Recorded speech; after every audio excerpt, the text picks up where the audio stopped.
ẹ̀jẹ̀ mi ní ẹ̀kí gbọ́ àkọ́bí ewé ayò ewé tún méje ìtún ló ní ọ̀tún ẹ̀ ṣe ìfà ló ní kan fà ẹ̀ mọ́ra àìbínú gbogbo àtàrí gbogbo méjì ọkà bàbà gbogbo mẹ́ta ọkà wáṣẹ́ orí ló túmọ̀ ẹnu gbogbo ọ̀nà ní túmọ̀ ẹsẹ̀ akọni ìmọ̀ tú ìmọ̀ jọ ìmọ̀ èmi ni wọn kì í dálẹ̀ wọ́n bá lọ mẹ́lẹ́mọ́ wọ́n á fi jóye ẹlẹ́mọ́ akọni wọ́n bá lọ gbé fèrè wọ́n á fi jóye ẹrùkù bọ́ọ̀wọ̀ wọn bá tẹ̀lé wọ́n á fi jóye aláre àwọn mẹ́tẹ̀ẹ̀ta parapọ̀ wọ́n wá jọ ń pẹ́ mọ́ ẹ̀ẹ́mọ́ olóko jẹ wọ́n ń pa Akíntọ́lá ọmọ Ògún wọ́n ń pàdé Ìyọ̀dà ọmọ Àtàràbọ̀bà Àkànbí wọ́n ń pàdé Ṣàtàdàdẹ ọmọ ọba Ìjẹ̀bú Mèrè Aṣíwájú odò gbólùkẹrẹ ajagun lólòdì ọ̀run tó bá ṣe pé tìyẹ tó bá ṣe pé tìyẹ lọ bá ń darí jọ wí àgbèrò ní kún gbọ́wọ́ ọgọ́ ti ṣìgìdì bá gbé àgẹ́tì ló máa ń gbé àyàn ti ìlàyàn ewúrẹ́ Ọlọ́run dákun má padà lẹ́yìn ẹ̀ kó má gbàgbé ọ̀rọ̀ tẹ́ Aṣíwájú Ọlọ́run dákun má padà lẹ́yìn ẹ̀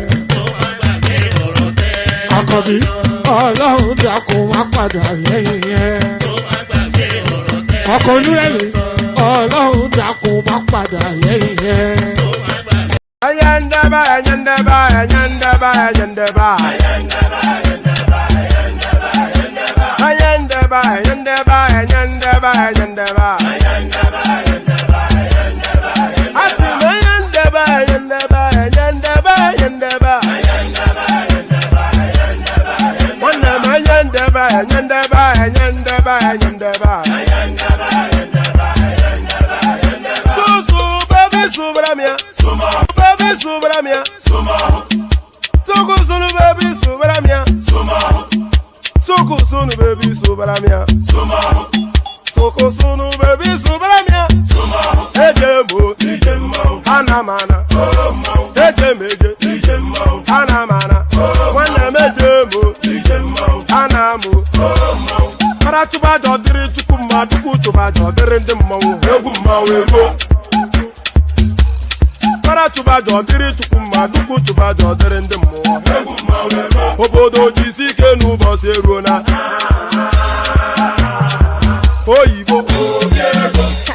It is everyone. Befere. Ayandaba, ayandaba, ayandaba, ayandaba. Ayandaba, ayandaba, ayandaba. Asim ayandaba, ayandaba, ayandaba, ayandaba. Wanam ayandaba, ayandaba, ayandaba, ayandaba. Susu baby subramia. Suku sunu baby subramia. Suku sunu baby subramia. Suku sunu baby subramia.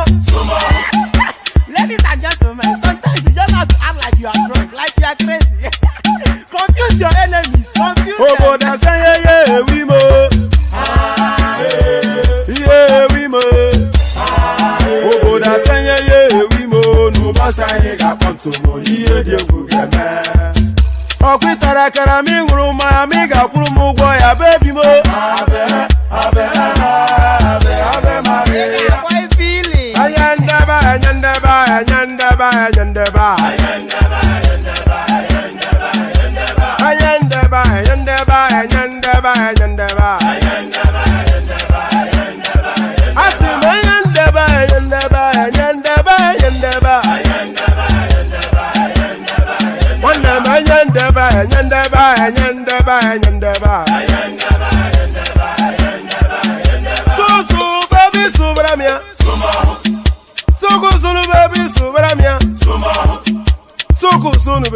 subaramia. Soko sunu baby subaramia. Asekwa nefo jabanye si akuna nyego bamkambasi ozo. Since I was born, but now I am getting youth. Akuna mota nwa akuna koga bu.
And there it is right there. So there it is right there. Let me start it off with an apology. I've got quite a bit of a flu. That was why I didn't come on yesterday. I've got quite a bit of a flu. So I shall be spluttering and sniveling all the way through. I'm not even sure why I've come on, but I am on. I'm not quite sure. Maybe I shouldn't be on, but I am on. But I shall be just spluttering and splattering all the way through. So be pre-warned for that. So pre-warned for that. So the usual protocol, click on the like button just as soon as you're coming in. Subscribe if you haven't done that already. The hyperlink that says StreamYard invites you to come and join me. And there's something pinned on the comment section inviting you to buy your whole cups of coffee. So I have come on only because of the volume of news that needs to be addressed. So apologies for my voice, which I know it's a thing by itself anyway, but more so today. So apology for my voice, and I shall be sort of like sniveling all the way through. So be pre-warned for that. But let's launch straight into it. And by the way, if you want to come join. Bayo was here just now, and he hopped out again. Anybody that wants to come join. So it's just as simple as that. So anybody that wants to come join. Let me do this. So yes, this is the headline piece. It really speaks to this storyline has been going for about 2-3 days now, but it refuses to leave the headline. So here is Peter Obi now leaping to the defense of his people. But before we launch into it, let's if we don't go to him, he will disappear. So the majestic Alexander Gomez, good to see you. You sound stuffed up, mate. Yes, I'm all bunged up, and I shouldn't really be on. I don't know why I'm on, but I am. I told you the other day you were coming down with the flu. And, yes, it suddenly hit me yesterday actually, and I just thought, no. Yeah. I hope you get better soon. I just called to wish you quick recovery. Okay. All right, brilliant, excellent. Thank you, Alexander. All right, God bless. All right, cheers. So that's the majestic Alexander Gomez. So the majestic, that's, when we say he's the CEO of the platform, so you see now why we do say he's the CEO of the platform. But we were talking about hypocrisy, which you can substitute for Gregory in Peter Obi's name. Peter, hypocrisy or B is more likely the thing. But holds that in abeyance as I describe this to you. So let's kick it off with this one. So as I said, here is Peter Obi leaping to the defense of his people. Demolitions don't multiply poor people's pains, Obi tells government. So now there's been demolitions going on right across the length and breadth of the country, from Abuja to Onitsha and everywhere else for however long.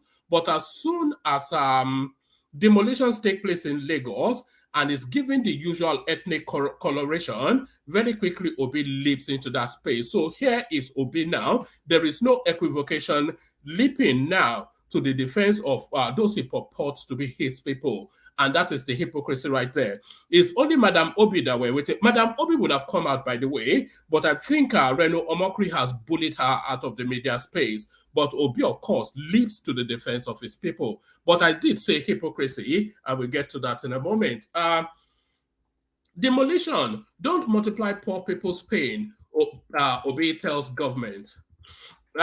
With the ongoing gale of building demolitions in Lagos State and other parts of the country, the Labour Party's presidential candidate in the 2023 elections, Peter Obi, has urged governments at all levels to show compassion and not multiply the pain of the poor. In a statement posted on X, formerly known as Twitter, on Thursday, the former Anambra State governor appealed to the state government and the federal government to put a human face to governance, as Nigerians are facing myriads of economic challenges already.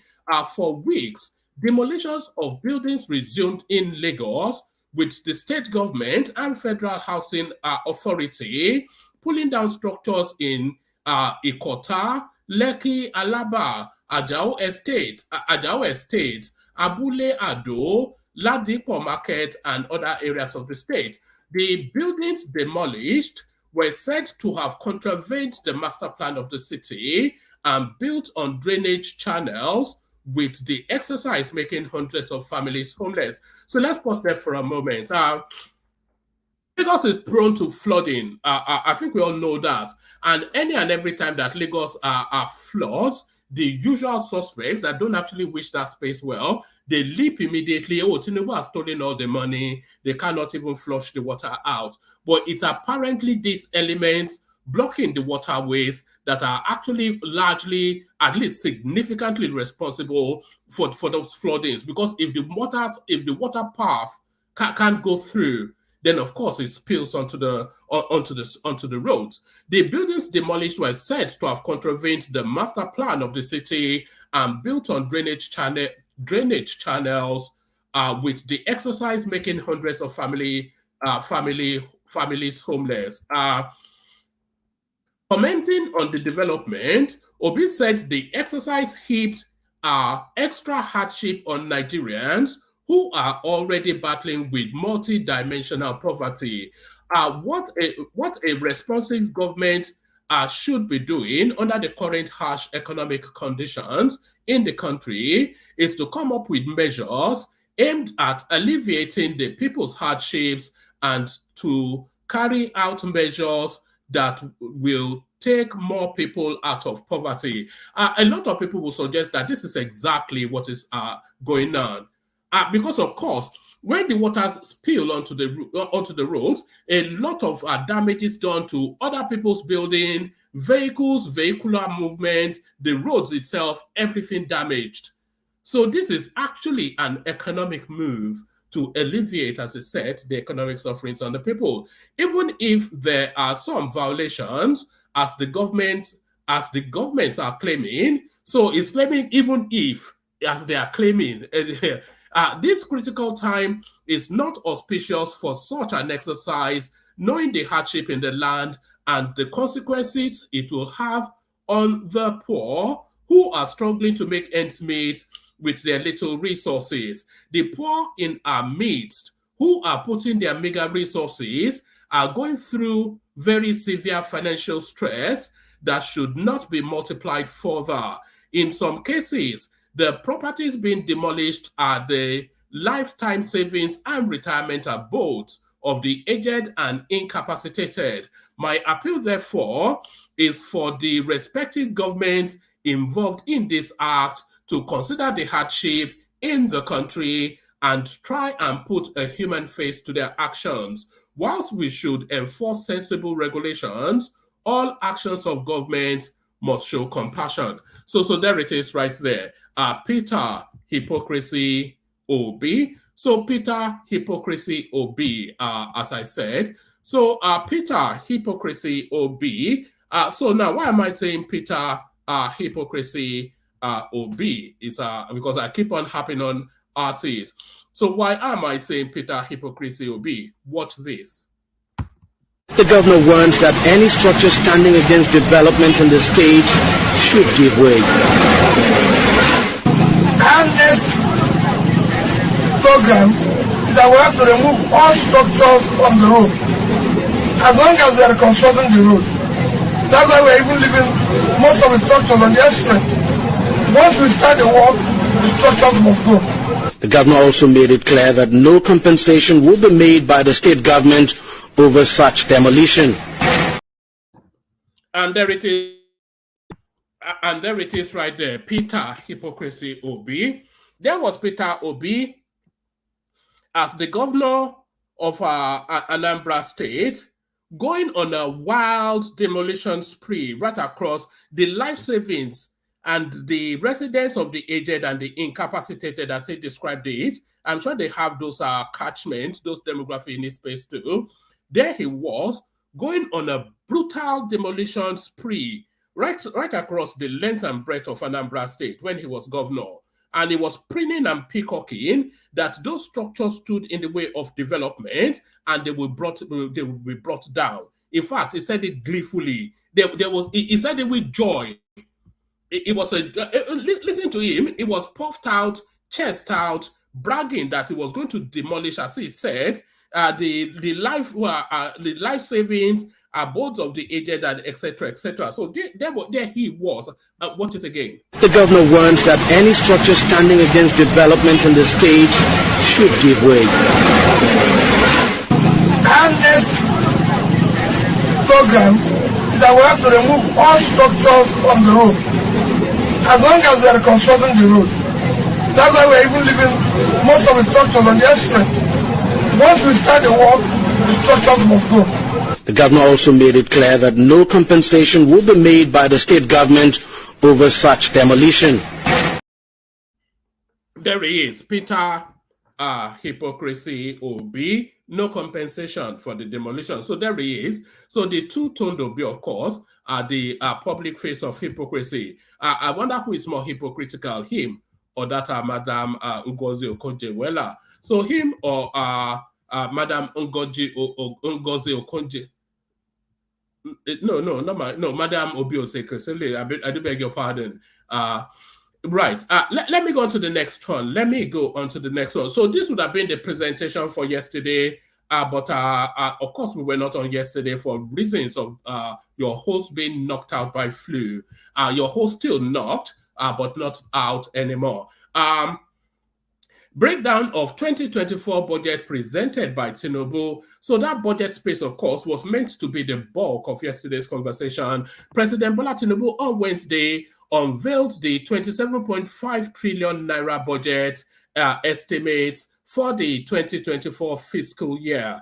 Correspondents had earlier reported that the budget was presented to a joint session of the National Assembly. The 2024 budget is currently undergoing scrutiny and deliberation for final approval. In his presentation, he declared the 2024 appropriation has been themed the budget of renewed hope. The proposed budget seeks to achieve job-rich economic growth, microeconomic stability, a better investment environment, enhanced human capital development, as well as poverty reduction and greater access to social security, as contained in a document released by the Minister of Budget and Economic Planning, Abubakar Atiku Abagudu. This is a breakdown and highlights of the critical allocation in the 2024 budget. So this is very, very important because this tells us then if it's a budget for the people or a looting budget. So I suspect people like Ajale Koko will delight in this. 2.18 trillion. This goes to education. So that's nearly 8% of the total budget. 1.223 trillion amounts provisioned for the Federal Ministry of Education and its agencies, recurrent and capital expenditure. 251 billion 0.447 amount provision for Universal Basic Education Commission. 700 billion transfers to tertiary education for infrastructure projects in tertiary institutions. So health, this gets 5% of the budget. 1.3 trillion naira, that goes to health. 1.07 trillion amount provision for the Federal Ministry of Health and its agencies, recurrent and capital expenditure. 137.21 billion Givi/immunization funds, including counterpart funding for donor-supported programs. 125.74 billion transfer to basic health provision funds. So that's 1%. Defense and security, that gets the bulk, often instances of the budget, and in this instance as well, 12% of the budget, 3.25 trillion. Amount provisioned for the military, police, intelligence, and paramilitary recurrent and capital expenditure. Infrastructure. So now, education gets more than infrastructure, which was what Ajale Koko was arguing the first time we touched on this topic. So infrastructure gets 5%, 1.32 trillion. This includes provision for works and housing, power transport, water resources, and aviation, social development and poverty reduction programs, 534 billion naira. So there it is. So that's a rough breakdown of what that budget looks like. So that's a rough breakdown of what that budget looks like. So let's go on from there to this one. Kano, if God takes power from Abba Yusuf and gives it to Nasiru Gawuna, so be it. So this is Kwakwanso, and that's why it's making the news.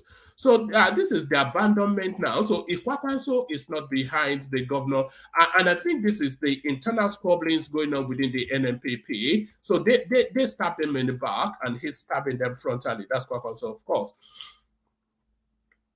Oh, no. I think we'll abandon this. This is a different Kwakwanso. So let's just have, it says a chieftain of the All Progressive Congress, APC, Iyasu Musa Kwakwanso. No, that's not the Kwakwanso we thought that it was. So that's not the Kwakwanso we thought it was. So let's go on to the next one.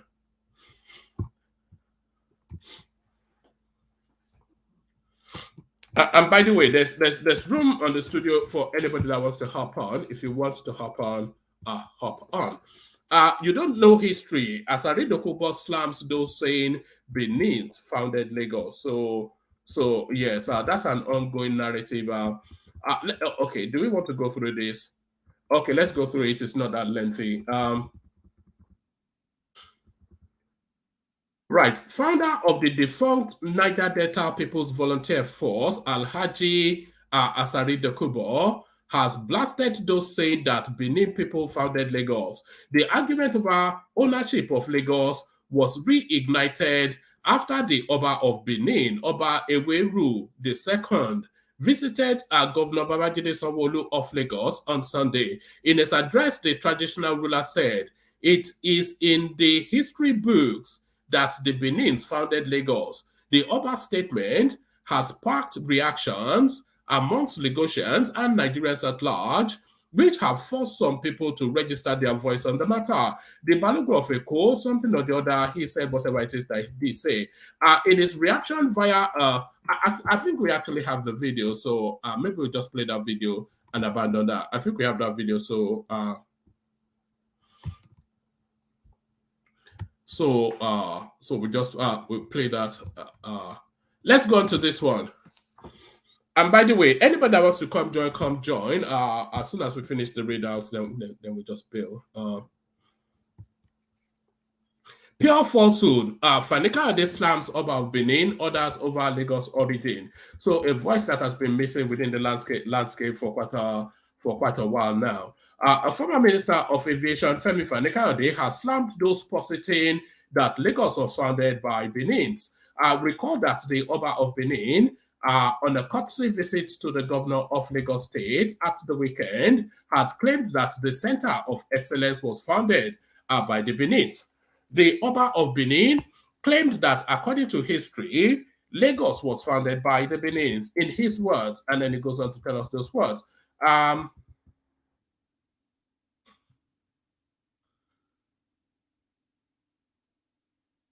Right, this claim has not gone down well with core Lagosians who believe that the state was founded by the Yorubas. This has remained a debate on social media.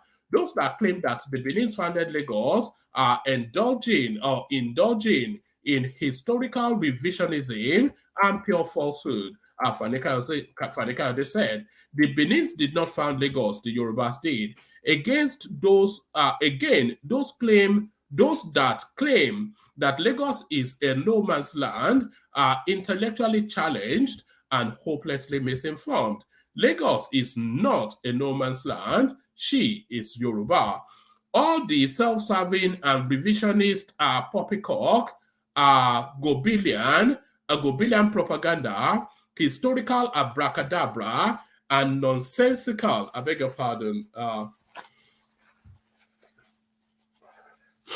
all the self-serving and revisionist poppycock propaganda and historical abracadabra, nonsensical gobbledygook, and disingenuous disinformation being peddled around by aliens, outsiders, and non-indigenes about the origins of Lagos, her people, and her history must cease forthwith, lest the younger generation are misinformed and misled, and the people of Lagos are robbed of their true history and identity. I am glad that the Balogun of Eko has risen to the occasion and sought to set the record straight. Kudos to him.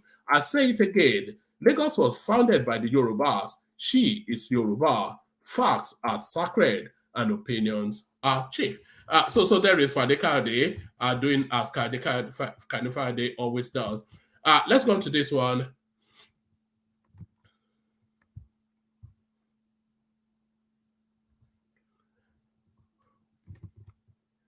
It says, Akpabio, Nigeria spent 24 years to accomplish what took the United States 185 years. So what is that? Senate President Godswill Akpabio has said that in just 24 years, Nigeria achieved a feat that took up to 184 years for the United States of America. In his address to the Joint National Assembly during the presentation of the 27.5 trillion naira budget presentation by President Bola TINUBU on Wednesday, Akpabio said whilst Nigeria produced our former senators as president and vice president in its 24 years as a democracy, America achieved that after over 1.5 centuries. So I wonder what sort of victory that is. Let's go on to this one. This is the last readout. So this will be the last readout. Federal government unveils plans to solve food problems in Nigeria. So the federal government has disclosed its plans to make food available. Let's do that again. The federal government has disclosed its plan to make food available to Nigerians in the coming year. The federal government, through the Ministry of Agriculture, said that it is working towards producing around 31 million metric tons of grains in 2024. It said it was part of its efforts to combat food inflation across the country and address President Bola Ahmed Tinubu's food security emergency. Making this disclosure during the opening session of the 6th edition of the Seed Connect conference and exhibition on Wednesday, the Minister of State for Agriculture and Food Security, Aliyu Abdullahi, stated that five crops the federal government had earmarked for ambition in 2024 and stated that over 300,000 worth of seeds have been provided to farmers. He said, Nigeria's seed requirements / need for 5 major crops: rice, maize, wheat, soybeans, and sorghum in 2024. So those are the spaces that the federal government will be focusing on. So those are the spaces that the federal government will be focusing on. So let me bring you this one.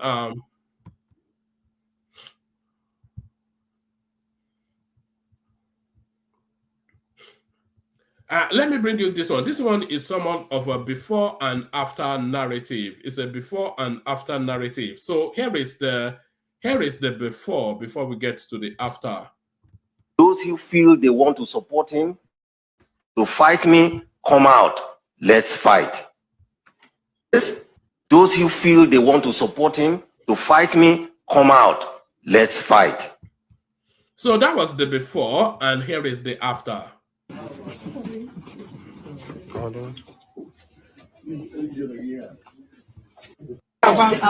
It's all right. It's all right.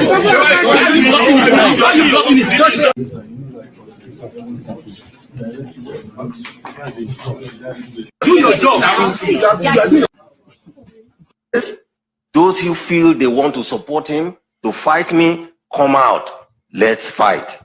Yes, be careful what you wish for, you might just get it. So be careful what you wish for, you might just get it. Let me play you. Let me play you the space where TINUBU is trying to. Let me play you this space where TINUBU somewhat changes the Nigerian national anthem. Let me see. Do I have it? The minister's not traveling. Okay.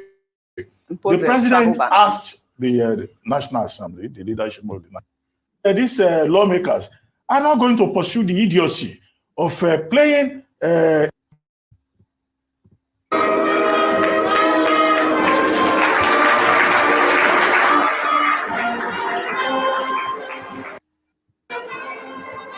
Listen before we come back for a discussion. So, distinguished colleagues and honorable members,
No, apologies. My battery just went off. That's just about sums up the sort of data, isn't it?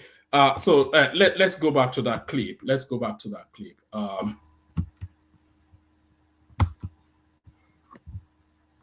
At this point, welcome the president, a man with track record, an alumnus of the National Assembly, to present his budget estimates. Can we give him a resounding applause?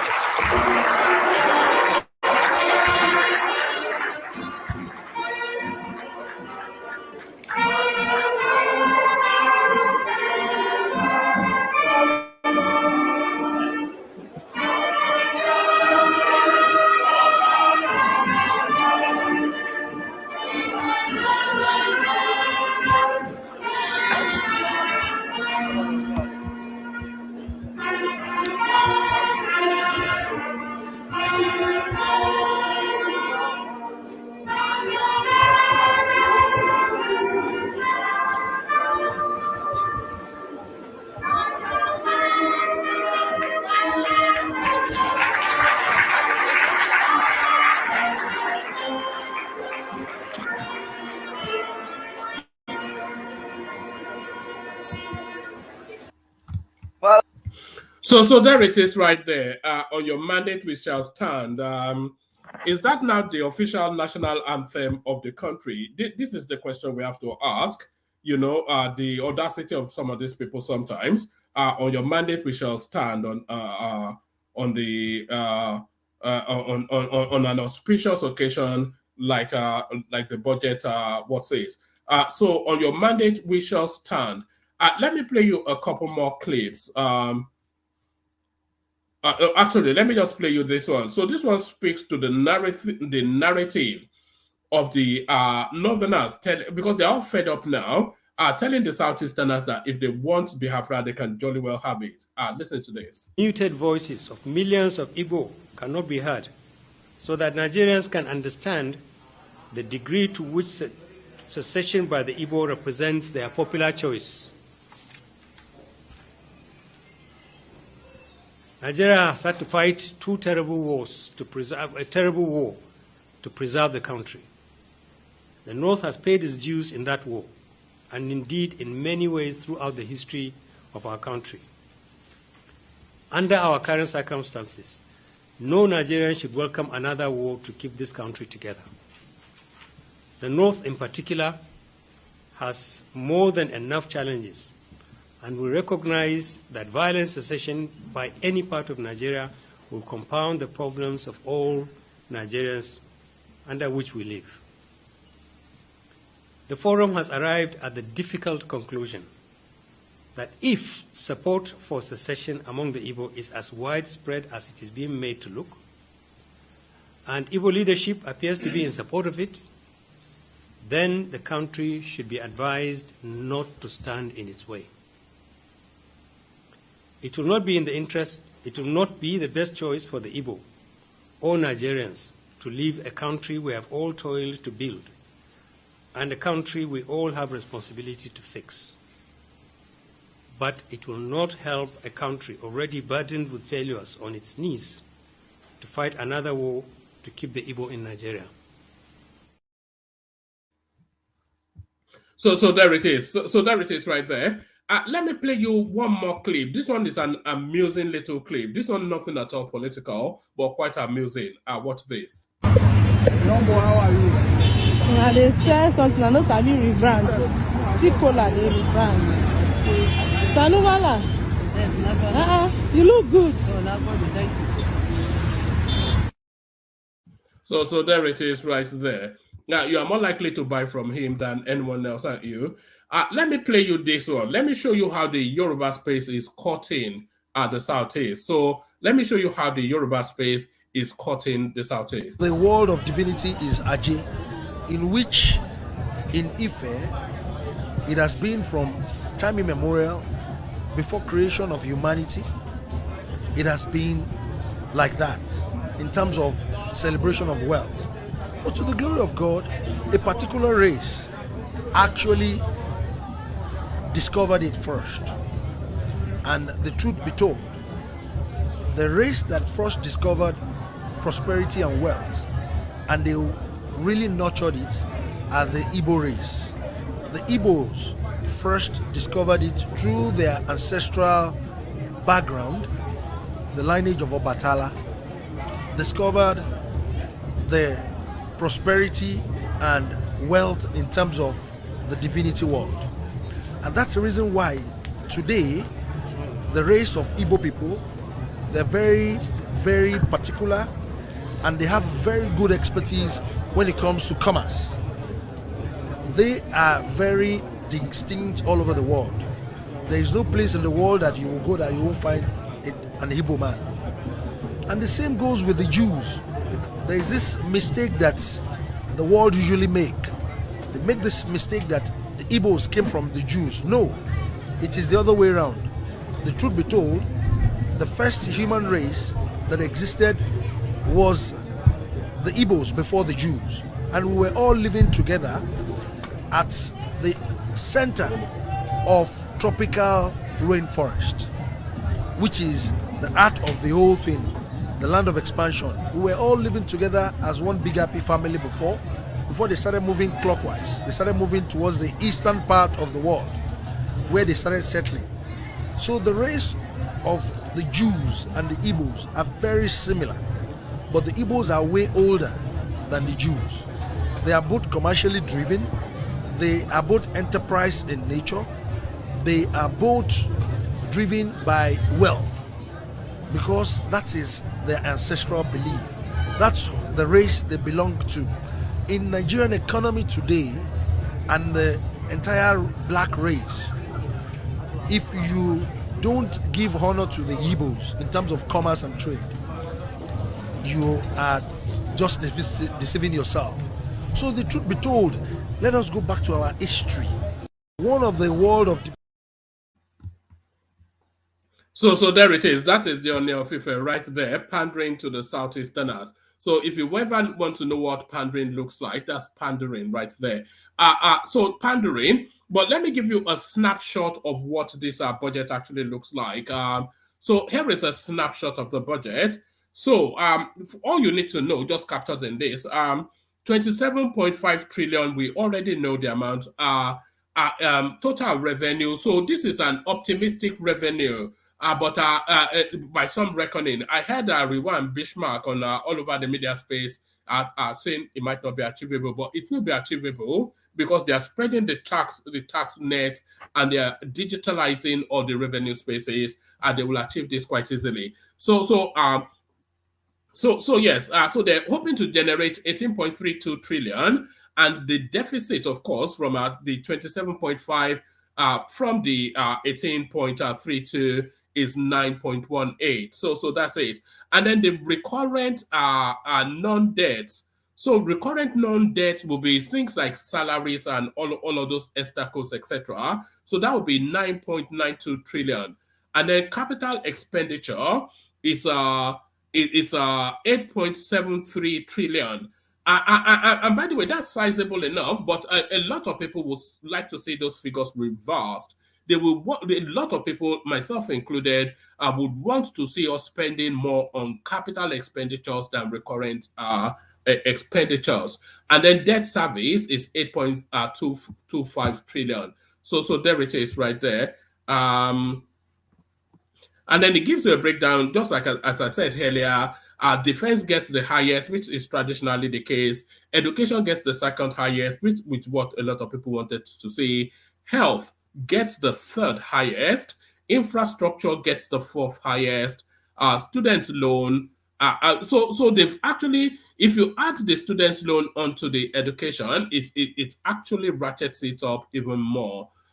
So students' loan that gets a separate. Maybe that's been cordoned off. That's been ring-fenced into, and then social and poverty reduction. So that gets quite a sizable budget as well. So there is all that. So let me play the Kegite music, and then the conversation kicks on. But first, of course, you know where we're going, to the Kegites. Water, only water,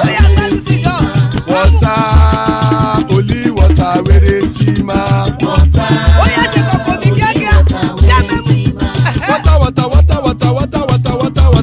where they see ma. Hapa o naido.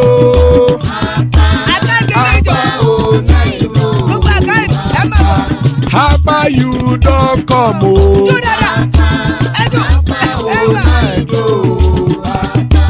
Hapa o naido.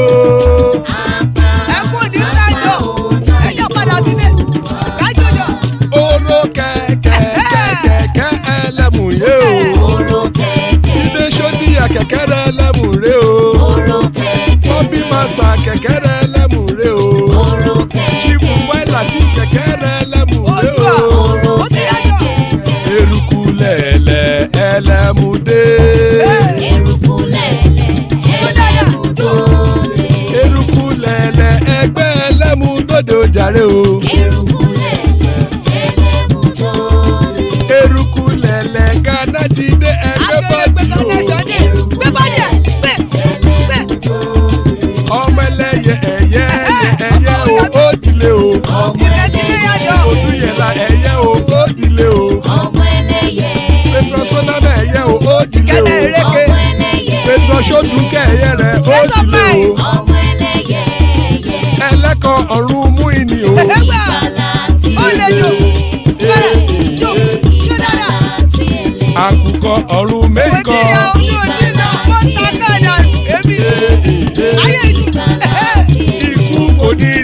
And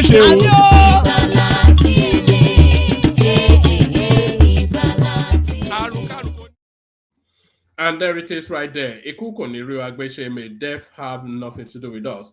So you have your panelist and an A-star panelist it is as well. Ajale Koko joins us. Good to see you, Ajale Koko. Baba is in the house. Good to see Baba always. King Emeka first in. Good to see you, Emekos. And Bishop is with us as well. So good to have you here, gentlemen. Good to be in your company. So let's kick it off with you, Emeka, because you were the first in. Emekos, are you ready? Yeah, I'm ready. Good evening, everyone. Good evening. I wasn't able to come on yesterday for reasons I was knocked down by flu. But if I was, sorry about that. Yeah, if I was on yesterday, this is what we would have been discussing: the budget and its breakdown. So I'm sure you've seen it. What are your thoughts? Oh, excellent one. Is like what we said. You know, is one that the president is looking at to expand the economy, and is a 27.5 trillion naira budget. We already know it's a 1.5 trillion naira increment from the last budget. What interests me the most is the revenue, right? So I think the forecasted or expected or projected revenue is 18.3 million. And another thing the president actually said yesterday was that as at September 30th, 2023, they've actually obtained 8.5 million trillion naira as actual revenue, you know, and that's about 96% of what was estimated. It shows that we are increasing our revenue base. And so the president is also looking at, you know, improving on our start to GDP from less than 10% to 18% within his tenure. That's a good one. So, you know, you've highlighted that security, which we actually anticipated to be the biggest carrier of the day on the budget, followed by education and likewise infrastructure. What interests me also is that the budget has passed second reading. So, which means with the president's target, you know, he charged on the National Assembly members to get the budget ready for January 1st. So it shows that they will be able to achieve that. And another interesting thing was after the president finished his presentation, they started singing his national anthem on your mandate. All the Labour Party members. No, that offends somewhat. That's quite offensive. Is that accepted? Is that that's sycophancy taken too far, surely? Well, anyway, it also shows the influence the president has over people. You understand? He's a man of great charisma. You know, there was no need for them to sing his national anthem. Just clap for him and move on. And they started singing the national anthem for him. That was very, very laughable, you know, moment for me. And I just said, this man is someone that they respect and they you know, and they tried to show it yesterday. So and to show that respect, you could see that second reading, you know, within a day, within 24 hours. You understand? The budget has passed second reading. It shows, yeah, they truly respect the man and they want to achieve the president's goal. So it's an interesting budget. It's a budget of an expansionary budget. The student loan, which he emphasizes yesterday, I think that will come into play by January. So there will be no need for students not having money to go to tertiary education, as well as he also spoke about alternative funding, which is also embedded in the budget, in the education budget. So it's an interesting one. What we intend to look at, maybe by next week, we'll be able to see the full budget item being uploaded on the Ministry of Budget and Coordination. So I'm quite happy with the budget. Let's see if they will be able to implement it. He also charged his ministries, right, especially his landlord, Wiki, to do the best he can. The budget is actually people-centric, isn't it? It is. It is. Yes, it's focused around the people. If you remove defense, it's entirely focused towards the people. And again, what's another keynote is him saying the economy is expected to grow by 3.6. Was it 3.63? I remember the figure actually yesterday. You didn't turn up, but sorry about your situation. So that is higher than the IMF expectation of 3.08. You understand? So the projected figure yeah, is but that's less than the 8% that he needs for the 1 trillion economy. But we knew that already. He was speaking between his tongue when he said that. So they've actually got to fix the real figure for him to present. What he was just being, too ambitious, or probably didn't get his number right. Or maybe he woke up too excited that day and he was talking between his tongue. 8% is too. We actually all agree that 8% is too ambitious. It cannot even be achieved. So him giving the actual forecast number, it's a good one. All right, brilliant. Let me bring you this one that's just come through the news cycle. Ohaneze in Igbo hails TINUBU over planned release of Nnamdi Kanu reveals date. Ohaneze in Igbo, they are saying they've gotten a commitment from TINUBU that Nnamdi Kanu will be released this year, which is what we anticipated. But what are you making of that? Oh, there's a good one. We know the president is a man that abides to the law, right? And he also has a minister of justice and attorney general of the federation that is always who would always want to adhere to the law. So anticipating Nnamdi Kanu's release is something we know was going to happen. It's just a matter of time, or is a matter of when. And probably the release date has been communicated to Ohaneze, and which is good. It signals the turning points for the agitation for his release, and also to calm things down in the southeast. It's a good one, and I'm happy the president is looking into it. And then the kind of response to it from custody as well, asking his people to stay on course. So, which is to tell you that there's some veracity to it. But then it is politically expedient, isn't it? Because as soon as he releases Nnamdi Kanu, the focus of that space will move to him and give the presidency a bit of breathing. Yes, exactly. I agree. Yes. I agree completely. I think they are looking for the appropriate timing. Maybe if they want to confuse us. King Emeka, I beg to differ. I disagree. Okay. This monster you people are clamoring for right now. If TINUBU make any attempt to do that, first of all, let me use the very clear word, not like I'm saying that, quote me wrong. He's an enemy of Southeast and does not want Nigeria progress to move forward. He wants to remain playing politics so he can go back 2027 from chaos. Because if you release Nnamdi Kanu, either on any condition or you're getting all the condition, the agitation these people have, they have won that agitation. Forget any condition, because their own is to release him. Either you tie his leg to the wood, and you see the chaos that will happen in that country. The government will definitely put some conditions for his release. And even any condition doesn't matter. The condition does not matter. The point is release. You see, a lot of people, governors, Igbo leaders, traditional rulers are all calling for his release. Now, when he's being released and then things are not going in the right direction, a lot of people would come to him to talk to him, and they will let him know that, yes, we stake our head for you. You cannot begin to act in this manner or in this light. So sorry, Emeka, I don't want to be stepping on your tongue. Is that reason of Nnamdi Kanu? It's not like it's the first time it's happening. When it happened before, we saw what happened in the Southeast. Even all the conditions they gave him, we saw what happened. Even this worldwide release of Nnamdi Kanu have stirred a lot of agitation from today. If you go to social media, you see the way they will take it. They take it as a victory, regardless of any condition you give to him. No, regardless. Let's be honest. He should be released. He should be released, regardless. He should not. Let's be sincere. He should not even seek the song. But if the court say that it should be released, what are you recommending that the government do? The court. Listen. Have you guys ever checked the court that is releasing Nnamdi Kanu?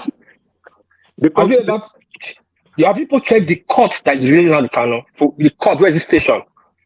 The court that has pronounced release on this, all the fact stationed in Nigeria. Hold on, they are stationed in Southeast on different petitions. Petition the federal government are put on the Kano. They don't start judging it. There's no release from that part yet. If they release him on bail, that's not cancelling the charges. It'll still make. What I'm saying, what I'm saying, I'm not disputing what you're saying. All the release that he has won is from a very different judicial court on different prayers. One in Enugu, one in Imo. Not on the charges on the federal government, on the federal high court in Abuja. But it's okay. It's all judgment. It's all judgment. What are you talking about? I'm talking about what I'm talking about. The first court that Great North release. Hold on. No, you're right. You're right. And that is, hold on. Let me tell you something.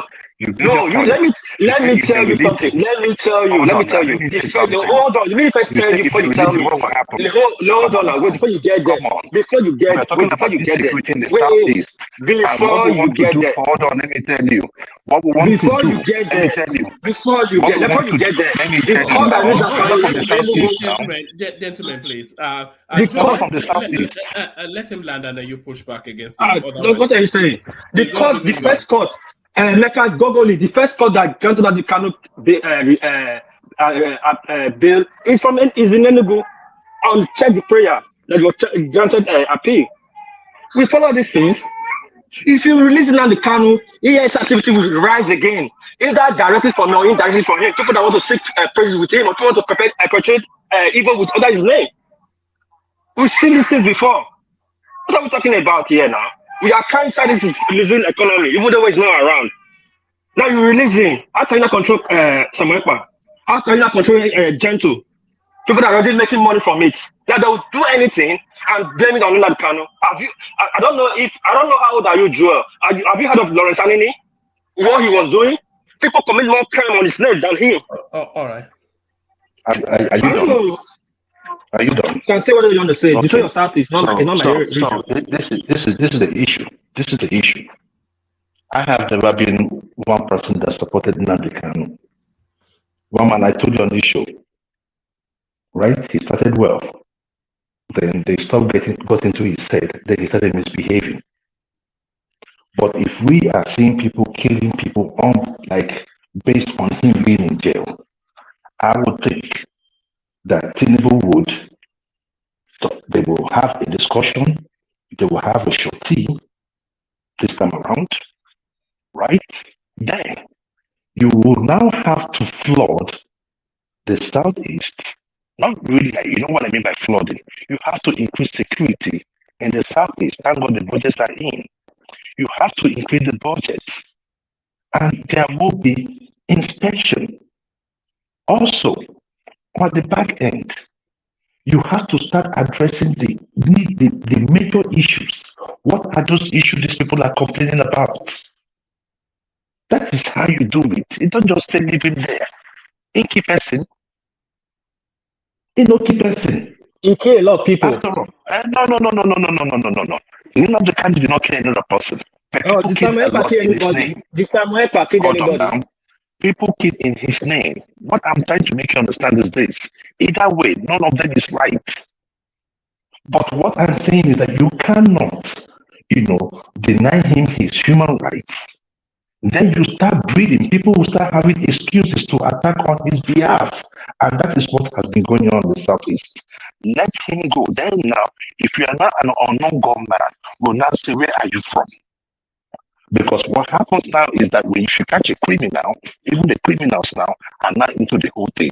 Then when they catch them, they'll be like, oh, they want Nnamdi Kanu release. Let us take away the Nnamdi Kanu factor out of it. And let us solve the security problem of the Southeast. That is it. So you cannot keep him in prison in perpetuity. That is a wrong assumption. Thank you.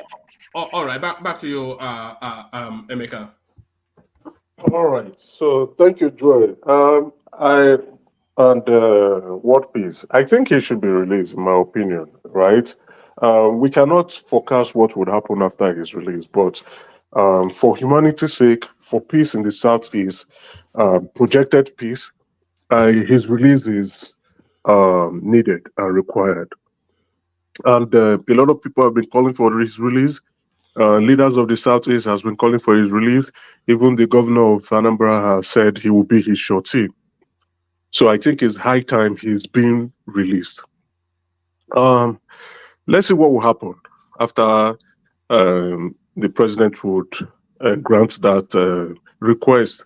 And hopefully maybe it may be a good one and a way to see how the president would win the hearts of my brothers. All right, brilliant. Let me take you to this headline, Emeka. I'm not sure if you are following the space. Philip Shaibu, he has declared his intention to succeed Obaseki, but Obaseki pushing back against that. Are you following that space? Yeah, gradually, right? Yeah. One man. Sorry, Emeka. I'm going to come back. I'm going to sign up and come back. Okay? All right. All right. I've got your video ready when you come back. I've got your video ready. No problem. All right. Back yeah, for Shuaibu, I don't know. He seems to be very predetermined to become the Edo State governor, regardless of the fact that his boss does not want him to attempt to become one. I don't know what the issues are, but it seems to be a very personal one. He wanted to declare, I think, was it 2 days ago, and the hotel that he intended to use returned back his money and told him that there's no space anymore. You see, the way they are already trying to humiliate him, and now he's running to the media space and saying nobody can stop him. What I see in this venture is his Oga is not happy. Reasons best known to them. I don't know what's going on in that space, but it appears, except he feels he has the muscle to go after the president anointed candidates. But from the look of things, it appears that the structure in the states and the powers in the states do not want him at this moment. But time would unveil itself, and let's see how high it will go in Edo State. All right, brilliant. I've been circling around this, but I'm not sure if we've overlabored this particular narrative. But Obi has come out to speak on the demolition. I saw this one. Yes. That I saw the caricature on social media over this. My problem with my elder brother Peter Obi is that he's been surrounded by people who are not well informed. Obi should have not expressed an opinion on this. This is a case of lawlessness. You understand? The Commissioner of Environment and Water Resources in Lagos State has actually expressed his opinion, not just his opinion, has shown how people contravene the laws in Lekki, and that of FHA. It's about people not obeying the laws. So if Obi is coming out to say, let's empathize, are you trying to say you want to create a place where people will break laws? It's painful. I know.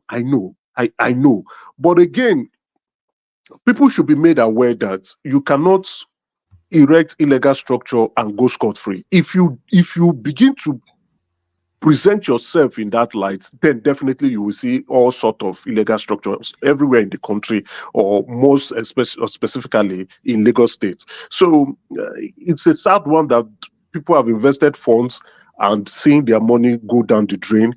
Those who, it's a beautiful dream, is a Lagos dream, is a Nigerian dream to own your own home, especially in choice locations. And then when you see that investment being, being brought down as a result of specific things, you feel the pinch. Not only the pinch, you probably be thinking what next. But again, it should serve as a warning to not just victims. In a lot of ways, these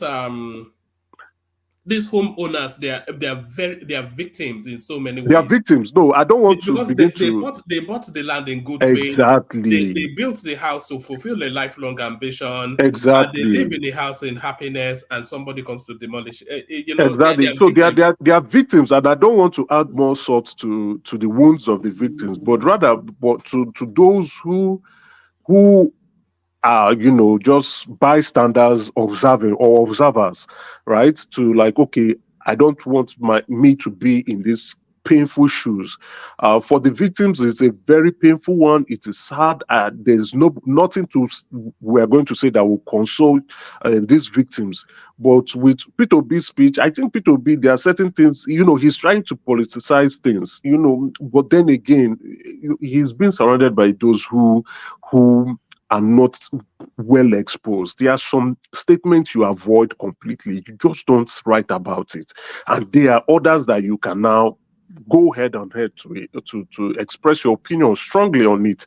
Like this, the way you said it, and I will be expecting the Lagos State government to respond harshly to him. You cannot say you want to be president and then allow lawlessness to be the order of the day in the country. It is wrong. We want a country of law-abiding citizens and residents. We don't want people to begin to arrest structures and on their own at any point in time without following the laid-down principles and laws of the land. So I do not support his statement. I think it is, without not trying to throw insult at him, I think it was wrongly written and poorly timed. You avoid it completely. That space, just avoid it. If they say something about it, avoid it. Because those who are telling you to speak are baiting you. So what he's writing about now, and if he tries to contest, they will use something like this to haunt him in the future and say, look at what he said. He's trying to promote lawlessness in the country. He wants people to erect illegal structure in Lagos State. And, if you go on social media, you see this ethnic drum beating, ethnic mongering going around. I saw the video you played about that is elder brother, and I think I was saying it on a platform, and I said we the Igbos will be very surprised. I know many of us do not want to leave Nigeria because we stand to benefit a lot and we have not gotten our house in order. But if we push a lot and they call for referendum, Nigerians will vote for us to leave. Nigerians will vote for us to leave. There's some people who are saying. You said that, but did you see from the Northern Elders Forum that clip? Yes, it's they've expressed their opinion, and let's be honest, that's the opinion of many Nigerians.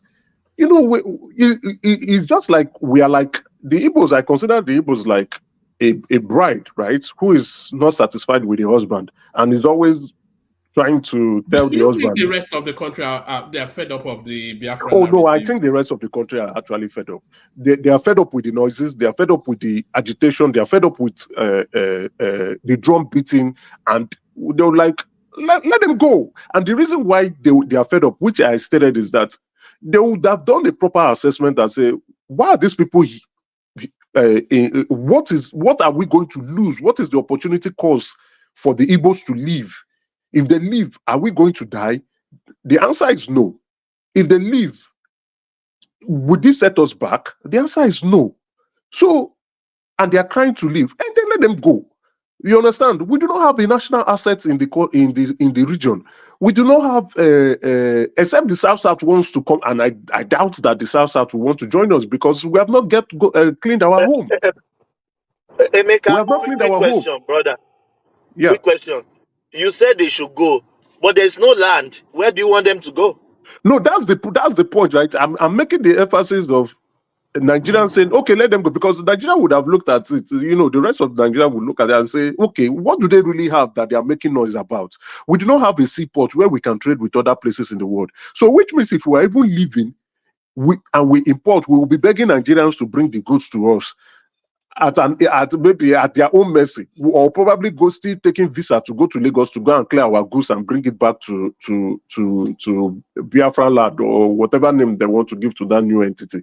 So we've not properly cleaned our house, we've not done our housekeeping, we've not done things properly. I was trying to say, if we can negotiate for a seaport. Emeka, can I ask you a question? Yeah. Do you think today, if they want to call for a referendum in the South, this is the 5 Southern states, do you think the 5 Eastern states will agree for a referendum? No, you can't call for a referendum for a specific region. It is the entire country that will call for a referendum. It's like an election. A referendum is like an election. The entire country will vote on your behalf and on your request. And some people, some Southeasterners were saying, no, how would you know? They were ignorantly thinking that it is only the Southeastern that can call. No, it is actually the president that can call for a referendum, or the Senate president, or a majority of senators. So it is Nigeria. It is actually Nigerians, not Southeast.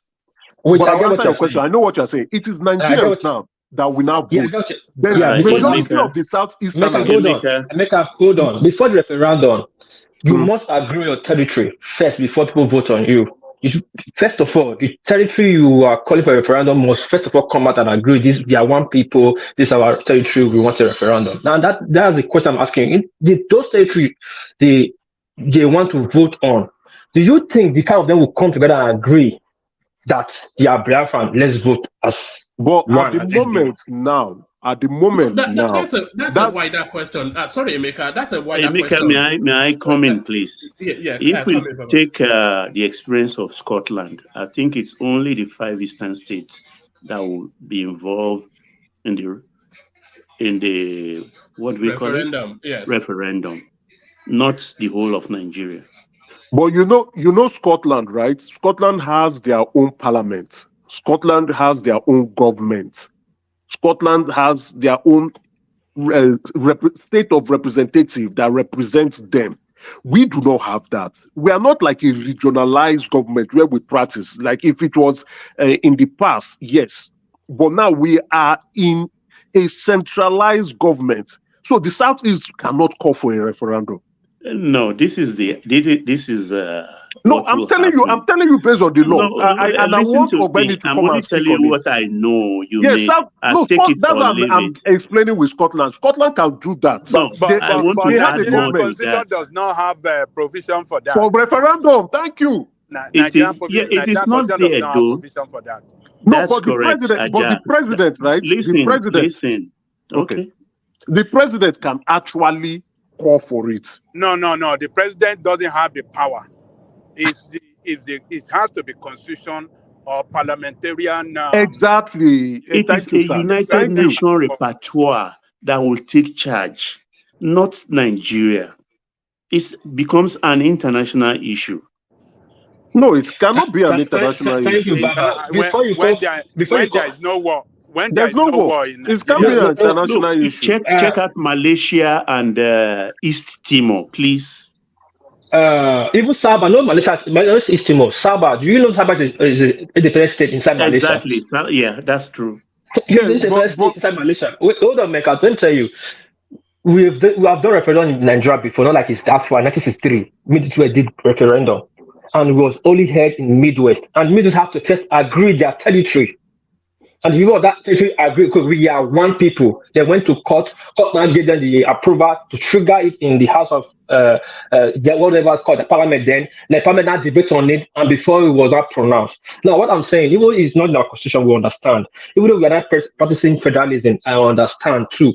But before you go to referendum, the people that want to go to referendum must first agree as one people, because you cannot build something on nothing. Or nothing on nothing, as they say, because you cannot force people into an area. I agree with you. People must really agree. Oh, we are one people. Hold on, Emeka. I don't want us to go into trying to grab the South as part of Biafra.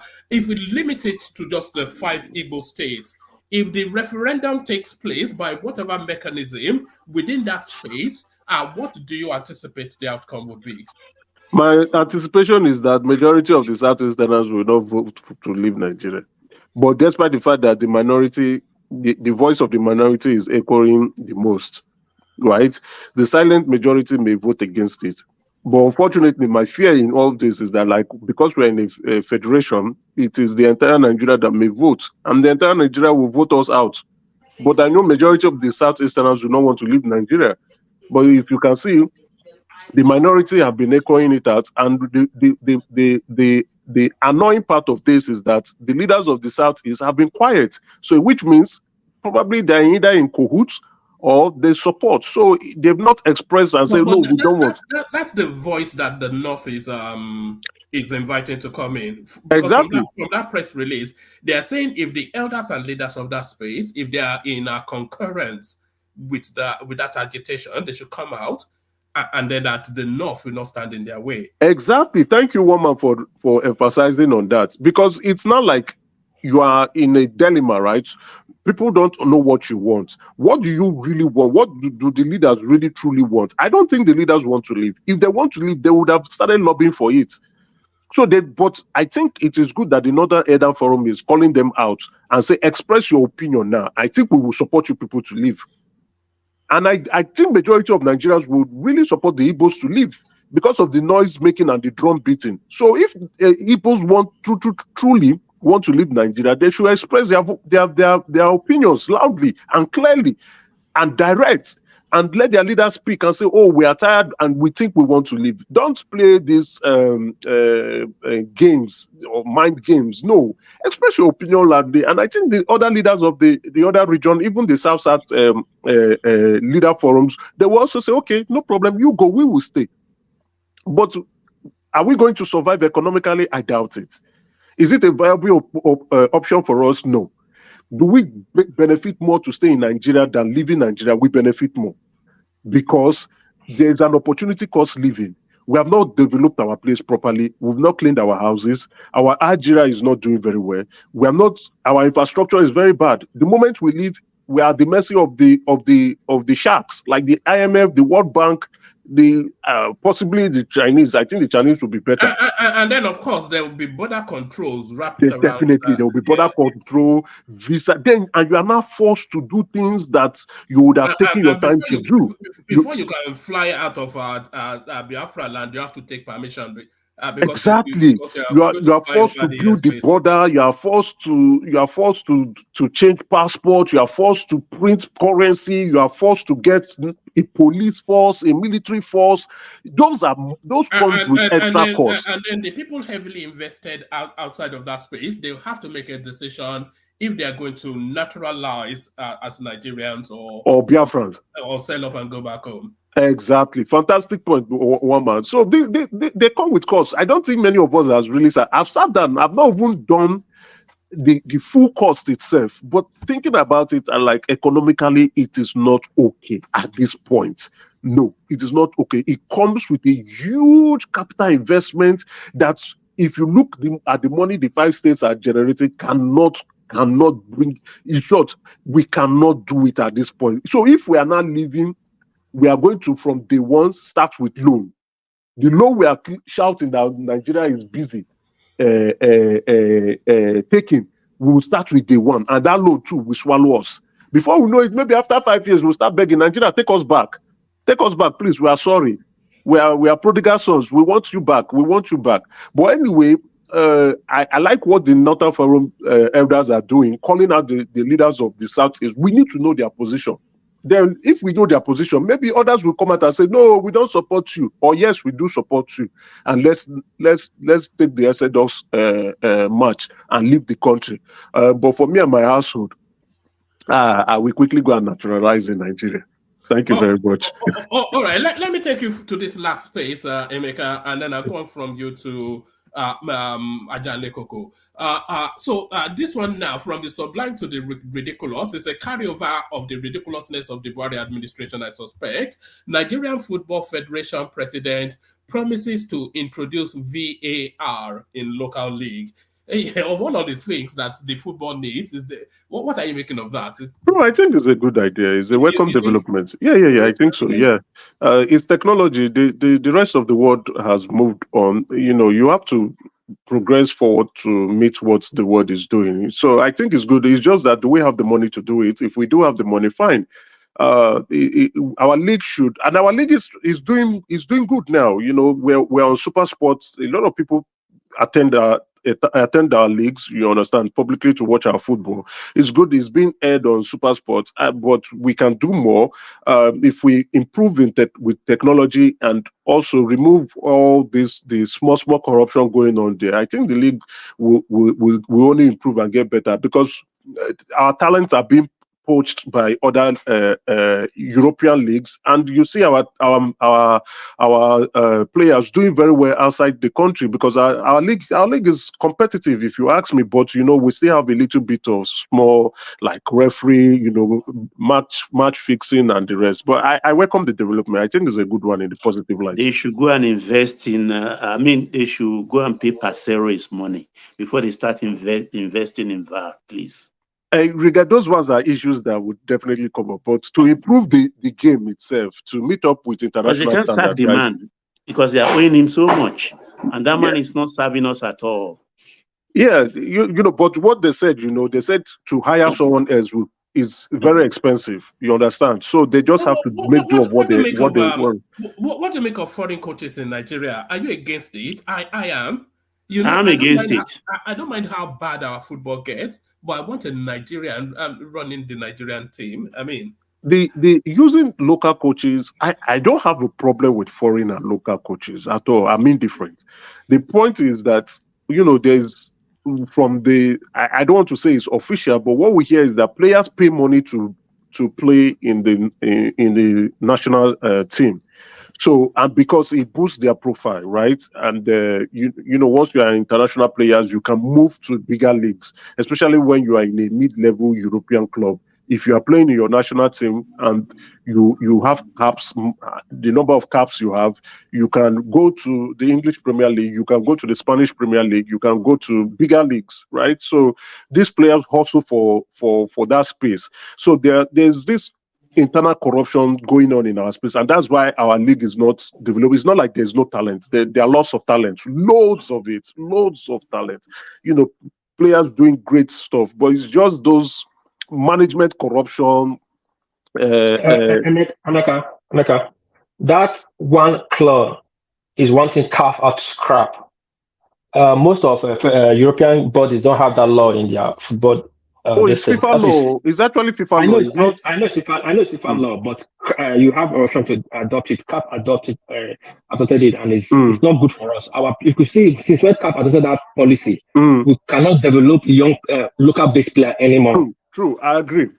It goes to Asia, Europe. They didn't adopt the how like modernize their own. You can see player moving. Nobody or no player can go and play. England own is you have to be 19 years to start playing Premiership. Before you start playing, yes, exactly. I agree. So they go to Scotland and know ways to go and play. But Nigeria own, how many people can play in Super Eagles? Only 11 players, automatically 22 players. How would you grow? No player will never grow. No matter what club you play for, you will not get anyone to sign you. You must be extraordinary to move to this from a local league to play for Super Eagles. You must be extraordinary. But way back in the 80s, we have more players. She did it before.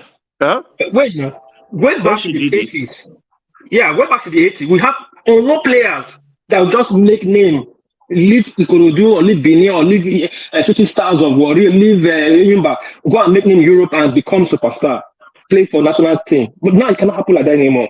Like one woman said, right? I know one man prefers local coaches, but if you give local coaches the opportunity, those local coaches will start taking and start traveling to England to be watching our players instead of them developing home talent. You understand? So that's why I say I'm indifferent. The foreigner you bring will tell you, okay, let me be watching the English Premier League to identify Nigerians that are playing very well, or let me be watching the Spanish or the French League One to see Nigerians that are playing very well, rather than going to the local clubs to see good talents, great talents that I can introduce into the team. I think CAF was doing Team B, right, for local teams. Like they set up that competition for just the local teams alone, like African Nations Cup, Team B. So I don't know what happened to that competition. All of a sudden, I'm not hearing it's any still news. On WAFU, West African Football Union. Oh, okay. So because my ears are not going to that space again. But it is a way to grow home talents so that we can identify those who are very good and introduce them into the national team. But anyway, in terms of the topic, it's a welcome development. It's good for our football. It's good for also those who view our football and those who invest in our football. I think is something that should be implemented in my own view. I always believe Ojuro is part of the game. I don't like VAR. Well, yes, I don't like it too, but it's okay. The sport needs controversy now. Yes, without controversy, it's not enjoyable, right? It's not enjoyable. Yes. Even it's only bad when it affects your team. It's good when Did you see Ateta crying on television the last time? Just when you get to the office on Monday, that's the first thing. 4 hours. So the controversy is the beauty of the game. You getting a 9-minute penalty that is not supposed to be a penalty that you almost they did want against to. Newcastle yesterday. Exactly right. Yeah, 2 days ago rather against PSG. That was rubbish. Exactly. It makes you keep talking and it makes your emotion very high and you like, what the hell? But again, it's the beauty of the game. There was a time I used to be heavily invested in football emotionally. And I support Newcastle. Oh, really? He used to come and ask me one man. Yeah. He used to, I wouldn't say he used to sweat me mentally, but he used to disturb me. But I had to give it up eventually. But, myself, I'm giving it up now. I'm a Manchester United fan. Those boys are a bunch of disgraceful people. So I'm done. Manchester United can never get back to the glory days, because it's not going to happen. It's quite sad. Maybe when we get a new owner, right? Things may change, possibly, but for now, I think it's a sad situation. It's a pitiable state. It's gone forever because those glory days of Manchester United, the English league was just a 2-team league. It's either between them and Liverpool, and then latterly between them and Arsenal. And them and Chelsea. Yes, but now you have Chelsea, Liverpool. Nobody's going to. I'm surprised that City can dominate for as long as they can. But anyway, all right. Thank you, one man. Thank you very much, guys. All right, brilliant. Thank you. Stay with us, Emeka. Sure. I'm still going to ask you what you caught in the news, but let me bring Ajane Koko up and keep the conversation going. So, Ajane Koko, so the budget is out, and I'm sure you'll be pleased. Because, of course, the way it's been configured must be to your liking with education, which you have always championed, getting a large chunk of the budget. Ajane Koko. Yeah, thank you, one man. Greetings to our listeners and on board. Click on the like button and subscribe if you haven't done so. One man, you sounds very good this morning. So the cold is gone, right? The flu. It's on his way. It knocked me out yesterday. I just couldn't come on yesterday. I didn't have a voice, Yeah, that was the right decision for you to rest and take some medicine. So, yes, the president came and delivered his budget before the parliament. The budget is, to me, if we look at the figures, just like you said, education came first, defense first,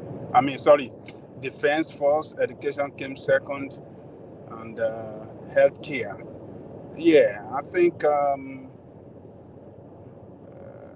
I would have still prefer education to come first, but now that they put it in the second position, let's see what's going to happen next year. Maybe they will put more priority on education, healthcare, and others, human capital development, because Nigeria is, I think we should adopt a policy that we have to look for the solution inward and not look too much outside for solution to our own problem. Nigeria can solve the problem if we put our resources in the right direction. We can solve the problem. And we have all the brains, every solution to the problem It's not that we don't know it. We know them. But the people in government believe that if they should commit resources of the state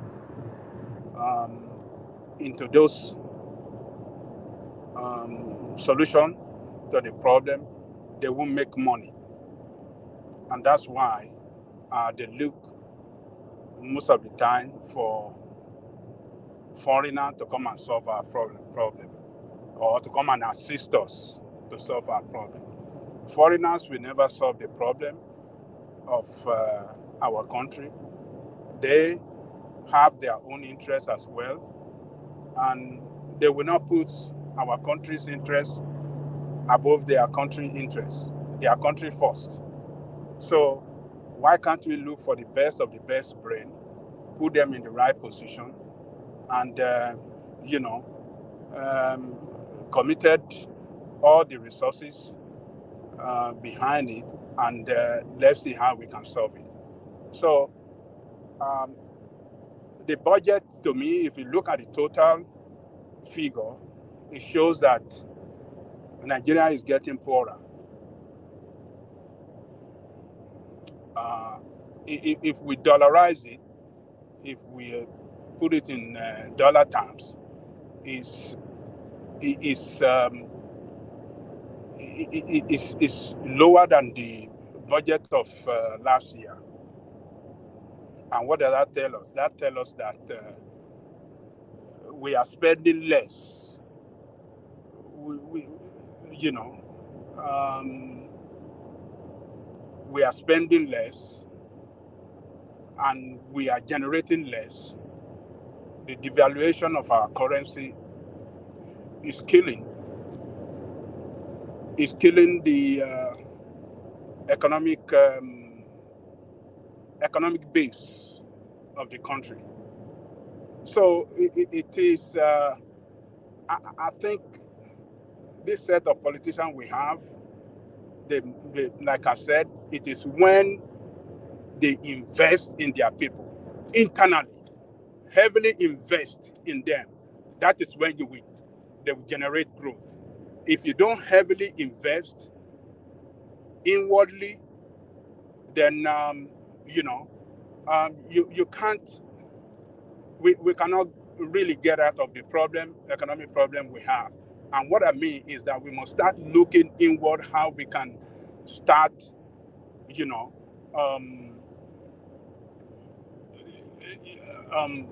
developing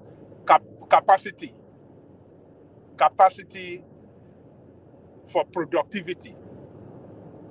We are not committing resources too much into that, but rather we are still importing a lot of things into the country. So the loans, the forex that we have, most of them are still committed into, what do you call it? Importation of a lot of things into the country.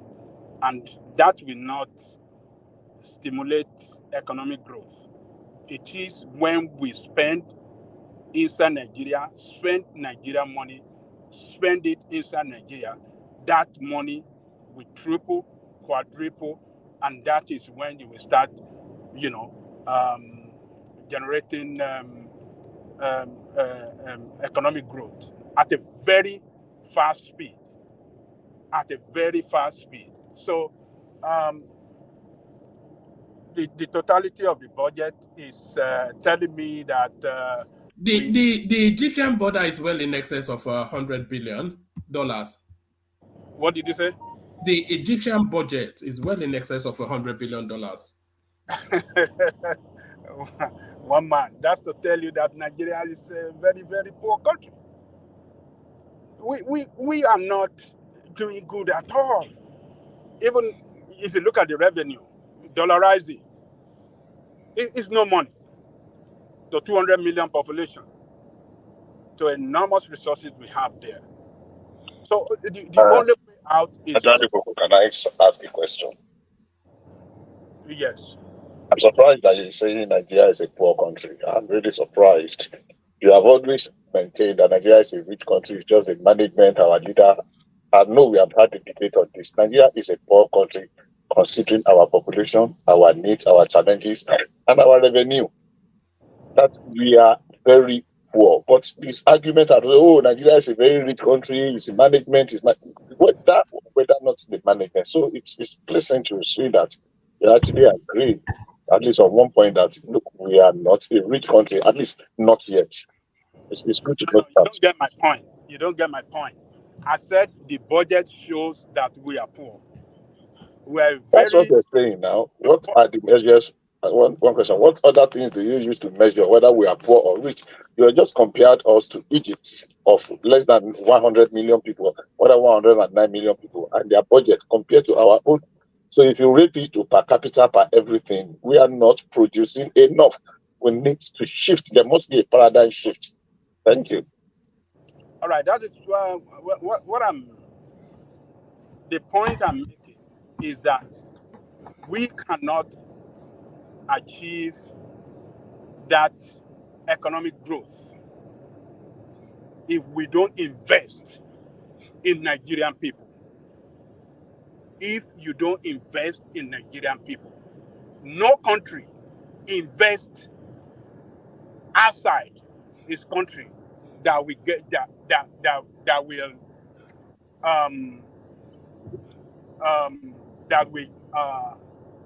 achieve prosper economic growth. And that is what we are doing. And that is what is making us poorer.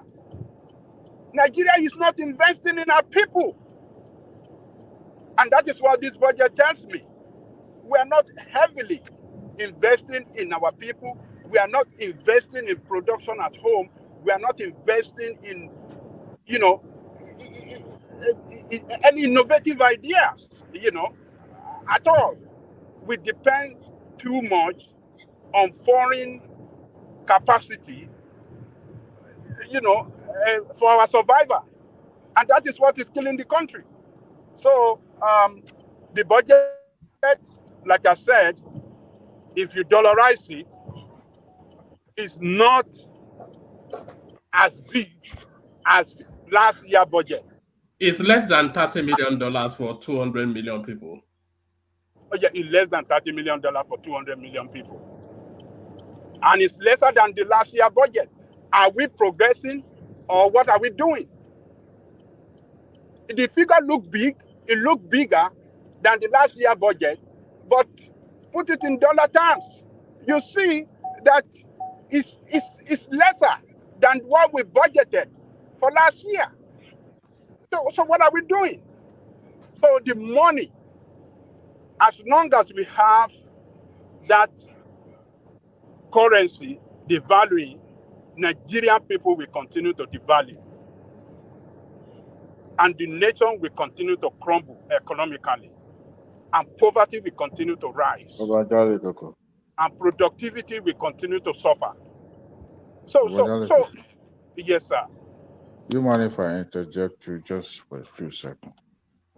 Yeah. So what if we presented a smaller budget and achieved something bigger than the one we've had in the past? How would you put that side by side? Or you expect a bigger budget so that they can loot more? Dewale, you sound half asleep. No, I'm a little bit tired. I'm speaking slowly so that my daughter will not wake up. All right, okay. Repeat it again. Maybe one man can hear you better. I said, were you expecting a bigger budget? That if the one that he presented that seems to be meager, a smaller version, that if he had presented something smaller but achieved something significant with it, would you have preferred that? Look, the bigger budget that I'm expecting is a bigger budget that will invest more on Nigerian people. Like education first, like I was saying. Defense. They have to account for so much that has been committed into that defense for the past 8 years. We have to account for it. We cannot continue to throw money into what does not achieve result for us. That what is not giving us that security? Why are we putting money in where we are not getting results? But some people will come with argument, terrorism is not there, easy to fight. Tamuf Tiger, made for 30 years, this thing. It took them several years to this thing. All right. It took Tamuf Tiger this. Some people will come up with that argument. But I am telling you, look, we have watched senators yell and cry in the parliament for so much money that they have committed into defense, and yet they are not seeing results during the time of Buhari. Ajaniko, can I quickly come in if you don't mind? Okay, come in.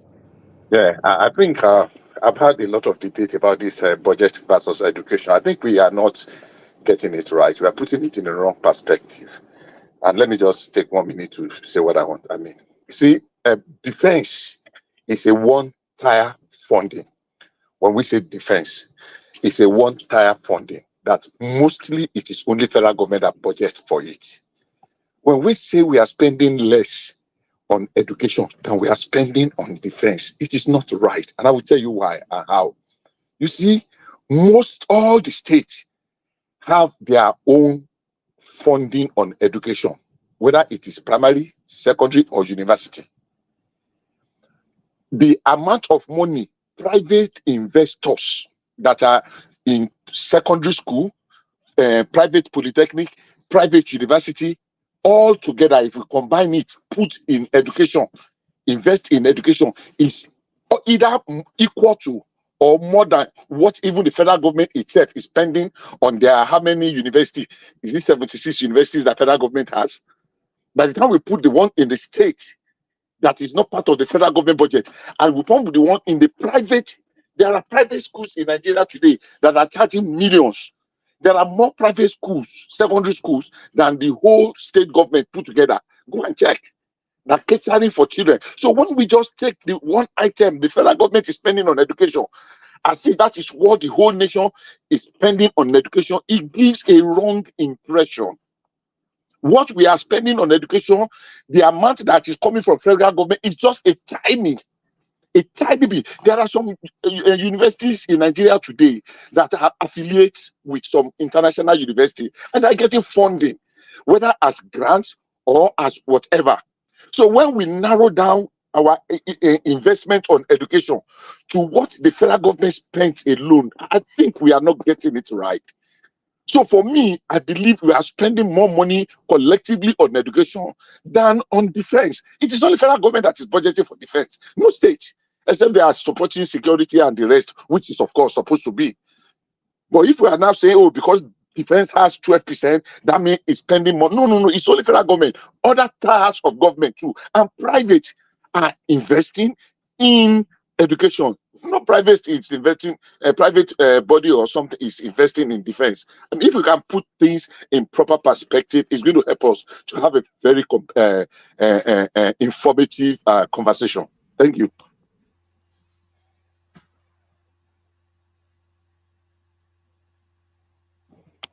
Am I lost? Hello? Yeah, just to add that 2% of corporate tax goes to education funding. 2% of the profit of corporate tax. Did I get lost on the way? Hello? Did anybody hear me? No, we can hear you. But Emeka also added that 2% of corporate tax goes towards education funding. Yeah, so, and there are other funding too for this. The one they call what they call what is the other fund? There are other sources of funding for education. I mean, it's not just the one that federal government budget. So we are actually spending more money on education overall if you bring it together, far more than defense. All right, back to you, Ajahn Lekoko. Well, the national budget is different from individual state budget. So you cannot, there is no way you want to module individual state budget without a federal government. So we have to separate them. Okay. Now let me answer you if you don't mind. 1 second. Then that means we still need to put it, because federal government does not cater for primary education, and not for secondary education and not for technical education, which are very crucial parts of education. So if federal government is spending that amount alone in the few universities that we have, and let me remind you also, some of the federal universities don't even get their funding from Ministry of Education. At least more than about 20-25% of the agric universities don't get their funding from the Ministry of Education. Go and check. And some of those specialized institutions, some of them belong to the Ministry of Science and Technology, some belongs to the Ministry of Education. Some of these secondary school, they get their funding from defense, like all the command secondary school. They don't get their funding from Ministry of Education. They get their funding from defense, Ministry of Defense. Police, primary and secondary school, get their funding from the police. University demonstration, whatever secondary school, get their fundings from the universities. So it just to get us, let us, I mean, put things in proper perspective. It's not like I'm kind of against, but we actually spend more on education than what we are admitting we are spending. Thank you. Anyway, federal government spend a lot of money on elementary education. I think it's federal government that the universal basic education is a federal government program, which is mainly a program to support, to give funding to elementary education. And now I think it's been extended to GSS. So a country that does not give sound education, qualitative education to her children is a country that will not have future. It's a country that will not develop talent. It's a country that won't be able to develop that capacity to compete with the current challenging world where we live in. So, and that country will not look futuristic to some people, and a lot of people will be running out of that country. That is what we are seeing in Nigerian people and in that country today. A lot of Nigerians are running out of Nigeria because they don't see future in Nigeria. One man brought it to us a day before yesterday that 5 billion, Nigerians spend 5 billion to leave United States, to leave Nigeria to United Kingdom for education, just to only one country. How much is it? Is it 25 billion, right? 1 month. It's 5-point-something billion dollars. Yeah. Yeah. Pounds even. Yeah. $5-point-something billion to one country, to United Kingdom. To US, we don't know. To Canada, we don't know. And some other part of the world. That is money that should have remained in Nigeria, that will have stimulated your economic growth, that will have, generate economic activity that will have added to your economic growth. But they are leaving Nigeria because they don't see future in Nigeria. Nigerian leaders are not showing interest in the development of Nigerian people. And that is what this budget tells me.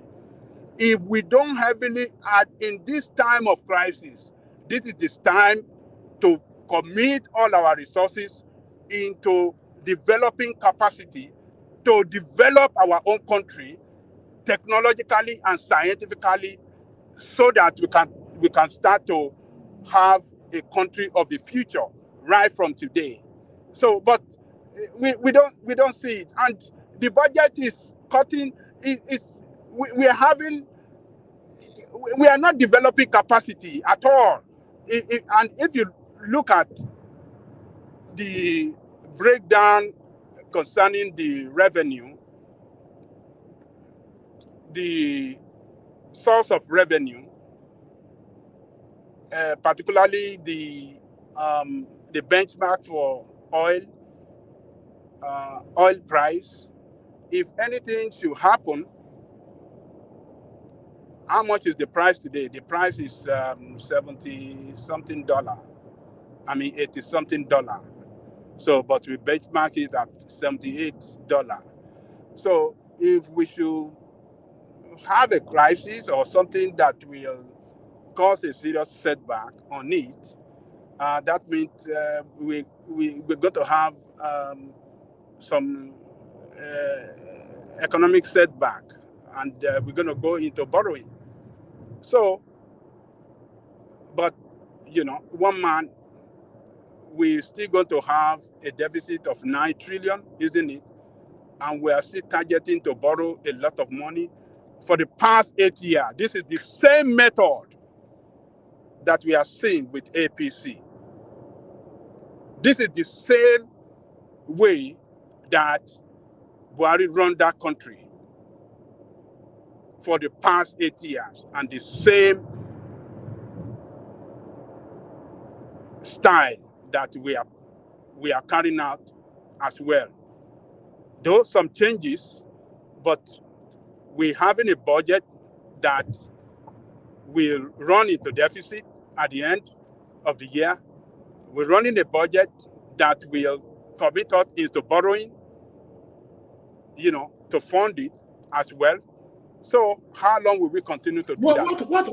What life cycle are you anticipating for this budget? Because I'm expecting them by the second quarter of next year to come with a supplementary budget. I think they've kept it deliberately low so that it's manageable. I think we're going to have about 2, maybe 3 supplementary budgets in the course of that financial year.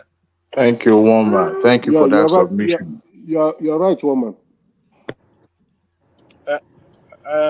One man, I'm sorry, I didn't hear what you said, please. No, I was asking you, how long are you anticipating the life cycle of this particular budget will be? And then I added that my anticipation is that by the second quarter of the next financial year, they will have a supplementary budget and maybe 2 or 3 supplementary budgets in the course of that year. So they've kept it low to manage it. Well, let's see. You could be right. And until then, we will see what areas of the economy. Who is that? Sorry, it's my daughter. Oh, okay. That's the most sense we've heard from Dewale. Maybe we need that voice instead of Dewale's voice. Whoever spoke now, that's the most sense we've heard from Dewale. You mean the loudest voice in my household? No, you don't want that. Your little princess. Is that your daughter? Yeah, she's the loudest voice in the house. Like you. Well, I'm a low-key person. I don't really yell like that. Okay, but about you are lucky. All right, so one man we will be able to know at that time the areas of the economy that how they're going to share the budget, the supplementary budget. That will tell us what really interests them the most. So, but on this one, defense is still having the number one, but that defense,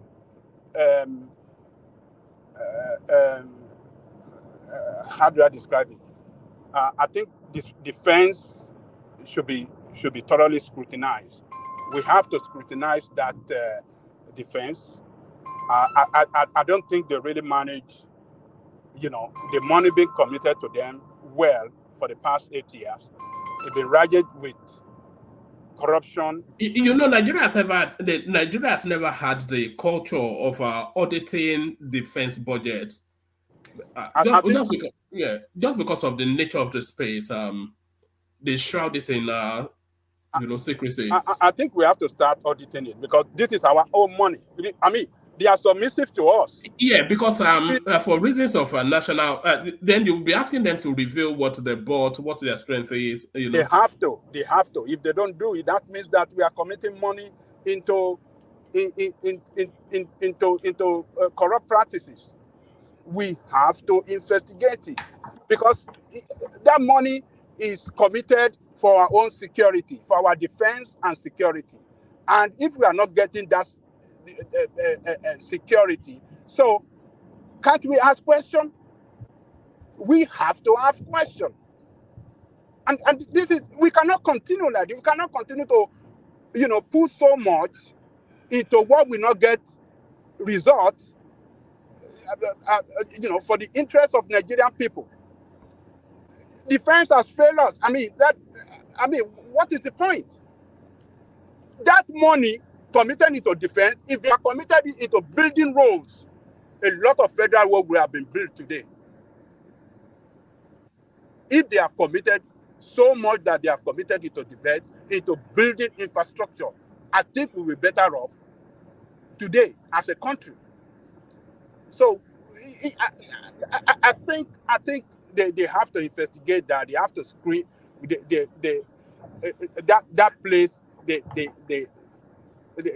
have to thoroughly audit that space and put some sanity there, reorganize and put some kind of control measure that can put in place a transparent manner of knowing where money is going, what that money is doing, and what is being achieved.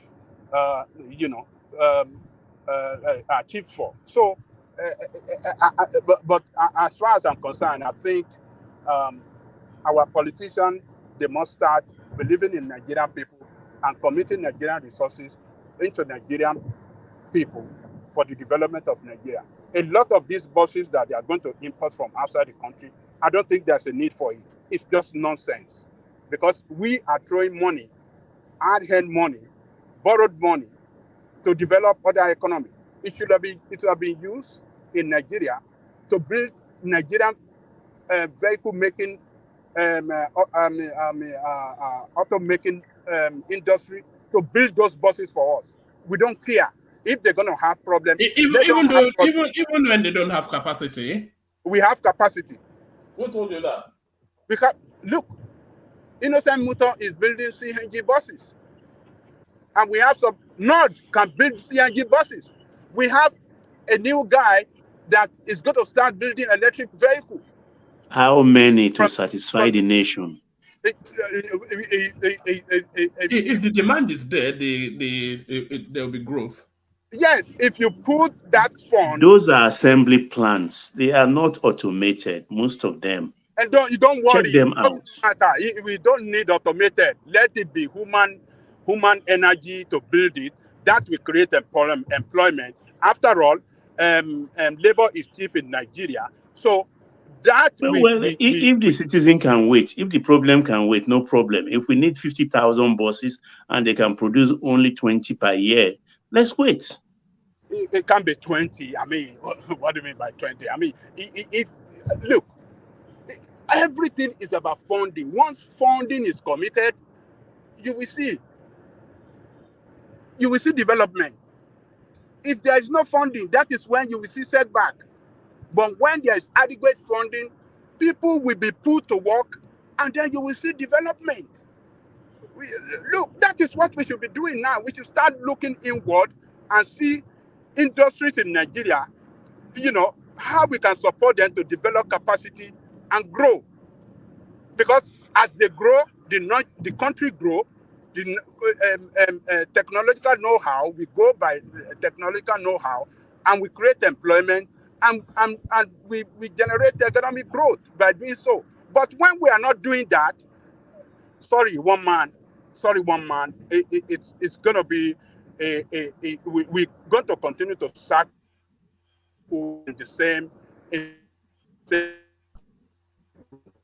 same problem all the time, looking for investors, and investor will never come, and our money will be squandered for so many things that will not achieve any result for the country. So to me, the totality of the budget, the amount look big, but it's not a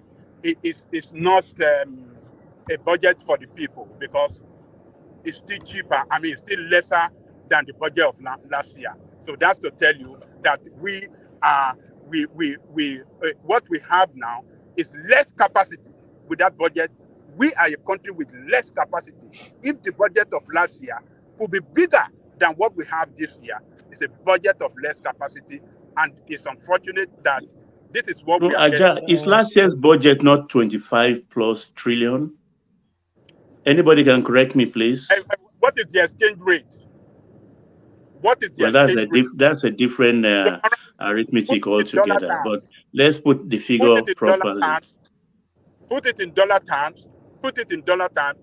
Today, We don't what print we are dollars going anyway. what we are going to pay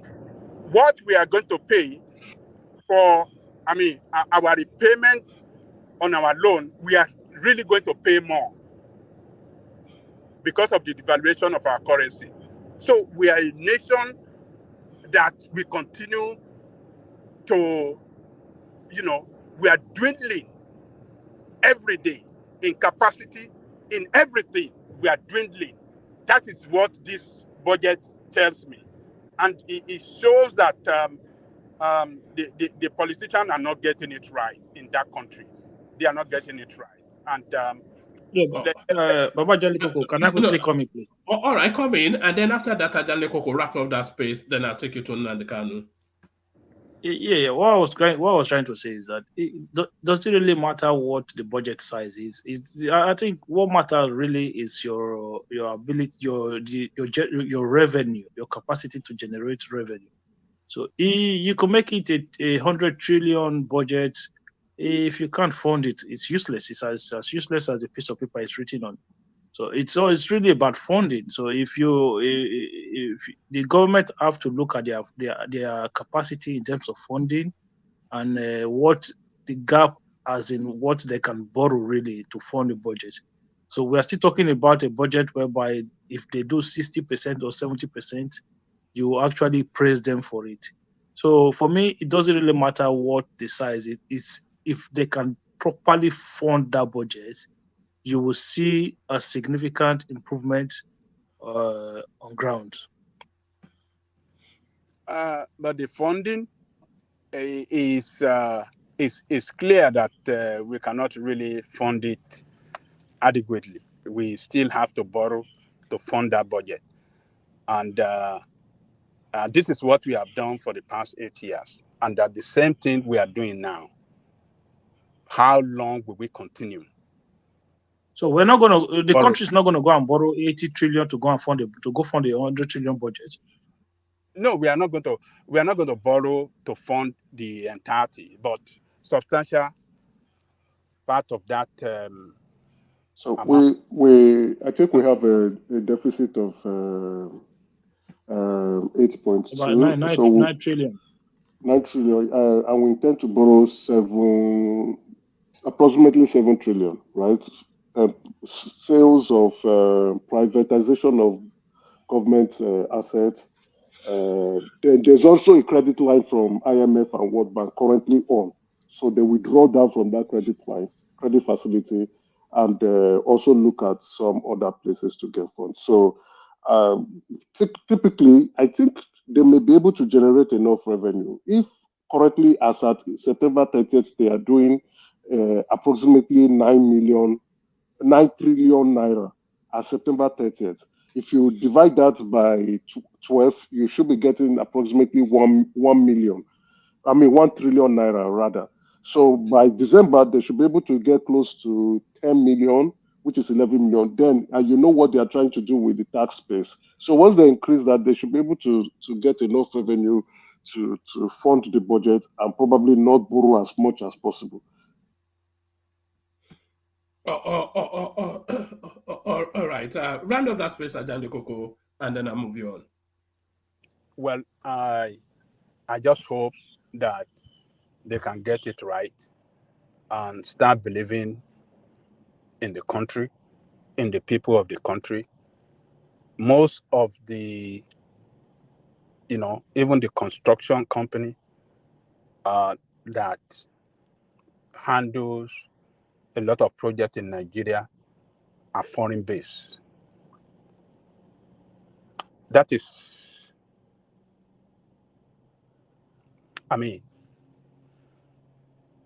you cannot grow. You can't develop capacity. I saw a school in Lagos I've never seen it that before. A school building being built by Turkey, a Turkish construction company, building private school. They can't even give it to a Nigerian contractor. What does that tell us? You are killing the people with the capacity, professional in that field, to build, when you don't support them, when you don't award contracts for them. So, you actually believe those companies belong to foreign contractors? If they're investing their money, but Adale Koko, let me move you to Nnamdi Kanu just to manage the time. Okay, let's go there. But I hope they can get it better. But this budget does tell me that, look, we are dwindling, we are not getting it right, and to record growth and take our people out of poverty, that chances look very, very slim. Wama, thank you. All right, Bilan. So it looks as though Ohaneze and Igbo, they've been able to get a commitment for Nnamdi Kanu's release before the year runs out. So, and Nnamdi Kanu also speaking to that from detention via his lawyers. So it looks as though it has some veracity to it. So it does make sense for Nnamdi Kanu to be released because it generates more noise and more traffic for him to be incarcerated than for them to release him. So if they release him, then he can go into his own space, and then that conversation that they want to have can take place there. So what are you then making then of this gift for Christmas that TINUBU is about to gift Ohaneze? Is it really confirmed now that it's going to be released? Are they making an official statement? Or they've not made an official statement, but it's just breaking through the news cycle now. Well, I think it's the right step in the right direction. TINUBU should show to Nigerian people that is a civilian, a man that fought for democracy, a man that believes in the rule of law, and a man that is ready to abide, even though he's the president and the most powerful president, have been described by some people, Nigerian president, the most powerful president in the world. It should show to Nigerian people and to the world that, yes, he believes in supremacy of the law and he will follow the law. Law court has declared that Nnamdi Kanu should be released. But Buhari administration decided to keep him in detention. So if TINUBU is following the law now, I think it should be commended. It's doing what it's supposed to do. I think to Igbo leaders, they will welcome this because they've been calling for this. What do you think the release of Nnamdi Kanu would do to the narrative in the Southeast? It's not going to do anything. I think it's going to bring security and stability in that region because most of the group fighting for Biafran state were waging war. Are waging war against the country on the basis that it's in detention, and they've been calling for his release. So I believe when it's released, as a matter of fact, its organization IPOB, they have suspended or maybe permanently stop waging war against the country in order to negotiate for his release. They did this before they were once saying that no election in Nigeria, no election in Southeast. But before the Soweto election, they negotiated, and they were even calling on people to come out and vote.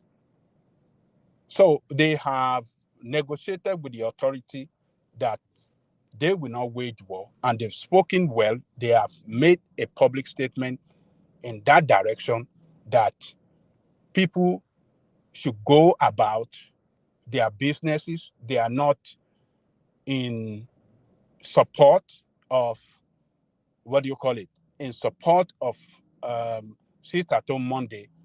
They are not in support of no election. They are not in support of violence in the Southeast. So they have stopped fighting in order to negotiate, in order to, show a kind of a peaceful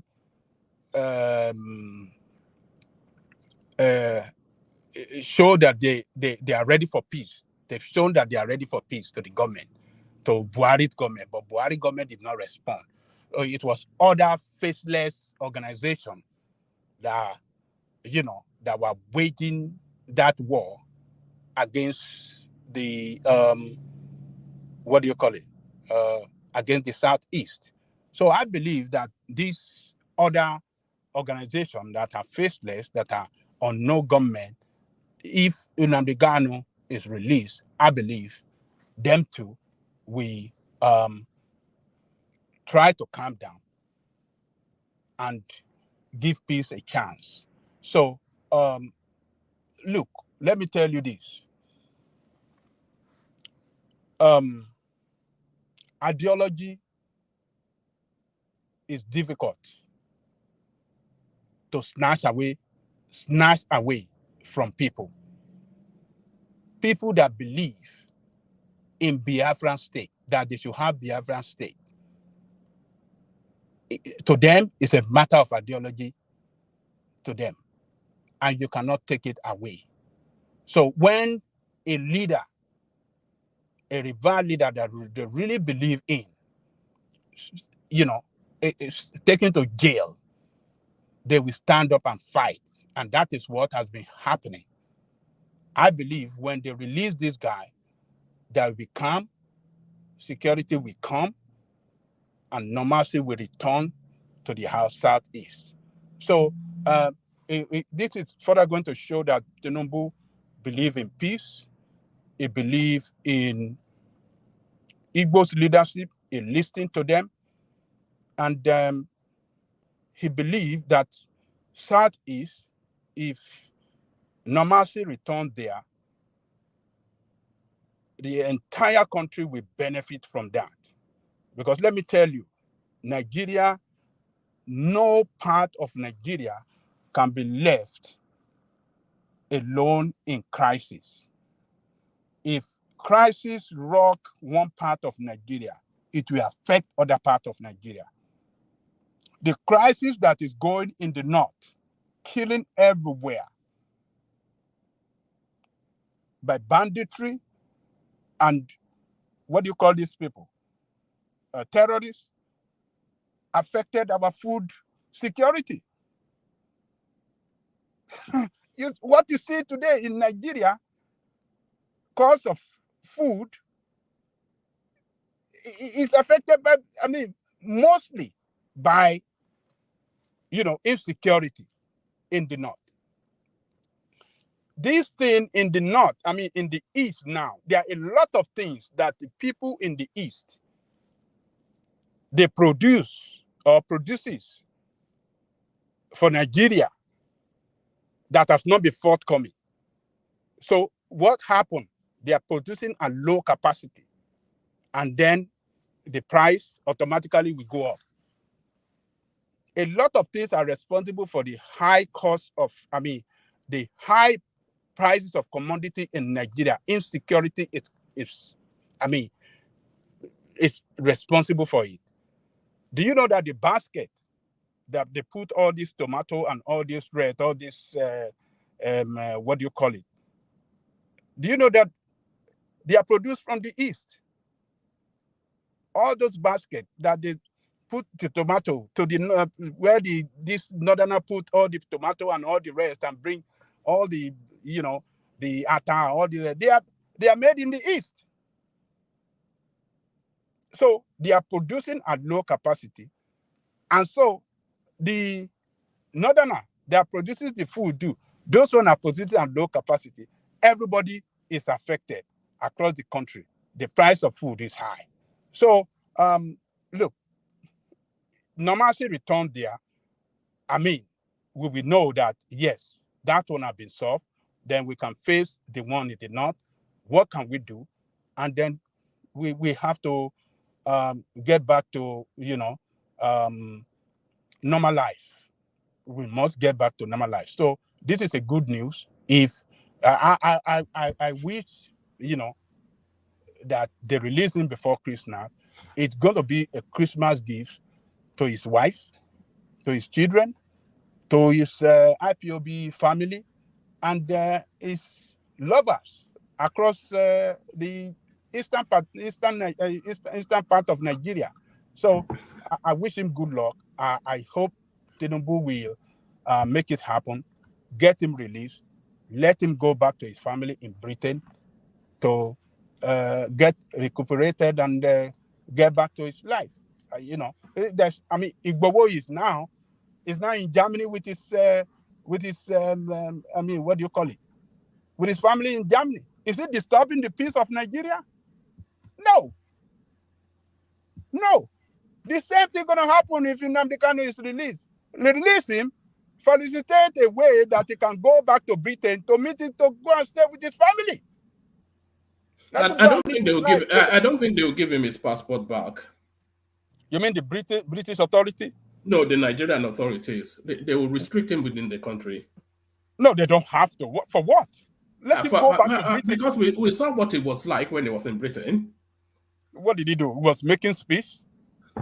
Calling for people to burn down the country. Let me tell you one man. Let that guy, let him go back to his broadcasting. What's he going to do? You need to do your own job on the ground. Have your own security in place. And that is way your security will not be threatened. But when you don't think security is threatened by all this broadcast from Simon Ekpa? Because the chief of defense staff came out to speak on it. Look, let me tell you this. If the chief of staff, if the army have done their job well for over the years, we shouldn't be threatened again by Samuel Ekpa broadcast. It's because you don't have structure on the ground that can manage the security well. That's the reason why, one man, people talk. You go to some, in these countries, there are some channels, if you know the way people talk against this country, you can't believe it. So people must talk. There's freedom of speech. In fact, your own structure. What about incitement? Should you have the freedom to incite? Even let him incite if you want to incite. Have your own security structure on the ground that will make it impossible for that incitement to shaking your security. That is what you got to do as a country. Well, what about stopping that incitement from taking place? How about that? Stopping it in how do you want to stop it? By restricting it. By arresting the person that is making incitement. One of the things to arrest him. How can you say he's free to incite? Arresting him. In the US, there where you say freedom of speech, we have people going on and say the Ku Klux Klan should arrest, attack the police and take their gun. Do you have people who say that? Who say KKK, go to the street, take police gun and use it on them? I don't want to use the K word. You say take police, KKK, go to the street of the army or anywhere, take police gun and use it on them. Do you have people that are saying, in this country there's freedom? What are you talking about? When you finish this talk, go and listen to yourself again. Okay. If let him go to Britain. It is now left for British authority to handle him. If he doesn't did they handle him the first time around now? Did they handle him the first time around? Hold on. If they don't handle him, then what happens? If they don't handle him, you put in place you rendition him again. Put in place a security structure that is inside, that will make his incitement irrelevant. We make him a bully, just a dog that bites. So militarize the Southeast. Militarize the Southeast. What do you say? Are you saying they should militarize the Southeast? You don't need to militarize the Southeast. No, you don't need to. Look, a country that is badly managed security-wise, all this kind of problem will happen. Your security network is not well funded, it's not well managed, and that is why it is possible. That's why it was possible for him to have EFN. That is why it was possible. That's why it was possible to have banditry, ravaging, and killing millions of people in the north. Millions of people.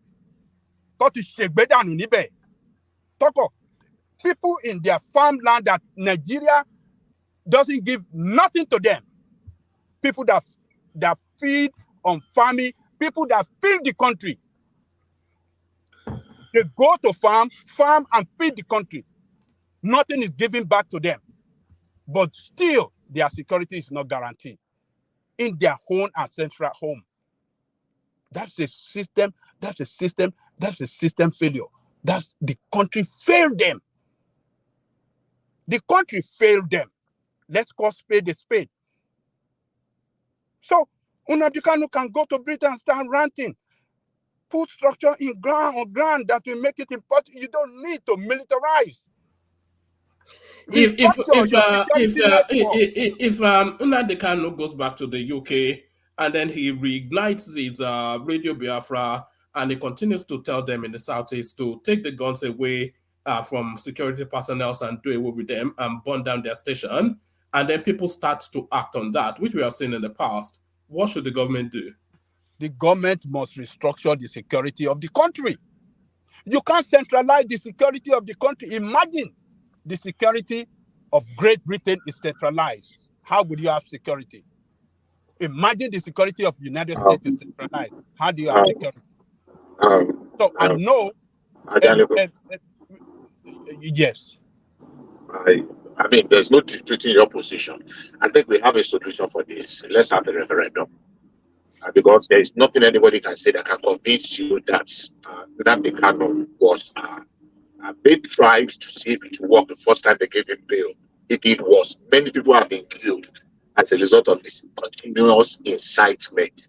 And a few days ago, a police officer, he had family too. 2 police officers were killed. They have families, they have wives, they have children, they have parents. And several hundreds of policemen have been slaughtered mindlessly. I want to give you one guarantee. I pray. I want Nnamdi Kanu to be released. And I said that much a few weeks ago. But I can assure you, people that are tasted and they are making money from this thing, they will continue. Whether it is Gima Powerful, whether it is the guy in Finland, whether it's what is the other one in somewhere that is hiding, that they are making money from these things, they will continue. And maybe even in a very different dimension. But I want them to release him, but not based because it is some form of injustice that's been meted out onto him. I just want us to give this a chance, especially for the people in the Southeast that have been. So when they release him, let us bring referendum on the table. If the Southeast really want to go, quite honestly, I have been an advocate of that for some time now. And I've been saying if it's going to make Southeast El Dorado and going to make the likes of Nnamdi Kanu and its other ones that have not yet fully manifested to have peace and have the El Dorado, quite honestly, so be it. But thinking that it is some form of injustice that has been meted out to Nnamdi Kanu, no, we just need a political solution, not because it deserves it. Thank you. All right, Adanle Koko, let me play you a clip that speaks to that space that Bishop just spoke on. So you react to that, to the clip, and then after that we go on to Baba. Muted voices of millions of Igbo cannot be heard, so that Nigerians can understand the degree to which secession by the Igbo represents their popular choice. Nigeria has had to fight two terrible wars to preserve the country. The North has paid its dues in that war, and indeed in many ways throughout the history of our country. Under our current circumstances, no Nigerian should welcome another war to keep this country together. The North in particular has more than enough challenges, and we recognize that violent secession by any part of Nigeria will compound the problems of all Nigerians under which we live. The forum has arrived at the difficult conclusion that if support for secession among the Igbo is as widespread as it is being made to look, and Igbo leadership appears to be in support of it, then the country should be advised not to stand in its way. It will not be the best choice for the Igbo or Nigerians to leave a country we have all toiled to build, and a country we all have responsibility to fix. But it will not help a country already burdened with failures on its knees to fight another war to keep the Igbo in Nigeria. So there it is, Ajanle Koko. So that's exactly the point that Bishop was making. And Emeka commented on that space as well, that the noise is starting to get to people. And that referendum now, a lot of people on board with the idea. So what are you making of what the North are saying? That if the seniors in the Southeast, if they are keen on that, want to leave secession, and then let Nigeria not stand in their way. And if we were to have that referendum isolated to the 5 Igbo states, what sort of results do you anticipate? Let me tell you one man, this guy is not speaking for the North. He's talking nonsense. It doesn't represent the interests or the voice of the North. It's a partisan man, and we know what it stands for. Wait, Aja. One man, is that not Dati's older brother? Exactly, yes. Yeah, and secretary to the Northern Elders Forum. Yes. Okay. It speaks with some authority. It is not speaking for the North. Yeah. North Elders Forum. It's just an organization. It doesn't represent the interests of the entire North. Even Kwankwaso described their organization as is the closest we have to Afenifere or Hanese in the North. Well, let me tell you this. A leader of a particular group or a particular group in one section of the country should not come out this way to paint a picture, a very, very wrong picture of the entire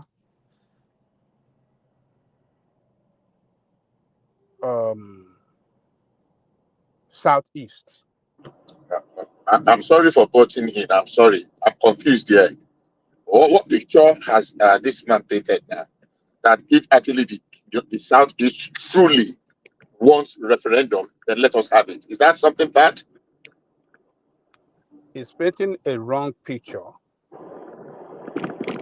People that listen to him will think he's talking senses, but actually he's talking rubbish.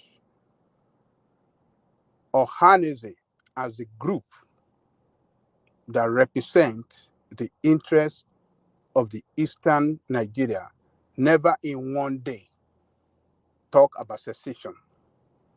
They So never.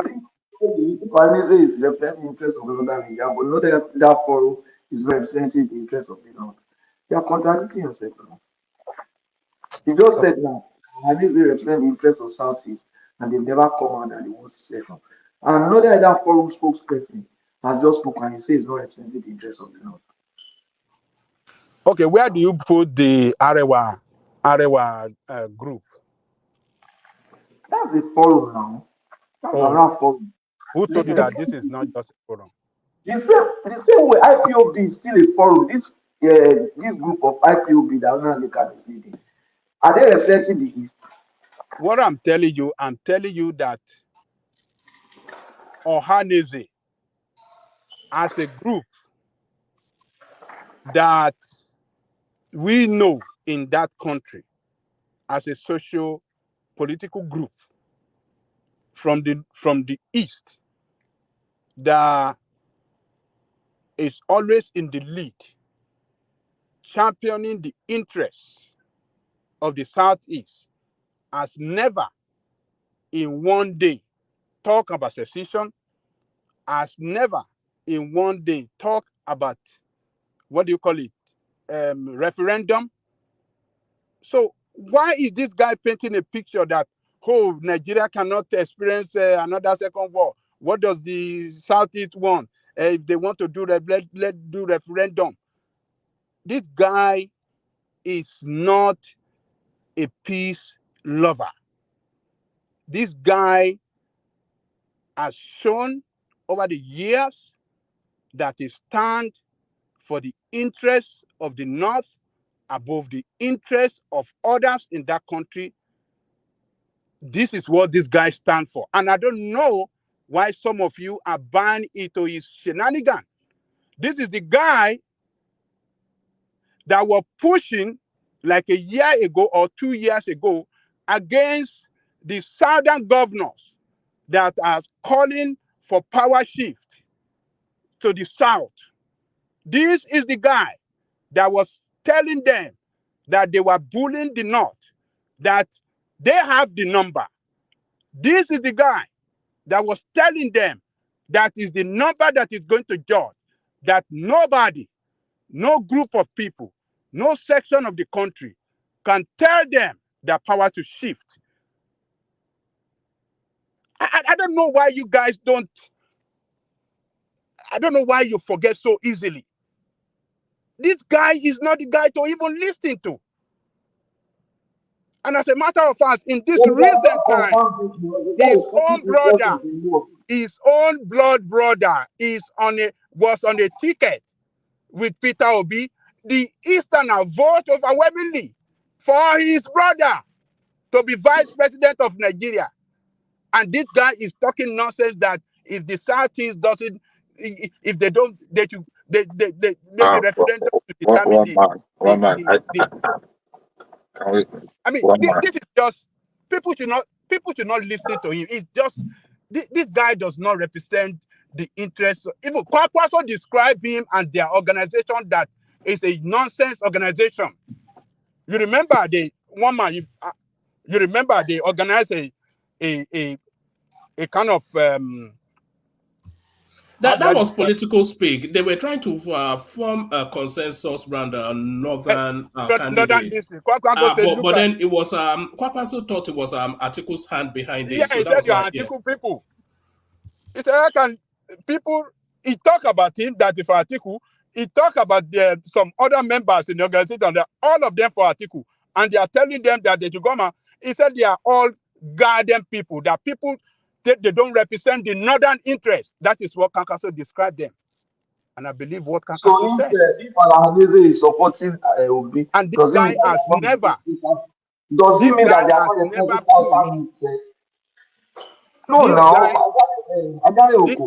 today you are sounding very different too. Okay. Your analysis is something dumpty. Because now you are just saying that Kankaso said that guys you initially said that the guys only seek northern interest, and that's what we are saying. It's only the man who seeks the interest of a place that can speak for them. He is speaking for them. And then you say, oh, Komanso said that there's a political thing behind it, and he's attacking them. What I'm telling you that this guy is a divisive guy. He like to, you know, yeah, but what about the message though? You've been speaking about the guy, but what about his message? The message is nonsense to me.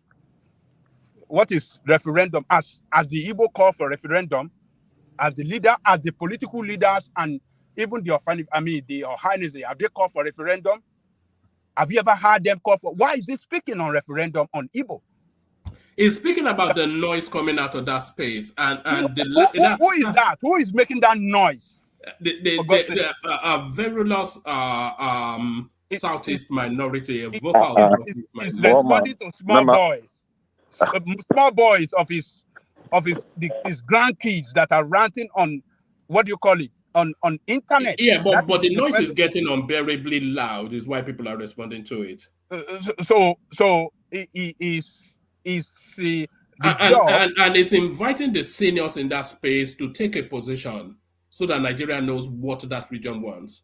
He's a divisive guy. He's trying to cause division against the Southerner. Now I see some of you that are Yorubas are supporting him. I think that he's talking senses, whereas he's trying to push us against each other. He's talking nonsense. So the corporate existence of Nigeria is what this guy should be preaching for. He should speak in such a manner of an elderly person to unite the country, to bring people together, and not making statements that can further cause, division among people. If Igbo people hear this now, they will push back at him, they will call him names, and I don't know what he's trying to achieve. It's not the guy. He said a lot of rubbish in the past. Sometimes he says some good things, but this time around, I think it nothing called for it. The leaders of Igbo, we have Igbos in the parliament. They don't speak in favor of secession. They don't speak in favor of what do you call it? Biafra. They don't speak in favor of Biafra. They don't speak in favor of referendum. They don't speak in favor of breakup of the country. They always speak in corporate existence of Nigeria. What is this goddamn? Yeah, but they don't speak to that narrative though. That's I beg to disagree. I beg, stop feeding us with this. Biafra has been a very strong voice and they've been agitating. And most of the leaders, either directly or indirectly or tacitly, are in support. Now that we are saying, let's lay the cards on the table, you are turning, you can't do this turnaround on us. This Biafra issue has become too much of a, what do you call it, that it is time we address it once and for all. So stop this one you are telling us here. It is completely not acceptable. It makes the rest of us look like, are we living in another alternative planet? You are saying Biafra is not an issue, referendum is not an issue. I don't want to start bringing, I'm not in a position to send clips to you of serious senior people, not least of Abari Beta. If the people say they don't want to go, you call them .nation, let them go. How many times have we listened to this? What are you trying to spin around here? Come on, this insults our intelligence completely. Biafra has been an issue. We are not saying, I believe that the corporate existence of Nigeria benefits every one of us. But if it has gotten to this point, look, let's now put it on the table. If actually, truly, Biafra people want it, and I don't see anything, I don't like the man from Adam. I don't. But if a broken clock can be correct 2 times in a day, if there is sense, he did not say go. He even said that, look, it is in the best interest of every one of us that we live in the country we have labored to build. But if it is becoming impossible, then let us lay the cards on the table. What are you talking about? You're making it sound as if it's Nigeria that is pushing Biafra narrative. It is not Nigeria. The people that have been killed, I can tell you confidently that over 100 policemen and security personnel have been killed in the past 3, 4, 5 years. Over 100. Their families. People cannot live in their land. Some miscreants have taken over. When they want to come, they will say, oh, they are militarizing the place. When you leave them, they say, oh, what are you talking about? If we are going to have a conversation and it's going to make all of us to bring our grievances and then it can be addressed, let us have it. So I support what the man said. don't spin it, don't turn it around as if it's Nigeria that has been clamoring for Biafra. Look at what you're saying. As if it's Nigeria that wants to push them, and Nigerians are clamoring. Nigerians are not clamoring for Biafra. The people that are clamoring for Biafra are from the southeast, and they've always been there. So don't make it sound like this. You're not listening to. I never said Nigeria is clamoring for Biafra. I never said. I said that that's the impression you are creating now. I'm not creating that impression. I said the leaders of Southeast never called for Biafra. They never called for a referendum. And that's not correct. That's not correct. You are not correct. You are not correct. A lot of them have called for referendum. A lot of them have supported Biafra. As Abaribe supported Biafra. Even this Abaribe you mentioned, he has never one day said, look, I want Biafra. It never. Let's be analytical. Ab initio, it was the leaders of Southeast that started Biafra in response to what happened in the north, and they were not against it. They all went into it. We came out of it. Their youths in Uwazuribike were clamoring for it. The leaders never tried to stop them. Uwazuribike group died down. Nnamdi Kanu started. My brother, with the level of incitement, the hatred, the attack on other Nigerians, verbal attack on other Nigerian leaders, Nigerian churches, Nigerian schools, Nigerian religious groups, Nigerian businesses, in his incitements that he has made, his leaders cannot claim not to know, and yet they kept quiet. Despite the physical attack on their own people, on their traditional institutions, there were some people, all those that were attacked like that. The leaders were aware, but they never tried to condemn it. My brother, they were in support. That's why. If you don't know, that's what it means. Silence. All right. Ajale Koko, round up that space and then I'll go on to Baba. Well, I don't know what gave you guys the impression that the leaders are supporting them when none of the leaders are spoken in favor of it, when they themselves, those that are calling for Biafra, call their leaders some kind of names. They call them a sellout. That is the money they are making from Nigerian state that never let them champion Biafra state. Look, let us get this thing right. All Igbo leaders that I know never at one time say Biafra must come. They have always in support of corporate existence of Nigeria. They always believe in Nigeria, and they demonstrated this several times.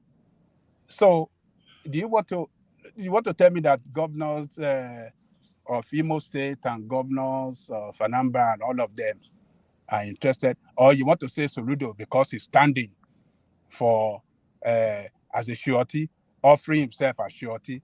That means he's a Biafran agitator or supporter of Biafra, because some of you guys seems Abaribe for standing for Nnamdi Kanu as a surety in the past, describing him as Biafran supporter today. Look, this guy is a divisive guy. He doesn't believe. What he believes in is the supremacy of the North over others. Simple. You guys don't know him. That is what he stands for. This statement is a divisive statement. It's aimed at causing division among the Southerners. It's aimed at raising another issue against the Southeasterner. We must not accept this nonsense from him. He is not interested in balancing of power in Nigeria. He said it before the election that power is not necessary, not necessarily have to rotate. He believes in supremacy of the North. But you guys, I think what is saying now makes sense. It's talking garbage. It should not be given attention. He's not the one to speak against Igbo. These are young boys that are ranting online, and he says he's the leader of the North, and you guys think I speak for the North. Does the Northerner listen to their rant? But he doesn't have job to do. I don't know why the vice president, what's the name of the vice president that have him appointment, allow him to speak this kind of nonsense? It should be fired. If I'm the vice president, I will fire him today. That you have no business. You should speak. You should work for my office and not make statements that will destabilize the country. This is a statement that can destabilize the country coming from him. That if the Southeast want to go, let us conduct referendum. It's like he's trying to.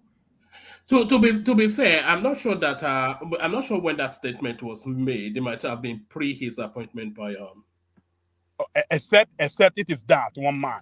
If it's not that, if still in the office while he's making this divisive statement, I think he should be fired the next day. The vice president must fire him because this is a statement that is capable of causing crisis. And he made that statement last year. Okay. All right. So let us leave it there. I thought it's recent. I thought he just made it. If it's for last year, well, let us just leave it alone then. It doesn't make any. It doesn't. It's not. It doesn't worth it. So, but as far as the Southeast is concerned, I think. Nnamdi Kanu rather. So, kudos to President TINUBU if he should do it. I think I will commend him for that. Nnamdi Kanu deserves to leave detention. There's really no reason. There's no reason to hold on to Nnamdi Kanu anymore. It's no. Yeah, so they can release him, and then the noise will go to his space, so that the government can carry on. So they can, and then the noise can go to his space. That's right. Let him go. If you keep him here, let him go to his family in Britain, so that there will be peace here. There'll be. Because if he's here, you see some people still want to go to his house, and something can still happen. You will see police go there. They will restrict him to Abuja, and they will limit the amount of people that can see him. That's what they will do. Those were his bail conditions before he absconded the last time. They don't have to do that. They want to just like that's a militarized.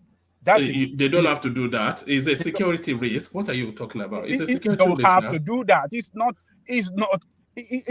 Look, this is what they did to Sowore. Yes, and that was a security risk. Yes, and that caged Sowore. They did not cage Sowore. Sowore was caged now. That's what I'm saying. That so Nnamdi Kanu has to be caged. What was Sowore carrying gun?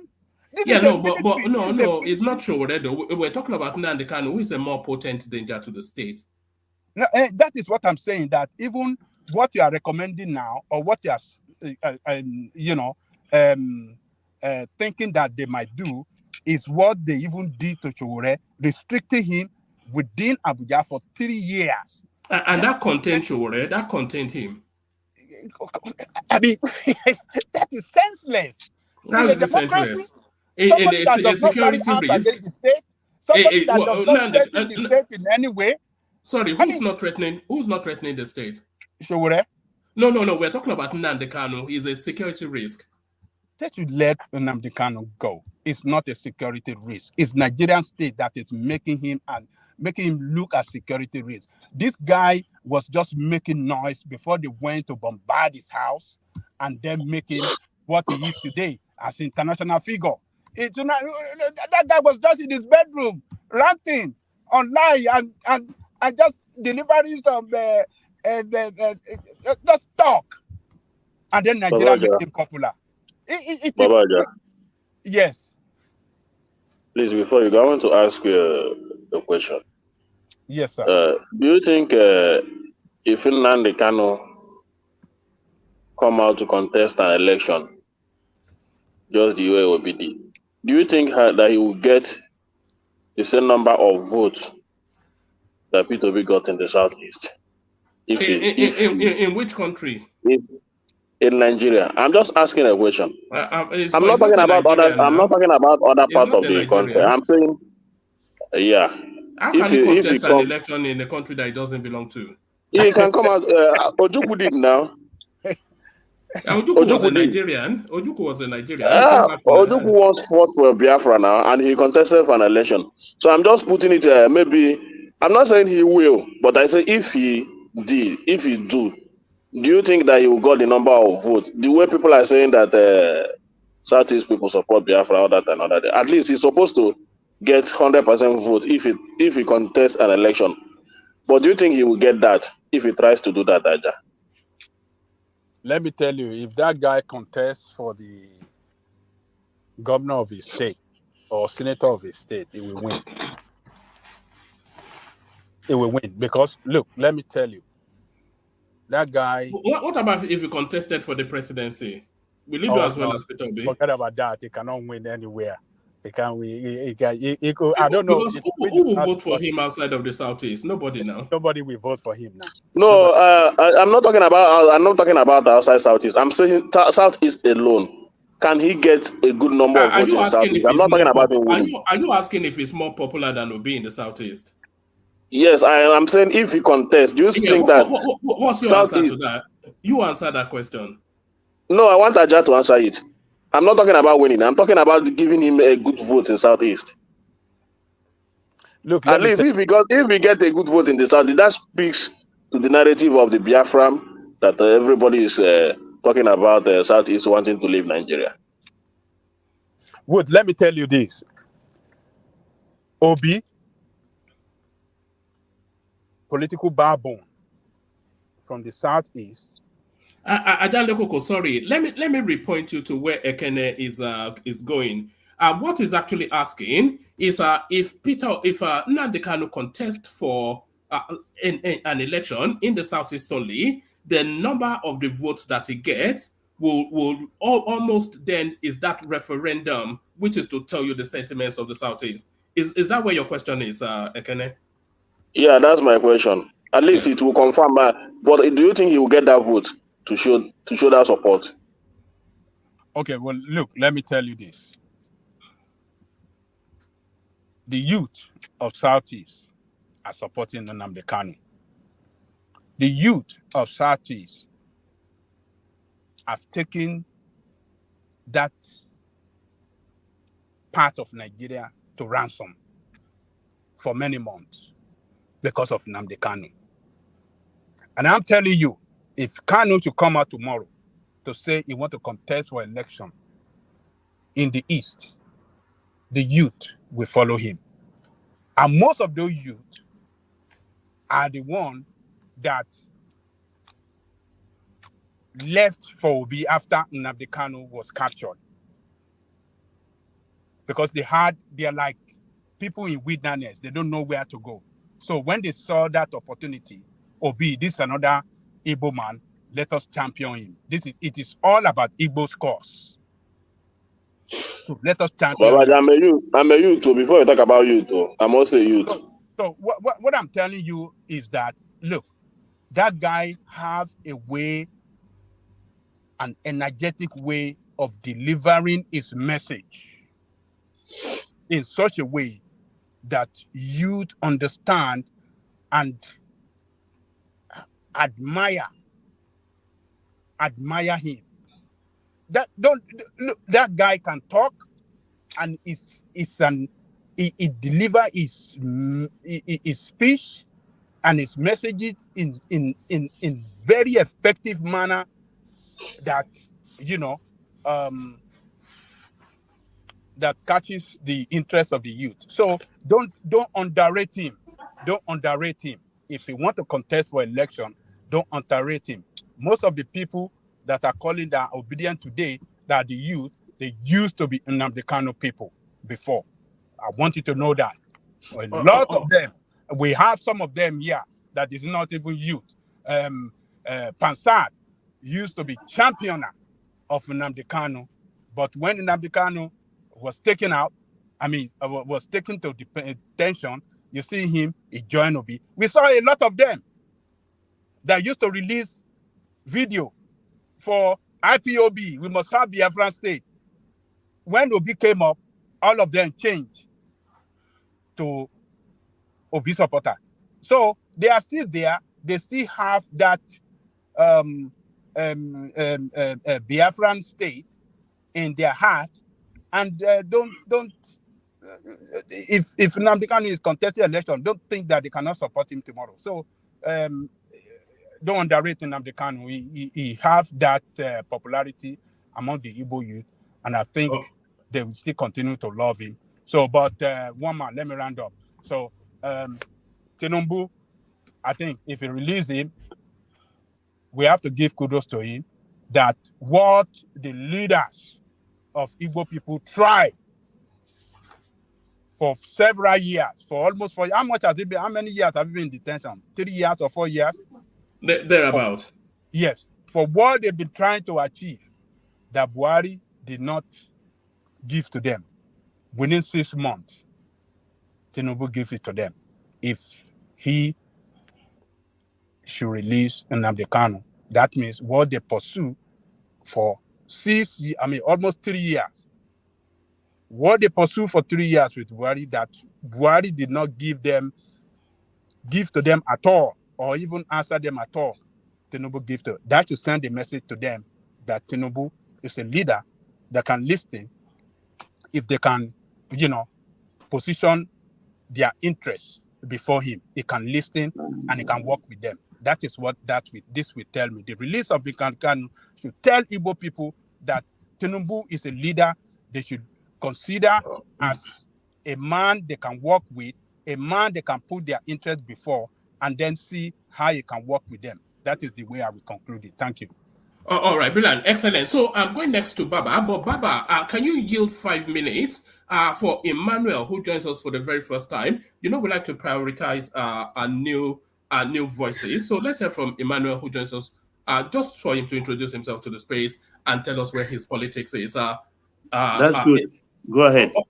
Emmanuel, good to see you. Good morning. Yeah, good morning to you. Where are you joining us from? I'm coming from UAE, Dubai. Oh God. Okay, so that's the spread, isn't it? All over the world, global platform, as Zita always says. So you've been following the conversation. Where would you like to come into the conversation?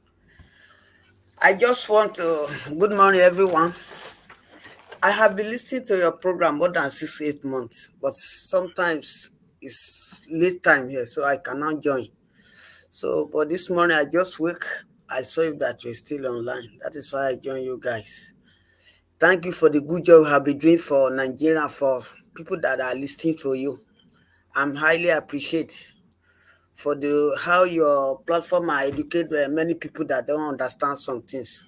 But sometimes we are biased about TINUBU, something like that. Though I'm a Yoruba man, but I'm not against anybody, but I think this platform is doing a good job to educate many people that don't understand.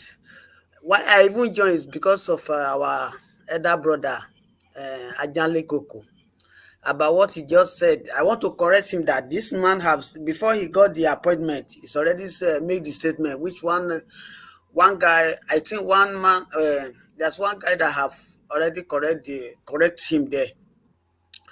What I say about TINUBU, if he release the man, he should be careful about releasing the Nnamdi Kanu.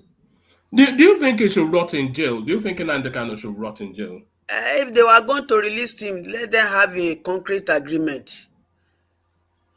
Let them have a concrete agreement. And I just want to ask one question.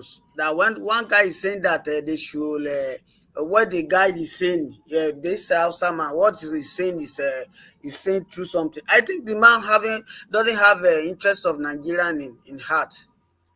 I want to ask one question. If it is his own junior brother that is supporting Obi, won the election, will he say what he just said now? Will he say that? No. Do you not think that Biafra narrative, do you not think it should be tested? Because we've had too much noise for too long from that space. So let's Why test did it, Sheikh and tested then it? For and then what? if they want to go, we'll shake hands and say goodbye. If they were the leader, let's say now that one is Peter Obi that won the election, which all of us know that according to our elder man said that they want to use Bajwe. Everybody know that Obi did not win the election. Only they just to create a problem in Nigeria. That's what I can say about it. So if the Obi is the winner, can they now come out now and say that they were wanting a Biafra by this time? What do you think would happen if Obi had won the election? What do you think would have happened to the Biafran narrative? They will not hear any noise again, as far as I'm concerned. If it is Obi that won, if this Obi is the president of Nigeria today, I'm sure, 100% sure, you not hear any Igbo come out and I'll be talking about Biafra again. They will not, I know they will not come out. None of them will come out and be speaking that we want Biafra, we want this, we want that. We will not hear from them again. These people, I like them, but their behavior, I'm sorry, I will not say more than this. All right. What's life like in Dubai? What's your experience like there? Is it are you having a good time? I can see you are smiling and your cheeks are rosy, so life is good. I thank my God. I have been here now. This is my 8 years in Dubai, but I don't have problem. I have my own job that I'm doing here. So since then I don't have problem. But most problem we are having here, these are the people, I'm sorry to say this one in your platform. The problem that Nigeria are facing here today, 85% of the problem are Igbo people that are causing this problem. They were not ready to work. What sort of problem? They were not ready to work. They'll be stealing up and down, staying, scamming people, do a lot of evil things that they were doing. Even now that they are not there, even if you want to cross subway, that if there's no camera there, they'll go and stay there around 1 o'clock, 3 o'clock, that they know there's no place there. They'll be taking knife, be collecting money from people. A lot of atrocity that they were committed here. One time they came to my flat. We have problem because we are living with them in my flat. We have problem when they were in the station. In that station, where they took us go there, I met about 54 people there. I still counted that day. So I have my paper. Thank God I just spent some hours there before they released me. I started counting people. I started asking one by one. Out of 55 there, we have about 48 people that they were from Igbo. You hear Okechiku, all this sort of name. They were the one they were created problem for in this country. Sometimes I'll be thinking in my mind that if they want these people to go, they should release them to go. Because I don't see, I'm sorry to say, most of a little, especially in Asian country, if the atrocity are committed and you want to trace the background of the problem, you see that 75% of them are from Igbo. And they'll be come out and be saying a lot of things.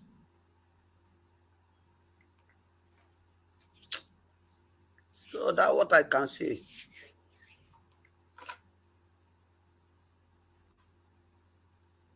Are you there? Hello?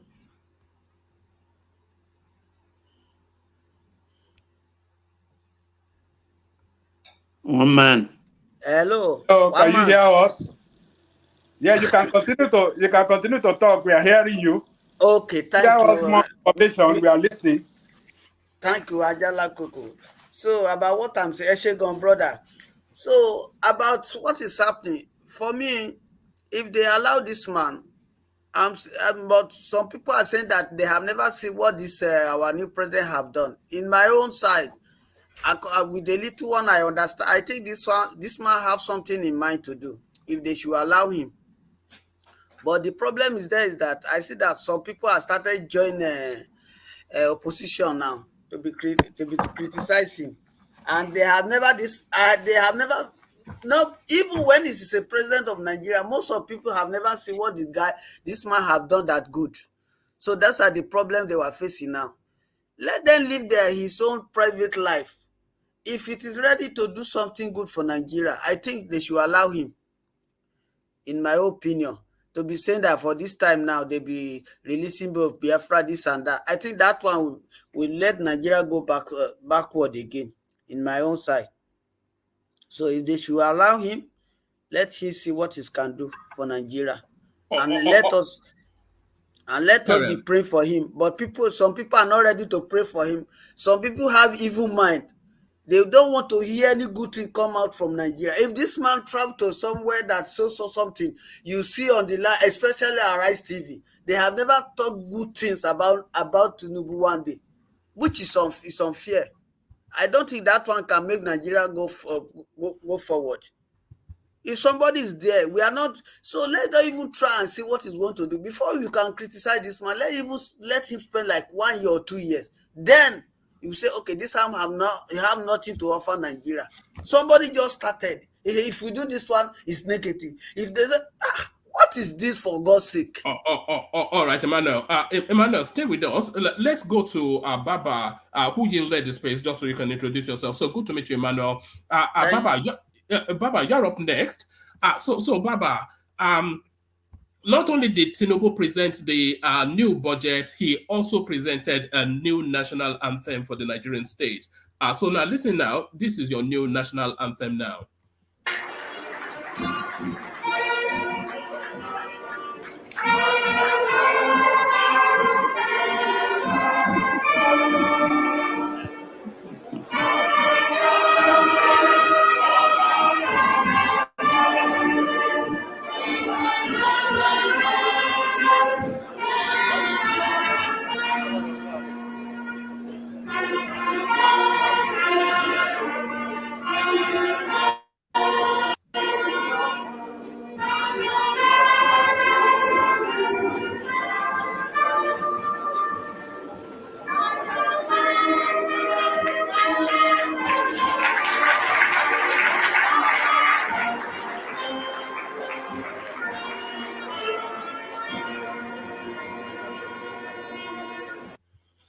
So Baba, what level of ridiculousness have we just witnessed on one of the most important occasions within his administration, presenting a budget that will chart the course of Nigeria's fortunes over the next 12 months? On your mandate, we shall stand. Is this our new national anthem? And what level of ridiculousness is TINUBU reducing the country to? Well, thank you, one man, for having me. I appreciate it. I wouldn't kick off without salutations to my brothers on the platform, the panelists, and also reaching out to the commenters, people I call the commenters. That is the backbone of the platform. And you're all welcome. I think time is fast spent, so I have to quickly salute you all on the comment section. I can see Mike is coming up. The regulars are here, Ola Oga and Ayo, and the darling of the platform, Chioma, has arrived also. Mungo Park, Crown, Boas, Evil, Ever G, Wilson, Tusin, Ufoma, Tusin, Osin Zeugu, Sise, and Samado, Okata, and Jimmy. Playtown Vevo is here also today. So thank you all, and I salute Sir Alex for gracing the occasion. Please don't stop asking questions. Don't stop kicking. We are all enjoy it. On the platform, and to our listeners, please like, share, and subscribe to the program. You all enjoy it every time. You know, definitely it's a marketplace of ideas where views flourish and, of course, thoughts contend. And you always enjoy it, particularly when we become contentious and disagreeable. Baba, it shouldn't really surprise me, but I always marvel at it every single time. And it's not anything peculiar to the space, but it's just the spread. There's a guy listening to us in Hong Kong. Emmanuel is joining us from Dubai. I am I'm meeting you from Kent. And what piece is in Japan. Look at that. It's unbelievable. And there's this guy, the Holland guy, the German guy, and all the rest. It's a kaleidoscope of a kind of painting picture. So it is very good and vibrant, not just run-of-the-mill views, things like that. It's very contending how we talk here, and people, of course, stick to their guns sometimes, and that becomes a kind of buzz boost. But I appreciate you all. Honestly, it's from there we can do all our minuses and come to a consensus eventually. Please, our listeners, click the like button right now and bring up beyond even 150. It's high time we did that. So let's go. I'm disturbed with this On Your Mandate song for an occasion like a budget delivery of the president. It reminds me, when I saw it, I remember Mussolini, I remember Tito in Yugoslavia, I remember Hitler. It bothers me that is the beginning of fascism. I know it's going to be very difficult in Nigerian space anyway, because of the tribal groupings, ethnic groupings, and all the rest. That can happen here. Fascism can happen, but it's disturbing. And according to Arise TV, they are starting to play it increasingly at national events On Your Mandate. It shouldn't be. I think Fabio is just indulging in kind of political masturbation. I think it's high time it stopped. Honestly, it is sickening. We should have a national anthem played to herald the president into the chambers, not On Your Mandate lyrics. That is absurd. Even the military observe that is what they play mostly around state banquets and things like that now. It is not good. It is distasteful, I tell you. Yes, political masturbation, as you said. But take us to where you want us to be, Baba. Yes, it's about the budget. But one thing I noticed Fabio said, I really want to correct, because I don't allow that kind of thing to just jive in a way. He said what America has not been able to achieve for 185 years, Nigeria achieved in 24 years. That means the vice president and the vice president are products of the legislature. That is not true. That is pure poppycock trash. Because if he's talking of 185 years, what about where did he put Lincoln? That is Abe. Was his deputy from the Senate too? Yeah, I mean, it's Kamala Harris, a senator, and Biden, senator. Obama and Biden were both senators. So yeah, but what he's saying is it took them 185 years to achieve that. No, Lincoln was a senator. President what about his deputy? What about was a senator? I can't remember, but JFK was a senator. Yeah, but there you are. He said both the deputy. He said both the deputy and the principal. No, I mean, he shouldn't be saying that. That is pure nonsense. It's no education there. It's about the budget anyway. I mean, I think the budget is about cautious optimism, because I could really see them go overboard and in kind of dreamland and give us a budget, unworkable budget of $53 billion, $55 billion. But they came down to 27.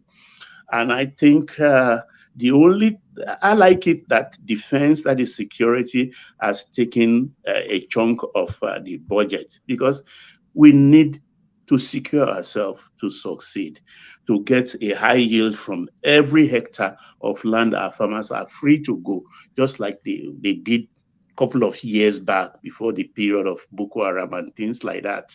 We need to eat, we need to feed ourselves. Our farms need to come up again with those huge crops, because we can't do that right now because of security. So the defense budget, I think Buhari started it by equipping our people, but we are fighting a peculiar war here.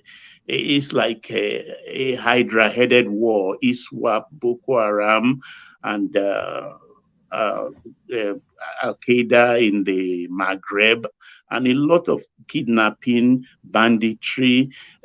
It's not an easy kind of war. We need to have more men in the armed forces. We need to have more men to police our space, because our borders are porous. So the defense budget is okay with me, and I support the education budget. I'm happy for the education budget, particularly because they've separated the student loan thing entirely from the education budget. So the student loan and it's is quite a holding. generous budget towards the students' loan as well, 700 Yeah, exactly. I'm so glad about that, because in the scheme of things right now in the educational sectors, I don't know, in a country where we now have both state, federal government, private university, we have over 200 right now. But then our students still go out, even to West African countries, to school, and they pay so much money.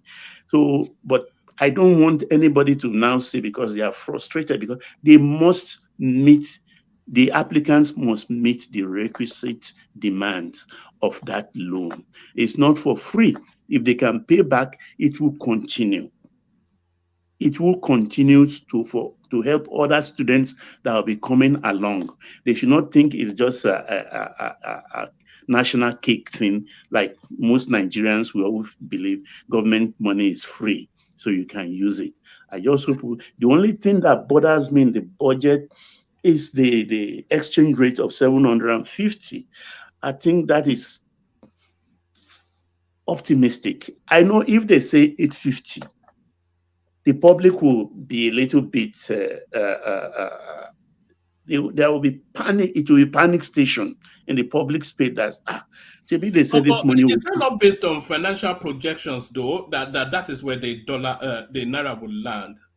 Yeah. It gives that picture, but I don't think for that financial year, because they will not bench January to December 2024. I don't think that the dollar will stabilize at 750. I'm putting my neck on the line on this platform. I doubt it. It's going to take a lot of financial engineering, even in 2005, to stabilize. To stabilize at 750. I know we've talked about it here before, and I think I've always said that 750 actually is where the naira is going to land at. But right now, in the next 12 months, I don't think that's going to happen. So it's a kind of, they are too optimistic there. And the oil price of 77, I think as we speak right today, both Rotterdam, which is spot market, and Brent, New York, I think is hovering between 80 and 82 per barrel. And I don't think with some war theaters opening up in Asia, the Israeli conflict is still there. Iran is hoofing and puffing. And we don't know where all this will go. The Ukraine thing is still there. And Finland is being threatened by Russia as we speak. So the oil thing, I don't know. The OPEC they are meeting, or they will meet within the next few days to come up with the new prices to take us into the winter season. I don't think the oil price will come down at that. I think they should have used at least about 80. At least 80 will have been ideal to help them, or even go as much as 85. So if we struck gold and it comes down even to 60, that is surplus. We will be having. And one thing we've not observed, which hit me immediately, is that there is no provision for oil subsidy. So that means relatively that oil subsidy is gone forever, because there's no provision for it. oil subsidy is gone. That is good, which is what has been eating Buhari's budget heavily all along, and for which out of this budget we are paying our interest we'll be paying on loan is about 44%. 44% of that is going to loan repayment, which we have used heavily part of which has been the oil subsidy thing. So we will enjoy in the financial year January 2025 to December of that year. I think is when we will be really relaxing and things and believe that we are crossing the Rubicon. Actually, that is my own take for that. Do you think that revenue of 18 point something billion? It's a challenge. Yeah. Okay, I'm excited about that. Hold on. Do you think it's an underestimation? Everybody I talk to think it's overboard expectation. But I think I'm excited because I think with the team I've seen about and what they are working on revenue generation, I think they could go above that. I think because they are trying to develop a kind of vibrant corporate culture. You understand, where the corporate citizens will become very responsible, particularly in the light of what has happened during Buhari's 8 years and Emefiele's mismatch of policies. I think they will get a lot of money. And I am looking at a situation where they could sell another spectrum for 5G. Which could bring in maybe another $500 million as revenue. And I think it's achievable. I think that revenue is achievable, and I'm excited about that. That's particular. I want to see how they are going to do that arithmetic and how it's going to work out. But I believe it's achievable because our big ticket corporate people are doing very, very well. And don't forget, coupled with the bank recapitalization will be coming on stream somewhere down the line, the third or fourth quarter of the year. And I don't want them to stop on that alone. Our insurance companies too, because we have only 2 insurance companies that are up to international standard. If you talk about the bottom of the ladder, ICO and I think Leadway insurance company. I think those are the 2. But because we are going into the gas trade, we need bigger insurance company with a large capital base that could really do the insurance rather than maybe syndicating their resources to insure the oil facilities that will be coming, like the pipeline and stuff like that. So I think we are on to a good thing. The budget is good. I'm excited for the students, for the loan thing, and the security. It's not going to be easy because of the kind of urban guerrilla warfare that's involved, but gradually we will get there. We will get there. It's not going to be cancelled out totally, but step by step. After all, time was when we lost a lot of local government in Borno State and all the rest. It was a bedlam out there, but that has reduced now, even though they are still holding very, very few local governments. But most importantly, I think our farmers should be able to go to farm without fear, and so that they can farm the land and we can have food to eat. But that's the only way we can tackle the food inflation. Yes, that's it, woman. for the budget. All right, brilliant. Let me take you to the Nnamdi Kanu space. It looks as though somewhat, and this story I expect by tomorrow will start to develop even more. It looks as though somewhat a commitment to releasing Nnamdi Kanu before the year runs out. So yes, it would make sense, wouldn't it? There's absolutely no reason to hold on to him anymore, and it's more trouble holding on to him than it is releasing him. Yes, I think I will be analytical here, and I think I will want to carry along the people from the on the platform and the comment section. It's going to be kind of rhetoric question. Yes, Nnamdi Kanu. Yeah, I always refer to him in my head as a warlord. This man has been released before, if we remember correctly. And I think it was Senator Baribe who signed the bill. And some of the conditions is that he cannot be in a crowd of, I think, 4, 5, or 6 people, and a kind of small curfew around his environment and stuff like that. I should not speak or hold a public forum. But within days, all those things he cancelled. All those things he cancelled out, and trouble came. And he took flight. I don't know how Abaribe escaped, because as of that time, we still had a subsiding law that says if you bail somebody and the person took flight, then you have to be responsible. But maybe because he was a senator. Okay, now let's say, for me, I'm conflicted at times. I think he should be released, and at times I think he should remain there.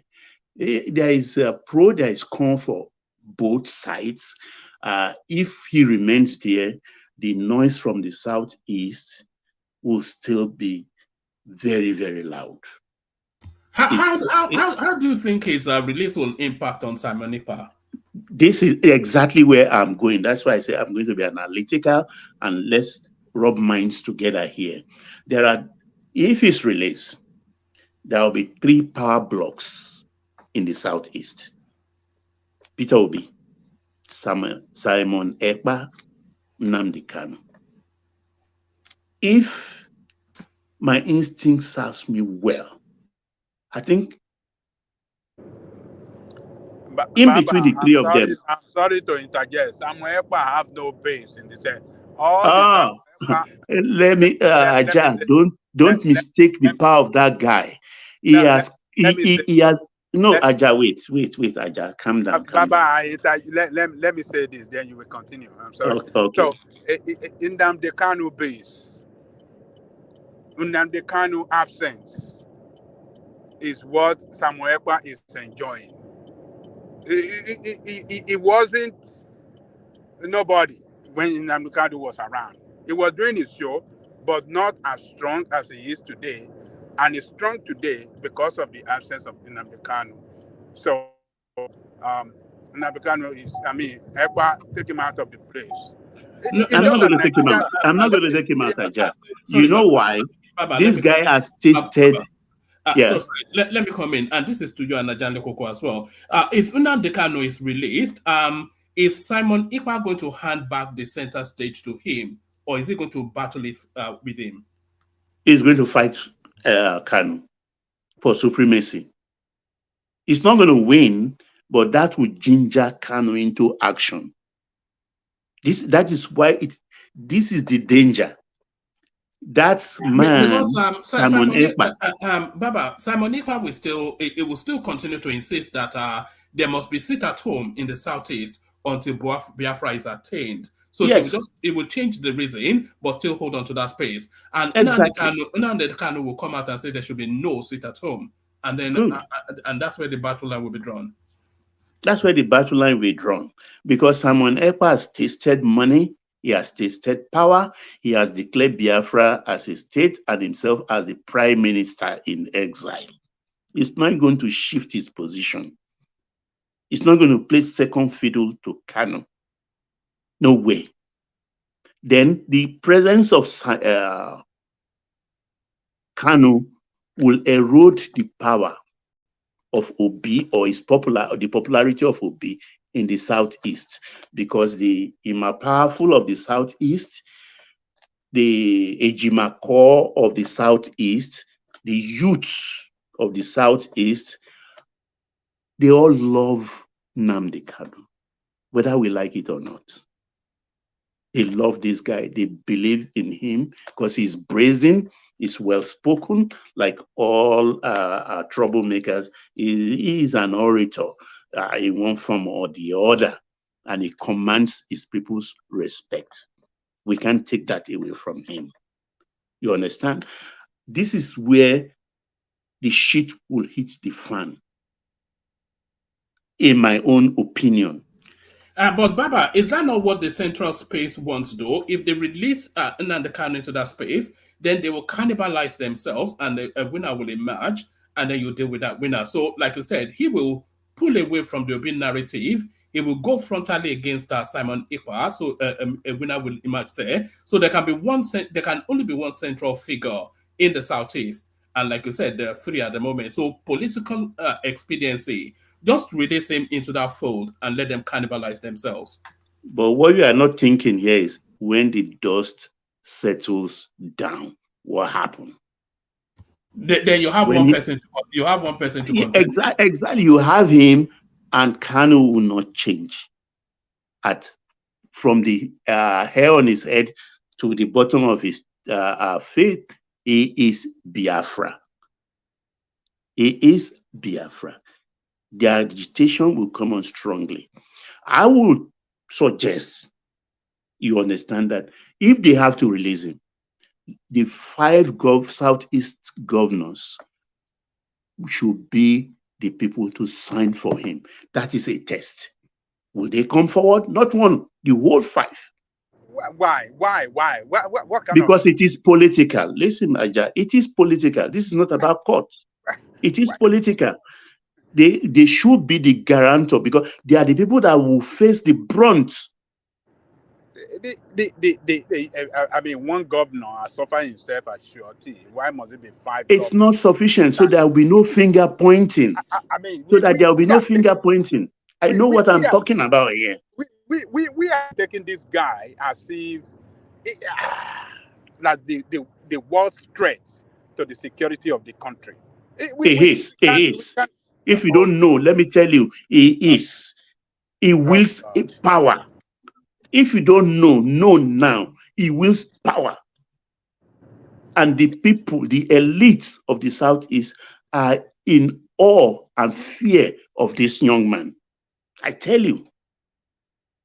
They live in fear and awe.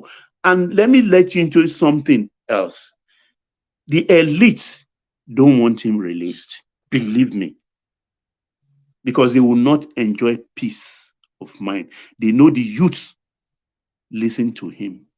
The old folks listen to him. What I suggested earlier, that he should be released and let him go to Britain, to his family. I mean, in that way, he's not going to constitute any threat to Nigerian state again. What's he going to be doing against Nigeria? He can make his speech. You open another corridor when you do that. You are declaring persona non grata. It should not come into Nigeria. This noise will still go on. What are you doing on your own end here to secure the country? Why should one man? A man. You keep on talking about security. I don't get it. It's just look. When somebody is in the midst of his people and is being protected, what security can penetrate? You realize what happened the other time when he was released. You know how many people that died before he could take flight? So before he could have a corridor to fly away. This thing is not easy the way you are looking at it. It's not easy. So that is why I'm saying that if the 5 governors will put their hand to their pen to paper because they are going to bear the brunt of the atrocities that may happen in the southeast. Well, So if they sign, the governor of Enugu State was saying on the TV yesterday that, well, we are no more sit at home, everything is going well in my state. So how do you want that kind of person to say, you want to put hand in his paper to say, well, by what you said is said, that means is assured of the safety of the place. So let him sign. Why must he sign for what? He's not the Why one wouldn't that he sign? in jail. He's not the Why one that wouldn't put it in jail. why this is why they will sign, because when the shit will hit the fan and they will now say, we told you so, we didn't want him, I didn't request for him, but you released him. We are the governors here. Did you ask us? Did you take our thoughts? So this is why they have to sign. And that's where to test whether they want it or their people want it or not. Soludo has said it. The Enugu governor, yes, talk about it. I look at it as lip service. But let them walk their talk. Let them come. I think we lack security management capacity. That is what is the problem in that country. It is not in Nnamdi Kanu that is the problem. This security you talk about, you think is easy. The people are security themselves. We are our own security. The people in charge lack that capacity. If I have an armed robber or I suspect, like this place you live now, don't people go and report the observation on the streets or to the police? Do we do it in our country? We don't do it in our country. Armed robbers are not spirits. Armed robbers have wife. They have brothers. Baba, look, our security problem is the centralization of that structure. If you break down that structure, the security structure of the country, if it's broken down, are you talking about state police or what? Yeah, state police, local government. If you break it down into smaller units, they'll be more efficient when we have better security management in that country. But when you centralize, I'm glad you are an old man like me, Aja. You have witnessed state police before, haven't you? Baba, we know the problem. We don't want to solve it because some people are benefiting from this centralization system. That is the problem of that country. The security, Nigerian security problem is not difficult to manage. Once we restructure it, you will have better security. But because it's centralized and it's not working efficiently, that is the problem. And they're making Nnamdi Kanu as if it's a big deal. Nnamdi Kanu is a big deal, the whole country will break into pieces. For what? Nnamdi Kanu is a big deal. Nnamdi Kanu is a big deal. Don't think. Ask any Southeasterner, they will tell you. We have the worst in the north. The most insecurity problem. That's a different ball game. That is terrorism. What we have in the north is terrorism. It's in northern Nigeria. You see, one of them, what do you call them, Gumi, visiting criminals in the bush, telling them, don't do anything for them. Let us pander them. Let us give them this. You see the governor going to worship criminals that kill people every day in the bush, taking pictures with them. And those people are even threatening the governors right in their face while in the meeting. They were threatening them. And then you think that Nnamdi Kanu is the worst security problem for the country. I mean, we have to get it right. You are not situating the problem. Back to you. It's twofold. What we have in the north is different from what we have in the southeast. It's different from what we have in the southwest.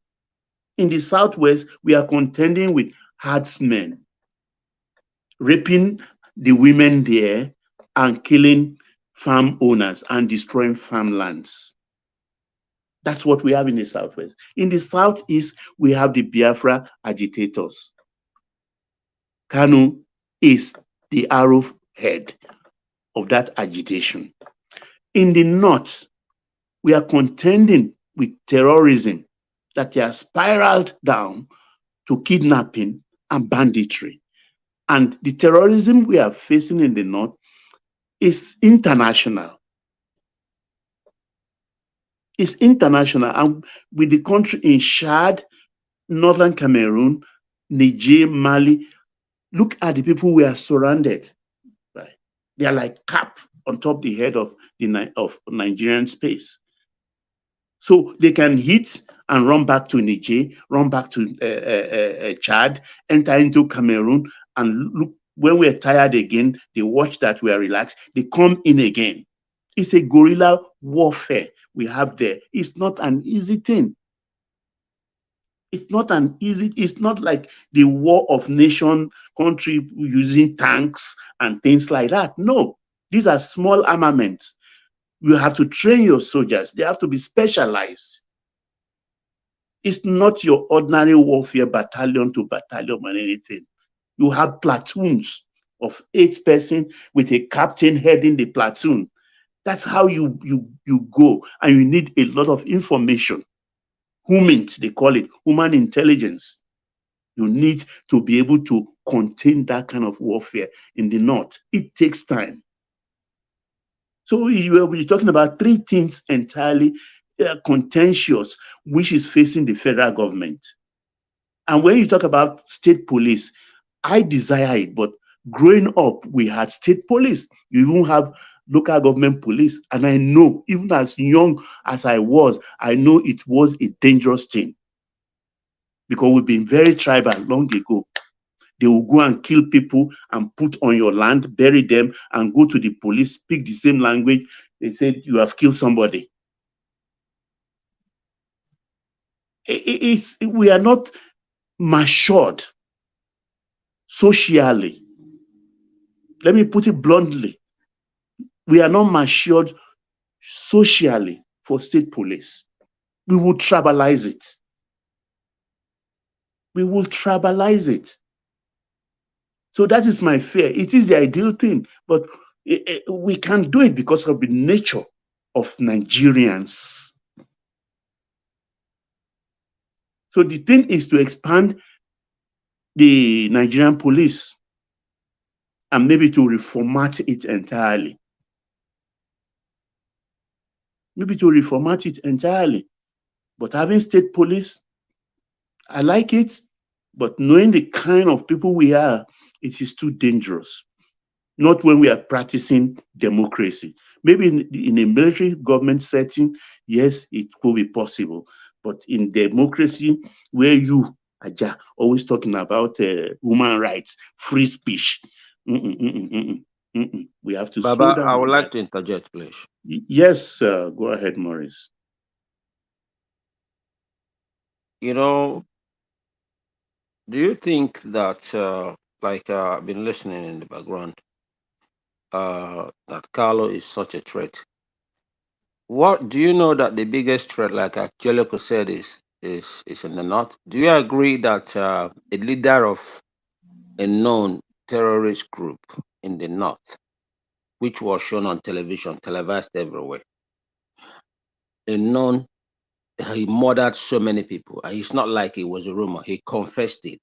He came out and they even banned him, made him like one title like an emir or something like that in the north, and which they were celebrating with the governor. Yeah.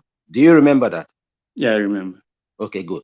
Now, this narrative of Carlo this, Carlo that, if Carlo is from the north, nobody will be talking the way they are talking now.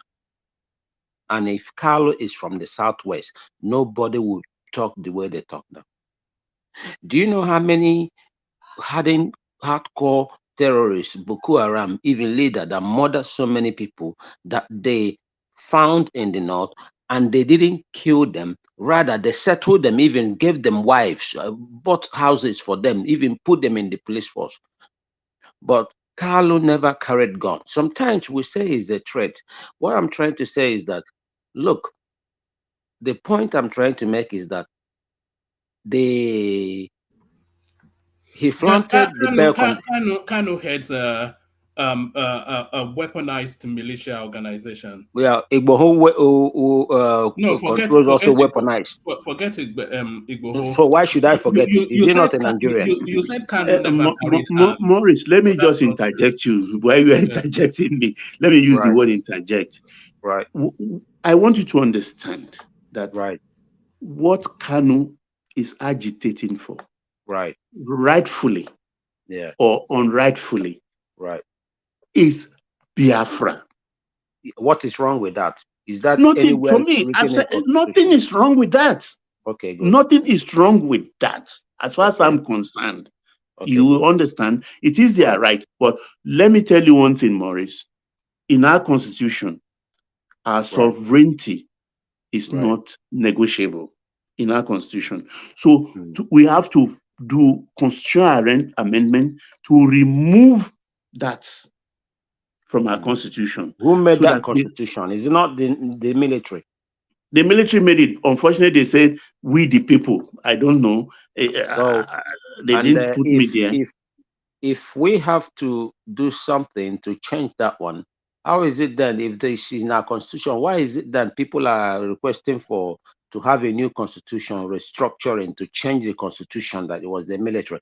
If it was cast on stone, why is it that people, every part of, apart from the northern, who are just like parasites, they depend on the mostly on the south? No, don't go too far. What Baba was saying is that you would need. No, I understood what Baba is saying, and I believe Baba understood me too. Yeah, so you don't have if to the constitution is cast on the stone, that is, we are not. He didn't say that though. He said you needed a constitutional amendment. I understand.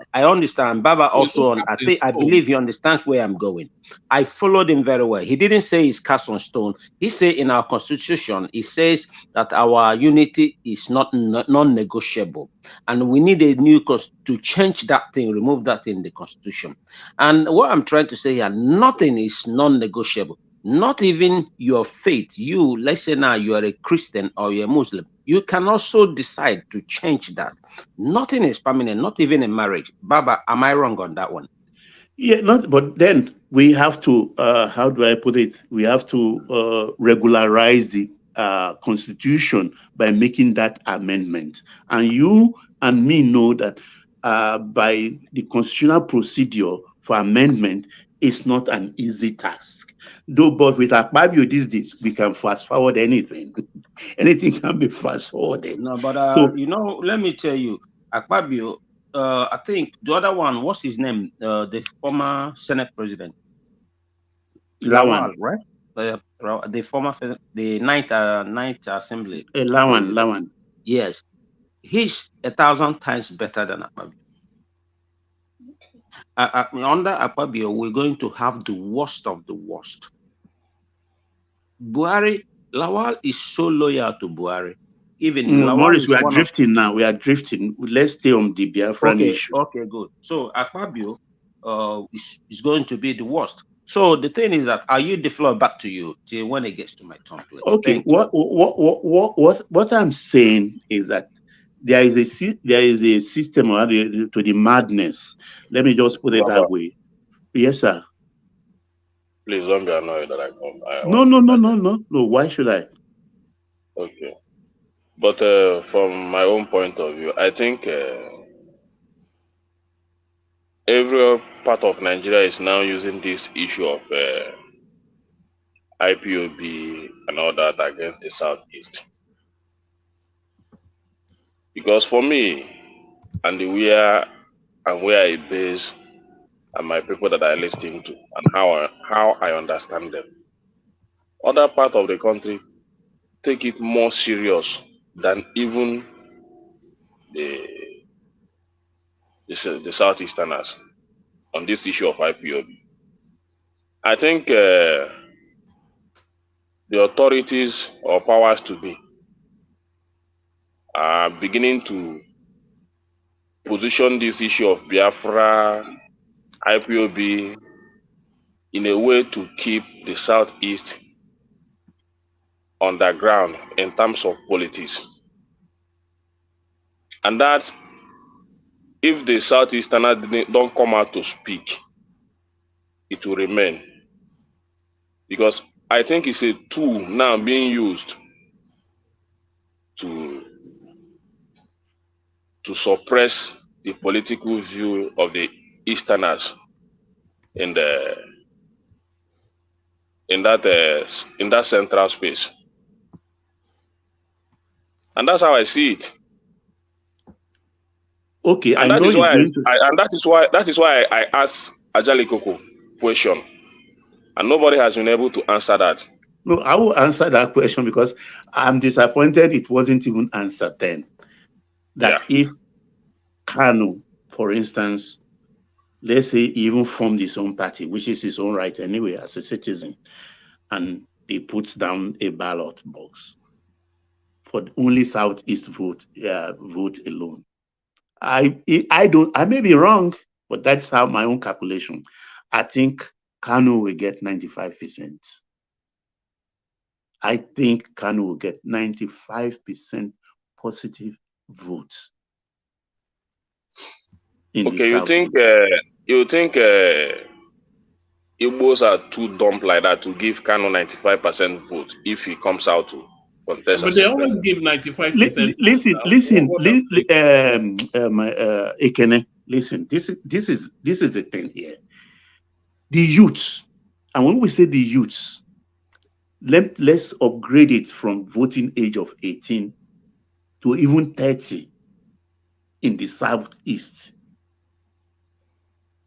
They are for Kanu, not because of anything, but they dream, they eat, they breathe Biafra. They love that idea of. I don't know Baba, how they put it in their head, but they just love it. Yeah, Baba, let me just say something. The issue of the youth you are talking about, I want to tell you authoritatively that most of this issue of Biafra of stuff you see lives mostly in the mind of the people that maybe the people that fought that Biafra war, or let me say in the minds of our fathers mostly. Do you understand what I mean? Yeah, that's what I mean. It's a romanticizing Biafra. Even when you talk about most of those fathers, when they talk about Biafra, not too serious the way you people think about it. Because an average youth born after the Civil War don't necessarily understand that don't go through that trauma, don't necessarily understand this issue of Biafra the way you people are projecting it. And I'm saying that authoritatively. One man said that we used to give.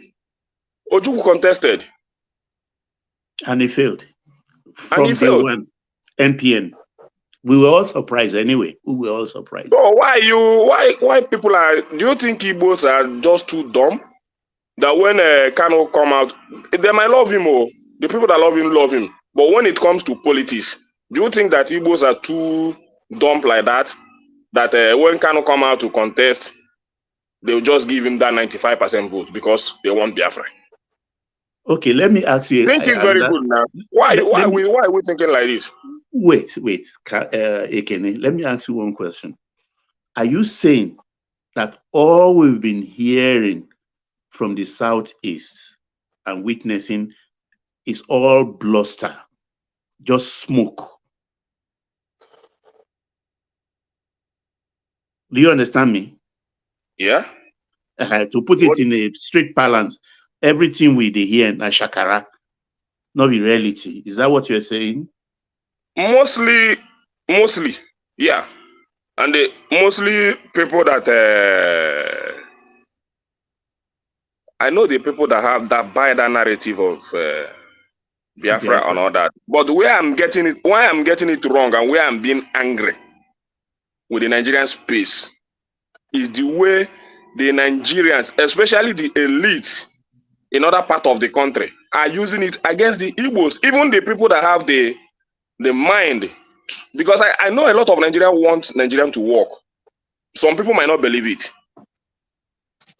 So when such people come out to say their mind, the positive things they want to impact in the country to make it work. That is where I'm getting it. That is where I become so angry with a lot of elite that they now anything they will now want to speak again, they will now use IPOB or Biafra against that person. You And are that is making why a point.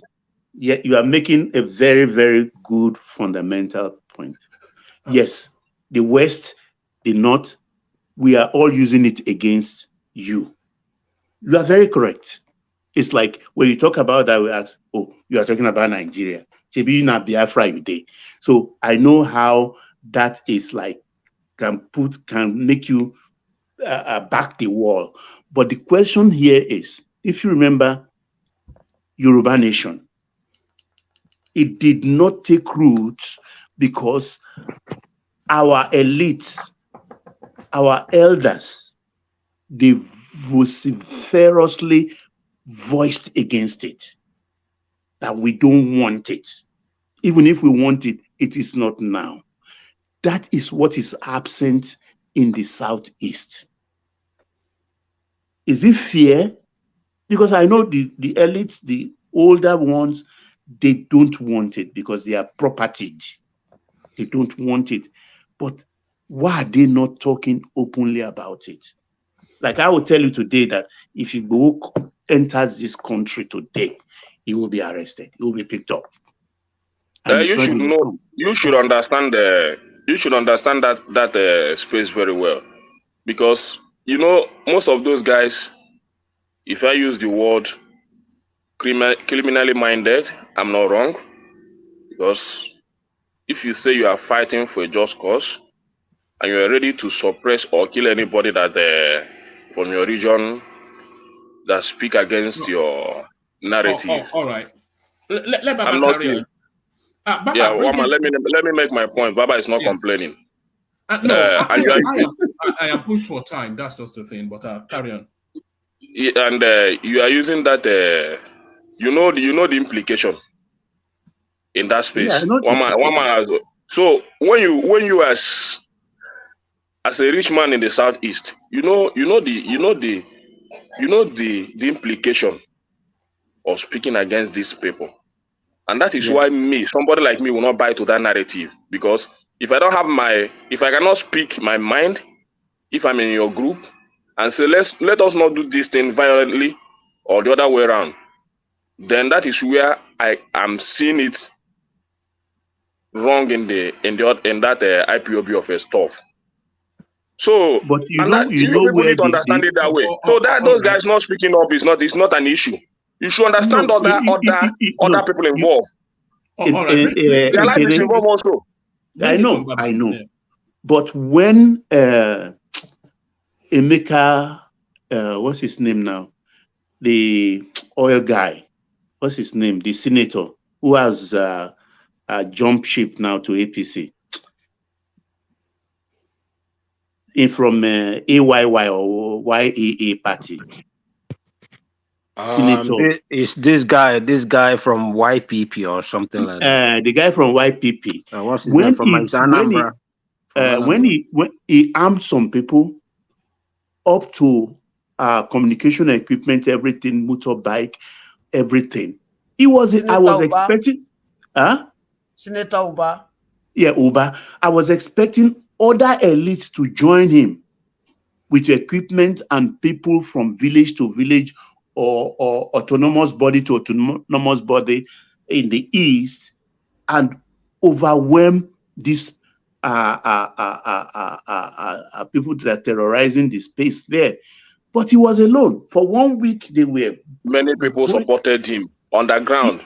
Because if not people would have fighted him. Bring it on, Baba. Yeah, that underground is the problem.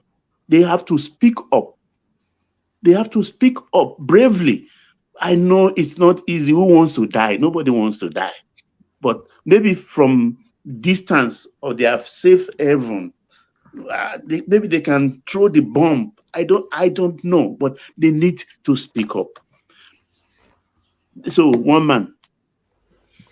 That's it. I don't want to take other people's time. Or do you have any other topic? Baba, Thomas is not. I thought I had Thomas, but he's no longer available, and I don't have the strength for a long session. One man. I beg, make I go next now.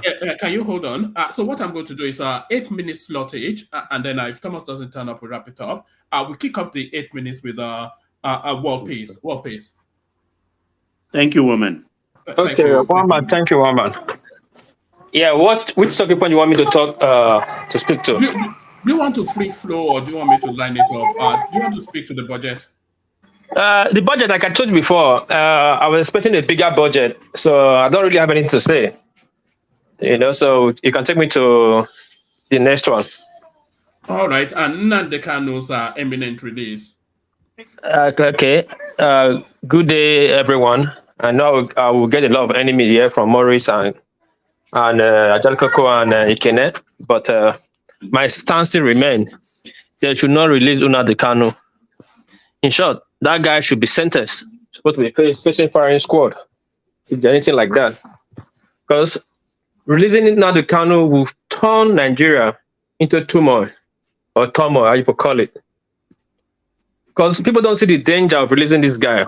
Once you release Nnamdi Kanu, it's just what word I used to not demystify or be how you say you make him immortal. You make him a god to certain people. The people agitating for Biafra today, all the nonsense they are doing in the Southeast, can I use the word killing or buying? They are doing. We see it every day, and their demand is this: release Nnamdi Kanu. Even the Samuel Ekpa, all the Senegal is doing, all he says release Nnamdi Kanu. They will keep destroying Southeast until he's being released. Now you not release him. That means you have yield to their demand. You have yield to their demand. Nobody can speak in Southeast if you release that guy now, tomorrow, next tomorrow. If you release him, you make a country out of Nigeria. That means they'll start making their own demand on anything. So the best thing is to take him to the Supreme Court, sentence him to the nearest firing squad, and make an example out of him. I think this man is right. Igbos can agitate to leave Nigeria. Fine, there's no problem about that. But releasing Nnamdi Kanu because people are agitating on Biafra, IPOB, that's a treason to Nigeria. Mama, can take me to the next talking point. Mama, are you there? Yes. Yes. Do you want to speak to the Peter Obi space? Speaking to the demolition of houses in Lagos. No, Mama, I don't really have much to speak. Let me use the floor since you are not too far, so you can run around every panelist. I'll make my point. I'll make my assertion. Nnamdi Kanu should be sentenced. I'm making an example of. So that's it. Thank you, Mama. All right, brilliant. Akim, you're up next. Akim. All right, we don't appear to have Akim. Ekene, you're up next. Okay, one man. For me, I will not speak on the issue of demolition because everybody is making his point, and I don't want to bring that ethnic discussion here now. So I will just go straight to the Nnamdi Kanu. Ekene, let me play you a clip. Hold on. The governor warns that any structure standing against development in the state should give way. And this program is that we have to remove all structures from the road as long as we are constructing the road. That's why we're even leaving most of the structures on the express. Once we start the work, the structures must go. The governor also made it clear that no compensation will be made by the state government over such demolition. So do you see the inherent hypocrisy in that, Mekene? Well, I know what you are talking about. No compensation. No compensation, but no building went down. It was a fences. And I sent you a clip. I sent you the buildings being brought down now. Did you not see the caterpillar bringing down buildings? That is fence. And I know the place. And he commissioned the road, and he did it, and they commissioned it. But the only thing I have to say there is at least it's a confirmation that at least People that didn't believe that he did something as a governor will now believe that he also, and that road was commissioned. It said structure standing in the way of development will be brought down. That's what he said. And he never showed any building that was brought down. What you saw there is fencing. He didn't show me any building that was brought down. What I saw was fences that was brought down, and that road was commissioned because you would have listened to the commentary of the people living around that vicinity, how they were applauding him. One man, because that road was commissioned by his a caterpillar pulling down a building now. We just saw it. Baba, let me finish now. Let me finish. What is the Kenneth saying now? Let me finish now, Baba. Let me finish now. Let me finish. Because this is a half video. The video would have been a full one. Then because I know the full video, the commentary he got in doing that project which he commissioned. I also send you a clip also. One man after I saw this, I also send you something in your WhatsApp because I don't have time now because you said you are not feeling fine. So I wouldn't want to waste your time. So wish maybe next time you open it, the where he also the places the market he demolished and the compensation they receive and the commendation they gave to him after the project was done. Because my own is that all those projects, he completed it and they commissioned it. Not just like demolishing something and leaving it there. And that's my point. So those projects and those demolition, or whatever you might call it, was commissioned. Those roads was commissioned before he left office. He cannot just come and be demolishing something that he know you don't want to do. So I want to go straight to the point I want to make concerning the IPOB of a stuff, because this is what I am my point in that view. The narrative that people are bringing about IPOB is becoming too much, because a lot of people that say 95% of Igbos are Biafra. It baffles me a lot. Why people carry that narrative? You said Igbos don't love Nigeria, but when they speak about the unity of the country, you say no, they are IPOB. But you are the one saying that they don't love Nigeria. But they say, no, we love Nigeria, we need good governance, we need good infrastructures, we need electricity and all that. We need somebody that will give us that. We need good exchange rates. We need good businesses and all that. What more do you think an Igbo man wants, apart from all these things that I mentioned? Good business environment. That is that is the best thing. You can say that because that's a narrative. That's the best thing you can give to an Igbo man. Where's that narrative coming from? It's from other part of the country. Just listening to that old man. The narrative that the Igbos want Biafra is from other sides of the country. Yeah, the narrative of the Biafra is there also. Yeah, but I told you specifically, because when these men are gone, you will hardly hear the issue of this Biafra. When all these men that fought fought the war, when they are gone, all you will be reading is history. Except people from other part of the country that will want to be using that narrative against the Igbos for the rest of their life. Because I don't know if it's a threat or they're using it maybe to say Igbo man will not be president, because I also see that space. Igbo man will not be president of this country. I see it, I read it, and I pass through it. So when the other region are saying Igbo man will never be president, and what is coming out from that space is that whenever somebody from Igbo want to represent Nigeria, they will target Biafra. They will target Biafra, just like somebody come on and say that all the people that are causing problem in Dubai is Igbo people. I'm just laughing. Just some kind of comment you make against a particular ethnic group. When he knows definitely that the greatest crime committed in Dubai was not from an Igbo indigene, and the person is serving jail terms now. So why should we be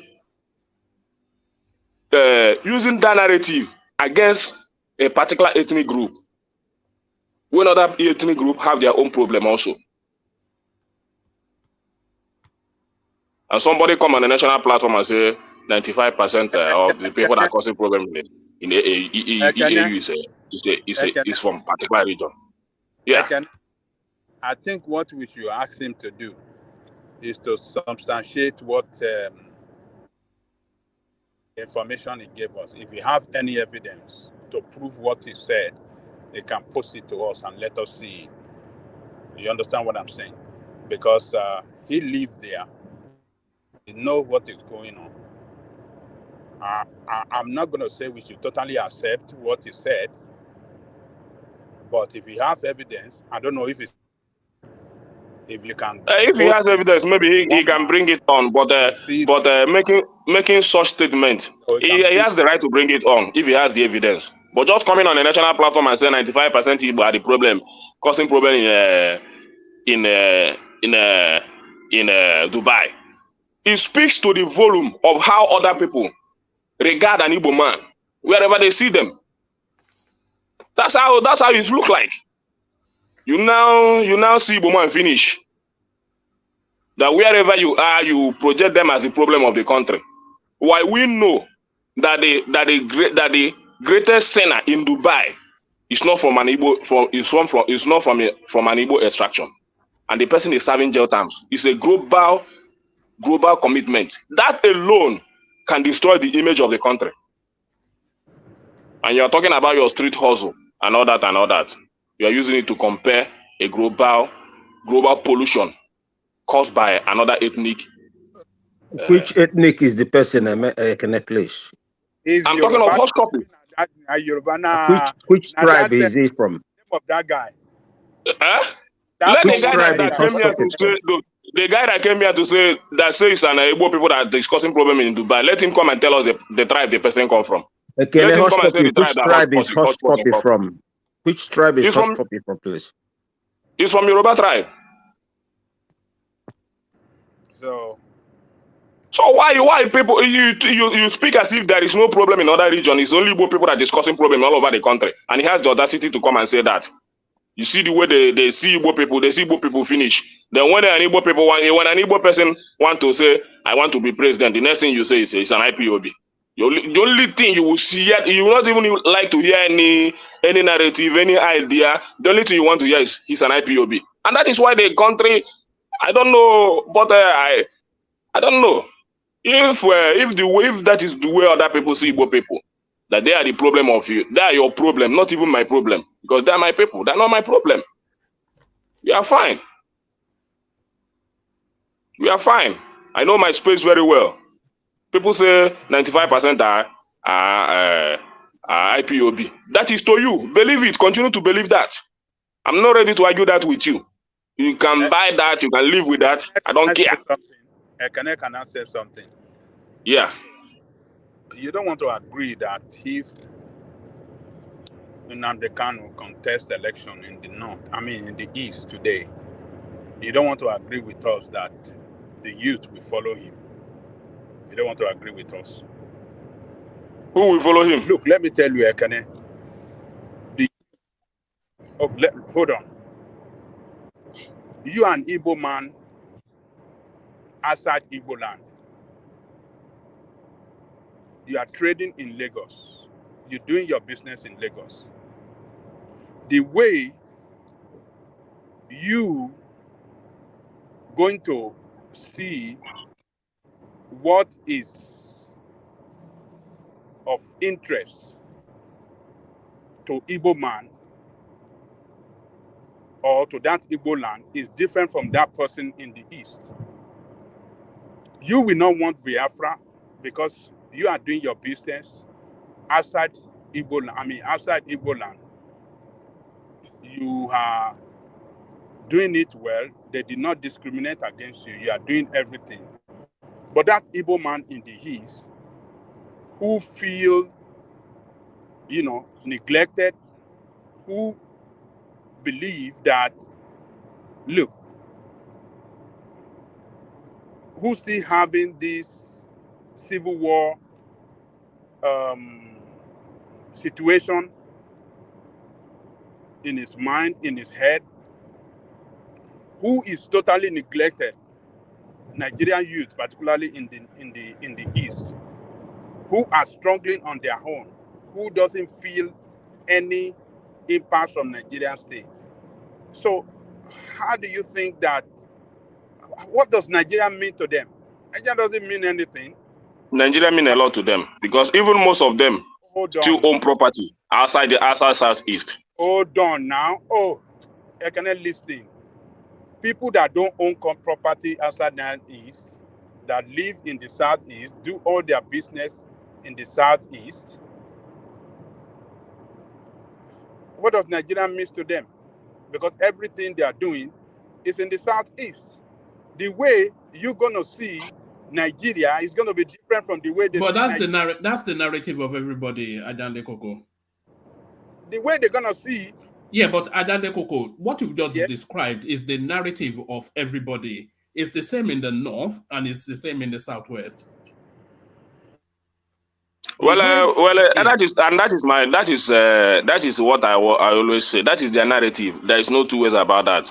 For people that believe, and that narrative is not from an Igbo man entirely. It's from other people that see it that way. Maybe from the North or the Southwest, they see it that way, and they have developed it as a tool to use it against the politics of the Southeast, and it's a sure banker. Because whenever, if not to be safe, anybody that comes out to contest from an Igbo land and say, I want to be president, the only thing they will tell the North is that it's an IPOB, you will divide Nigeria. And you have just passed your message. The same thing to the Yorubas. Why are they so scared when it comes to dividing the country and somebody goes on it? Why are they so scared? I don't know. If they don't care. If Igbo man is nothing, why are they so scared? Why are always those so worked up when you say, I want to be free? I don't know why they continue to buy to that narrative, but let them continue to. My own is, let them, if they should be the one to rule the country forever, let them just put the country in order. That is my own. If this country is in order, everything we want, electricity, the roads and all that is okay. I will not be here fighting anything I get. I will not be even interested in politics. I don't have that time to be talking about politics. So if they should be the one to be ruling, let them give us the basic amenities that we need. Not just using IPOB against one particular region, just because of a particular individual rose up or few people. Right. And I asked a question. People say that the Southeastern will vote Nnamdi Kanu. When Ojukwu has contested, Ojukwu and Nnamdi Kanu, who is greater? In the whole of the Southeast. Situation back no, let me finish. Ajali Koko. I don't have much time. You see, Ojukwu and then Nnamdi Kanu. Hold on. We are sharply divided along tribal line now today than during the time of that of Ojukwu election time. No, it's still the same. Seriously divided. It's still the same. I cannot believe that, Ajali Koko. I cannot believe that. It's still the same. That division has been there. That division has been there. Bring it to Mekene and then I'll go on to so Ojukwu, for me, Ojukwu is better than Nnamdi Kanu. When it comes to politics, the national politics, the Igbo man knows what to do. And the other people will say it's an IPOB, all that and all that, just to use it against a particular region. So for me, people can continue with that narrative. I don't care. But let's make the country work. I've seen the budget. I will not speak against anything in the budget. I will only be looking at how they will fund it. As time progresses, the progress of the budget, the impact it will bring in the cost of living in Nigeria of today. That's the only thing I want to see. When I begin to see that, then I know. Because writing something and speaking English is very easy for us. But performing and taking action in what has been written is very difficult for Nigerians. You just to write a very big manifesto and a big budget and present it. But when it comes to implementation, we become very weak. That is our problem. And that's all I want to say. All right, brilliant, excellent. Thank you, Ekene. So thank you, Ekene. Bishop, you're up next. Bishop. One man. Hello? All right. Hello? Bishop was here before you now. So Bishop, an 8-minute monologue from you. You turned into 8 minutes. We are one man. Yes, I have to leave because I've got a bit of a flu. I thought Thomas was with us, but it's no longer. Okay, I won't say it, but that's why when people started, you should have measured the time too. I mean, Babas, no, I mean, Bishop, like I said, I thought Thomas was with us, but he's no longer. So okay, no problem. I will just say something on two of those issues that we raised. Good evening, everyone. Good evening. It's nice to be with you guys. Please click on the like button if you have not done so. I don't know where you want me to start from. Just minimize since you say it's 8 minutes now, fortunately. So, two things: the budget and the Nnamdi Kanu. I mean, the Biafra space. What the man said. Many of us, many times we have conversations around budget that sometimes are a little bit misleading, but that's okay. I wish the government worked. I wanted to concentrate on this restructuring. Let us enable the states and the local government. There are too many bodies, there are too many things local federal government is carrying that should not be the problem of the federal government. We're talking of education. We're just educating a very few, less than negligible percentage of influential people. That's what we are using money to educate. I mean, federal government has 100 colleges of education. I mean, unity schools. And those 100 unity schools take care of less than 1 point something percent of the entire student, no, 0 point something percent of the entire student. But we spend a whole whooping amount on those federal government colleges and unity, so-called unity schools. No one child should be more privileged than the other. So I don't see any reason why government should be holding on to unity school. Give it to states. If states want to fund them, good. Same thing goes to university. Struggling for some people to pay 20,000, 50,000, we are saying it's too expensive. But if you cannot get a space there, other children are paying 100,000, 1 million, 2 million in private and government. What do you call it? We have more than 200 and something universities, private universities in Nigeria now. Federal government just own how many? So for me, there are so many things federal government should do away with. Do away with universities, put them to states. Let states run them. Do away with unity schools, give them to states. Let states run them. Let's fund primary and secondary education effectively. Increase allocation to states. Federal government has no business in doing some of the things they are doing. So if we want thorough restructuring, let states be empowered to carry their responsibilities. So this budget is going to be the same way. We're going to continue. Yeah, if they can improve accountability, reduce wastage and corruption leading, we have agencies of government today that are making, they were showing one lottery commission that said they made to 6 point something billion and they still ran a deficit. How many are they? That is the way all those little agencies, and they know how much they will use to go and lobby the National Assembly to gazette them and set up one not unnecessary commission. And people are, so if we can plug all those holes, even though I know we are never going to have enough money, not until we can improve our production, our productivity in every area. Let people be carefully, lawfully, and productively engaged, whether it is in the family or the rest. Unfortunately, as we are today, less than a third of the Nigerian population are the one that are building the wealth, that are creating the wealth. Many people are not adding value anyway. Every time we talk of people earning minimum wage, I was tempted to ask the last time we were talking, I think it was a Jaleko or somebody that was still making reference. I said, look, how many of us here have families that are actually earning minimum wage? Minimum wage, the lowest any point in Nigerian civil service today is level 1, step 1. And that is school start fail. How many people, they just give people these names as ghost workers so that they can just come and be collecting money without adding anything. Even a messenger today is not level 1, step 1. School start pass with 2 credits. Today, you are not going to be level 1, step 1. You are not going to be level 2, step 1. So when people say these things, The problem we have, number one, we are not producing enough bread to go around because many people are not producing bread at all. They are just marking time. They are just to show that they are busy. So our budget is never going to be enough if we don't change our attitude to become very extremely productive. People talk of capital and recurrent expenditure, and they make it sound like, because you made reference to that when you were starting to. And my point about this is this: look, I used to think that way too many years ago, but in reality, no country.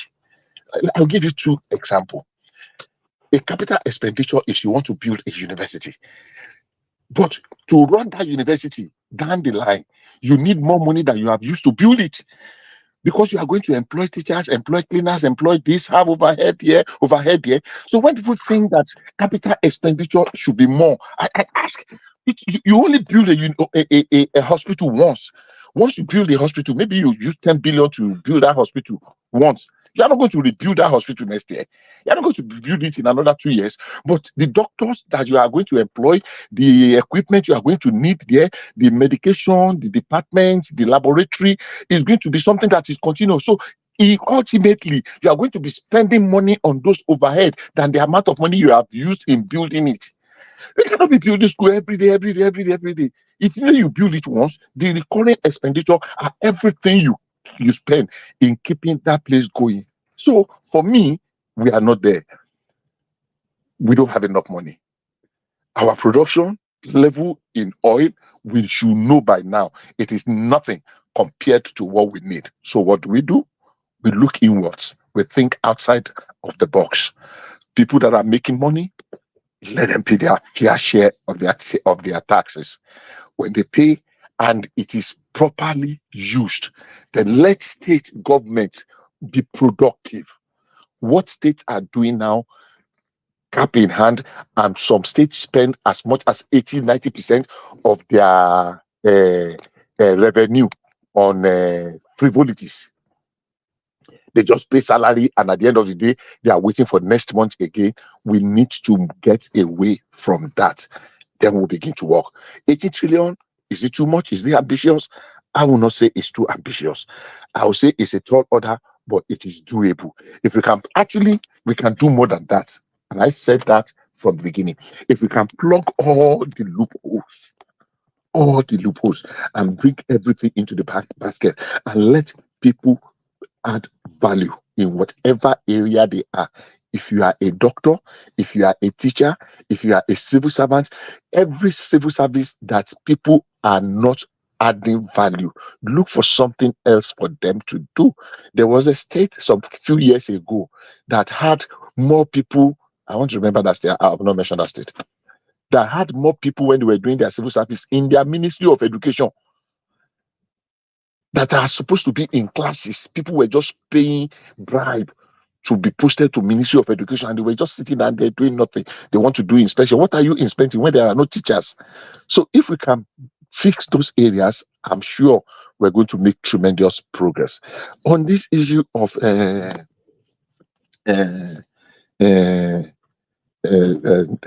Biafra and referendum, I can't remember. I think it was a couple of weeks ago when that topic came up here, and I said, look, it has gotten to a point, and it is sad, it is unfortunate, but I say, and I don't know, I think one man was here, and I said then that, look, we are the narrative in the Southeast is pushing the rest of the country to a situation where they say, you know what, let us have that Biafra. It's Biafra we want. Everybody will now support that Biafra. Then our brothers from the Southeast will now see how bad they have shot themselves in the foot. It's amazing to begin to listen to people and hear them say, no, Biafra is not the narrative of the Southeast. I mean, I was listening to it a few minutes ago, even though I was dropping on and off, and I was amused. Yoruba used to say something. To this stage, Bishop, yes, please. Is it the first time you're hearing that from my voice in this platform? No, let me land. Okay, maybe I was not paying attention, so I take that back. But the truth of the matter is this: we have so many times opportunities that we have leaders that should have spoken out against that narrative. They did not. And sometimes silence means consent. Look, I have had people on this plan say, look, you don't want them, let them go. Nobody, I don't want a divided Nigeria. We are better off together. If we divide because we have little challenge now, that means we are not really. But if we sit down and reason together, our benefit outweighs the disadvantages we are looking. Some people are making it to look like that, oh, somebody hate. No. We are better off together because of the integration we have enjoyed over the years, not just after independence, even before independence. People have been living in other places. I mean, I know Southeastern that have been living in the Southwest since 1950s, 1940s. I know very well. So it is not just that now. Now, where people have established, there are people in the East that don't even know their homes. I mean, that are living in Lagos or Ibadan or Erua or some of those places on Ubumosho that don't know where they want to call home in the Southeast. The same way there are Yorubas that have lived in Jos. If you ask them to go now, there was this story of somebody that wanted to come and bury his mother in Ubumosho many years ago. They were living in Jos. She did not even know their house. They were carrying the corpse everywhere looking for the place until the king said, okay, let's just go and give them somewhere. And he brought people some years ago. I remember that story very well. So for me, we are better off together. So if we can agree that, look, this referendum is not going to, it's an evil wind that will not blow anybody any good. Can we at least sit down? What do we want out of this union? Because when I said those things that day, I read the comments, a lot of people were abusing me. I was just laughing. They were abusing me, blah, blah, blah, blah. But the truth of the matter is that it is out of frustration. Look at Bishop, yes, please. Don't be angry. Let me come again. Go ahead. It's not the issue of agreeing. It's the issue of giving everybody equal share. It's the issue of the particular region not seeing themselves superior to other region. Okay. Because that's how I see it. Okay, let me answer you. You understand? Yeah, I had you. So it's not the issue of agreeing. When you make people be minority under the country you want them to belong. Okay. See. It brings out a negative narrative. Okay. So when even as TINUBU is present today, he knows the role to play to make Southeasterners see themselves. No. TINUBU as a greater Nigeria. TINUBU does not have the power. Yeah, I've had all right. Bishop, bring it home in a couple of minutes. Let me just quickly answer you because I don't have all the time. As Oga have said, I'll take read. Now, the truth of the matter is this: nobody makes anybody minority. It is just pure luck of your condition of birth. That is just it. Now, has anybody been denied his right? The presidency that we are talking about is not going to turn anywhere to El Dorado. South. In Nigeria, the population is, let's say, Hausa Fulani. If you group them to be one, then maybe Yoruba, maybe Igbos, maybe Ijos, maybe, keeps going down gradually. There are plenty people in the other smaller minorities that have not enjoyed 1/10 of the privileges that Igbos have enjoyed. That is a fact. If you want to speak to this fact, every tribe may not be. Southeast became president by accident of by accident of history when Jonathan became the president, which was a good thing because it afforded. So when he won that 2011 election, it was established because of the power of the incumbents and that people supported him almost everywhere. Oh, let's make history. This TINUBU we are talking about supported Jonathan against his own candidate. That is a fact. If we sit down and we strategize, we will get a best candidate that will not only serve the interest of the Igbos. The narrative now make other people to fear that if you get an Igbo candidate, it's only going to serve the narrative and the interest of the Igbos, and it will be difficult to entrust. We build bridges, we win trust, we negotiate for power and lobby. We don't get power by threat. It is our turn. It is either you give it to us or nothing. No. So when people strategize and you network and you build, it might not yield fruit in the next 2 years or next 3 years or next 4 years, but you have won some people's confidence down the line. And when that opportunity arises, and I keep saying to people, Jonathan was a president for 6 years. I supported him then very ferociously, very viciously. East-West road was terrible. Do you know the worst portion of the East-West road? The portion that was in Bayelsa. I know Jonathan's village. I used to work there very well. Work on some Ajib facilities. I know the kind of deprivation that is going there. Why didn't Jonathan presidency turn Bayelsa to El Dorado? It's still one of the worst governed places today. Dito, all the northern presidents that have ruled. Obasanjo was president of Nigeria for 8 years. You need to see Sanwo Olu road when he left power. You need to go to Ogun State. I know Ogun State very well. So that they are there does not guarantee good governance in any location. So why are we killing ourselves because of these individuals? So my apology, one man. Can you just permit me? Give me one more. At least I've been faithful tonight. One more topic so that I will not spend more than 2 minutes on it. All right. Speak to the topic on the screen. Peter Obi's double the hypocrisy of it. Look, let me leave Peter Obi. Without me, we know if we have any other thing, if we don't have any other thing, let me sign okay, speak to them singing on your mandate. Which is a desecration of that hallowed chamber. See, the truth of the matter is this: I don't agree that is a desecration. I don't like it. That's my position.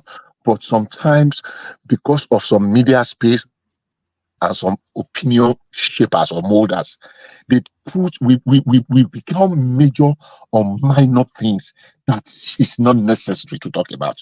Look, I don't like it. I don't know if they signed the national anthem. I assume it was after the national anthem. Some people just maybe out of overzealousness or whatever, and they just in our army bands. Many years ago, if I sing some tune now that they used to sing, so many people don't know the meaning. When we used to do our army day, the song they used to sing, Iya ni wura iyebíye tí a kò lè, whether for for quick match, then for slow match they used to sing ọmọ tó mọ̀ya rẹ̀ lójú o. If you know those band then in the military band formation, whether it is the military, whether it is the police, those are the bands. There were some other tunes they used to play. They look like high life. They play it when for national events, especially when they are doing. They don't play the national. They don't play a partisan. Hold on, I'm coming now. That's where I'm going. At the beginning That's where I'm going. That's where I'm going. Now, they sang the song, and like I said, I don't like it. Like I said, that is my view. Of that no, I don't see it as a desecration. I think it is the media that blew it out of proportion. And the people that just talk. And honestly, if they have just sang, everybody just moved on. If another person comes tomorrow and they sing his song, he say, what is there? Look at the wordings on the mandate of the president. The president has a mandate, and the mandate is standing, and people are saying that, okay, on the mandate of the president. And when they even sang it, I looked at the video when they were singing it. It was across. Other people that were not even part of the party sang it. So for me, I just think they are blowing it. No, it's a desecration of that space. I don't agree with you. That's your view. Especially for the occasion as well. It's a national occasion. The reading of the budget. Yeah, and the president is a national. The president is a national symbol. Yes, and we have a national anthem. We have a national anthem. I don't know that it did not replace, and I don't think that they sang that in place of the national anthem. Obviously, must have sang the national anthem earlier. Somewhere, if it is part of something. I didn't hear that. So it's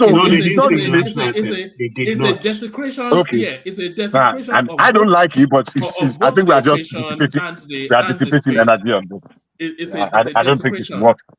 Well, like I said, it's your view. At the National Assembly, during the reading of a budget, and you are singing on your mandate to Bola, I mean, come on. Look, that man that you see, that you just say, Bola, is the symbol of the Nigerian sovereignty today. Nigeria has a Hold national on now. anthem.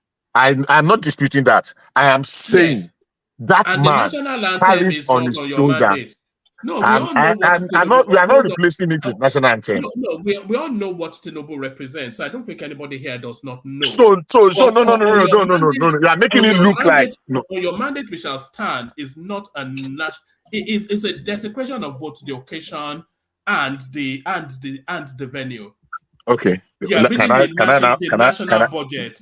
You are singing your partisan hero worship song. I mean, it's offensive. It is to you. It might be. I don't see it as offensive. I think we are just anticipating. No, I don't. You are not speaking for everybody, woman. There is universal condemnation of it. No. You are only because your people, you and the people that are saying universal are reading or singing from the same hymn book.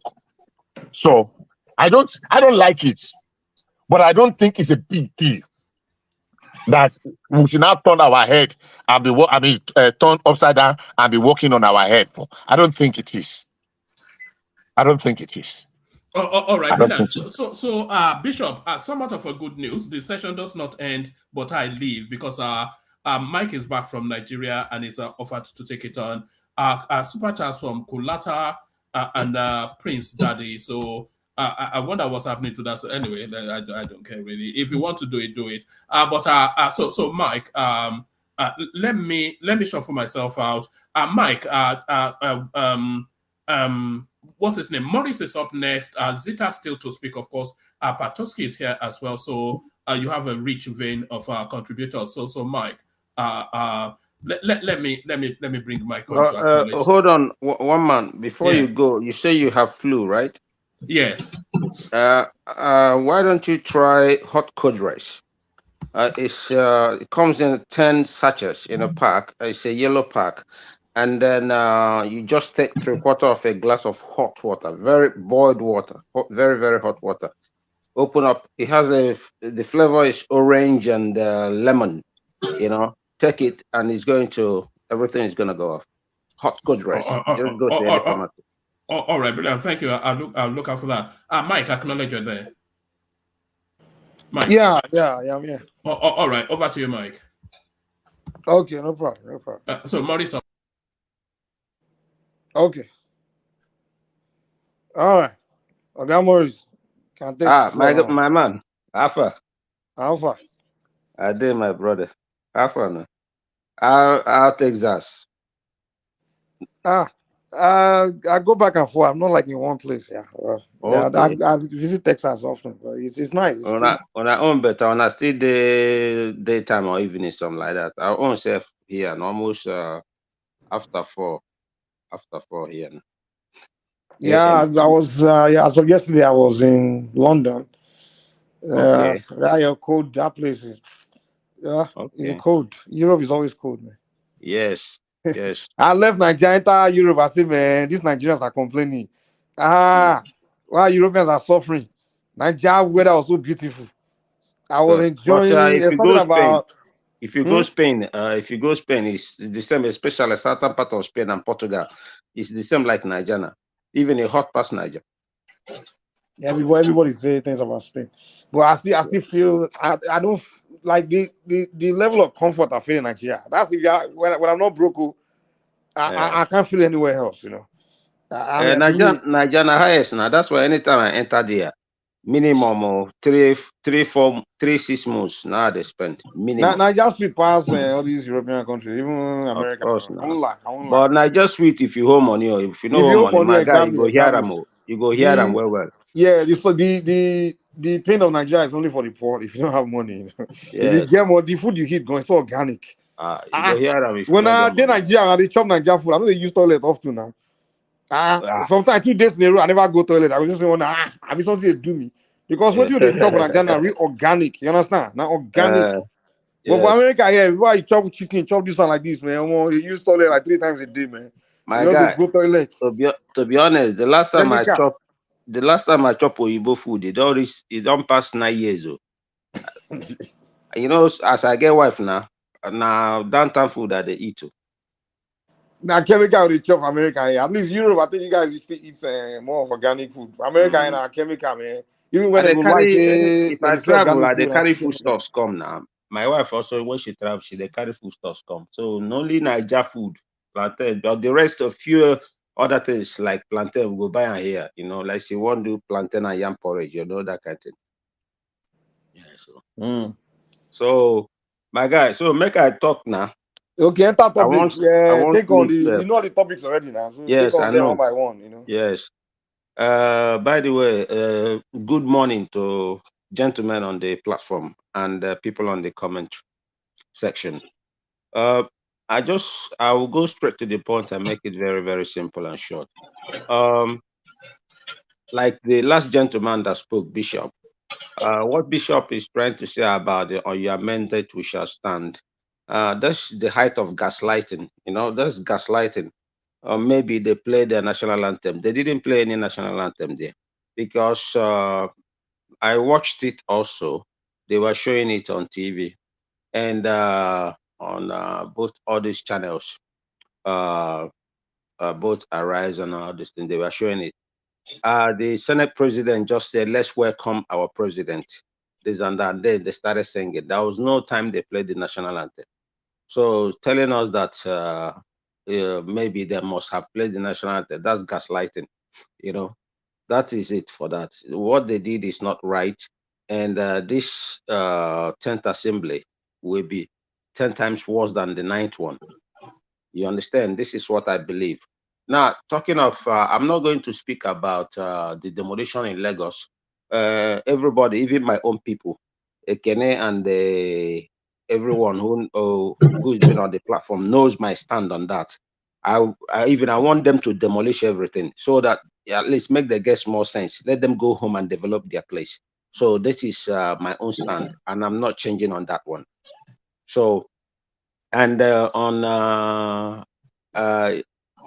IPOP Nnamdi Kanu narrative, what I would say in that case is, see, actually what gave root to the agitation of the Southeasterners wanting Biafra is not only that the Igbos felt excluded and being treated as third class citizens in a country where they want them to be part of, but the so-called leaders in Southeast also, they are given we received the worst disappointment, the highest level of disappointment from them, because they don't fight for the interest. Look, you can say anything about my people, can say anything about this tribe hate them, the other tribe hate them, or they hate us or hate us.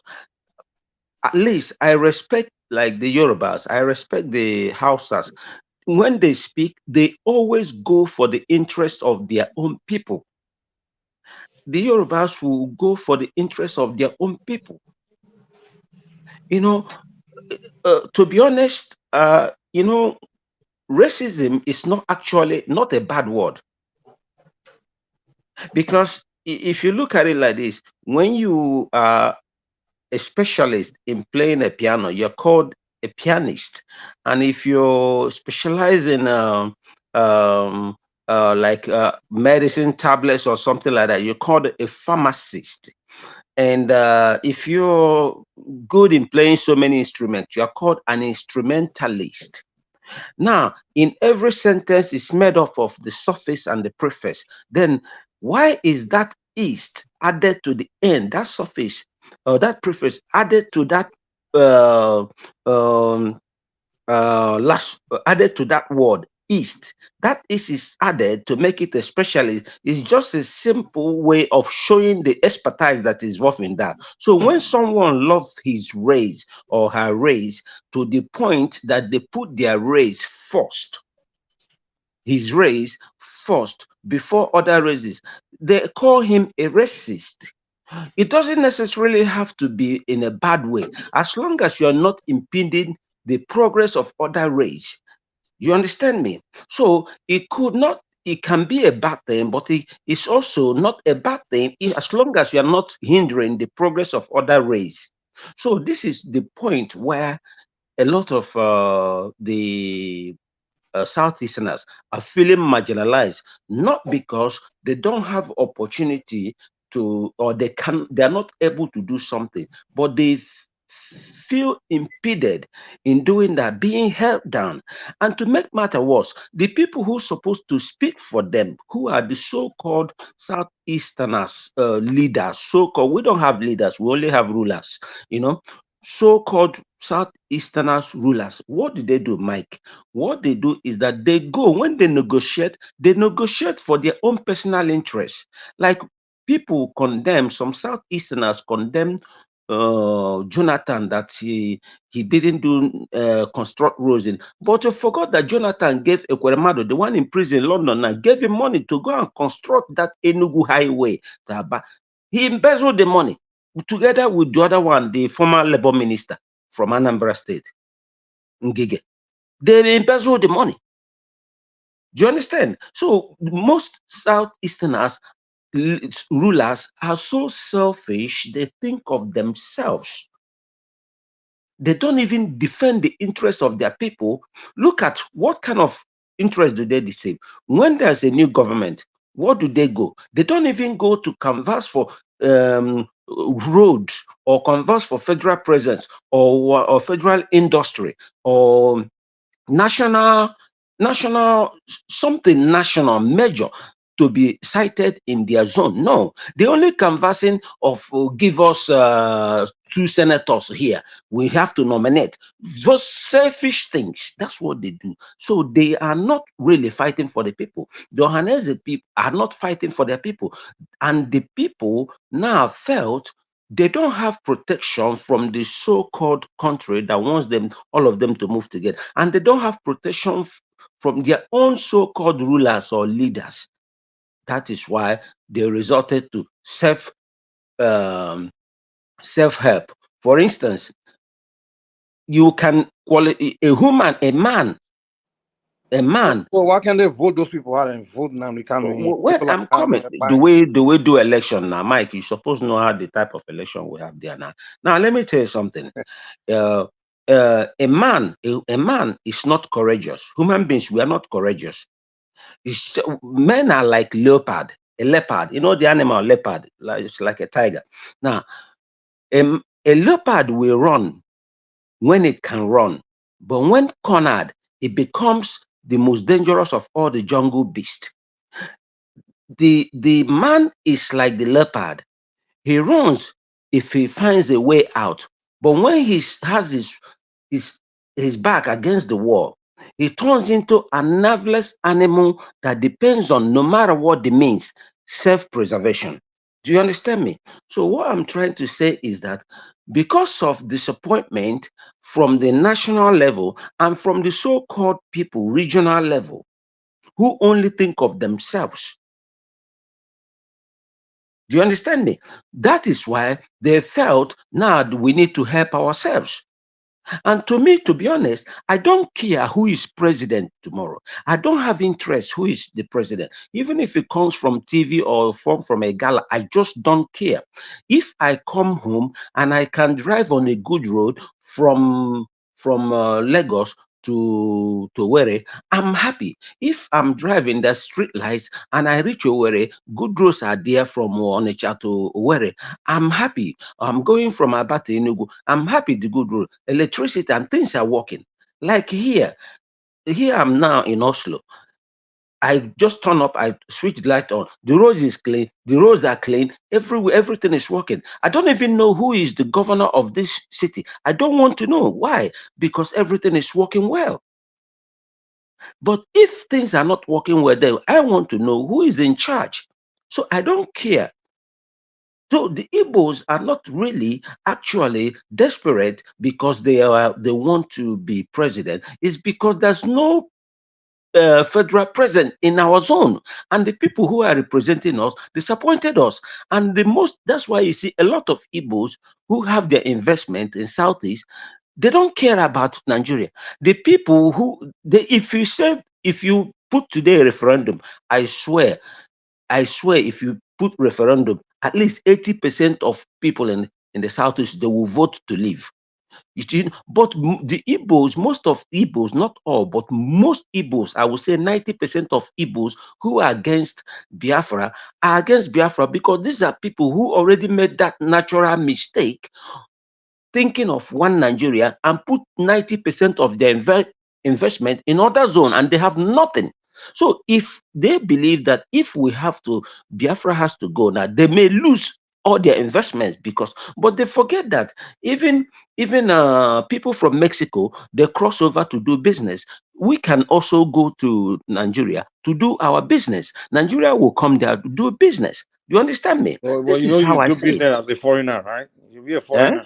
You'll be a foreigner doing business in Nigeria. You know that, right? Well, yeah, we go to Cameroon. We go to Cameroon to do business. Cameroon come. We go to Benin Republic. These are two countries that we people are separate. Doesn't mean we are enemies. You understand me? But I would love the country. I've always loved to have one united country called Nigeria. So what do you favor? Do you want Biafra over Nigeria? If you vote for, Yeah, referendum yes. vote. Come, which one? You vote for Biafra on?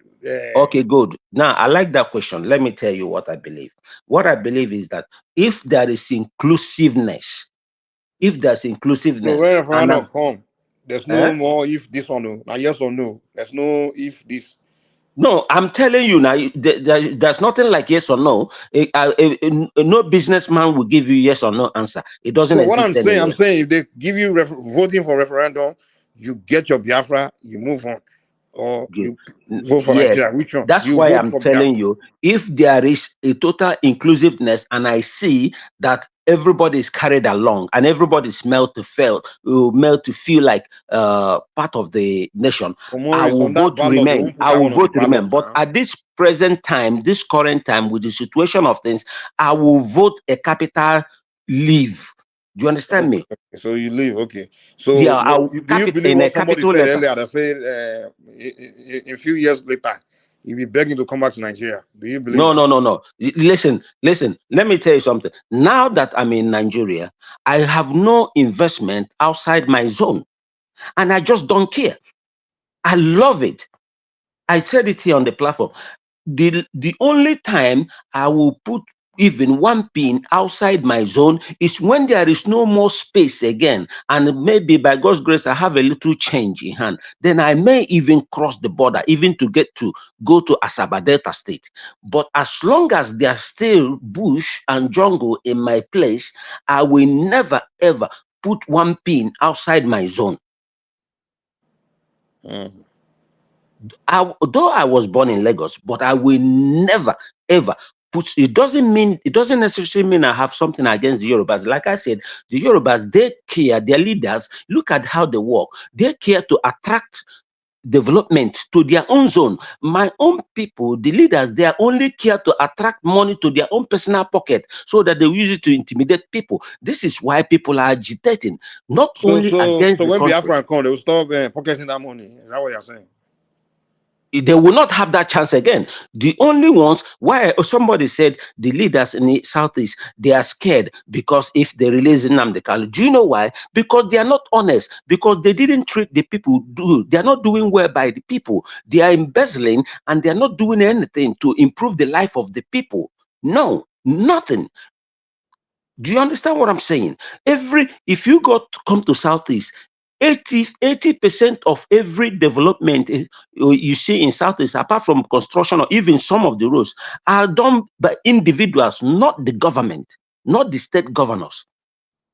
The only thing they do is they do all those political roads that after 6 months, the road will start to smile again. Everything does spoil. They will construct double lane. When they finish one lane, by the time they finish the other lane, the first one where they finish, don't spoil finish. Do you understand what I'm saying? So that is why they are worried. The ones who are worried make the secretly and because of they know the evil they are doing. They know they didn't. Do you think if any other person comes out from Southeast now he wants to contest for anything? Trust me, I haven't seen it apart from Obi. I don't know any other person who will come out. Even Southeast people, that person will not even get 1,000 votes in Southeast. Trust me on this one.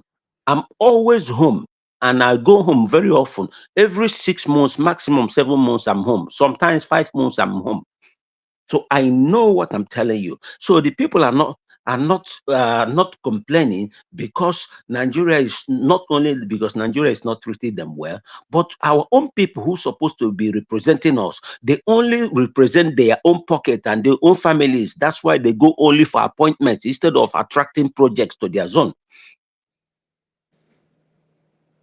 So, and you see, look at most of the Igbos who are against Biafra. It's because they have nothing. They've made that mistake of putting 90% of their wealth in other people's zone.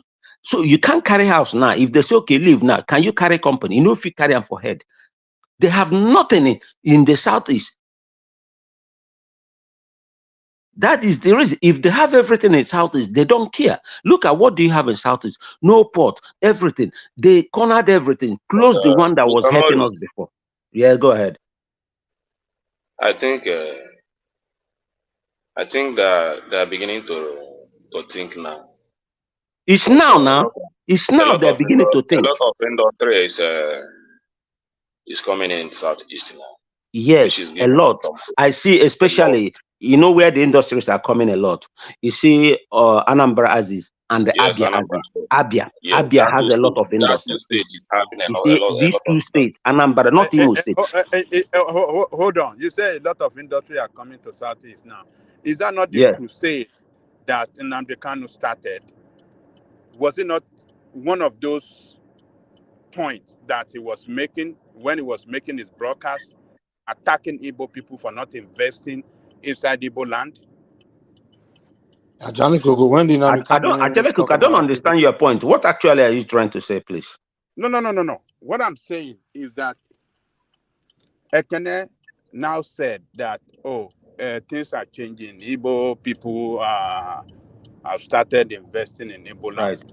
They are Right. trying to buttress it that when Nnamdi Kanu was doing that in broadcast, that was one of those points that he was making in his broadcast, that Igbo should go and invest in Yes, that is one of his points, and that thing helped a lot too. a very, And very he's not the only one championing that cause. And a lot of Igbos are championing that cause. Yes. It's not only the no. person. The voice we heard then, very loud, was Nnamdi Kanu.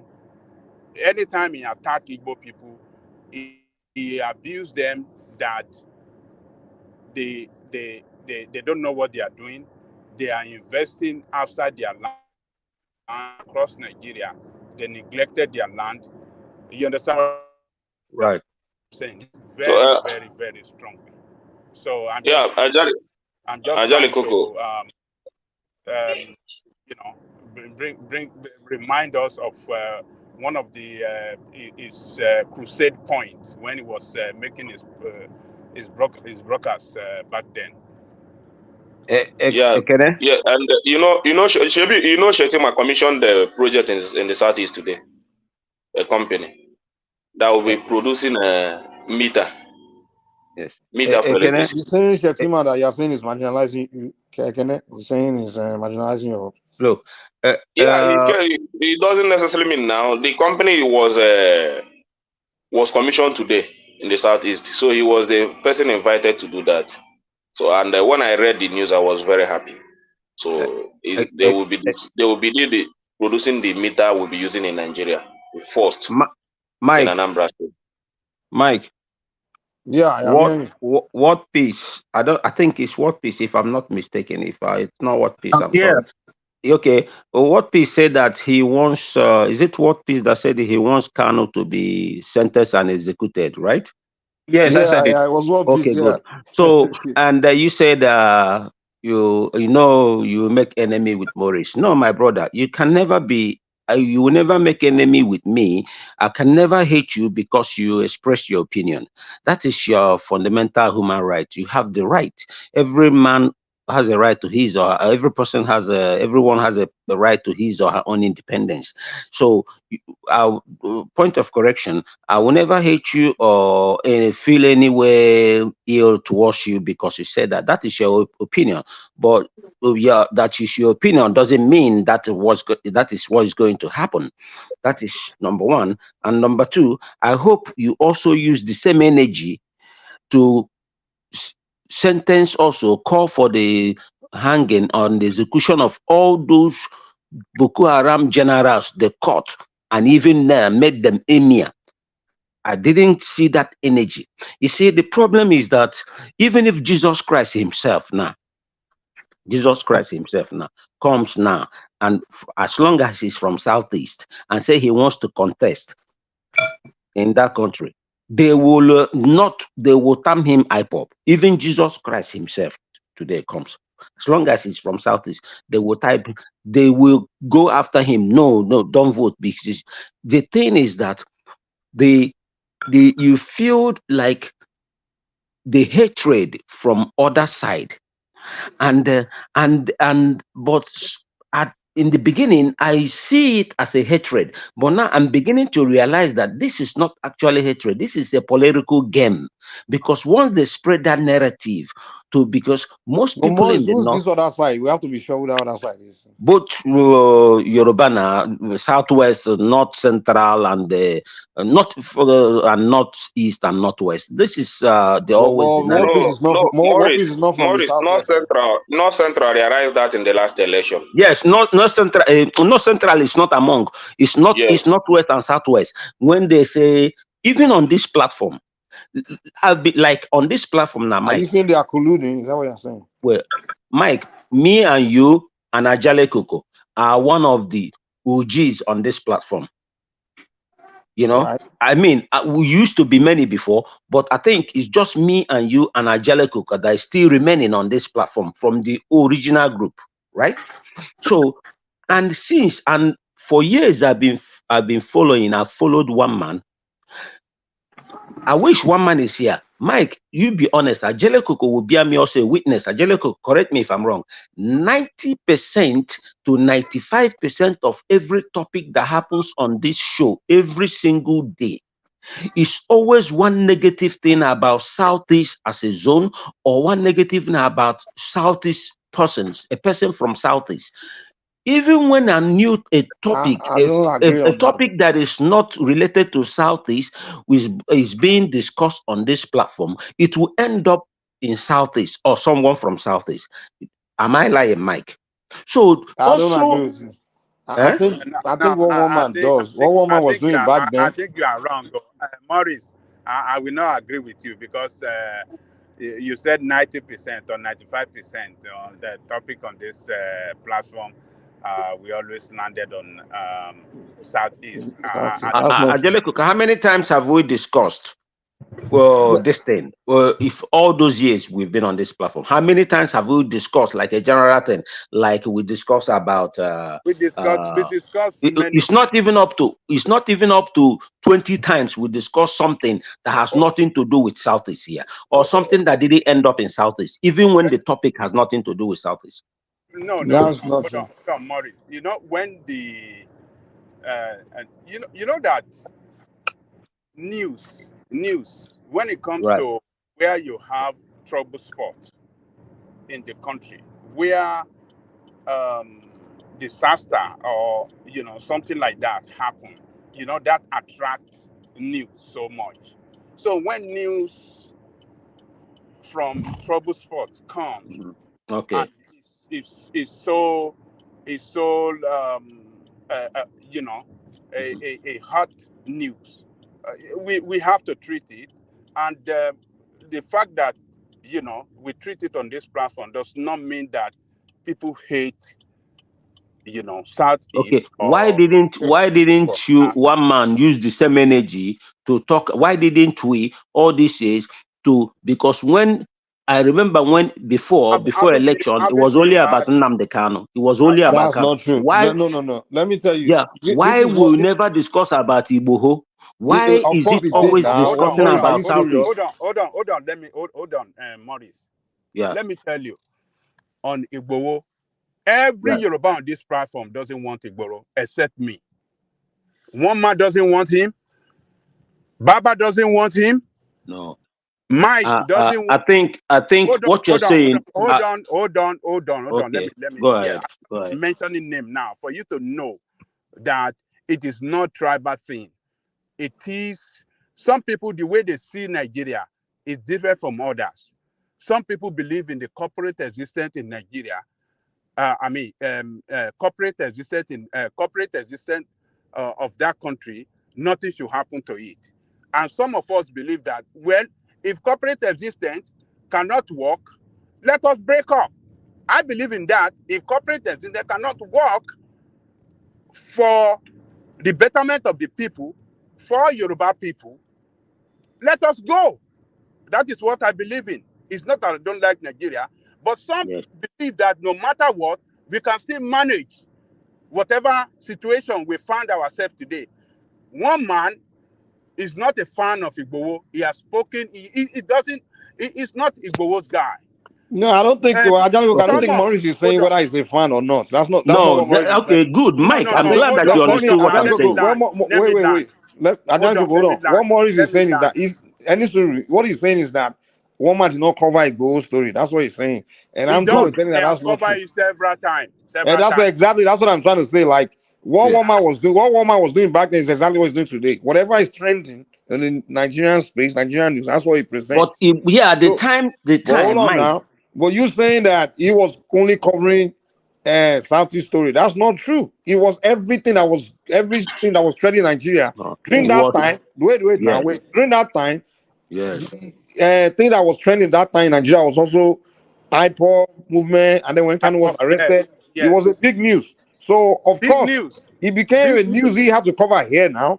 So and also when the Igbo's issue came out too, then he started covering that too. And then later, when this election came, when Obi's situation, they started covering Obi too. So he's covering what's going on, whatever is trending in Nigeria is what he presents. Just like he's still doing right now. But you guys, wait, hold on now, hold on. What started fight back then was that when he started covering issue of the IPOB, and then it became the only platform where is a non-Southeasterners are talking about IPOB or Kanu. And then a lot of not Southeasterners started feeling emotional about it and started calling in and started fighting in that. Why are you talking about us? Keep Kanu name out of your mouth and started attacking him. Because you guys were used to Nnamdi Kanu only being talked about on pro IPOB no, that's wrong, platforms Mike. and Radio That's Biafra. wrong. That's what it was. That's what it was. But he was covering Not everything okay. that was going on in Nigeria. Can I refresh your memory? I want to ask Ajali Koko a question. Can I hold on a second, please? Please, 1 second. That I'll yield the floor now, please. Mike, let me refresh your memory. Before Kano was caught, it took long time, more than a year. We've been on the platform, and it's always Carlo this or Southeast that. And that was why I had a lot of quarrels with, and not only me, a lot of other distant, even some people who are not Igbos had a misunderstanding with disagreement with one man, because that time, even before Carlo was arrested, you remember that Oyo State, 30% of Oyo State, which was on news, was controlled by the Fulani herdsmen. That's not and true. A lot of Oyo people, you remember that time, 30% of Oyo controlled by Fulani herdsmen. Yeah, the border, those with Benin Republic, they were. You remember, That I used wasn't to. trending in Nigeria on Nigerian news. Maybe Of that course, was but the only we place we knew heard that that. was on We Radio all Biafra knew and that stuff like because that. we discussed it at one time. I said, why do you always concentrate everything about Southeast negative? Sometimes, look, you can call out negative things about a place, but Are you you have saying to. talking about Nnamdi Kanu is negative or talking about IPOB is No, negative? Mike, you're not listening, please.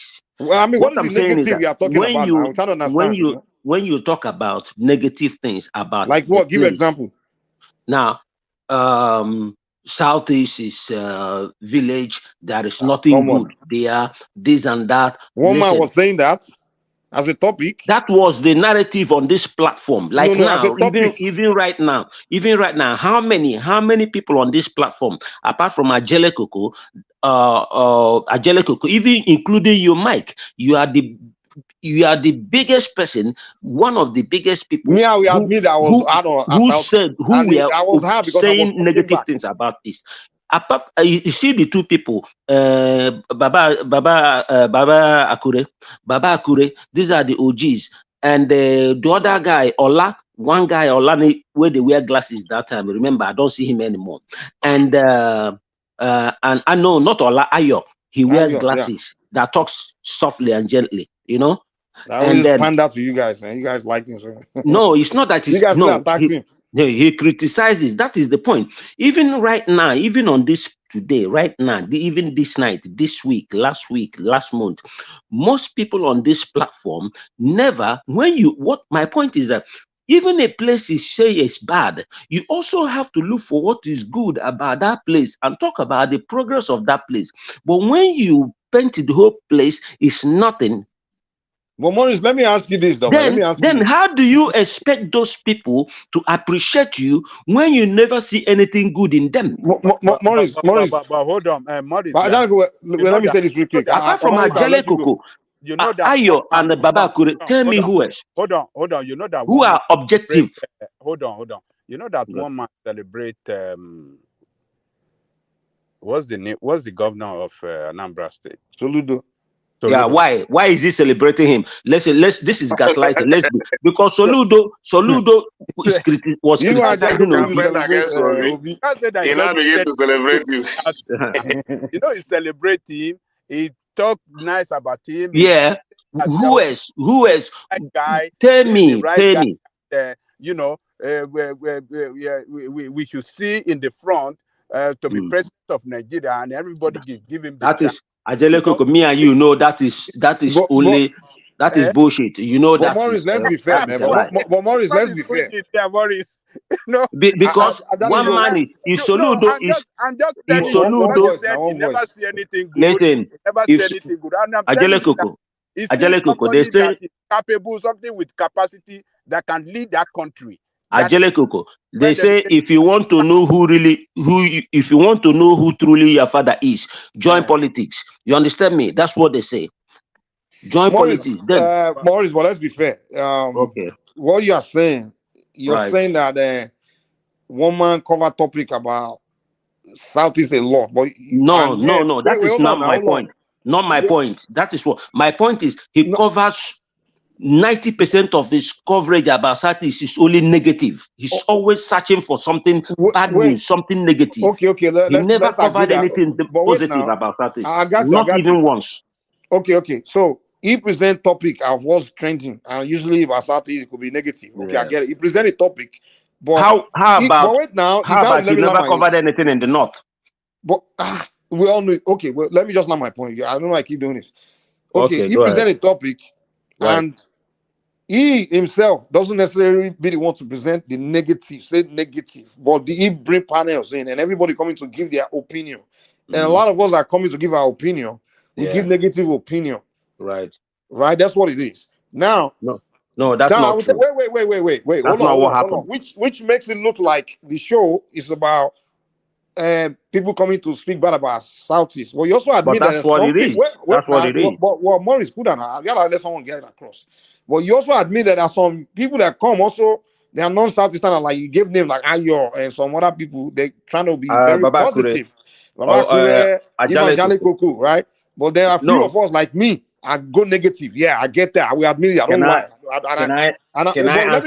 Let me learn. I'm trying to get across. But also you have to you can't sit here and tell me that other platforms, which are predominantly Southeastern platforms, you can't tell me one where they are sitting there and are presenting topic about Southwest or North and they say anything positive. You can't sit here and tell me that. Okay, good. So now, that's why I said, okay, what is your problem? You know? Okay, you ask. Let me answer you that question. So I yield the floor now to someone else. Now, number one, I never said Baba Akure, Ajele Koko, and Ayo supports the Southeast. That's not what I said. Now, let me repeat what I said. I said the only 3 people, OGs on this platform, that they say things objectively. When they have to criticize, they criticize, and when they have to support, they support. That means they are not biased. They condemn Southeast when is something wrong. They condemn somebody from Southeast when he does something wrong. But when something good happens there, they also announce it. They scream about it. But one man and the rest of most of you on this platform, what you do, even when somebody is trying to say something objective, that at least this one is good, one man will always force the person to bend his opinion into believing that there's nothing good about that. That is wrong. Tell me one time one man ever said anything positive about Southeast. The only person in Southeast he promotes is Soludo. Why? Because he's so wise. He's the wisest Southeasterner. Because he's criticizing Obi. He's attacking Obi. If Soludo was attacking TINUBU, I don't think me and you know that one man and the rest of all these psychophants on the platform, we will never ever see anything good about him. It's because he's criticizing Obi. That is the only reason. Me and you know this. Yeah, but Maurice, I got to go to Madam State that she's waiting. Okay, but what I will tell you, Maurice, is Mike, I want to ask. hold on. But hold on. I just want to put a question to Aja. But wait now, please. wait. You do that. You gotta let me. I came in first. I gotta let me. Okay. Maybe I can agree with you that maybe it's not fair or good for us to be talking negative about each other's region. But you have to agree with that if you want to stop that. Maybe we have to start from our own people, because you can't start from here to preach about people not being talking negative about your region when almost 90% of the internet YouTube space are owned by Southeasterners and they don't say anything good about other region. So if you want to start preaching, let's not talk bad about that region, maybe you should start from your own people first, because what frustrates me a lot is just the hypocrisy of jumping to a Southwesterner person's platform or Northerner person's platform to tell them that it's not good. How can you talking negative of my people when you know very well the next 3 platforms next to that platform are usually owned by Southeasterners, and they don't say anything good about Southwesterners or Northerners or anybody else. So if we want to do that, let's start from charity begins at home. Let's start from our own people first. Two wrongs does not make any right. Oh, I don't support anyone talking bad. Too, I don't support anyone talking bad about any zone. But what I'm saying, if somebody does, if you can prove to me that you have corrected your own Mike, if somebody does something wrong, you have to condemn it. But if that person is doing something right, you have to promote it. That is the point I'm trying to make. I don't disagree with you, but I'm just saying you should do it more with your own people first. Go call all these, at least call Radio Biafra too, and tell them to stop calling Fulani people and names. For me, and calling Yorubas this and like that. I said, let's start from our people. Don't they say, before point finger, address the fingers pointing back at you. So to me, that the hypocrisy is what I have problem with. I don't have problem with you saying that we should not. Mike, I mean, when people say I talk bad about Southeast, I don't say I'm proud of talking bad, but the reason why I don't feel guilty is because I just feel like I hardly hear Southeasterners say anything good thing about Southwesterners. When I go on the internet, it's always nasty things I hear, nasty, and you never see me talk bad about the Northerners. Okay, but Mike, do you know in Southwest the negative come more from your people than anybody else. Okay. We have to admit that. I have to at least agree on that one. Mike, do you know? No, I will not. I can only ascertain what I'm sure. Some of my people talk negative about that. That does not make it right. They're not supposed to. No one is supposed to be talking down on other race. It does it. It's not right. I'm glad you're saying it right now. Now I respect you now, but you never said it before. I've always said the same thing. That was why I had quarrel with you and one man and some other people. That was why for many years now I've always, Mike, if ever there's one thing you should at least know a little bit about me, I'm original. I don't fake. I'm not going to say something. You always being very defensive when we're trying to point out the obvious wrong. No. I'm They start original applaud. because I'm not Even fake. when we're pointing at the obvious wrong the Kanu was doing, you were still attacking, still fighting, and still defending it. So No. I mean, come on I now. said Don't be like when he does something wrong, I said it. But you can't say this man did everything wrong. We have to check the message he's saying. Now he said to his people. I think, wait, can man, does it have to come? Or can I wanted to ask one question before after Okay, that go we'll go ahead. to? Yeah, can I? Okay, I wanted to ask Aja how he will feel after Obasanjo announced TINUBU and the Southwest didn't get the development they really want. Because I know his belief, especially what Awolowo did in the Southwest. He wants another president that will also do that. And how will he feel if after 2 times Southwest having shot to be the president of this country, and the Southwest don't really get what they really deserve? How will Aja feel? Oh, hold on. You asked me a question. Yeah. What? Repeat that question again. Sorry, I didn't hear you well. I said, how will you feel if after 2 times president Obasanjo now? Gentlemen, I have to go to sleep, please. Good night, everyone. Yeah. All right, good night, Morris. All right, Morris. All now right. TINUBU, and you didn't really get what you want in the Southwest in terms of development and all that. How will you feel? How would I feel? Yeah. You mean for 2 times of TINUBU?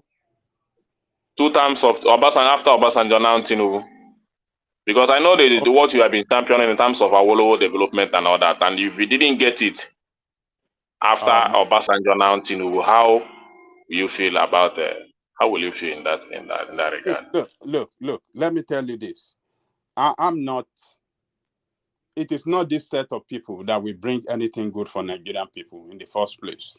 So I'm not expecting them to do anything good for Nigerian people. Not these people. Not these people we have all over the, places in Nigeria. Not this part. Not APC. Not PDP. None of them can do anything good for Nigeria. They continue to destroy and put that country in the hole every day. So I'm not expecting anything good from them, as far as I'm concerned. So I'm not going to feel anything. I'll not be, because I'm not expecting them to do anything good for Nigeria. We have been seeing them. They are not investing in the people. A country that does not invest in their people, that country will not see the light of the day. It's simple. All right, wait. I have to go to Madam Zita, please, guys. Sorry, she's at home. We're going. No. I literally I've been keeping her waiting. She's at home to speak. 1 second, Mike. 1 second, please. Before talking. Unfortunately, I was even cut short. I was supposed to continue when one man left. You just brought Morris, but that's fine. But Mike, you cut us off now. We're trying to say something now. You cut us off, right? No. Say what? What is your point? I'm not talking to you. I'm talking to Mike. What do you mean? I was trying to interject. Now you can't interject him now because he was talking now, but you didn't cut him off, right? What do you mean? Somebody's talking now. You didn't cut him off. No. He actually had. I was the one holding he had the. That's by the way. He didn't finish. Let me just say 1 minute. What I want to say. Wait. Everybody was saying that they did not sing the national anthem when the president spoke. I just went back now to watch it. I mean, why are we like this? They sang the national anthem the first and foremost. So why everybody saying that they did not and that they replaced what they sang? I did not like it. But we're making too much you and cry about it. And everybody here just a few minutes ago when I was making my presentation attacked me when I said there is no way they couldn't have sang the national anthem. But I just went back to watch it now. They actually sang the national anthem. So which version did they look at? It's not fair. We can be truthful without being offensive. That's just what I wanted to say. Okay, all right. Madam Zita, are you ready now? Please, you can start. How that day? Yeah, fine. Okay. Let me start with what the last speaker said. Actually, what I was saying, is it constitutional that anywhere the president of Nigeria appears, they will sing the national anthem? That's one question. Number two, is it constitutional that if the president walk into the National Assembly to present the budget, the first thing they have to do is to sing the national anthem? Based on that, if there is no constitution backing it up, whether they sing, they don't sing, it doesn't mean anything, then there is nothing wrong in shouting his praises. But if the constitution said anywhere the president of Nigeria appears to speak, the national anthem will be sung. Why am I saying this? It's good when we want to criticize. We criticize based on what the law says. That way, we'll be criticizing from our reasoning, not from our instinct. Although the last speaker said they sang the national anthem, but I actually want to know whether it is constitutional. Because I have seen a lot of presidents over the world that come out to speak. Their national anthem was not sung. So it's a bit of something about Nigeria I don't really know whether it is constitutional. That if our president comes out to speak, that the national anthem must be sung. That being said, Mike, what's the next topic? I don't know if you've been following. So, yeah. Okay. So another one. No, let me. I remember. I thought everybody had a topic in their head and ready to go. The second topic was releasing of Nnamdi Kanu before Christmas. Okay. I would like to do one-on-one, like question and answer. Oh, Mark, what is the reason they gave that they want Nnamdi Kanu released? I don't think they give any. Does anybody know if they give reasons? Does anybody know if they give reason? No reason yet, just that now. they came. Huh? Security, that's it. Security is their main reason. They said if they release him, that will be for peace to reign in Southeast, right? Yeah. Okay. Mike, what is Nnamdi Kanu notorious for? It's notorious for creating ESN in the Southeast. Insecurity. Security, calling for the destruction of everywhere. What is it notorious for that led to one thing and led to another that got him arrested? Insecurity. Does that thing he's notorious for, is it a peace campaign? If it is a peace campaign, then the people who said they should release him to continue his peace campaign are right. But if what he is notorious for, that led to one thing and to the another, that landed him in the place he is now, is not a peace campaign, I will be shocked that somebody says he should be released for peace to reign. Now, let me say this. I don't really care whether they release him or not, but I'm going to speak on my region, my tribe, where I come from. My tribe is one of the tribes in Nigeria that do not have an institution that command respect, issue instructions, and respect, either in form of person or form of group of people. And that has been causing problem in my region because from time to time, somebody will come out and occupy that vacancy that our tradition and culture created. But looking at the time, and that thing will cause so many deaths in my land. Looking from the time of Ojubuti today, if you look inwardly, you will see that the Igbos are actually, most Igbos are actually looking for that craving for that vacancy to be occupied. But it can't be occupied because it's embedded in their tradition and culture. in the sense that even if it is the best man on earth that happens to occupy that space, not everybody that will respect him or them, take instructions from him or them, give them respect, and obey them or him. So it is what it is. Back to Nnamdi Kanu and some of our people. That being said, that we are people of an ethnicity that don't have an institution or that has somebody or group of people, from time to time, some small portion, ridiculous human beings will come out, anoint themselves and say they represent us.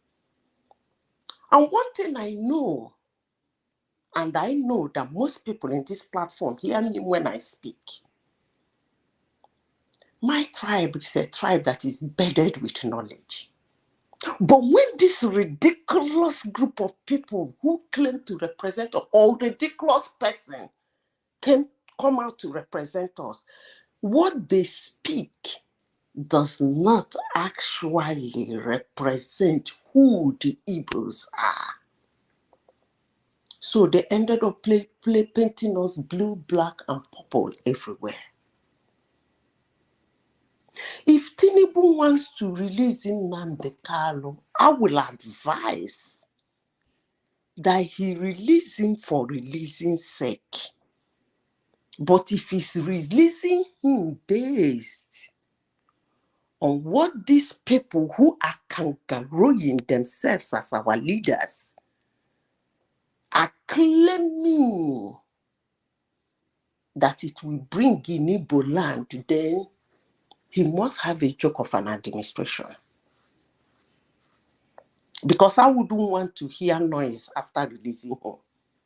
I wouldn't want to come to this platform and people will be discussing that he has done this or they did this or this has happened.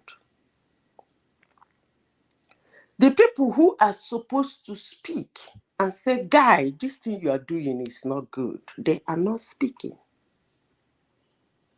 If I were TINUBU as the president of Nigeria, I will call those people who come to me to release Nnamdi Kanu and tell them to come out clean. Because I am sure he knows why they want him released, not what they are saying. But I will advise him to get the truth from them by them telling him the truth that he knew.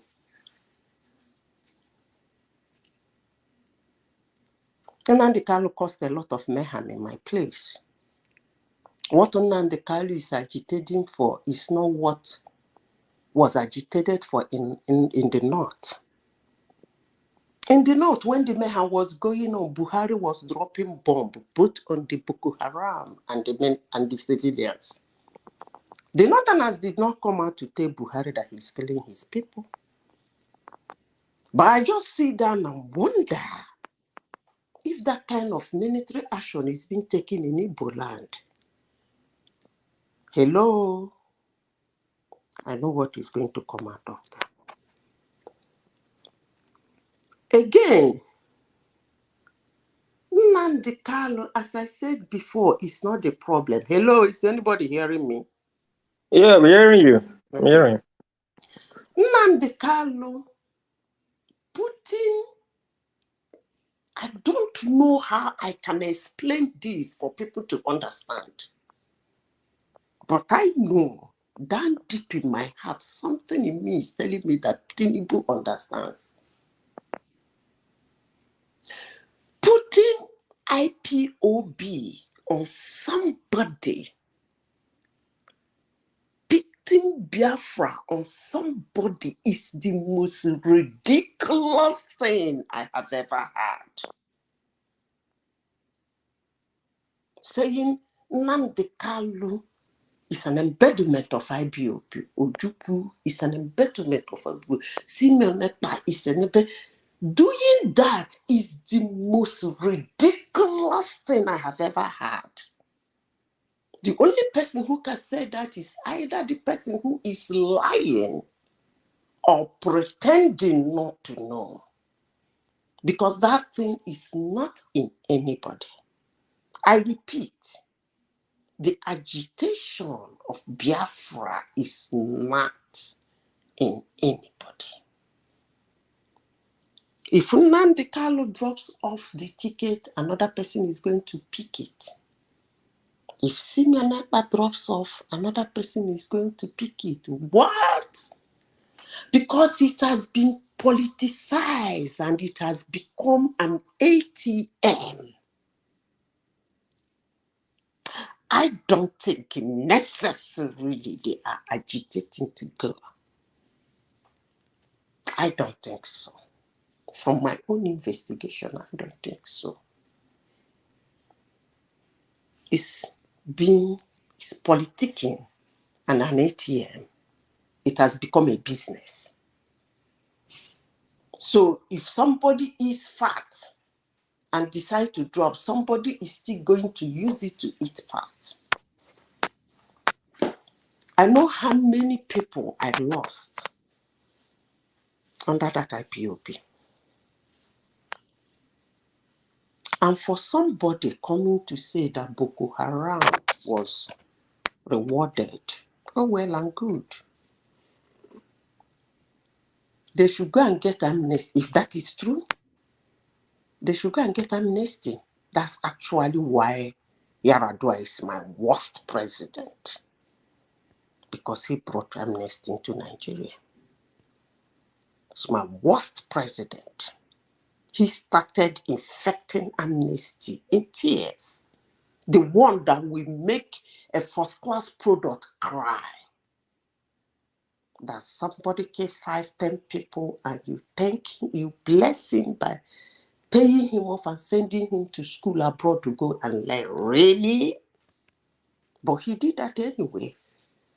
And today he's one of the best presidents for some people. And they looked forward that he didn't, that he would have done more for them. It is what it is. Mike, take me to the next topic. I think the next one is about will be demolishing some properties in Anambra or something like that.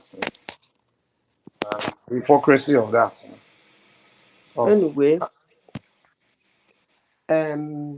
actually, I am not, whether it is Obi or Shogolu or Uzodinma or anybody, or Oti or Akpabio or whatever, Wike, I am not really a fan of. I don't really call that thing demolition. I call it destruction of property. Because, more especially in the capital and Eastman Pisa, the first thing a government should do is to map it out for development. And if they see anybody putting something where it's not mapped out for a structure to be in it, it is their job to stop. Not to allow structures to grow and then you come and bring it down. I don't think that makes a country beautiful. I think the point is that Obi is joining this whole I'm coming to that. The narrative that they were targeting the Igbo property in Lagos, that demolition. I'm coming to that. I want to put my voice in what I believe in that situation before I go to what he says and what he's not saying. My father used to say that cleanliness is not all about washing and cleaning. It's your ability not to let it get dirt in the first place. That is what is called cleaning. So, if they want their cities to look beautiful, they should not allow it to get dirty in the first place. Not allowing people to build or no build. Anyway, as for him, is in a position now to say whatever he can say to ginger his group. It's just political talk. Okay? If somebody comes here to tell you that Obi did not demolish buildings in Anambra State, that's ridiculous. He demolished buildings in Anambra State. And nobody will come here and say that Obiano did not demolish buildings. Even as I am speaking now, I could remember one beautiful mansion Obiano demolished. But Obiano did not demolish because he was lies of creating road. He was curbing insecurity that took over Anambra State. 6 months into his administration, he has to declare a state of emergency in security in Anambra State because those guys made so much money. Not only that, he was putting. But which building did Obiano demolish? Which building Obiano demolish to curb insecurity? You can go back and check it. The videos are stayed there. In fact, Obiano is one of the best governors so far Anambra has ever. That means you don't know Anambra very well. I want to say this. I'm not trying to attack you, but I want to say this. That building was not demolished by Obiano. That building was demolished by Peter Obi. It is Evans in Orifite. It's not in Orifite. I did not say you, but you said in this platform some few minutes ago that Obi did not demolish any building. I mean, yeah, in terms of the video, the video one man showed me. I said I did not see any building that he demolished there. You can watch the video yourself. I don't want to go through all yeah, that. but my point is this. I'm not talking about the building in Orifite. No, the building that was demolished, which went viral to curb insecurity, was Evans. That P2B demolished his house, chased him out of Anambra State, up until today. He was caught in Lagos. So there is nothing attached to Obiano in that regard that you want to paint it. Somebody can pull up. Did Obiano declare state of emergency 6 months into his administration? I don't talk what I don't know. I have record of all those things. You can bring out the new. You can pull it out. You can pull it out because for me, my own record, I have it. My own record, I have it. I can pull it out and show you because the video is there and that video is still going viral. I am not talking about the video. You bringing it to Obiano. I don't know how it becomes Obiano achievement. We are talking about two different buildings, so. I don't know the building you are talking about in Orifite. I'm talking about a beautiful building. Yeah, you should mention the place now. You should mention the place Obiano demolished because I said the one I'm telling you, Evans. Everybody knows him. Can I get my space, please? All this it's in Orifite. So you can mention your own and tell us the place where it happened. I said in Oka. Didn't you hear me? Well, I didn't see it. I didn't hear about it, and it didn't went viral. I didn't see it. So, but I just said someone should go online and said, "Did Obiano declare state of emergency in insecurity 6 months into his government?" Someone should go in now and pull it out. He didn't declare anything. You can bring the news. Let's see it. He didn't declare anything. I just said something now. Everybody has their internet there, so why would I bring it out? It's for you to check it and come back and tell me that I'm lying. Anyway, Ekene, you see one thing. I don't want to go to because whenever we want to discuss it, it's a rambo, jumbo. It doesn't end anywhere. It doesn't. No, it's not rambo, jumbo, but listen, Madam Zita. Listen to me. I don't let me say this. Into the argument. It's my space. Can I talk? I know it's your space, but at least you don't have to. If I know something, I'm very serious about it. I know what you are talking about, and I know you also. She has the floor, so you know. I know she has the floor, but if she brings an argument that I know very well, if she brings up an argument that I know very well, I have to come in. Yeah, but want to interject the way you do it, but it's not like you force your way and just start going back and forth. First of all, the building you are talking about is different from the building I am talking about. The person you said that demolished the building you are talking about is different from the person I said that demolished the building. I'm talking about. No, Second, hold what? Let me finish to tell you that we are not having a conversation in the first place. The state of emergency I am talking about is different from the state of emergency, if there is any, you are talking about. So we are not saying the same thing. So there is no basis for argument in the first place. No, we are saying this. We are saying what you are saying. What happened during Obiano to say that maybe let me just leave matter. Let her just no. Let me. I want to bring my talk because I don't like people spreading a negative argument. Security in Anambra State, we are not saying the same thing. Just leave her. Let her do her thing. Just let it. No, I don't argument that I know very much. People don't drag me about He it. said he doesn't want you arguing with her. Now? Just let her be. Let her just do her thing. Can I just let her do her thing? What is the argument? We are not having an argument. Neither are we having a discussion. You get me? So you say declare state of emergency 6 months. Which 6 months? Where did he declare the state of emergency? Where is the building that he demolished? I told you I have my own video. You can go and bring it. But wait till she bring the video. But for now, let her continue. Maybe when videos are available, then we can get back to different from the building I am talking about. Madam Zeta.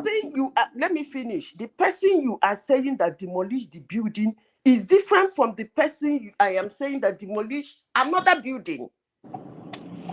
The person you say that declared state of insecurity is not even the person I'm talking about. So why this argument? Why the interjection? The argument is that you want to bring it that there was insecurity when Obiano came. There was high heavy insecurity when Obiano came. Then you have to declare this. You have to declare 6 months this thing state of emergency, which I told you it never happened. Because even in that, even his predecessor left him with a very secured environment. Let someone that has a flaw have. You can't just dominate a flaw. Let her have. I understand the interjection, but it's just like you're just over talking her and everything. But let her have the floor. Mike, one question, please, before you go ahead. Is Ekene's argument? Is it that when Peter Obi handed over to Obiano, Anambra State was El Dorado that had no security issues? Is that what the argument is headed to?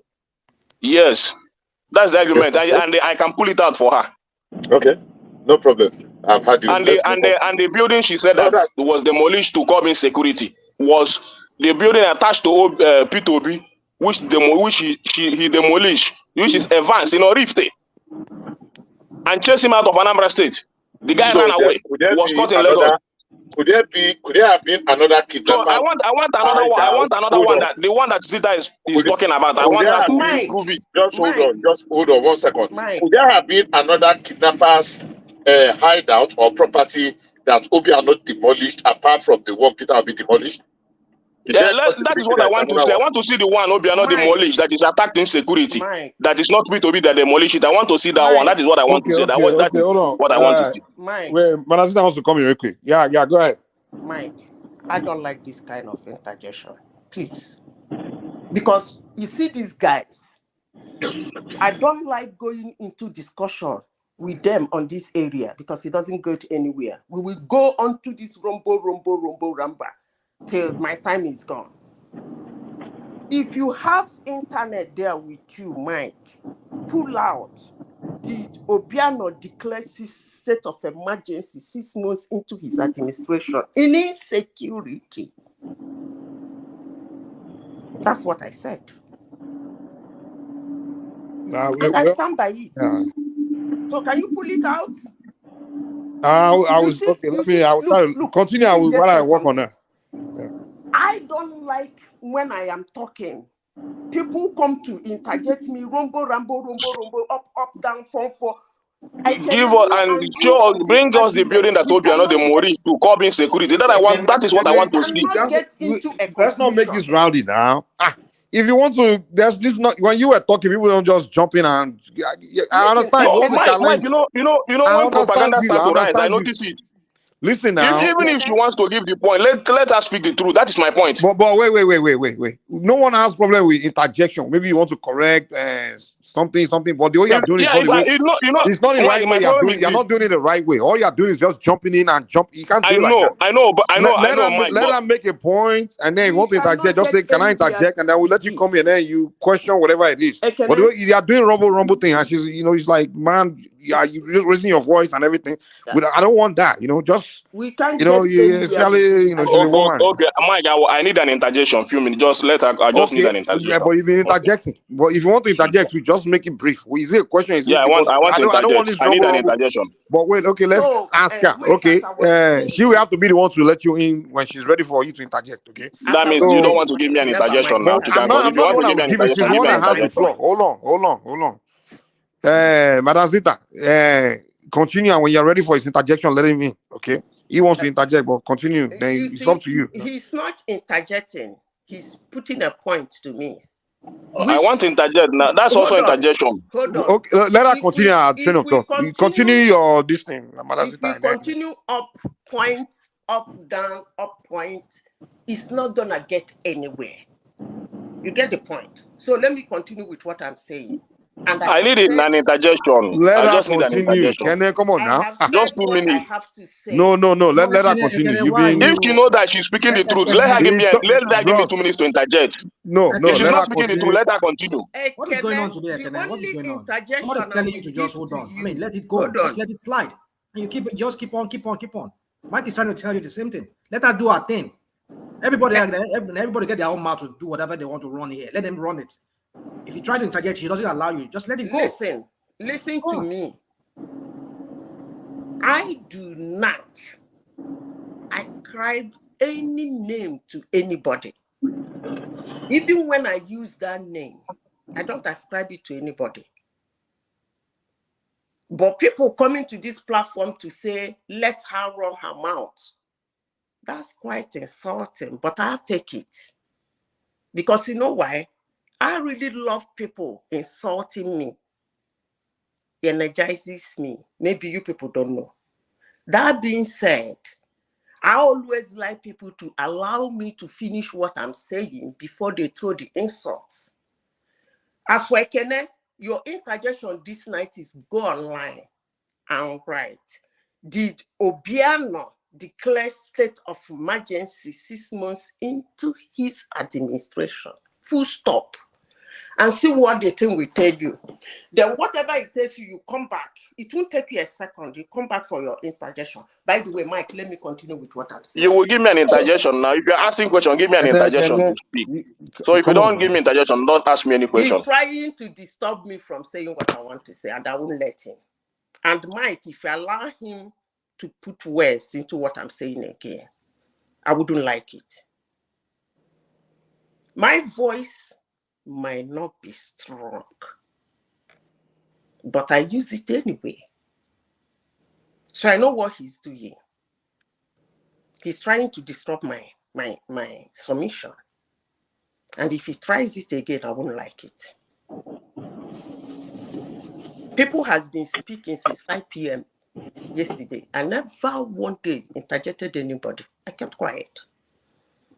It's not that I believe all they were saying, but I know the people I interject. Because when I interject, those people will land in a conclusion. For those I don't land in a conclusion with, I see it as a waste of time. So I don't interject them. And I have told them not to interject me. And I stand my ground. So back to you, Mike. So Mike, what I was saying is that what he said is just to ginger his camp. He's still talking. The election just ended, so he's still talking. He should be talking. But as for me, I am not a party to government bringing down buildings. They should do more in stopping them from building those buildings. Then back to Obiano, my Obiano. You see, even at that time, Obiano was bringing down those buildings. I personally did not like it. I remember they interviewed him and he said he wants to destroy those buildings and those cars because he did not destroy only buildings, he even destroyed cars. He said he has to destroy those buildings and those cars because if he leave office, they say, why don't you seize them? He said if he leaves office, another person might give it back to them. That was the word he used. And that was the reason he gave for demolishing those buildings. Those buildings were not on any terrain. Those were for criminals. Those were criminals. Those are the buildings he did. And that was 6 months into his government when he declared state of emergency in insecurity in Anambra State. Next topic, Mike, please.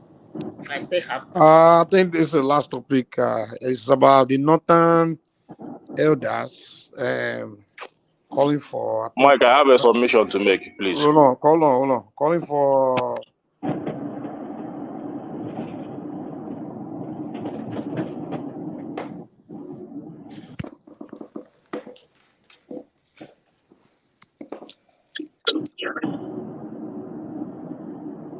What's going on, Mike? Are you there? Mike, let me make my submission. That space, I think she has covered it now. Well, she still has the floor now. Can I just let this thing just go? I mean, I don't know why you want to insist on this. Let him just do it. No. Rational mind, I must make my submission. Please don't be angry, please. Please. I mean, Mike is the one anchoring. I'm just trying to back off for him. I know. But I have to make that. I have to make that submission. It's becoming too much. Rational mind, please. But where's Mike? Sometimes there are things you don't keep. Go on real quick so that before. Well, I think you don't drop. Zita, continue. I don't know if Mike is still there. He's trying to give me a topic. I don't know. Is there any other topic? He said that you guys talk about the. Can you guys hear me? No, we can hear you now. Okay, sorry. Yeah. I was muted. So the last topic is the Northern Elders Forum. We're calling, I guess, the Eastern leadership to, I guess, come out and support referendum. I guess something in the line of doing referendum in Southeast if they want to leave Nigeria to leave or not, something. Just get over this whole agitation, where they stand, whether they agree with leaving or not, and if they want to do referendum, so set it up and do it, and I believe you get the point. They should condemn it or they should ask for referendum. I'm not getting. Yeah, basically, I think the Eastern and Southeast leaders are not sure where they stand in the issue. Why there are people who are agitating and this whole problem in the Southeast, the insecurity and everything. You think their stand is not important? Their stand is important now. There have come a time where the Easterners should come publicly in one voice and decide what we want. Don't you think that's right? Yeah, I believe they are 100% supporting, to be honest. People need to know where everybody stands. For us to come together, if there be, call a meeting, everybody in the Southeast, at least every family represented, they can do it in form of town halls on their own. After all, what's that country in Spain? Catalonia, I think. They did their own little referendum among them inside that Catalonia, I think. I don't know if I remember the story very well in those days. That was a few years ago, right? Is there come a time Southeasterners should come together? All of us come, at least each family will be represented. Let's come into agreement. Actually, what we want, because as I said before, it will be very ridiculous that in Igbo land we are agitating. People come out in the street agitating for Biafra, iPod, autopilot, and then again somebody from Igbo land wants to be the president of a country called Nigeria. So I understand the stand of the Northerner. So if we decide that we are Nigerians in unison, maybe probably they will vote us when next an Igbo person comes out. And if we decide in unison that we don't want to be a part of Nigeria, then maybe probably they will say, okay, let them do the referendum and go.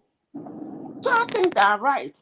In fact, it's not supposed to be only Northerners. I think the whole Nigeria should be asking for that. because life is being lost. In fact, the only part of Nigeria that have agitated for that thing, and it has cost so many lives over the years, is the Southeast. I know some part of Nigeria, one time or the other, they have agitated, but life has never been lost the way it has been lost in Igbo land. So, Mike, I think the whole Nigeria should be calling for that, not only the Northerners. I agree. They should ask us to take a stand.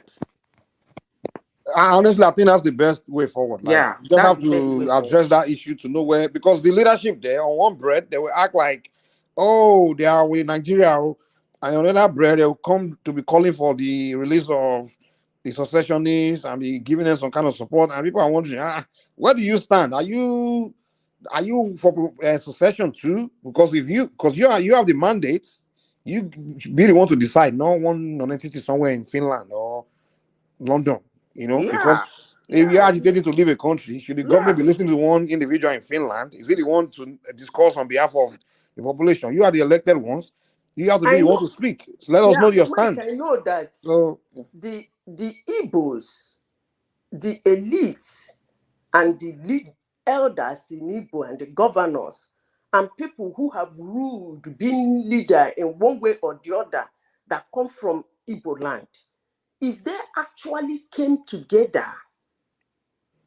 long time ago and agreed that we want to live, I think by now it will be making a heavy impact, because those voices are the voices people want to hear. I understand what the Northerners are saying. Those are the people the world want to hear what they think, but they're not speaking. That's the irony of it. They're not speaking. But I will speak.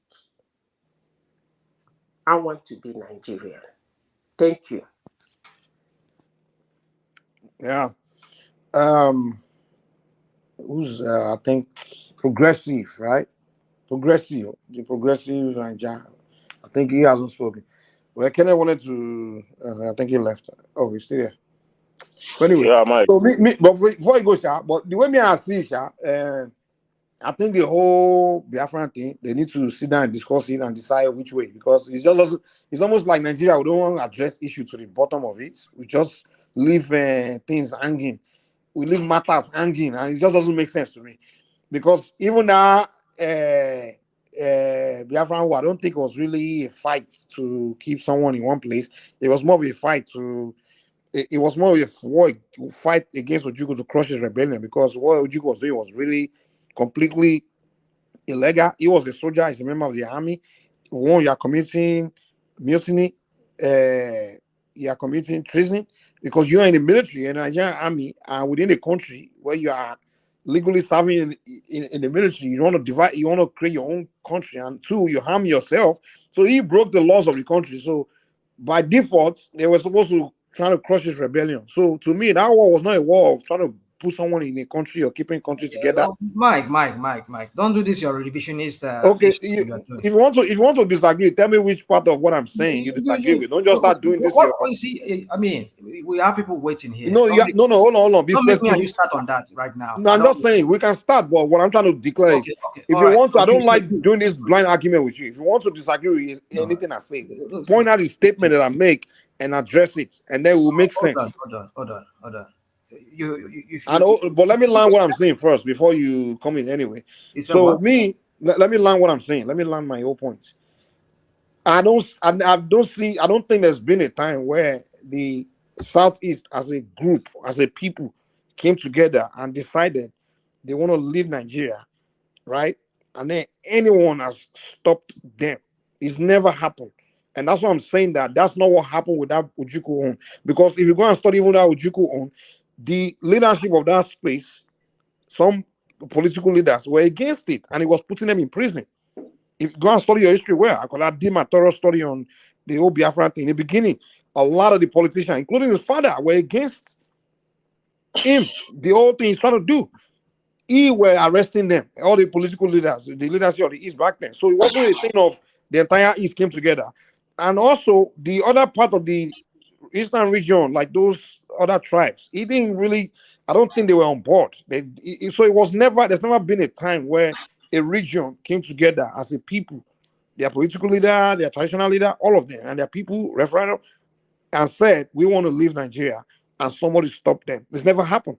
So when people are coming online saying, oh, we want to go, they are stopping me from going, oh, it's just, these are nuisance, all this noise are just nuisance noise. What I want at this point is any group, ethnic group or region that wants to leave Nigeria need to, their leadership and the people need to get together and decide it. And then when they have agreed, and then come into the center, and then one of you will not stopping them, and then we can now say, okay, this is the person stopping you from leaving. That's just where me I stand. Well, you were saying you were talking about the whole thing about the Biafra War. Did you forget the antecedent? What led to the war? What were the reprisal things that were happening at that time? What does that have to do with statement that I make?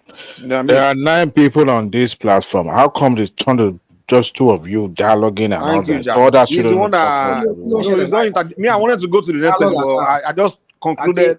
Added to hold on. I just added to what Manazita said, and to move to the next person. You said something, and I'm trying to counter what you said. Go ahead now. You have the floor now. Leave it to when you have it's your turn that you can counter. Okay, that makes sense. That makes sense. Okay, so I was going to. Who's this all progressive, man? All progressive. I think it's next. Okay, Ola, are you there? Well, I've been here before Ola now. I am here. Were you? But, yeah. Was Rasnama here before you? Yeah. That's okay. Rasnama, you have your floor now. You see how biased you are. Which bias are you talking about, man? You're biased because you just just overlook me thinking okay, I'm biased. Thank you. Okay, go ahead. Have your floor. Oh God. All right. You see, first of all, I just want to address your Biafra revisionist history that you were talking about. This is one thing I don't like doing about trying to put one ethnic tribal group into one box. I think because you're not in that ethnic group to have or live at that time when they suffered what they suffered in the hands of the Nigerian government. I mean, I'm not saying that they don't have their own blame in what happened during the war and all of that. But this revisionist That's not mine. Don't do this, please. You always annoy me with this. What is going on? What is going on? When did I put an entire group to a box? Allow me talk. No, I can't allow you. You can't. No, you can't do that. Oh God. But you were talking. I was interjecting you. Now you didn't allow me to interject. No, I'm not interjecting. You can't be making false statements. I mean, mischaracterizing someone. You can't be doing that. When did I put an entire ethnic group into a box and talking? Which? God. Dude, that's why I asked which part of my statement are you arguing against? You're doing Sherman fallacy. You can't do that with me. That's what I'm saying. I don't like that. Would you calm down? Would you calm down and listen to me, please? No, I can't listen to. If you want to start making us stop, I think we deserve a robust dialogue tonight, not about argument or making it personal. We are beginning to make our discussion on this platform personal. We should deviate from that. It shouldn't be personal. I mean, how would the viewers learn from what we discuss here? I've not said. You see what he did? I said one thing is accusing me of saying something different. Dude, do you want me to talk or you just no, you can't do that. That's what I'm telling you. That's a rule. You can't tell me what to say. What I've just said. No, it's not about what to. No, you can do with someone else, but don't do it to me. Listen. Mike, would you please listen? I've not said. Don't tell me, please listen. I'm letting you know. Don't accuse me of saying what I didn't say. Okay, that's what I'm trying to let you know right now. All right. I never said anything. God, goodness, I've never said you. I said that we have to put people in the box. I've not said you, Mike, put people in the box. And if it's, you said me, you said when you are. But I'm saying you said when you are, and you said when because you haven't been born then and things like that. You're talking to me now. What are you talking about, man? Come on. You can't be. You don't try to start spinning now. Okay, we know what you said. If you, that's what I told you. If you want to address what I'm saying, don't bring up something different and accuse me of saying something different. That's what I'm telling you. Okay? Let's go to another topic. Give me another topic. Please. Okay. Give me another topic. No, you can have your floor. You can say what you want to say, but don't just accuse me of saying something. Give me topics. I can't remember what. Well, if you don't remember, then I'll go to someone else. Then if you don't have something to say, it's fine. Sure, but share a bye. But Zita was No, asking you Mike, topic. he said he wants to move to another topic. Give him another topic. I mean, we have a lot of topics. Okay, Let's rational talk mind. about Talk something about the else. You see, I mean, I don't just get it. You were giving Zita topics now, and I ask you now. You said you want to go to some other person. Rational mind. You know what? About... Let me just excuse myself for tonight. All no, right, no. Good night, You see, guys. this no. You wait. No, wait, You're not rational going. mind. You're not gonna go because both of you are moderator. Why would you go, rational mind? No, I'm both the moderator. Both of you moderate, from time to time. But you I'm shouldn't have let this degenerate to the point where it becomes a personal issue. You see, people talk. We've never met each other before, so let us talk. There's no point arguing about somebody for what. People get worked up because of somebody says something and the other. Look, it's not worth it. There's no point. Sometimes it get heated, but we need to. People are watching. We have over 100 people watching, listening to us. Okay, that's fine. Thank you. I read you, man. It's okay. Yeah. So, rational mind. I wish you didn't go, but then maybe we talk next time. Now, although the first topic I'm going to talk about is this Nnamdi Kanu. You see, where I define my opinion. You see, before this election, I've always asked a question that when you look at what brought Nnamdi Kanu out, if you look at what brought Sunday Igboho out, you can trace everything to injustice. See, you can't say, oh, criminal from the north are better than criminal from the south. If you are not dealing with a criminal from the south, don't say you necessarily. I'm not saying it's just. I'm not saying it's a justifiable thing for people to have criminal mind, to have criminal in the south too, in the north or in the south too. That's not what I'm saying. But if there's a parent that will not that will not address the wrongdoing of a member of the family, but will quickly tackle the other ones, then you are setting the stage for chaos, and people will feel some kind of sense of injustice. So I understand. Other normal circumstances, we can say, oh, don't let us freak out. But when you look at the situation in Nigeria, it's totally different in the sense that you see these people, all this Buhari family and the Buhari, their kinsmen, they will bring their cattle from wherever they are from wherever they were coming from. We go to a particular place and we destroy the place. And the government will not even offer some kind of protection. So what do you expect people to do? You want people to sit down and not to protest and not to find a way to secure themselves. Situation like that brought Sunday Igboho out, brought Nnamdi Kanu out. So even when we go back to the past, we can see some kind of people like Ken Saro-Wiwa. We can see Niger Delta agitation. So what were they all fighting for? They were fighting against injustice. So if you cannot arrest the bandits in the north, then don't say you want to deal with those people from the south. That's not the point. We have to sit down by the round table and discuss this matter and let what we call justice and equality be equality. Don't empower some people criminally and you not say, oh, I want to demobilize others for them not to have right to deal with themselves. So whatever the case around Kanu, it's not, we don't have any choice of saying, oh, let us release, let's not release. No. If we really want a decent society, then we have to follow whatever the rule of law says. This is not time of politics now. We just have to face the reality. Look, some things are very easy for us to say, just because we don't find ourselves in the situation. Imagine yourself walking out along the street and someone just accused you wrongly, just because the person doesn't like you, and they just put you somewhere, and they now frame kind of allegation against you. I'm not saying they frame allegation against Kanu. Don't get me right. Don't get me wrong. What I'm saying is this: we can't just say we want to do things outside the law of the land. Is the law of the land? Is the law of the land? The law of the land, if you apply, with a free Kanu, if they are going to free Kanu, then obey the law of the land. Don't come and give me this kind of story. Oh, you can hold someone just because of security or whatever. Don't tell me that. I don't subscribe to that BS. And from my own understanding, I think the judiciary in Nigeria, they've set this man free. They've asked this man to go just the way they address the issue of Iwore. But when we ask some people, they are principally to themselves that they don't obey the law of the land. It's unfortunate. It's happening to A today because it's not happening to B. Oh, B is just say, okay, everything is okay. When it don't pay you, know you do. You understand? You know, the shea butter, right? And salt. When it is raining, oh, the shea butter will be happy. Oh, after all, it's not affecting me. And when sunlight, when there is sun, what is going to happen to shea butter? He's going to have his own breakfast too. So the thing is, we have to be very careful in the type of dangerous things that we are throwing out, because whatever we are saying here, we will be giving some people wrong orientation. You understand? As far as I'm concerned, if our court say we should release Nnamdi Kanu, go ahead and release him. And we forget something here. We have government that went to another country to kidnap.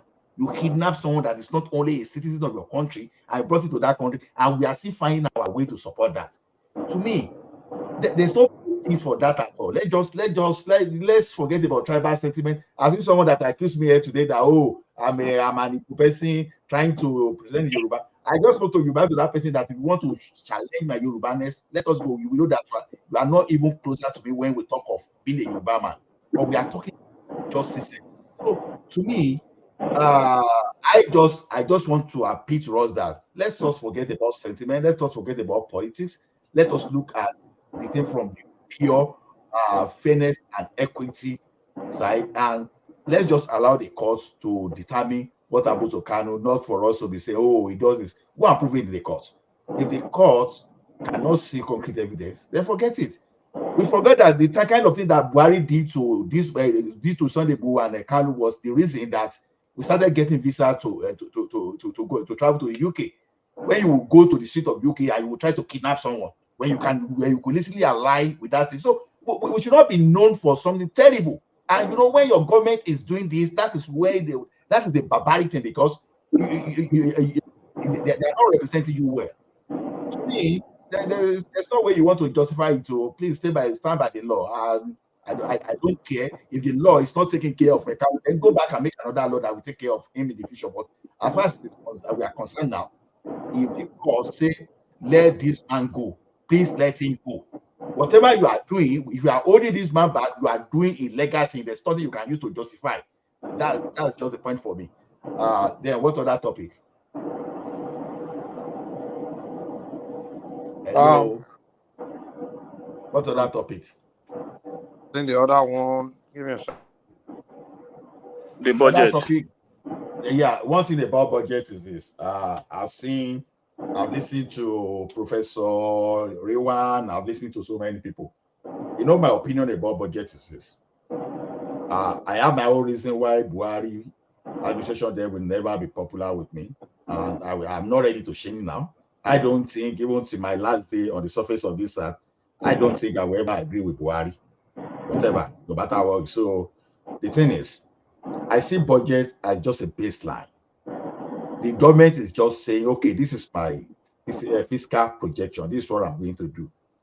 Now, saying that, oh, it's too ambitious. You know, when if a crew set for 180 and we are giving 77, is too ambitious. So, see, budget is a matter of baseline. Whether that thing fall or it rises tomorrow, all you want to know is this: how much of that budget can you implement, even if you have surplus? Okay, if you don't have surplus, if you have deficit, by what percentage? What's going to be the impact on the citizen? That is what we want to know. Okay, now this budget we want to have now. We need, because I heard something clearly from this man. From one BAT, what he said during that program, that he said human capital development. You know, human capital development has always been one of those things that I emphasize. Whatever you are doing, whatever budget you have, if you do not develop your human capacity, your budget will just be for someone somewhere to benefit. Just like those of us Nigerians now, as we don't see opportunity in Nigeria, those people that see opportunity in Nigeria, they come to Nigeria and that they take the value, the benefit that Nigerians are supposed to be getting, they are taking it away. Why do you think we have this? It's just because we don't have that human capacity that can just take advantage of that opportunity we have in Nigeria. So when this man, when TINUBU is talking about human capital development, things like that, I just want to see how he's going to implement it, which I think, if you ask me, I think is the right way to go. To me, as far as I'm concerned, that budget to me, you may say I'm biased, and I agree that I'm biased. I'm very, very optimistic, and I expect something better because security is part of it. And will I expect food to become better? What I mean that the food inflation, the food inflation to improve instead of getting worse. Yeah, I expect something like that. So to me, I don't see anything bad in that budget, except you have something that you want to make me understand what I don't know, and it's time to be corrected. So any other thing?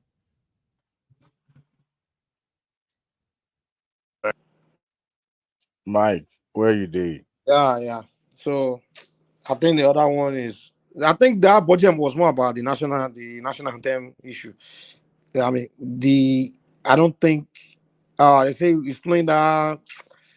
They are playing that mandate song everywhere it goes, and some people trying to claim that they replace the national anthem, but it's not true. Which I think someone debunked that, because I think the national anthem was played before this thing. And the national anthem thing is this. I heard it, right? I heard on your mandate we shall stand. The only thing I can just say there is that I know we are in a country that we have massive sycophants, but then I can only wish, because I can't stop people from doing whatever they want to do. Like I said in the comment section, that even the national anthem we sing at every national event or something related to national event is just a matter of convention. Convention is what you accept as norms, and when you even want to challenge that convention in the court of law, for example, you don't have constitutional base just to challenge it. So if you go to a place, even if you have a executive meeting today, if they don't sing national anthem, it doesn't mean they've violated any constitution. You understand? It is just a matter of, okay, I'm going on the streets. Maybe I see Mike, because I don't call you Boda Mike, it doesn't mean that I've offended you. It's just a convention. Maybe the custom that we believe that, okay, these things should be done. But if I decide not to go by that way, it doesn't mean that I've violated any law. But my problem there, it doesn't mean that I've violated any law. So the problem there is the sycophancy. That is where I have problem, because if sycophancy will not just allow us to move forward, then it's going to be like the situation like what we suffer under Buhari, that everybody, Buhari is not corrupt, all those stuff, and yet we have some people that use that advantage to flinch the country. So to me, just because people do not really, some people, they really just want to play opposition. Everything that will happen during that kind of budget presentation, I know that they will read other meaning into that. So which, to me, that's what this type of program is meant for, because the more we're able to tell people that, look, all those things are not constitutional. It's just a matter of convention. So if people refuse to follow the convention, they've not committed any crime. Then if you want the convention to continue, there's a way you pass it across boards. Don't say anybody has done anything wrong. So I agree with Zita and everybody that have said they've not committed any offense doing that.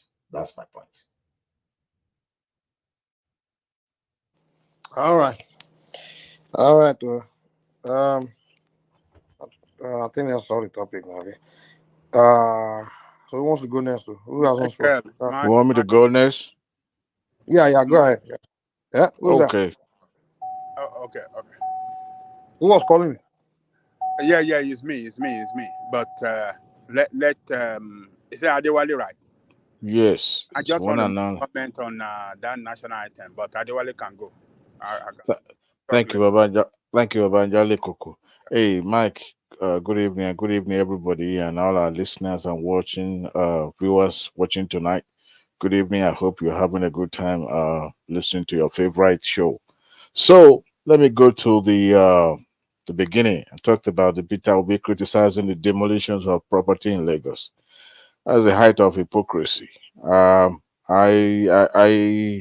read so many from so many platforms about him, condemning that he bought into that narrative, the narrative that Lagos State is after or witch hunting the Igbos in Lagos. Look, what is not good is not good. If I build my house on the canal that is going to cobalize any Lagosian, the authority can demolish my property.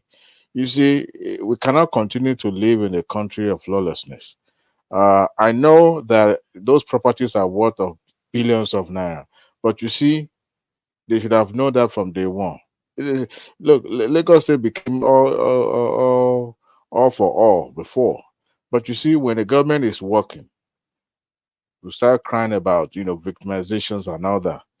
Will the government compensate them? I don't know. That was one of the video clips circulating online when Obi was demolishing houses to give room for new road in Onitsha, and he said those people are not going to be compensated. You see, but when it happens, then I believe those people that owns those houses then will also say government's not doing the right thing. But we've forgotten that our own pain is a payoff for the entire state. So to me, I see that as just an ostrich and people crying for nothing. There's no victimization anywhere. In the city of New York, that place is crowded, overly crowded. There's no new room every day. It's just like when you build a city on tunnel. Underneath the city, there's a lot of tunnels where you have the metro system. So to construct a new building takes a stringent condition. The city has to approve you, they supervise you. I have a friend that also work as a code enforcer there. So whenever there's a new building being constructed in New York, uh, they're always there to monitor to ensure that it does not constitute a danger to New Yorkers. So I don't see reason why we cannot replicate the same thing in Lagos. So for those people who are saying, well, I commiserate with people that are affected, but there's no victimization. How come it's only in urban area these things always happen, but when it happens outside the urban area, people don't get to hear about it. So to me, it's this political talk. They say he has no basis at all. So let me move to the national anthem thing. I watched Arise News this morning. I don't know why it always pop up on my YouTube channel. So I don't know if it's algorithm or something else. I have no idea. But you see, our Sleep TV and the anchors, they were so angry about that theme music that was played. And what I saw was an ignorance being played out. I've seen people arguing about it as if the National Assembly, the National Guard, everyone involved have committed grievous offense. If not, people need to go back and do research. The government system that we copied, we copy American system. Okay, national anthem was played at the commencement of that session when TINUBU walked in and the session started. And after that, the session began. But when it was called upon to come to address the joint session, the National Guard had to play his adopted theme song. If you listen to United States president, anytime president goes somewhere, National Guard are playing their music. The music that they play is called Hail to the Chief. It was actually written by a British composer named James Sanderson or something like that, because I had to go back and read. And any president can adopt any theme song. People say it was a political song, that it was meant for campaign. When did that start? He adopted a presidential theme song. It was being ushered in. It was meant for him and him only. Other members of the parliament could as well sit back. They don't have to sing the song, and it does not take away from them the political party that they belong to. And if you don't sing that song, you have not committed any crime. At that moment, it was for him and him only. But even the media houses put it on their head as if he has committed or the National Assembly has committed a grievous offense. And it's pure ignorance. He was called upon. At that moment, somebody said, oh, they should have sung national anthem. On Asleep TV, I opened my house. I was aghast, just like one man always said. Are you kidding me? These people don't know anything. Everything aggravates them as if because they couldn't stand this man. Even if today Wasiri Atiku is the president, he will have his own adopters. So it's a possibility that they might even be playing, because most of the time the Nigerian army always play Yoruba song. I don't know if you guys pay attention to it, but because we are so familiar with this particular theme song, that's why everybody is crying foul. So to me, it's just a pure ignorance. The American presidential theme song. Adewale, let me ask you a question. Yes. Between the national anthem and TINUBU campaign anthem, we lost you. We lost you in the middle. We lost you in the middle. Can you repeat that question again? Okay, I said between our national anthem and the TINUBU campaign anthem, which one would you have preferred to have been sung in that place? You can't play national anthem twice. No. I want to explain. There's no way they will play national anthem twice. It's either you play it at the beginning of the session or you play it when the occasion closed down. That is how it's always. That is the protocol. But in the middle, Adewale, it does not even matter, because this is just a matter of convention. It's not legal. It's a national event. It's a national event. It is mandated that national anthem must be played, and it was played at the opening of the session after that prayer was said. That's the point. Where is it mandatory? Because that's the challenge we have. No, it is mandated for. Let me ask you a question. Let me ask you a question again. It looked like okay, you have answered it the way you like. Okay, that's fine. It's not about answering the way I like, but Banjale Koko. We see sometimes we attach so much sentiments to things. Hold on. You have answered it. I heard you. I've heard people argue. I've heard people arguing on this topic all day today, saying. Let me ask you another question. You are a citizen of the United States. When the president is making State of the Union address,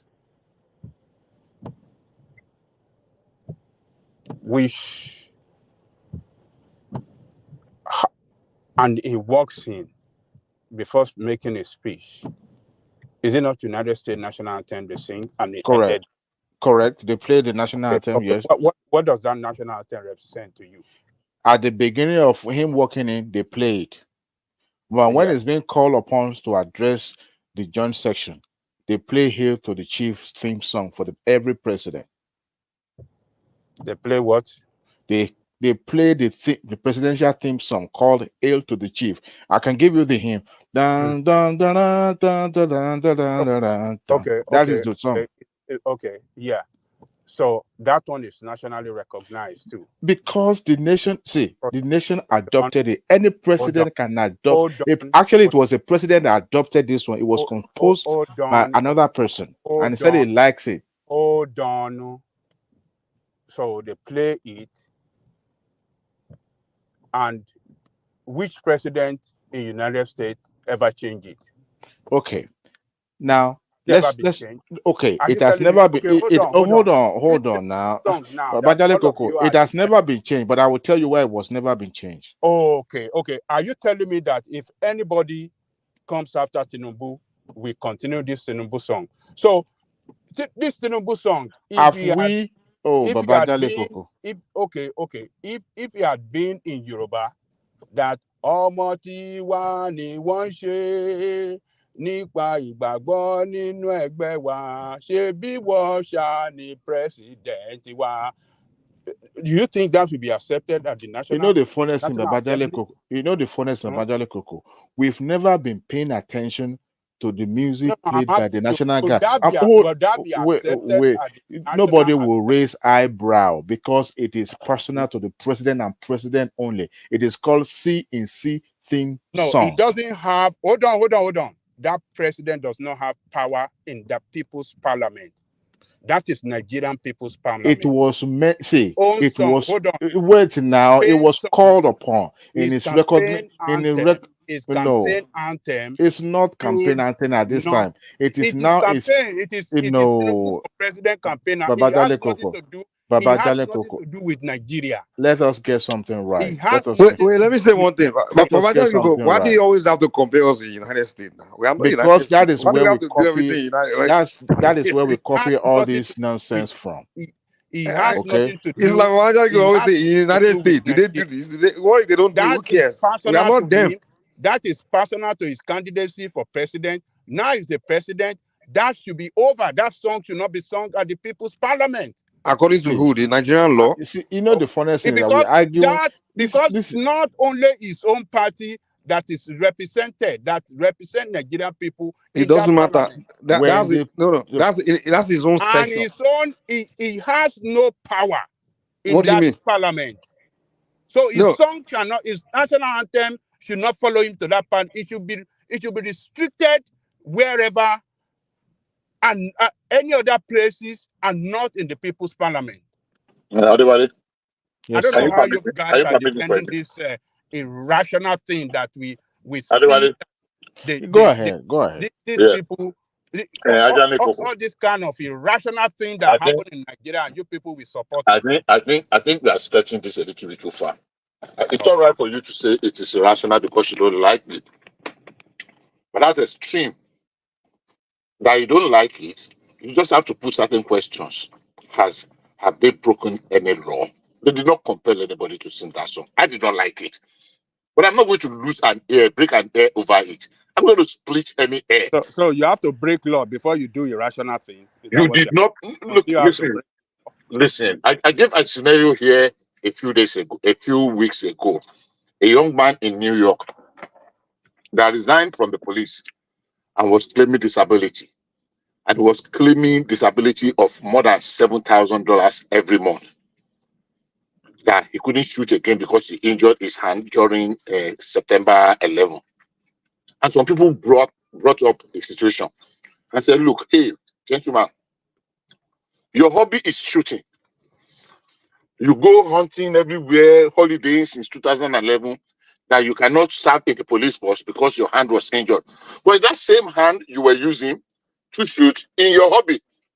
And he came up and said, yes. And so what? He has not broken any law. That he collects $7,000 a month without tax and anything because he's entitled to it. If you can prove that he has broken any law, then bring it up. And they went front and back, and the man is continuing to enjoy his money, and he will enjoy it till he's dead. He was just 27. Was it 27 or 37 when he left the service? Now, that's by the way. I asked a simple question. By singing that anthem, it is established that did not compel anybody to sing it. By singing it, have they broken any law? Has the president broken any law? Why are we majoring on minor, unnecessary things? As far as I'm concerned, Bishop, can I even add to what you've just said? You see one thing about us is this, like Bishop is saying, I don't want us to get things confused. Now, Jehovah Witness now, wherever you put them, they will not sing, whether America, whether Canada, whether in Nigeria, they will never sing the national anthem because they believe their allegiance is to only Jehovah and no one again. Now, by so doing, are we going to say these people are doing something illegal? For example, It's just a convention. It's just a mark of, okay, protocol. Let's just go this way. If someone say, I'm not going this way, take the person to court. Are you going to indict and convict the person?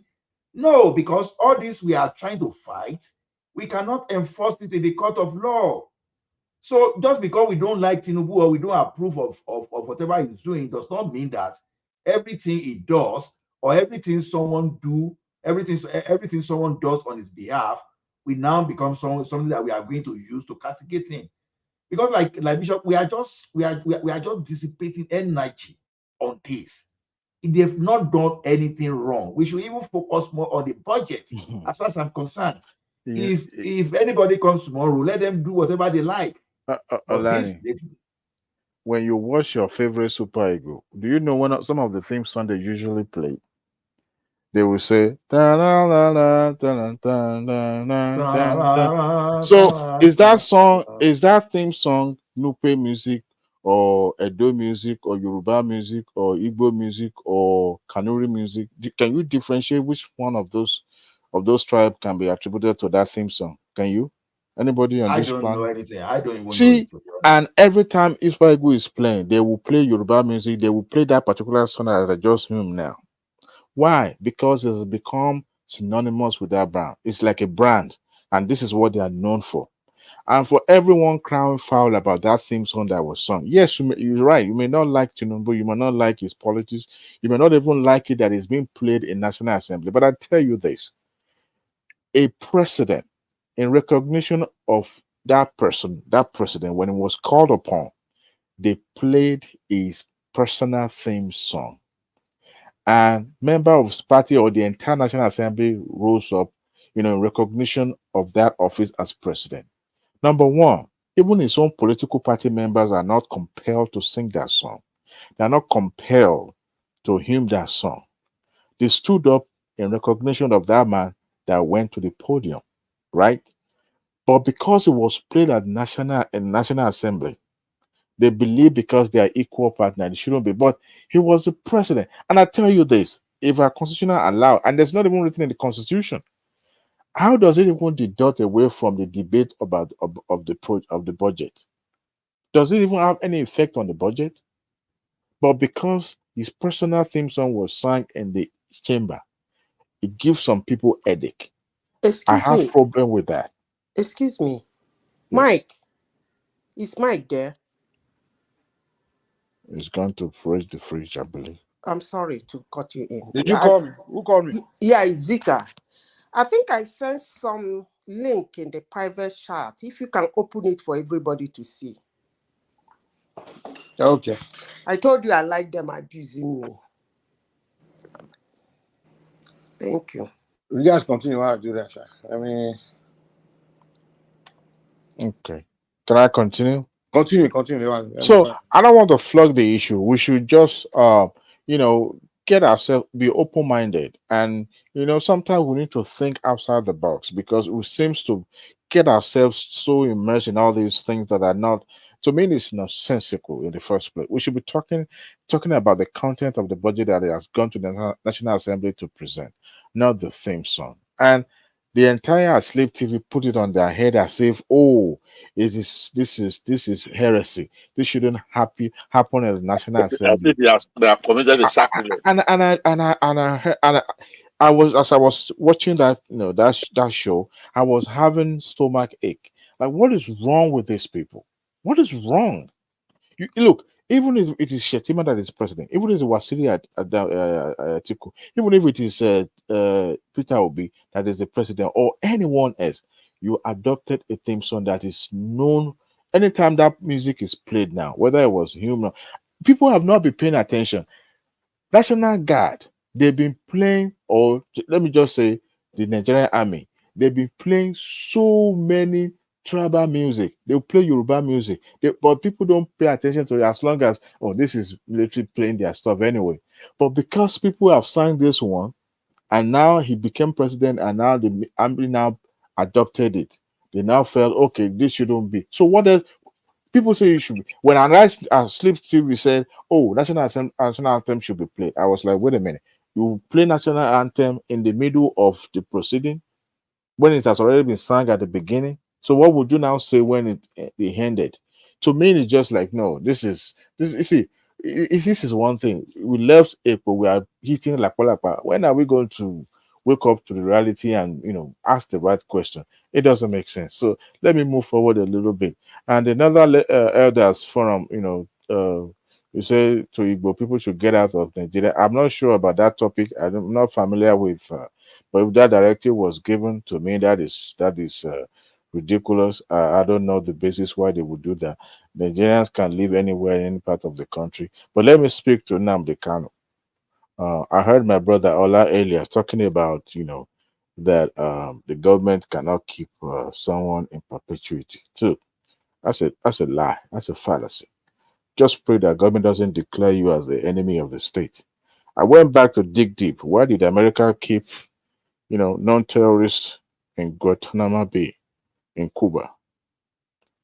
Primarily for investigation, then secondly for criminal prosecution. But you see, they have a special court for that anyway. Look, if you're agitating for anything, from time immemorial, we've seen people coming. In fact, most of our nationalists have been an agitator right from day one. You agitate about something that is deficient in the society, and you want to correct that anomaly, and you speak up, and you try to rally people to support you. But you see, the moment you decide to leave the civil issue, leave this told the part of civil issue, and you're now focusing on the criminality aspect of it, you've lost it. And I tell you, no government will want to give you that recognition, not even in the modern world. But you see, people that are glorifying Nnamdi Kanu as if he's the second coming of Jesus, now forgetting how this guy started. Look, it has gone beyond agitation. What I said is somebody who is trying to take advantage of the issue itself. I am of opinion that Southeast has been deprived of some things as well. That's why I wanted somebody that, a presidential coming from that side. But it seemed the house divided against it, they cannot stand. So if your house is not in good order, there's no way you produce, a leader. So that went into disarray. But you see, someone like Nnamdi Kanu and the charlatan in Finland hijacked the entire agitation and beginning to, making it to their own advantage. I did not support the Yoruba nation of a thing because I believe it's just a fallacy. Somebody was just, how on earth someone like Igbo will be agitating for the Yoruba land? Where is it? How? Of a tribe that is known for being educated, somebody like Igbo. Adewale, sorry, you are looking at the consequences. You are looking at, the, the consequences is what you are looking at. You are just looking at the reactions. Why would someone want Yoruba? Okay. Why would someone want, why would someone want Biafra? I'm saying these guys, the government, we are not addressing that. You are pampering the criminals from your own end. Now, even when they ask, when the international organization recognized some set of people as the fourth deadliest terror group in sub-Saharan Africa, yet the president was giving them some kind of excuses. But quickly, you could kidnap someone from somewhere, and the court is even saying you don't have anything to prove. They have every legal thing to prove that people from your clan are the most deadly thing, and we are not doing anything. I don't know who is speaking. You are misrepresenting facts. I'm not misrepresenting facts. Bishop, you know what I'm even trying to. I wanted to use an example of where you live at. You live in Canada, and I believe Canada have almost similar way of life with America, even in Europe. You see, when somebody we're a little bit different from you. I one thing we should know is this: Nigeria is not America. Let me give you some of the things that I've observed. When somebody or some group of people or individual feel deprived of something, what do you think they're usually trying to do? They want to turn their pain into something positive. See, Adewale, you are still missing this thing. Now, no, you have Gumi came out. Gumi came out and he even accused the government that he know where these people are. Get it right. And one Commodore Olawumi said something similar. And people were giving testimony as people in the power. They are protecting some people. Hey, Ola, can we let Mama Sita quickly address the post that she wanted me to open, so that way, we can get past that and then we get back. So I can put everybody. Adewale agrees anyway. I don't have problem. No, I disagree with you slightly. Eh? Me? No, I disagree with Ola what you just said. No, I say if I'm asking you guys. Oh yeah, go ahead. Yeah, Mama Sita. Okay, so I got the link. So that's why I open on the screen. I sent another one from Channels Television, and I sent another one from Premium Times that when Buhari was hailing Obiano for demolishing the buildings of the kidnappers. That's just the point I want to make. Okay. I know that people listen to me. So most times I wouldn't have just done this, but I have tried as much as possible because I told them not to interject me so that the platform will not be rowdy. They know my stand. I know their stand. So anytime I open my mouth to say, give my submission, they come to make it rowdy. I wouldn't have done this, taking my time to go and bring out things. I will even go as far as bringing the videos. I know how to, even where they're hiding, those people are pushing me too much. Madam Zita. Even the ones that are deleted in the internet, I can find them in the trash can and bring them back from the cloud. But I kept my cool. Zita.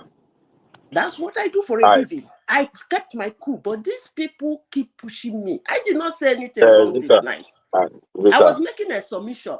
The guy was just talking politics.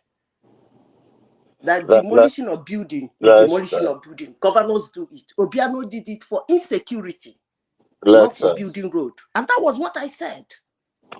And they said, I'm a liar, I'm an idiot, I'm running my mouth. I mean, it's ridiculous, but I take it. But I'm just trying to prove a point to everybody this night. When I say something, I must have come across it somewhere. I was in Imo State. I was in Oka. I've told you people that my auntie married somebody from TINUBU.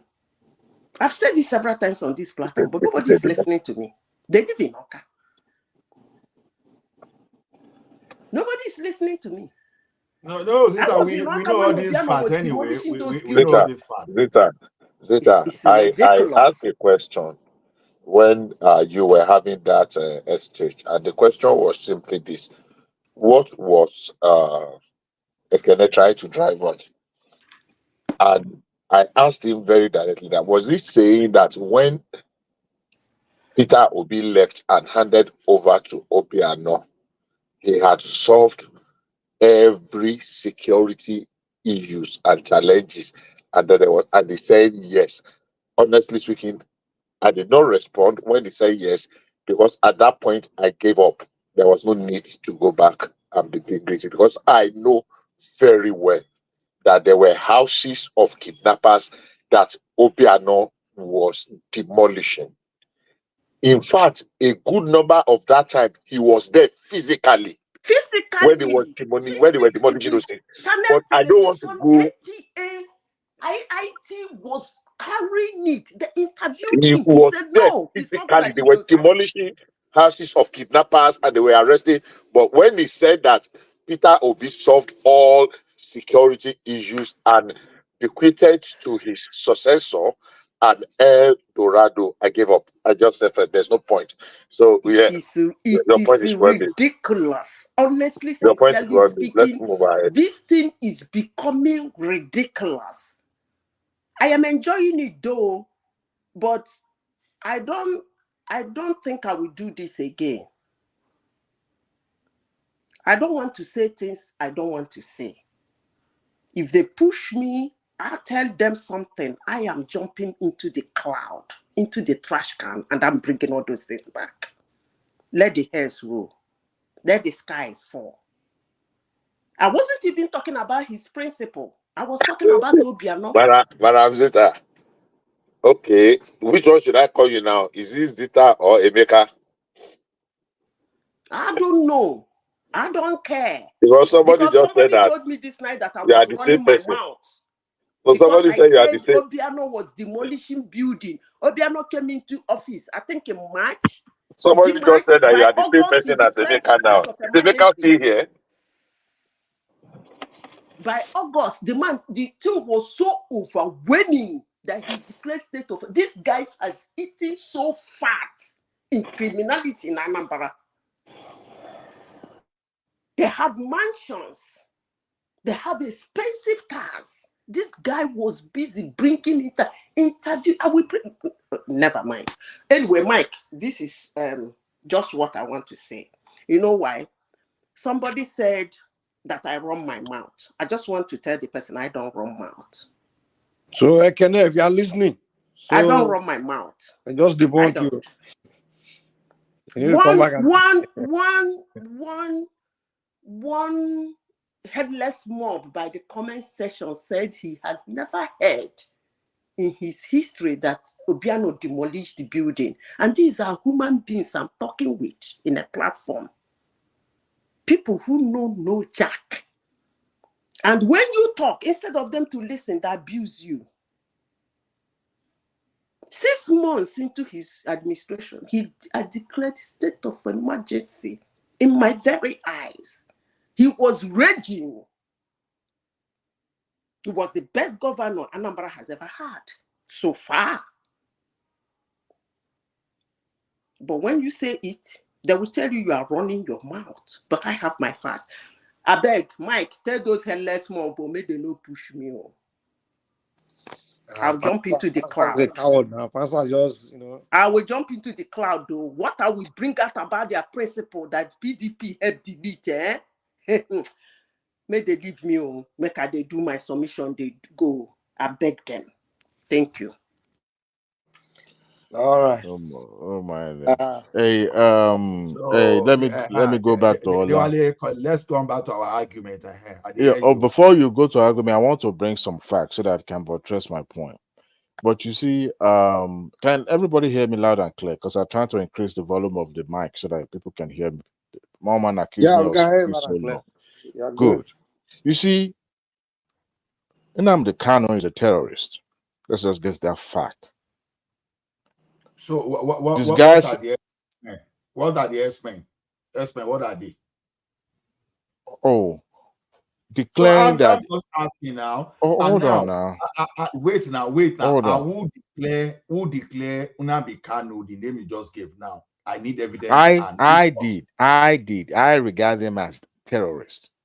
But you don't have the authority to do so. That's what I don't have the authority to declare that. No. There's no danger in this. This is danger. This is danger now. No, there is no legal backing. There's no legal backing for declaring this. This is the government. Hold on now. The government, the Attorney General actually, dropped the terrorist charges against them because all this stem from negotiation. But you were talking about what actually. There was a time they dropped it. No. It's not dropped. They haven't dropped it. Do something against someone maliciously, I will not drop it. See, no. Wait. Hold on. No, the group, the organization is still declared a terrorist organization. He actually is. Allah, we just gave you the answer now. It's the government. Who else has the authority to declare who's terrorist? Is it not government? Allah. It's a possibility of saying, you know what, I'm fighting for my people. We've had a lot of agitators in Nigeria, even abroad before, right? But you see, the moment you decide to leave that, to pursue that in a civil way, and you decide to go at it in a criminal way, all bets are off. You've lost every credibility. And it now becomes between you and the government. To now begin to see this guy as the messiah or the mouthpiece of a region That is absorbed, and the leaders, the elders of that region have a lot of work to do. I ask you a question. So you What? supported what Abacha did to Ken Saro-Wiwa, if I may ask you? No, see. No, it's just a question. Did you support what Abacha did to Ken Saro-Wiwa? No, I did it was not Abacha, it was the tribunal. I did not support it. Let's forget about whether tribunal. What the tribunal did, I did not support. I did not support because that was extreme. Okay. That was the tribunal declared that they must be hanged, but they also committed an atrocity before then. I'm not right? saying no. See, I'm not saying. But let's make this argument make sense now. You guys are just arguing blindly. Stick to on one point, back and forth.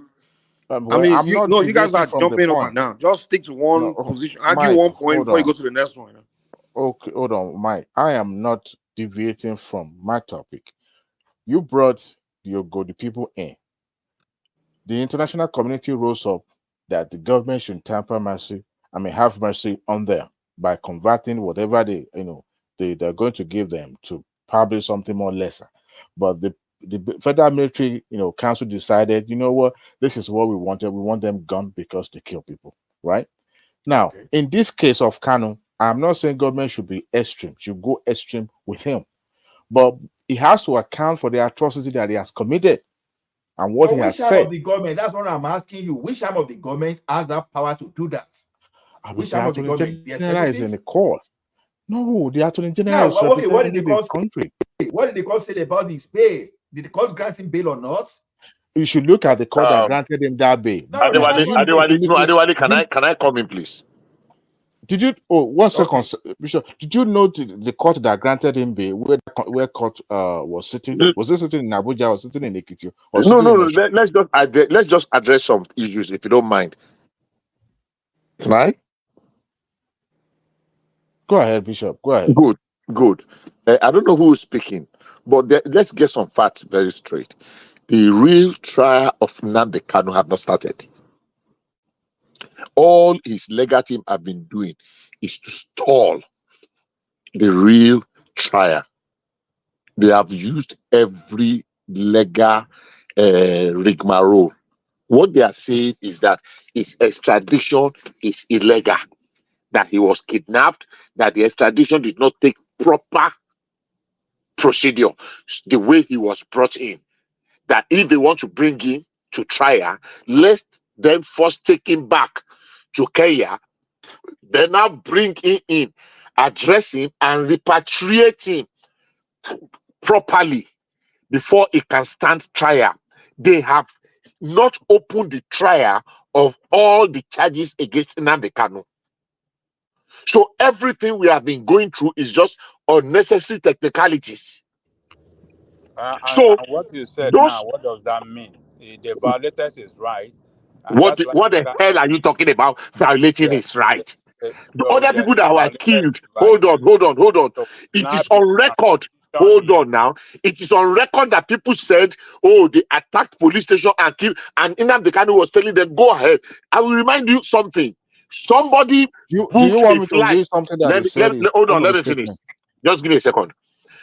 In your America, Ajane Koko, somebody booked a flight for someone. Hold on now. Let me finish. America. We all let me finish. Let me finish what I'm saying. In your almighty America, somebody booked a flight using online ticket for someone that went to Washington DC on that Capitol takeover. The person that booked flight for that person and helped him to buy tickets was brought to trial and jailed. Go and read the records. That he facilitated somebody's going to go and participate in that January 6th. Just because the person, he did not go there, he only helped the person to book a flight from where he was to Washington, D.C. So, talking about Bin Laden. And we are not talking of people that we have on record, on broadcast, that was saying, kill them, kill policemen. Let me read one to you. So for everyone who is supporting this one, let me read the statement. Buy ticket for somebody to go to somewhere. Don't even worry about it. Let me read this and see if this guy is a terrorist or not. And he said, let me use one man's voice. And he says, every night, young men will not sleep. You will come out at the starting of every road that leads to every populated area under human habitation to make sure that appropriate roadblocks are put in place to slow them down so we can catch them. Talking about Fulani, and kill them. That is what we want you to do. Obiano, from today's onward, anywhere you are seen in public, you will be attacked. Obiano, you are a dead man walking. Any landlord that give accommodation or rent his houses or houses to any Fulani person, to any army personnel, to somebody who work for the police or DSS, kill them. If you see the army and the police in your place, kill all of them. Kill them. So any human, normal, insane person making that statement. We have access. So let the man finish. Why should the government? We are not saying that. Why Okay, you guys let the man finish reading what he's reading now? You guys like to be so defensive. And not locking him up for 3 years. Look, let me tell you, and I said something earlier. I said something and I said, Actually, let's let Ola finish. Adewale finish reading what he's reading, man. And I said earlier, we know what Adewale is reading. So government can. No, not everybody knows.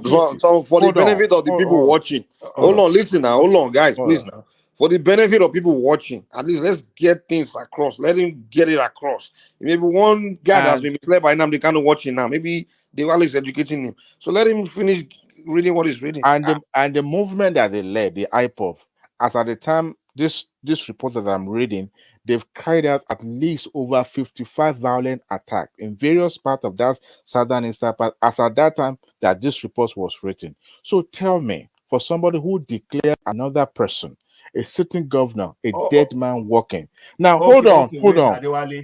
A government can keep you, let Adewale land a government, if the moment it becomes the enemy of the country by instigating and calling violence upon the country, government can keep you in perpetuity. You know why? Because investigation will not conclude. And even now that Bishop said that they'll be trying to slow walk, it has become a political issue. And that is why no court in Nigeria will want to delve into it as of now, because it's still a hot topic. Wait. But I tell you what, let me tell you what Apiko say. Are you saying the Honorable Justice Oladotun Adebola, who voided and set aside all the charges brought by federal government against Kanu, are you saying is not aware of this very sweet and editorial this thing that we just read to us? This man, last year, on October 13 or thereabout, discharged this man and acquitted him of all the charges against him. No, you are missing it up. Wait, he even accused the federal government of breaching all local and international laws in forceful representation of this person. Now, see. Let's take sentiment apart. If Kanu need to face the law, let him face the law. But we can't be giving power to one big man in National Rock to be determining what we see, as if our court is not part of the government in Nigeria. That's what we are saying. Whatever we are saying, if the judiciary in Nigeria is saying this man has tokens to answer, so shall it be. I don't want to know how powerful someone in National Rock that will No. Oh God, I think we are deliberately misinforming our listeners. You are not I think we are deliberately misinforming our listeners. Look, let me tell you one thing, Ola, let me tell you one thing. One person can be standing trial and have 10 different cases in court. Now, if you have 10 different cases in different courts, that one court had set you free on one cause. Maybe you stole goats today. You now commit rape, and you now commit another thing, battery. And the one that when they say you stole goat, the court say you are free to go on that goat. It does not automatically translate to where you committed rape. Now let's look at the issue of Nnamdi Kanu. You are abusing the judicial processes. Who is abusing the? Who is abusing? No, it's not the same thing now. If you commit rape in Umuahia and you commit murder in Sokoto, it's not the same court that is charging you, that is trying you. I don't know whether we are just deliberately mixing up things. No. Okay. You can prove it to me, and I will agree with you. As long as the thing follow the right judicial processes, I'm okay. But no, what I'm saying is this. No, Bishop, just a minute. Like what they like of Adewale and Kobe saying that, oh, you can hold someone based on national security. By who? Who makes that law? Yes, you can. Yes, you can. Yes, you can. Ola, I don't know what what the hell are you talking now, about? who decide that? Who decide that? Nigeria is not America. I'm telling you, Nigeria is not America. Did you listen to one of Nnamdi Kanu's broadcast where he said, and I want to quote him verbatim. Nigeria is not America. If It's not a matter of Nigeria not being America. It's also the process in Nigeria too. I said Nnamdi Kanu, he said, and I want to quote him, maybe not verbatim editorial, that he has the power of life in his hand, that anyone he decides to live is the one that he will live. If he if he decides that anyone should die, that person will die. Did you listen to that statement? I'm asking you, Ola. Did you listen to that? Wait a minute, sorry, repeat it. That he said he has the power of life in his hands. That anyone that he decides will live is the one that will live. If he decides that any man will die, that person will die. Okay. Did you listen to that? So now I understand what you are saying. Okay. But you, Bishop, do you know that I can go to the police station today? Yes. I go and confess a crime. Yes. Go to maybe my police service commission. Do you know that they will never detain me until they are able to prove that I do it? The first thing they want to know is that whether I'm sick, obsessed. Right? If Really? for self-confess, okay, do it tomorrow now. Go to police station and Canada there. No. Wait, Can't do it. I'm telling you of what I know about our system. I don't know. Ola, go to Canada police station tomorrow. Tell them you just killed. Tell them you killed 2 women and you raped 4 women. Tell them and they will let you go. I'm telling you of what within my jurisdiction. I don't know what is obtainable in America. If you go to our police service commission today and you self-confess with crime, police will not necessarily detain you and charge you to court based on that because they have to prove. No court will convince you just because you self. They will detain you. If you approach, hold on, Ola. If you approach the law enforcement and you confess by yourself, they will detain you. They will detain you. We convince you. No cause. They will. Now you are shifting. You first said they won't detain you. You said to detain you. They will not necessarily detain you. I'm telling you. They will. They will. If you self-confess. I'm talking of my city and my country. I don't know which city and country. Which one is it? In Nigeria or the Canada? Which one? I'm talking of Canada here. That's why I say if I go to my police service commission and I self-confess with crime, they will not detain me, and no court will convince you, or until they can prove it. And we agree that no court will convict you, or they will detain you. That's what we are saying. But they will not detain you. You initially told us that they won't detain you. I beg you. Ola, good. I don't know which district were. When those 57 truck drivers were arrested and charged with terrorism and whatever in Canada, what did they do apart from just blocking roads and protesting? Those 57 truck drivers, what did they do? And they were charged. And you know how many weeks they spent in detention? In Canada. I'm not talking of Zambisa or Banana Republic. I'm talking of Canada. About a year or 2 years ago, when those truck drivers were on strike. Did they do it? No, I'm just asking you, what offense? Wait, before they even move, they gave them warning. And they cited, they cited the law that was applicable to that situation. And they gave them enough time for them to rethink before they move. So it's lawful to arrest people for protesting? You don't understand. These people, they read all the law that are planned to that. There's a difference between you protesting and you blocking road. If you approach the police officer and you get arrested, right? The police officer will call the district attorney. Then they will arrest you. You go to court. If it is something that is so egregious that they know that this is going to be an issue affect the public safety, guess what they will do? The district attorney will go to the court or the district court and tell the judge, look, we want to raise, because they know that the court is mandated to hear you out within 24 hours and then grant you bail if there's need for, or if you qualify for it.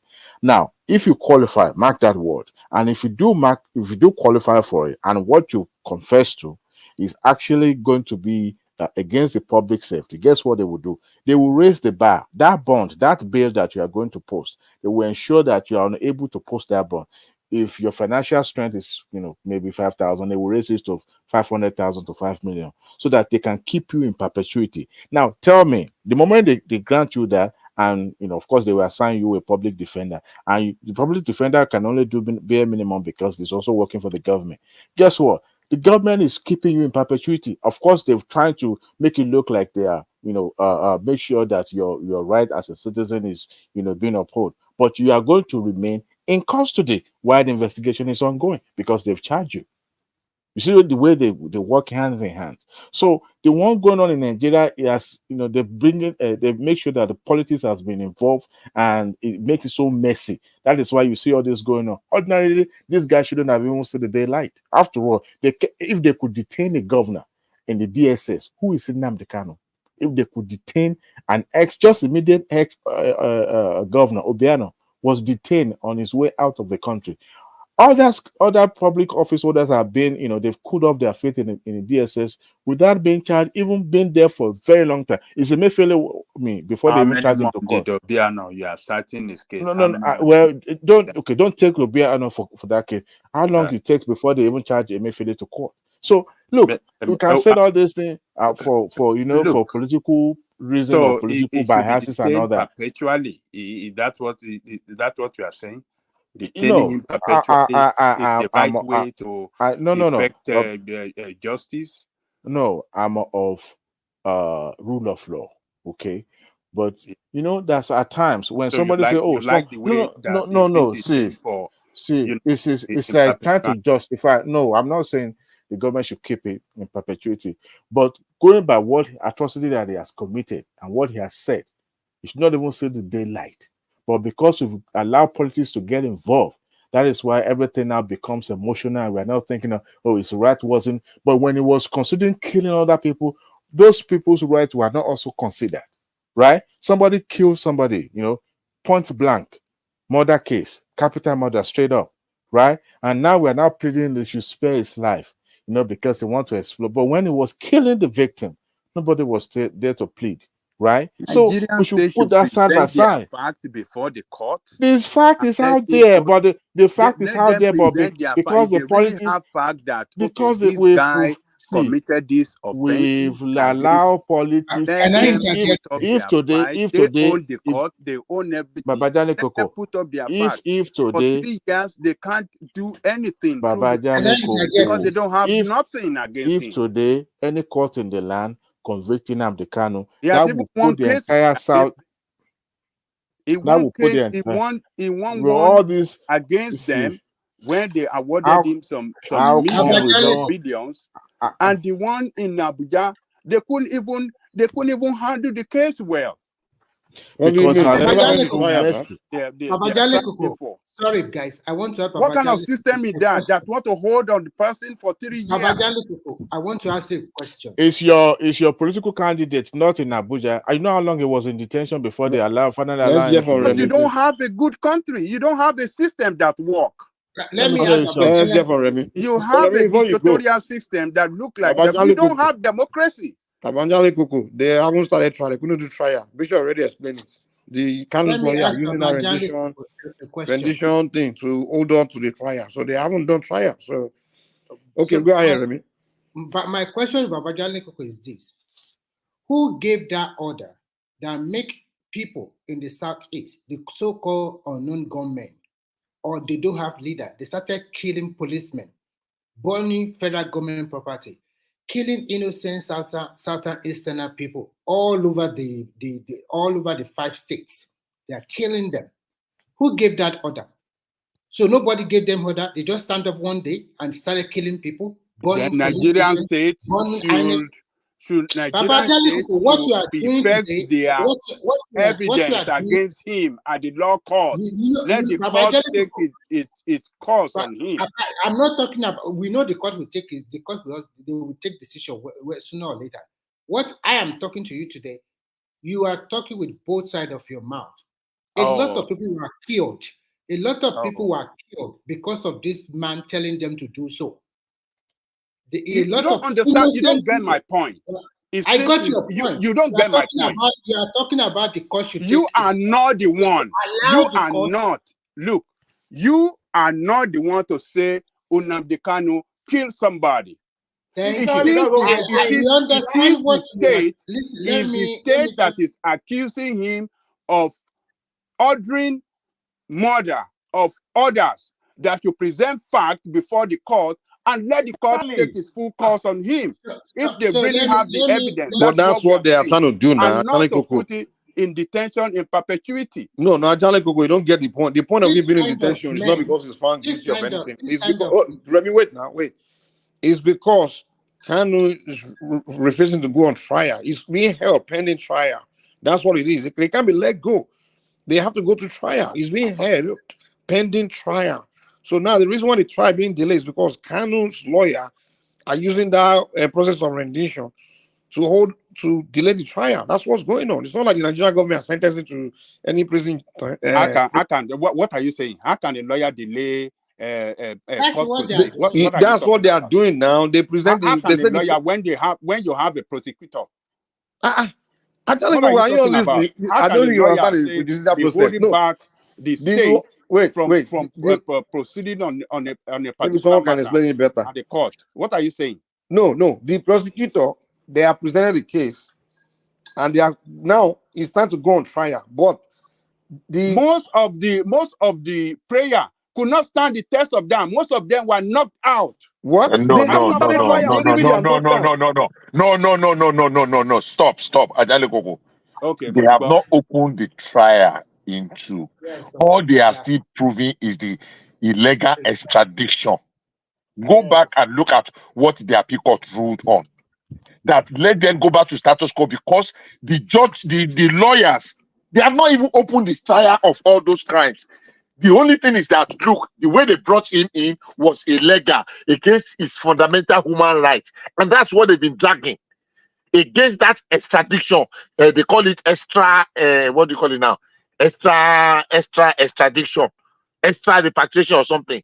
That was supposed to be applied for when they arrested him there by Interpol. There's a process they are supposed to bring him for him to be able to stand trial. Now they were able to convince the court that say that extradition was illegal. So things should go back to status quo ante bellum. That is where it was before they brought him in. So what they are now saying is that release him first, let him go back to Kenya. Now go and now request for his extradition before you can now bring him to trial. They have not opened the trial into Nnamdi Kanu's any of his offenses. Babajale Koko. Okay, I want to ask you one question real quick. Babajale Koko, let me ask you. I just want to ask Babajale Koko a question. Okay. Babajale Koko. Mumba. God bless you. So somebody go to Arkansas, right? Arkansas, and kill somebody, shot somebody there, right? Point blank. But they could not convict him. It was still under investigation, right? Then he came to New York, killed somebody point blank. Then the investigation in Arkansas concluded that he shot the person point blank, close range, right? So capital murder in Arkansas, right? So he came to New York, committed murder again. Not immediately though, but while the investigation was ongoing in Arkansas. Now, the Arkansas now put out warrant of arrest, right? Then he got arrested in New York for capital murder.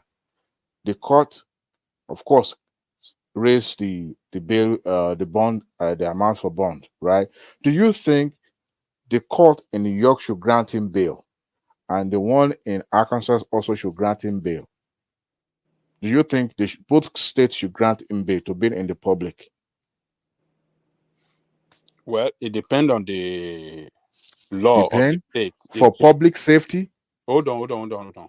It depends on the law of that state.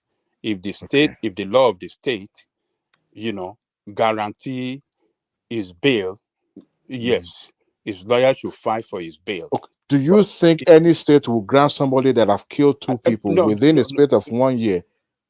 Look, that one is a murder and he's been arrested, he's been put in detention, I believe the way I know that kind of. But he's right. He has rights to be bonded out, right? It depends. It might not be bonded out.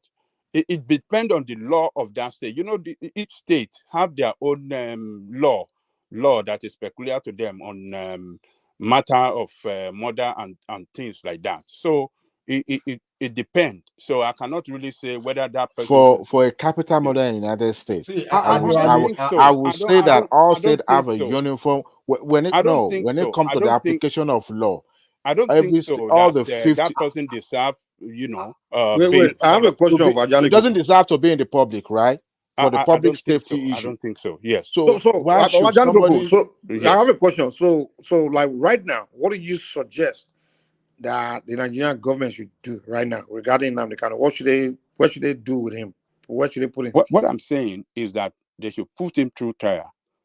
But Nnamdi Kanu doesn't want to go to trial. His lawyers don't want to go to trial. Nnamdi Kanu doesn't want to go to trial. They don't want. No. I don't go. Wait. I don't think you have been listening. Wait. I don't think you have been listening. What is delaying trial right now is that the Kanu's lawyer put that motion that Kanu they have to rectify that rendition process. That issue has to be rectified before they go to the next step of trial. Because things is done step by step.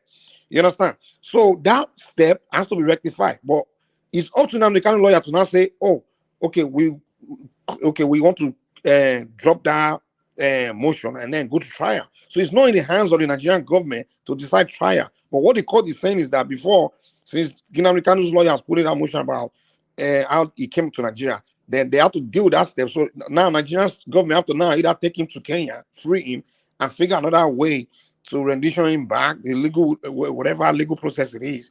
But now the Nigerian government is looking at it like, okay, we'll let this guy go to Kenya free. He will disappear. We won't be able to capture him again. So that's where we are stuck now. So they are like, okay, we just hold on to this guy until we figure a way to get past that. Do you know why Nigerian state is cornered? It's because they committed illegality. We can agree. Okay, we can agree on that. Why are we talking about illegality here? They violated number one. They violated his human right, and they violated the international law. To go into another country unlawfully. But we are presenting to you that I think Remy, I think it is very disrespectful to the death, to the people whose life have been cut short, to say that the fella, just hold on. It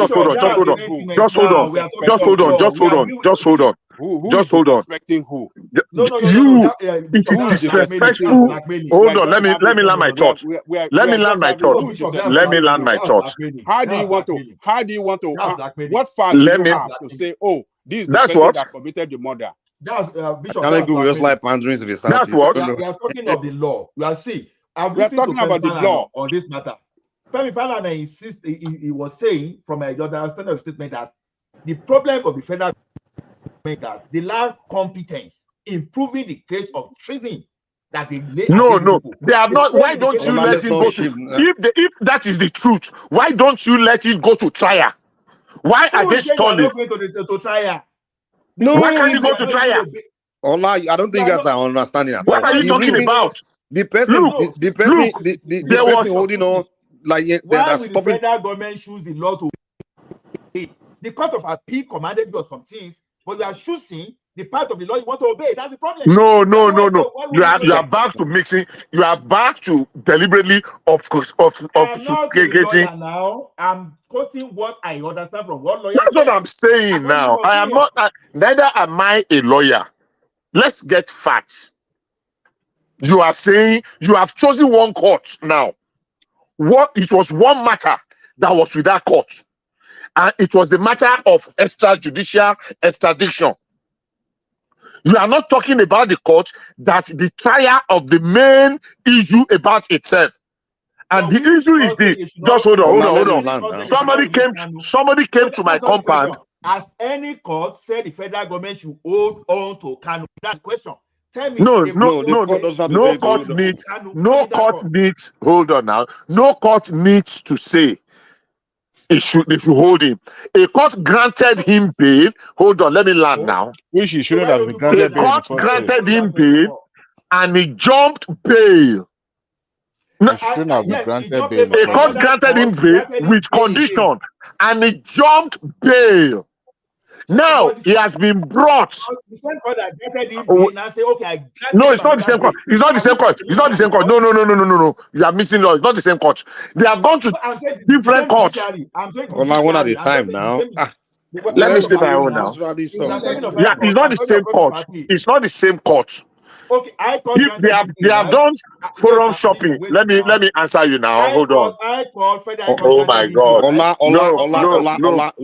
Let's let one person finish statement and then you respond. This other people still have to talk. The reason why we're dragging the conversation is a simple point we're trying to make it, but we're dragging it because we don't allow one person. Different courts. 4 different. They went to one court, one mushroom court in Umahia. Apologies for using mushroom. They went to another one in Enugu. They went to one ECOWAS court. Then one state high court, FCT high court in Abuja. What are you talking about? They were shopping around. They were shopping. They were forum shopping. Now the truth of the matter is this. Why don't we just consolidate around, right? Your politicians. Well, let's not. I don't know what I mean. How we end this show because this argument is just. It's like we're just moving from. It's like we're mixing it.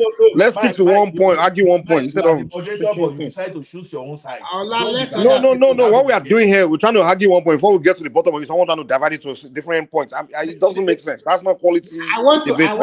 It's not a quality debate. If you're arguing one point, get to the bottom of it before you divide to another point. It's like we just jump in 10 different points and arguing 10 different times. You are the ones. Okay, Mike, can you give me just one? Now, Bishop, let me wait now. Let me wait. You make me here, please. You are saying you are shopping for one mushroom. How can I court, a federal high court, whether it's in Ekiti, Igbaro Ekiti, or where it's a federal high court and has jurisdiction across the federation? Get that thing right. It doesn't matter where they look at it. Now, between federal high court and appeal court, which one is higher? If a federal court gave bail and he jumped bail, and you now say, okay, this guy jumped bail, and you came back to an appeal court, and appeal court is still saying, okay, I give him, release this guy. You understand? But the federal government says, I will not release. But you say you want to choose the part of the law you are going to obey. The federal government, the executive, are the illegal, are the criminal violator of the law of the land as we speak today. First of all, obey that law. Then you can do another thing. But you are holding these people. You want the court to keep listening to you. And you are saying the account lawyer don't want to go to court. Have you obeyed the judgment before? You've not obeyed anyone, but you are not saying, okay, let us go to court. But you've not obeyed the judgment from the court. So how does that? How can we reconcile those two? We can't say because if you don't like Kanu, I understand. If people don't like Kanu, if you are committed, I understand. But if we must make our democracy work, then the rule of law must be obeyed. It's just that any of us now, let's assume the court. Okay, look. Who mute me now? Is that Mike? Mike, why did you mute me now? Mute you, yeah. Okay, Ola, can I come in now? Ola, no, hold on. Let me answer Ola. I beg you for 1 second. Ola, you are missing up a lot of things. And I'm going to say this one more time. I will repeat it. Now, let me answer you. Number one, you are mixing facts up. You mentioned state high court, federal high court, appeal court. If we are saying the same thing, yes, you will have a valid point. But we're not saying the same thing. Federal government is charging Nnamdi Kanu for certain offenses, straight offenses, in a different court. Somebody went to another court to go and enforce fundamental human rights. Another person went to another court to go and prove illegal extradition. They have not dealt with the matter for which he was being held. So because the way you are saying it now, hey, yeah, court here, no, they are not the same thing. Look, we are obfuscating, we are mixing things up so that let's make federal government look bad because it suits our narrative now. If Nnamdi Kanu, hold on, let me finish. I won't take more than 2 minutes. Time me. Was standing trial for that matter itself in the same court before the same judge. Do you know that the court that granted him bail is still the person that still have the exclusive case of Nnamdi Kanu on her docket. But they have not been able to sit because interlocutory what do they call it now? Objections that were raised have not made the main cause matter itself to commence. That one is still at abeyance. They are still looking at the technicalities of his arrest, the propriety of it or not. So when everybody just thought, oh, one quarters, yes, you can. One individual can have 10 charges in 10 different courts. That one court now say, okay, you must release him free, does not mean the remaining other 9 courts.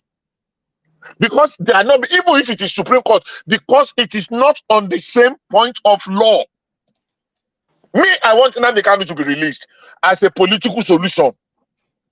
Maybe it's going to restore some sanity to the Southeast, not because he deserved it. I have said that here on this platform, and I've said I want it to be released. Maybe let's make it a sacrifice. Let's just have peace. Innocent people are being killed in the Southeast. These are some people's husbands, some people's children, some people's wives, some people's emotion. I agree. We agree. See, it's like you are blackmailing us into submission. Okay, can I come We all in know now? that. But what we are saying is this: the last pronouncement of a court is that this man should be free. I'm not saying he's not standing trial somewhere else, but he has all those courts that where he's standing trial, they've not ordered this man to be detained. That's the point.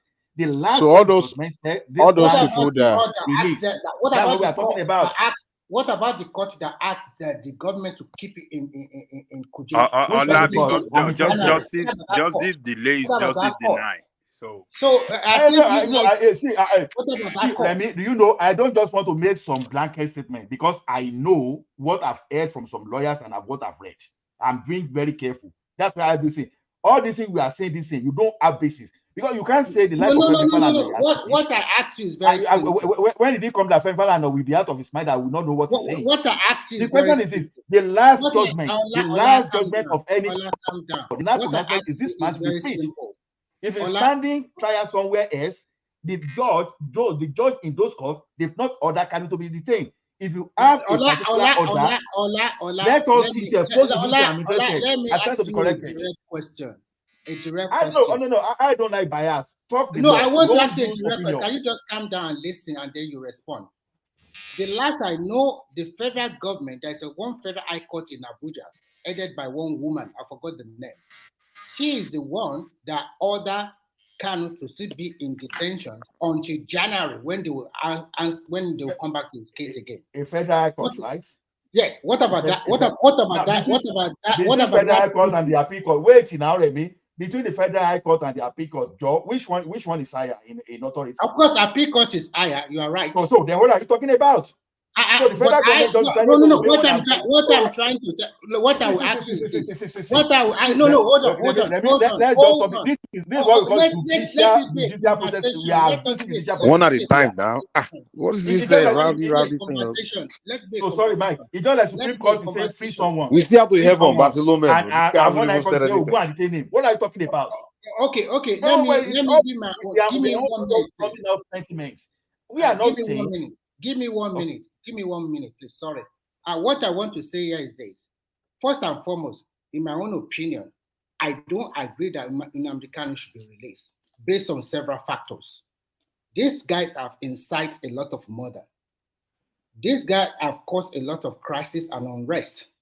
And if you look all around the world, when America was bombed in November 11, let's be very careful of the language we use here. I'm scared. When they don't get okay. When that thing happened in November 11, don't be scared. When it happened in November 11, everybody knows that they went around until they get Osama bin Laden and they bomb him out. They arrested so many people all around the world and they put them in wherever they put them there. They did not have any fact that this is the man that said, go and bomb that place. There is nothing like that. But they put their intelligence together and then they came out with this person, that person, this group of people should be killed or should be arrested. And they arrested so many people all over the world. Nobody raised an eyebrow. Some were killed, Some were detained in that place for as many as 3 or 4 or 5 years. They were going all over the world to pick up people. They tortured them in human way. So many things. See, these guys have committed a lot of atrocity against his own people and against the same people that they say is fighting for. Remy, these are just opinion. It's not opinion. Remy, wait now. Because they are shouting only wait now. Remy, you will learn. You will learn. We will learn. But I want to calm down. Allow you to talk. Let me finish. This is what you are saying. They shout only. Hold on. Let Remy learn and let's get from Bartolome. We have to hear other people's voice. You've been the one talking for the past 20 minutes. So what I see. I've not been here for a while now. I beg Mikey. No, I'm saying like you've been back and forth before. Just what you are still talking about. Let's start to hear other people too. You know. So at the end of the day, even Mr. Troy haven't said anything. There are several cases in court. Some are fighting on it should be released on bail. But when we look at what this guy did in the last time he was granted bail, he jumped bail. And this time around, there are several pronouncements from different court of law. I see his case. When you see political parties fighting in Nigeria until you get to the Supreme Court, some of them, they lost their position. That's exactly what is happening to some governor now in Nigeria to this 2023 election, that they will have to vacate that position. For me, I think the government should try their possible best to make sure that they nail this guy, to show as an example for people in the future. Because that means I can wake up tomorrow, agitate, and go and kill family of Ola or Mike or whatever in Yoruba land because I want Yoruba nation. I can incite them, and when they take me to court, then people will start saying, "Did you see me? Am I the one?" or something like that. So anybody can funny. You are just emotional blackmail. No, this is not blackmail. We should not lay bad precedents. We should not lay down bad precedent. So if you are talking from the side of your mouth. No. Let me finish. Your government is disobeying your court, and you are telling us that the bad precedent. What bad precedent is worse than that? Your government is disobeying your court. You cannot say the government. Okay, let me ask you another. Just listen, and then you can come up. Everybody speak, and then you come out again and defend whatever you want to defend. I gave examples of political party. This politician will say, I was duly nominated for the governorship position. This one will say blah blah blah. They will continue to fight from different high court. Different court of appeal will give different pronouncement until they go to the Supreme Court. And the Supreme Court will now give a final link. That is what killed Sanfora State governors, Sanfora State people in 2019. They lost the governorship, they lost all the rep, they lost all the senator, they lost everything, including the National Assembly, because they were fighting among themselves. Do you know the challenge I have with people with high intellectual capacity? Okay. You know let's hear from Bartolome. I have not finished. Hold on. Remy and Ola, you guys hold on. You still talk. Let's hear from other voices too, please. Yeah. Mike, how are they? Long time more. Don't come this your start with Biafra now. Go ahead, sir. Just Mike. I didn't hear you.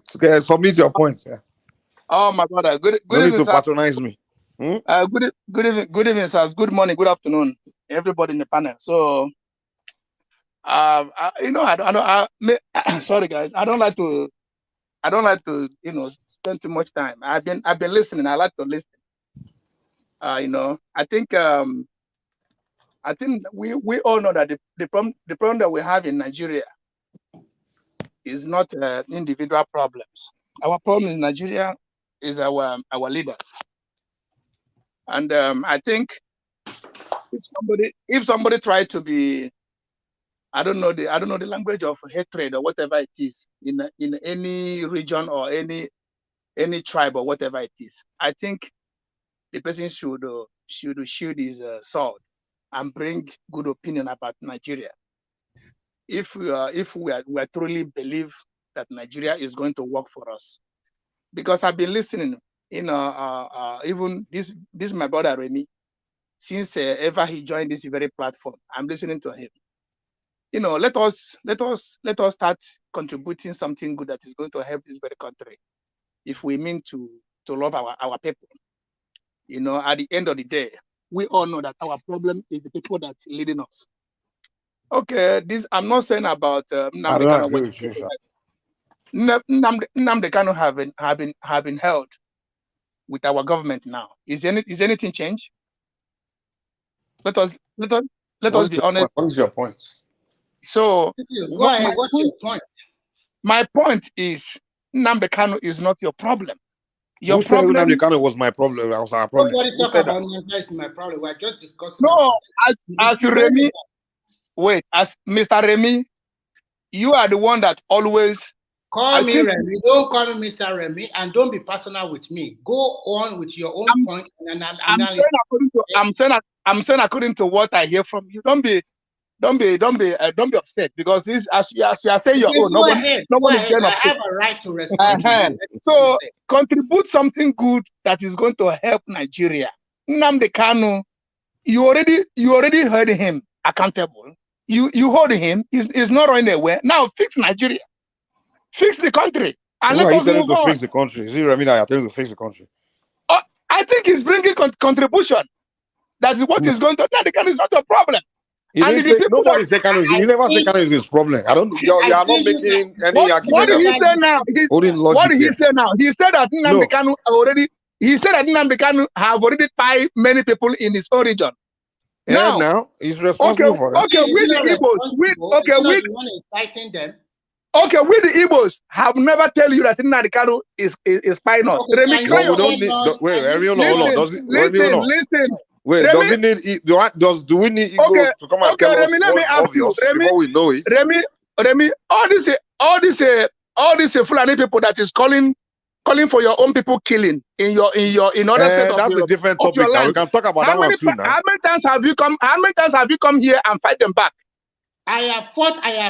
Hold on, Remy. Wait. Remy, Nisuru. Wait. Hold on. You answer the question now. Hey, Barcelona, the topic is what we are speaking to, and part of the topic today is about the release of Nnamdi Kanu. That's why we are talking about it. If the topic today was also about Fulani, wait now. Another day, wait. Okay, now listen, Mike. Can you wait now? Make a land before you start talking now. Okay, I'm sorry. Okay, now listen, Mike. Make a land. Bro, listen, Mike. Listen, Mike. Like that. Okay, listen, Mike. Cool down, make a land. Calm down. Let him talk and you will respond. Listen, Mike. Guy, what's they worry you, man? Smoke Igbo, I've been waiting. Cool down now. Don't promote himself. Or you come out, but you know the guy already come and if the topic, maybe another day will make you Mike, you are the one that bringing Biafra and Ojukwu and Nnamdi Kanu on this very platform today. You are the one that brought it in. No, it was one man's show. He's the one that created the topic, and we are speaking to the topic. but you are the one that brought it and fighting with rational mind right now. You are the one that brought it's part of the topic. Who disagree with me? Okay, so maybe you need to look. Can I talk? You guys don't want me to talk. Let me quickly. If you don't want me to talk, make I keep quiet. Make you go to other person's mind. I want to quickly respond to you so that you can go ahead. Bartholomew, calm down. For me, I condemn Buhari because I said in this platform that he didn't handle the insecurity situation very well in Nigeria because he played nepotism and also played selective politics. I condemn it totally. And I also condemn you about the economy. It is me here that I even talk about the people who are dying and flogging children and teachers in the Southeast. I spoke a lot about it, but the platform here, they told me it's none of my business. Let the Southeast people handle it. But when you come here and try to set up, you know what, maybe you can have your own thing against some people view about your people. We also have our own view about other people talk about us. But we take bulls by the horn, we form a Amotekun, and we deal with it. It's simple. But your own people, instead of dealing with the people, you are even putting more fire on it. But we never call. Relax. But you are telling me to relax. You don't want me to talk. And you are telling me to relax. You are the only one. This is my. You are using my time. You are using. Hold on. You are using my time. And if I want to speak, you are telling me to relax. Is it how you do your own thing? Go ahead. Okay, Remy. We the Igbos. I'm from Anambra State. I want you to speak about your own state in this very platform. You never. What state do you from, Seth? Wait, Barcelona, hold on. You don't get to come and test You don't somebody. answer my Wait, question. hold on. Let me tell Okay, you something. Mike, go to other person. Go to other person. Let me be listening. Go Bro. to other person. I'm sorry. Okay, Go to be other person. listening. Okay, be listening. Remy, hold on. Start listening. Yeah, go to Wait. other person. Mike, please go to other Okay, person. I'm going to another person. Now Yeah, listen. I'm sorry. Thank you guys. Thank you. I appreciate it. Okay. You don't get to come here and be telling people what to talk about. We stay to talk about. What is this to talk about? That's what provoked me about a lot of people from the Southeast like you. But If you want to come and allow him come to to, speak now. you want to He's call on people's. him. Who's this now? Him. He's trying to put a petition No, I against get that. I get that. Let him give him at least give him like 5 minutes or this thing. Can I talk, please? Can you guys allow me to talk, please? Yes. I do things where I want to do things. That's so big. You don't come and be telling people what they need to talk about. Don't talk about my people. Don't talk about Kanu. Who the hell are you to come and be telling somebody what to talk about? We have freedom. We can talk about what we want to talk about. And let him speak his own too. No, I'm responding. Yeah, he can speak his own. Fine. He did it, but I'm responding to what he just said last. Like, yeah, don't talk about, I can't talk about your place. Talk about this. Fine, okay. But I'm giving him a response. Proper response. You don't come and be telling somebody what you come here and be telling us what to talk about. We don't come when you guys are doing your own Radio Biafra or on Southeastern platform. We talk about everybody. You talk about Fulani 24/7. Nobody come there to tell you talk about your state. Don't talk about Fulani. Or you sit down there. You saw TINUBU all day in your platform. Talk about Yoruba people this. Talk about you saw Wole Soyinka. We don't Yoruba. Nobody call on your platform. Southeastern people platform. Be telling them what to talk about. You have your freedom. You express yourself.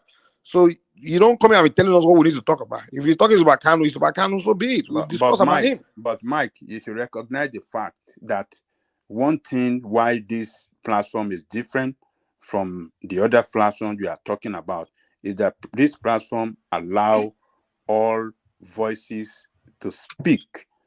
Okay. Everybody to speak their mind wherever you are coming from. It doesn't matter. Okay. So am I? Let me wait. Whether you want to speak about Anambra State or anything whatsoever, okay. Allow him to speak. Am I stopping him from speaking? That is what am I stopping him from speaking? Others. I think wait. Am I stopping him from speaking whatever he wants to speak? No, the only thing I'm telling him is now, and no. What I'm telling him is he can't tell me talk about Anambra State. You can't do this. You are doing this. When did I say that? When did I say he can't talk about anybody? Oh God. When did I say what he can't say now? Maybe you're not listening. I'm telling him that he cannot come here and be telling us what we should talk about, what we should not talk about. Because he's coming, he's accusing. He's not telling us. He's that's what he just did. That's what he just did. Against. Look, Remy does not represent us. Remy is Remy. No. And he's putting a position against Remy. Let him speak. Let him do. Please let me do what I do, man. Don't please just leave me alone, man. Just leave me alone. I beg. Leave me alone. What do you mean leave you alone? No, leave me alone. If you want to tell one man to allow you moderate, and you can moderate, you want to moderate. Leave you alone. Leave me alone. I'm just telling you. You can't. I don't care, just leave me alone. Make this platform look like. I don't care. I don't care. I don't care. Tribal this thing. This is not. Good night, man. Good night. I don't give a good night. Bye bye. Yeah, you're very annoying, man. Good night. Mike, calm down. Very annoying, man. Very annoying. Turning yourself to SA Lagata. That's not fair. I don't care, man. Good night. I mean, I don't have patience for this kind of Mike, calm down. I'm bringing back. Calm down. Calm down. I'm bringing back. Sometimes we should be tolerant to. No. I don't tolerate. I don't like. No.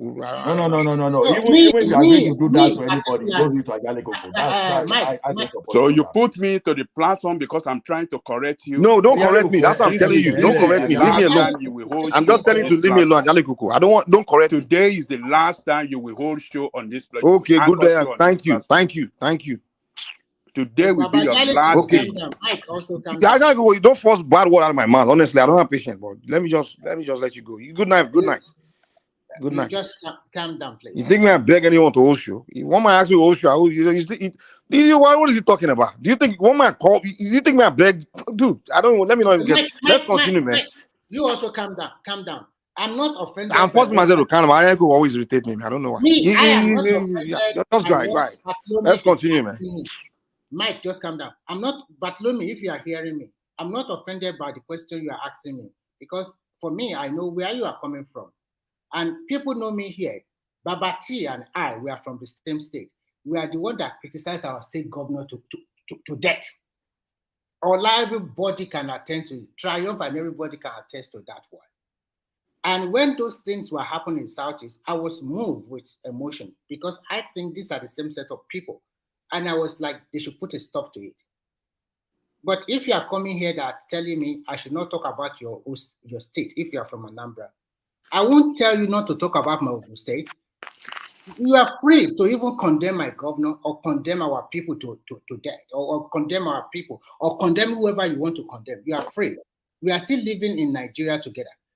If to say you are no more in Nigeria and then you are in another country, then you have a right to say I should keep quiet. It's not your cup of tea.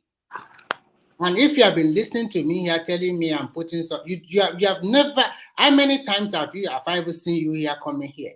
You have never heard my thought about so many issues. The issue particularly, I was moved because I think innocent people were being killed day in, day out in that region, for God's sake, for whatever. And the main character, you guys are saying because the court of law, they should follow the court. I'm not saying they should not follow the court of law, but there are several courts with different pronouncements. Which one are we going to obey? Until we get let me finish. Until we get to the Supreme Court, if it happened, and that is the final say on this issue of this guy. But no matter what happened, I don't want Nigeria to have a bad precedent, because if this one goes make away with it, another man will come out in future and do the same thing. And I can stay here wherever I like in America and incite my Yoruba people to be killing anybody anywhere they like. And if they happen to answer me, it's the same thing. Let me wait. Did you see an example of why we should follow whatever law and bureaucracy we lay down now? See, no, what I'm trying to tell you, I just mentioned different court pronouncements. Do you really allow anybody to even have a contrary opinion? There are different court pronouncements about this same issue. So, and the pronouncement, what they are pronouncing, is different from one another. What they took to the court. Do you care for other opinions too? Do you care for other people's opinion? If you don't care for other people's opinion too, I can be done today too. You see the danger. You see the danger in what we are presenting here is this: when you don't obey rules, because you see, we Nigerians, we are a group of intolerant people that we cannot even tolerate one another. You see, you clearly see an example of what. Because I will say my mind too. I know that Mike may decide to push me out too. I won't care. I will still talk. Now, look at what Mike does this to Ajane Koko, for example, now, just because he could not even tolerate his opinion. Do you think that is fair? Let me respond to you quickly. Let me learn, Remy. Don't always interject me when you don't even. Oh no, Bartolome had the floor, man. Let's get back to Bartolome. Let him have the floor. We'll come back to your line, then we'll talk. Let's let Bartolome continue with his. Bartolome, should I talk or because that's part of intolerance? Because I'm let me Mike. Mike, I'm about to end the show very soon. So Bartolome, let Bartolome have his floor. Yeah, continue. Please give it all. Mike, sorry, Ola is still doing well. Thank you, Bart. See, because we are intolerant people, we just want to silence others. We don't want people to talk. And now, just imagine such kind of person in power, and the court is ruling. Just because you cannot tolerate, so I want to impose my own. That is kind of what we are promoting as a country. That don't let us obey our law. We have our own reasoning. We have our own logic. The law we agreed upon. Let us. Can I respond to you? Let me launch. You will respond. Let me launch. Now we are saying an appeal court gave a judgment. You are referring to a judgment from the federal court. What? I won't be saying this if I don't know that people here are highly educated. If we that we are highly educated are we are misleading the public. I'm sorry. We are building a very toxic environment. You can't know more than Fenfala, no? You can't know more than all those lawyers that talk. So if the people that are experts in the field are saying what the federal government is doing is wrong, and you probably you read maybe probably you have PhD, whatever, but it's not legal. I don't have PhD. No, I'm just saying you are saying this the way it should be wrong. I think what we are presenting to the country is unfortunate. You understand? Because the person in Natural Rock, may be intolerant, just like what Mike does it to Ajanleko today now.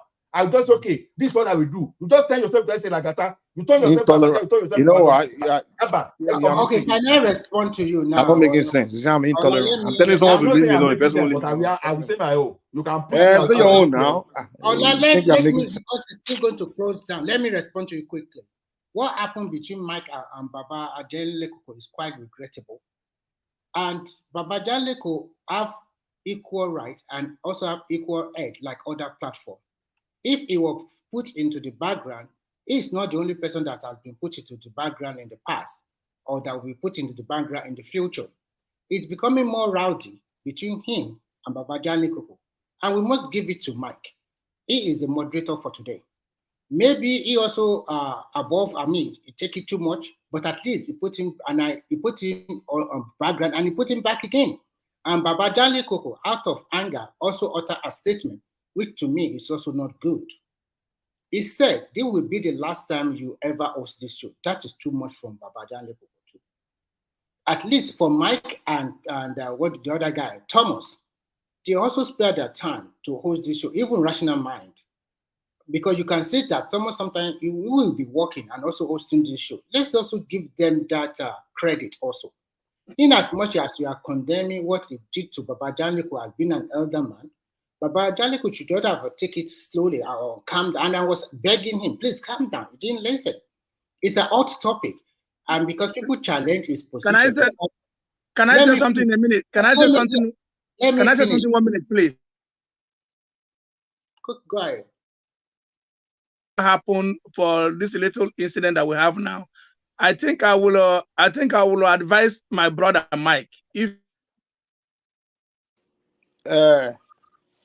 you know, let's not push this through further. I don't need advice from Bartolome. Let me continue your point, and okay. I think I'm finally understanding this. And Ola, you might have a very good point about maybe the Peacock proclaimed that it should be released on bail based on what his lawyer brought to the appeal court. But at the same time, that is not the only case about him. And Bishop is trying to let you understand that there are several issues that contains about this case with Nnamdi Kanu. And you might be right about, okay, the Court of Appeal supersedes Federal High Court or something like that. But I know there are some court judgment that state that Nnamdi Kanu should still be reprimanded in court. The last one I knew about is that woman that said he should be remanded in court up to January 2024. That is the one I knew about categorically. I read about that one. And personally, I also want to talk to you, Ola, because I discovered that when you want to make your own pronouncement or you are trying to defend your point, you also go above board most time. And I know that one is from the Ekiti gene that is in you. Just laugh it off. It's just, I'm not serious. You want to prove your point, and sometimes you also don't allow people to talk. You also dominate a lot. You dominate a lot. The same thing you are accusing other people of, you also have the tendencies of also exhibiting it. Everybody have their own negative flaws. I've seen you in this platform most time that you really want to, because you want to defend your position, sometimes you don't allow any dissenting voice, or sometimes you don't allow people to also say, have a word. You take everything. I have had a discussion with you several months ago that I forgot what we were discussing about. You dominate me a lot, and I deliberately allow you to do that. Because I don't want to continue to argue fault with you every now and then. I don't want it. So everybody have SSS. But what we are doing here, we are talking about our country. Nobody will be happy killing what we are here to do. You might say whatever you want about Nnamdi Kanu, but at the same time, the people that were relatives, friends, father, mother, grandfather were killed. Do you think they will be happy with what you are also exhibiting from your mouth? They will not be happy also. So everybody have sentiment or interest they have to pursue. But in totality, this is not a good thing for our country. And we hope that in future, we don't have people like this kind of Nnamdi Kanu inciting people to go and kill or do some terrible things in any region in Nigeria. That's my say for now. Thank you. See, Remy, let me just respond to you if you don't mind. You see one thing is, yeah, you can say that whenever I want to give my point that I'm forceful, yeah, I learn it from this forum, because there's one thing. You see, Yoruba will say, whatever. I just made a point. It was not even a complete sentence. You wanted to interject. Now, if you interject me, there's two things can happen. For those people that do not know where I'm going, I've statement, they will represent my opinion because you won't allow me to land. I know where you caught me the other time. I barely started the statement. You wanted to interject. So how will you feel? You think I will allow you to cut me in the middle of the statement, and some people will just conclude that this is what I was going to say.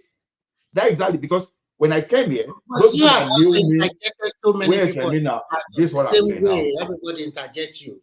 This is what I'm saying now. When I came here initially, I was being diplomatic with everybody.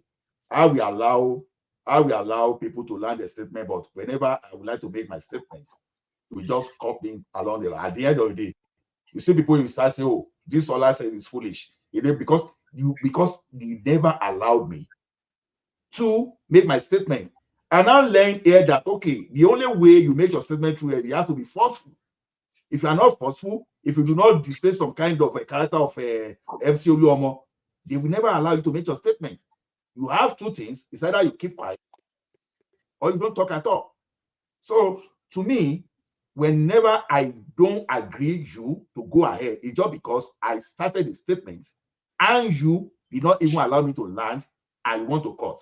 See, I come here to learn. I do not come here just to argue for the sake of argument. If it's just for the sake of argument for this thing, then I will go and watch Hollywood or I find my way. Ola, before I learn here. That's why I'm here. Ola, before I even interject you that time, I've listened to you for more than 45 minutes. You are arguing what and for with Mike and Bishop. You don't know. And what I want to interject is not even you. I just want to say a little chip in my only to ask Baba Jaliko question that time. I've listened to you for more than 45 minutes, and not only you, several people have listened to them.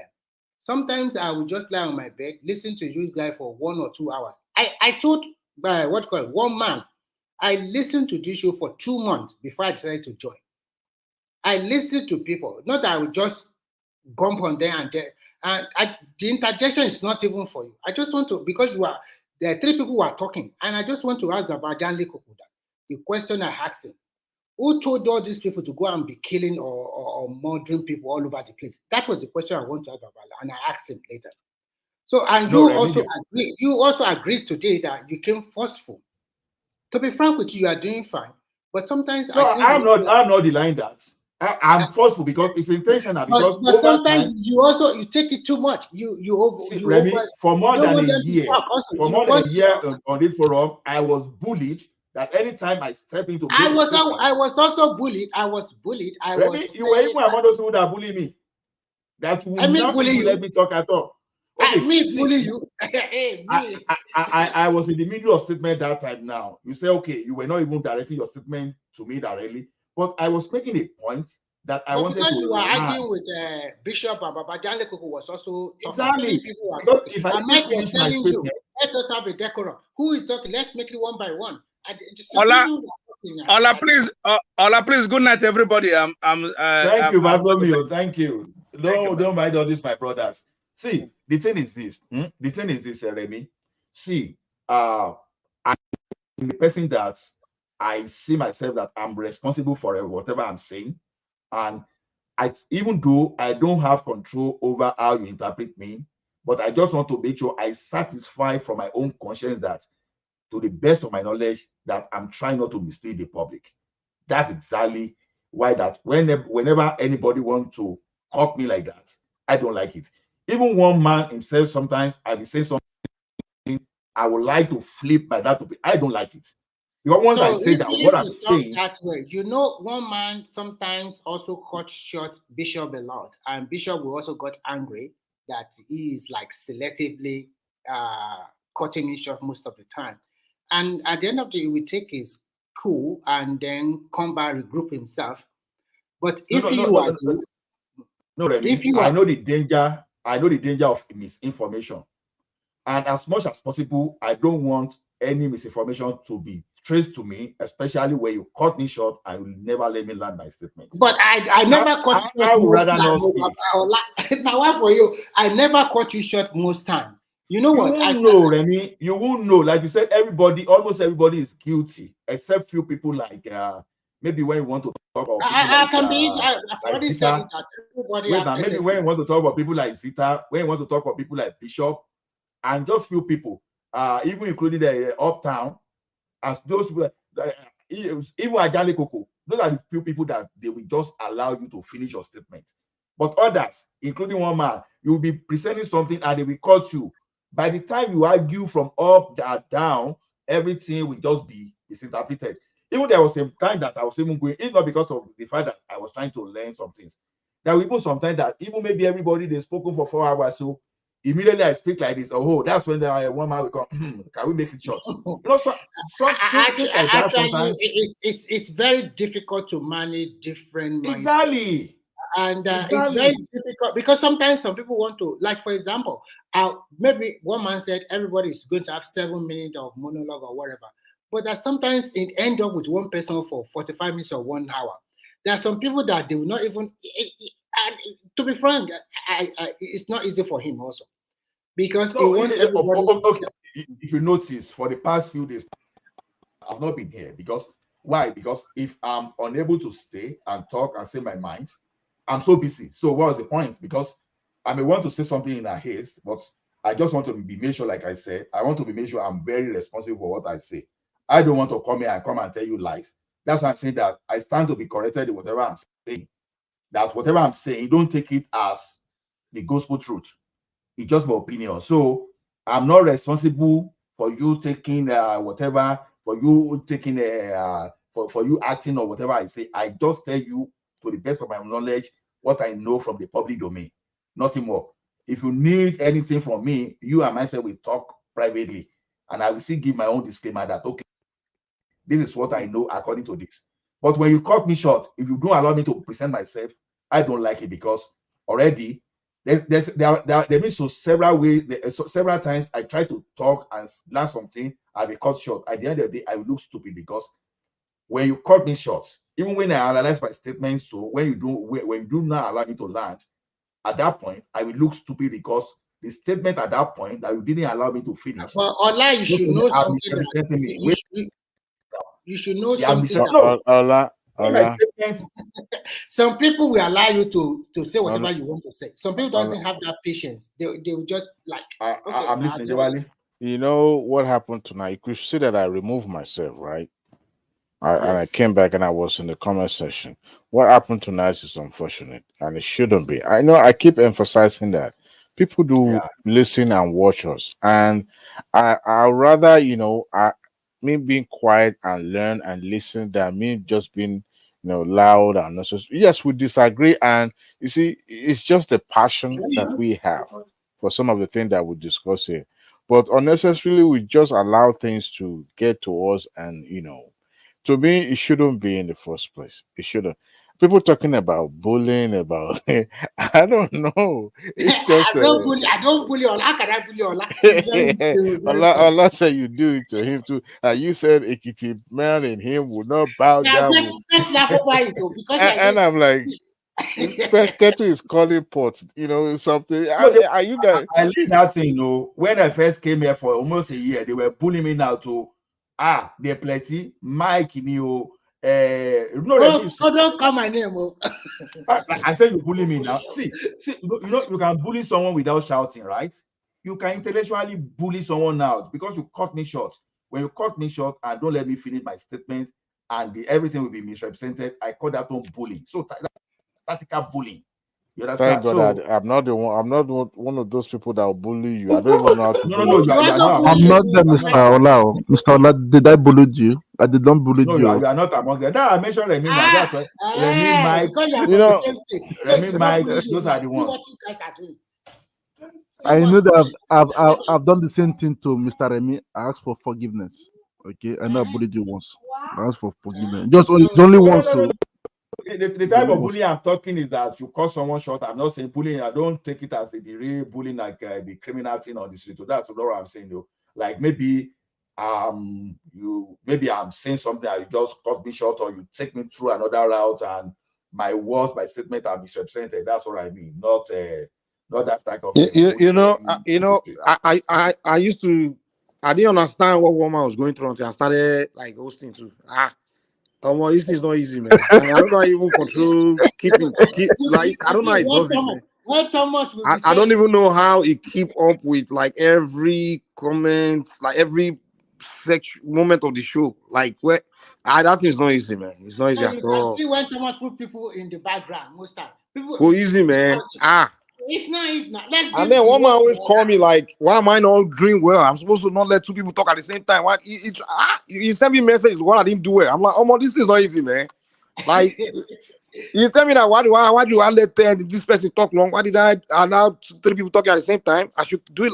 I'm like, I don't know which magic you do to make it happen like that. I understand when you are It's difficult. Bishop Ola and Ajali Koko. One voice, blah, blah, blah. Everybody was not listening. I'm very patient now. You know, like I say one voice, people don't listen. I just let them keep going. You understand? Me, I just let people keep because me, I know myself. I know if I start like trying to force it, somebody will talk back, and you know, and me, I know someone will talk. Maya might say he's always patient. No. I'm not a patient person. That's why I try to like avoid situation that will lead me to being outbursting. You understand? Like when I'm trying to say one voice and people are not listening, I'll just let you guys continue. Just be patient because I know if I start trying to force it, so if I begin to try to force everybody. Exactly. One more is we just put them in the background. It doesn't have that pressure. It will just put the 2 or 3 of you in the background.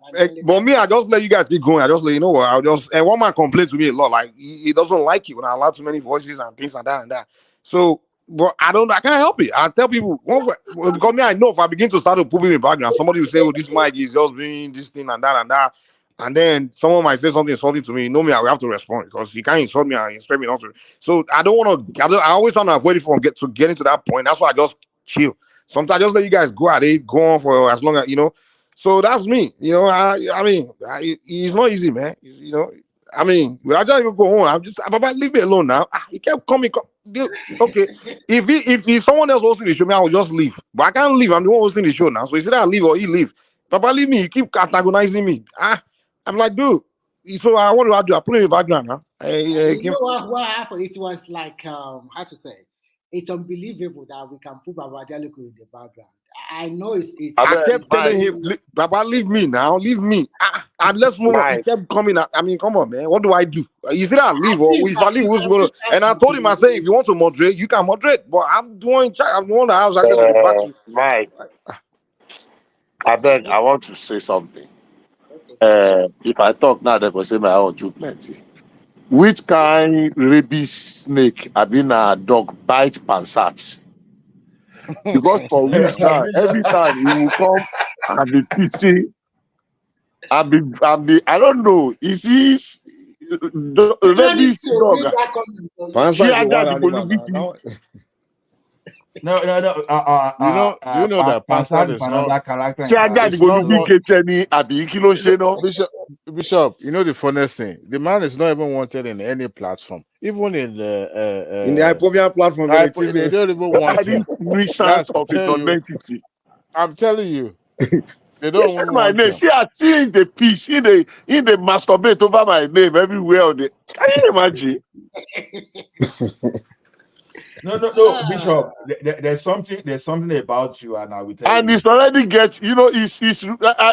I'm going to ignore him for what he is, because as far as I'm concerned, I don't disturb myself with the opinion of pigs and dogs. I beg you, Mr. Bishop, use the language. Something about you, Bishop. I will tell you, and I don't care how you feel. You see, one thing, it's not that patronizing, but because I've said it over and over, and I will say it again. You are vast. And you know the problem with people that are very vast is this. They have with people that are very vast is this. When someone is promoting an agenda, and you counter that agenda with a very strong fact, they are not going to like you. That is exactly what. So now, once you know your strength, sometimes you ignore. But if that person is your party, you argue. The only reason you see me now flexing muscle and because it means my party. Otherwise, I just forget some people. Don't say because I call you Baba, I don't say you be Paleo, but don't worry. This is not about Egbo. Don't come here, Egbo. You are Egbo now, of course. Because at the end of use these Ekiti people, you are thanking. I hope and the bishop is not even from Ekiti. We know people that are acting like Ekiti people on this show. Don't mind them. Don't mind them. They are acting as if they have that proprietary like. Ola is not from Ekiti. Where is the laugh from? Ola is from Ekiti now. I'm from Ekiti. And Adewale is also from Ekiti. But I'm not like that. I don't know whether it's original Ekiti like me, but it's from Ekiti. You see? You see, Bishop. No, I'm a watch you go to Jalale. What do you mean? I'm a fake Ekiti. If you let me change that, don't let me change that for you. No, my papa and my mama. No, it's not me. My papa and my mama are from Ekiti. So I will change that straight. So they now declare Adewale a fake Ekiti man today. This night. You see the bully. You see the bully now. Can you imagine? He said it's calling me a fake. I thanking you now. I said he's not really sure whether. I know. I'm only putting a position to you that I don't know whether you are correct. Me, father and mama. Again, you are Ekiti. Are you answer which one? Minority Ekiti. I don't know. You know. I can't believe tonight. I can't believe this. You are saying this tonight, Ola. I'm offended one way or the other. I am big time. No verse. Born and raised in Ekiti. Everything. No, I'm saying both sides, my both parents are from Ekiti. That's both parents are from Ekiti. I agree now. They now call me a fake Ekiti.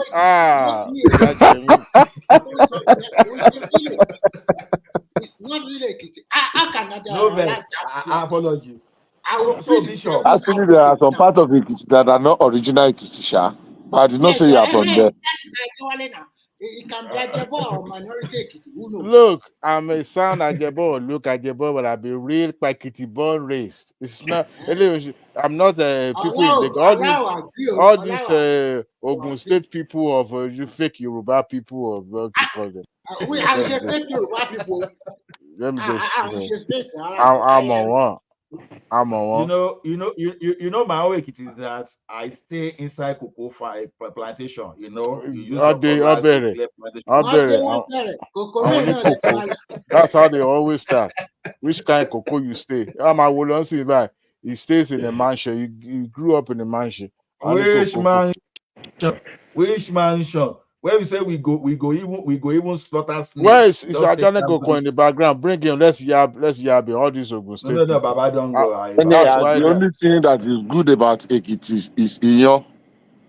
I love Iyo. Bishop, Adewale, you see how Bishop is bullying us now. The thing about no, Bishop, but I'm praising you now. I mean, I can eat. I can eat. I beg, forget whatever science is talking. I can eat Iyo. I can eat Iyo 3 times in a day. It's only one thing that good about it. We have. I wonder. Now we are being bullied. No. Emma will rubber you. Emma will madam. When I'm praising you, at least I have one thing I can point out that if it is Ekiti, at least I've been to several Ekiti and I don't shy away from eating Iyo pounded yam, the original pounded yam at Temuvufulale. I don't miss it. Look, anytime I go to Ibadan, not often, I will not miss amala. I eat amala 3 times a day in Ibadan. When I go to Ekiti, I eat Iyo. I mean, everywhere I visit in Ekiti, they know that one. If you give me Iyo in the morning, let me be the one that will complain that I don't want Iyo for lunch. Otherwise, still give me for lunch. I will still eat it. Give me for dinner because it's not every day. So when I see it, Majeyo. I haven't eaten pounded yam in the real pounded yam. I've not eaten it for the past 15 years. Why, Mr. You have to go back and you didn't bring more pesto and mortar to America. You can find and they bring. I know of a family when the man birthday, his wife made him a very original pounded yam. But I even went to Nigeria. I didn't eat the real pounded yam. Why now? You're missing I it. don't know. It was. See, Adewale, anything local I've that not I even like. seen a new yam. Maybe that one will be closing to 20-something years now. I haven't seen the new yam. Oh no. See, you know one thing there, Adewale, anything that I like that is local, I bring them. For example, that type of pesto and motana, you can bring them. As I speak to you, if I tell you the thing I'm planning as I speak now, you will laugh. You will be wondering whether I be a Anyangali or whatever. I'm planning to buy gongo and yai. I have omele in the house here. I do beat it for my children here.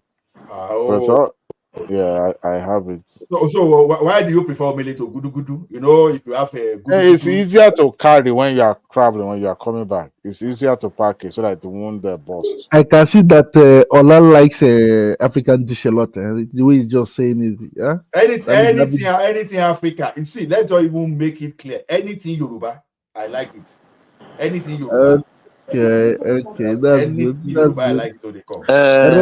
Remy, do you eat African dishes? Yalu àti gudugudu ibo ló ti wá báyìí o. Yoruba, I just know that. Well, I know. I mean, I know. Of course, I know what they are. I know the origin. I'm just saying that for you to be talking of having them, are you kidding me? Gudu gudu fa. As in Bombele and Bogogo. But gudu gudu. You see, one thing is this. You know, in Dundun family, you know, there are about 6 of them. So, and what is encouraging me with that gudu gudu, you know, gudu gudu is just like, you know, they are just like, how do you like call it in English, you know? They are like high pitch drum that, you know, when you start that one gonna go follow now, you know, like whether you know, that one go lead and gonna go come follow, then Iyalu now, like one way get the deeper voice, you know, and we shawuru. But I like Gongon instead more than Iyalu. You know, when you start your gudu gudu, all those stuff. I want to more. I was just trying. I mean, considering where you live. No, I like to use that into the shakara my people here. You know, there was a day I was making proverb, and a friend of mine just switched phone. He said I was making incantation. I was saying, "Are you like seriously?" And this person I'm talking about now elderly person around 60. But all those people that live in Lagos, they say, "I'm Oshegbe." But when I was not making proverb now, he now switched phone. Say I was making incantation. I just laugh and laugh and laugh. So I like all those our traditional things, and I want my children to be, you know, to be aware of all those stuff. You know the painful thing about those things we just mentioned. Àwọn ìlú ìbílẹ̀ wa yẹn lórí dùndún, gángan, gúdúgúdú, ìyáàlú, omele, bàtà. The painful thing is that we have destroyed them. And how? It pains me. Okay, I will tell you. Most people now, you know, just like if I ask your name now, you will say, "Boya Oluwadamilare, Jesu dami ni kini kan, Jesu ṣe gbogbo fún mi láyé mi, ayé mi toro." All our traditional names. Fajuyi na my surname, and I no go allow anybody to change my name. Fajuyi. I know. Now, how many people have changed their name from Fajuyi? They have changed it to Jesus Juyi, Oluwajuyi, or Ikiniko. You understand what I'm talking about? And that's how we have demonized a lot of our traditional drums. Imagine people saying that bata is demonic. I've heard people say that before. No. Oh, you did not hear that before? No, I know some people are ridiculous, of course. Some will say that for sure. They have demonized a lot of even some of our traditions. I was telling some people that, look, I'm sorry for people that are very in coach now, Christian inclined now.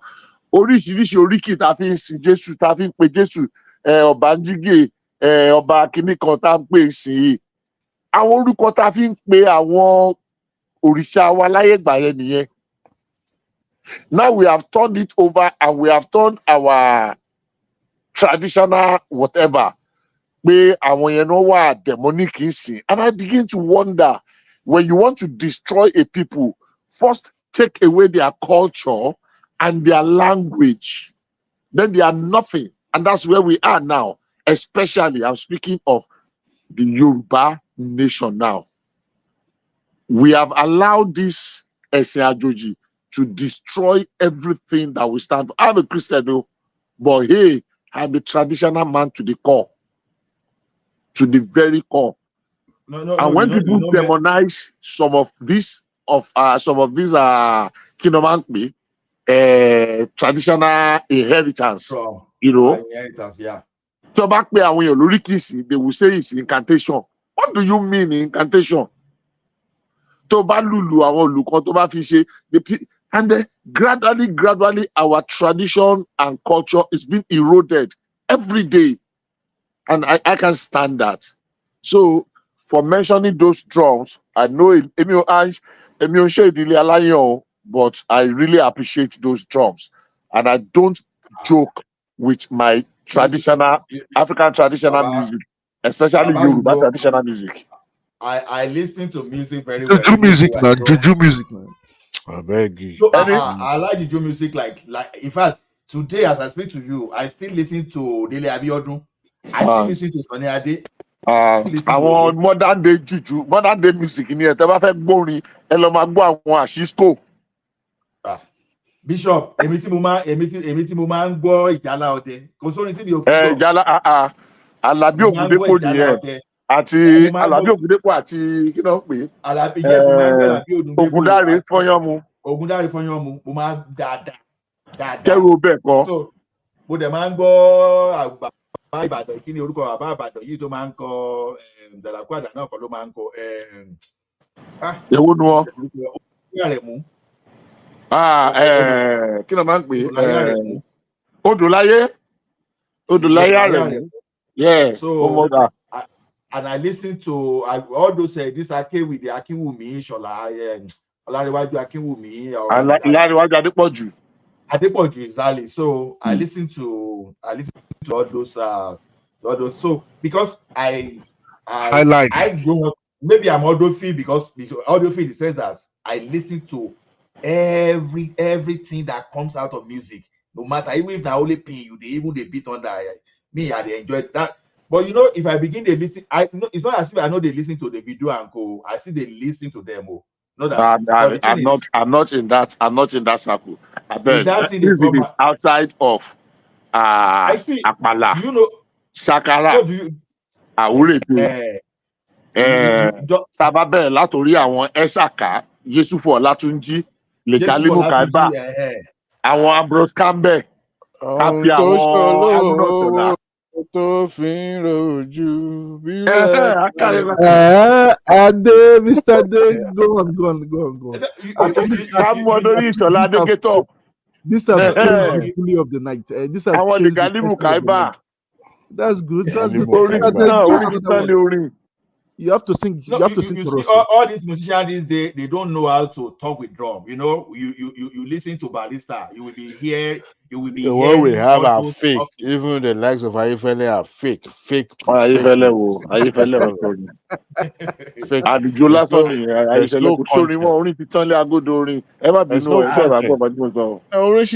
just that, you know, they are lazy to dig deeper, to, you know, bring out. I'm telling you, if you know, you look okay. Go and listen to Ambrose Campbell. I don't know if you know Ambrose Campbell, right? He has a name. Ambrose Campbell. No, Ashisco. Ambrose Campbell, àwọn yẹn ló ṣáájú àwọn tó wá kọ high life fún wa. Àwọn yẹn sì ṣáájú àwọn Adéolú Akínsọ̀yà, àwọn Victor Láyà, àwọn bàbá Ìbáyà Kẹ́hìndé àti Dáìró. Àwọn tó ṣáájú wọn nìyẹn.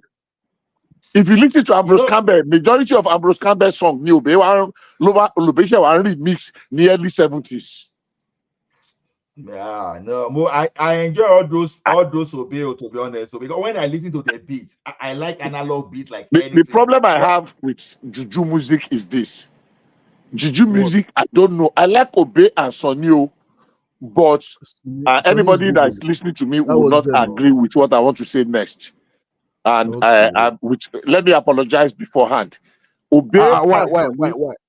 Obey and Sonny did more harm to Juju music than How? good. How? I'm interested in knowing that. How? How? Explain. Okay, Give us the good. details. Good. Do you know, unlike other genre of music, Juju has not outgrown Obey and Sonny even till date, 50 years after. And I'll give you example. If you go back and listen to the kind of music, our brain music, Ojo,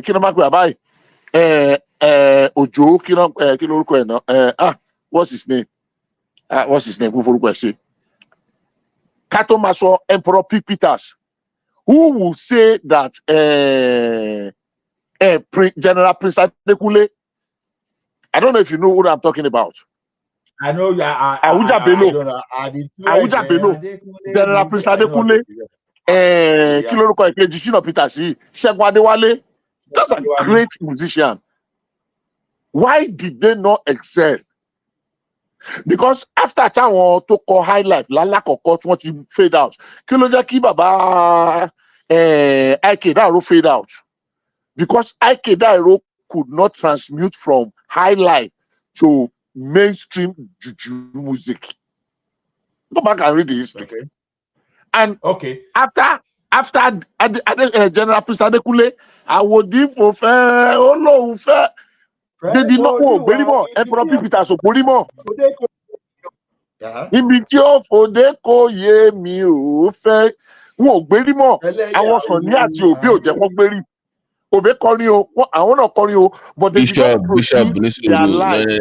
Bishop, hold on. No. Lára ọmọlẹ̀. Ó ní òjẹ́ kan gbére. Ṣé wọ́n tọwọ́ ilé bọ̀? Ẹ má ẹ̀ka kan náà wọ̀ bẹ̀rẹ̀. Don't that. Oh, you can't query. Can you clarify what that means? I need the clarification. No, I'm very sure. But my son, but I can even respond. I can even respond to that.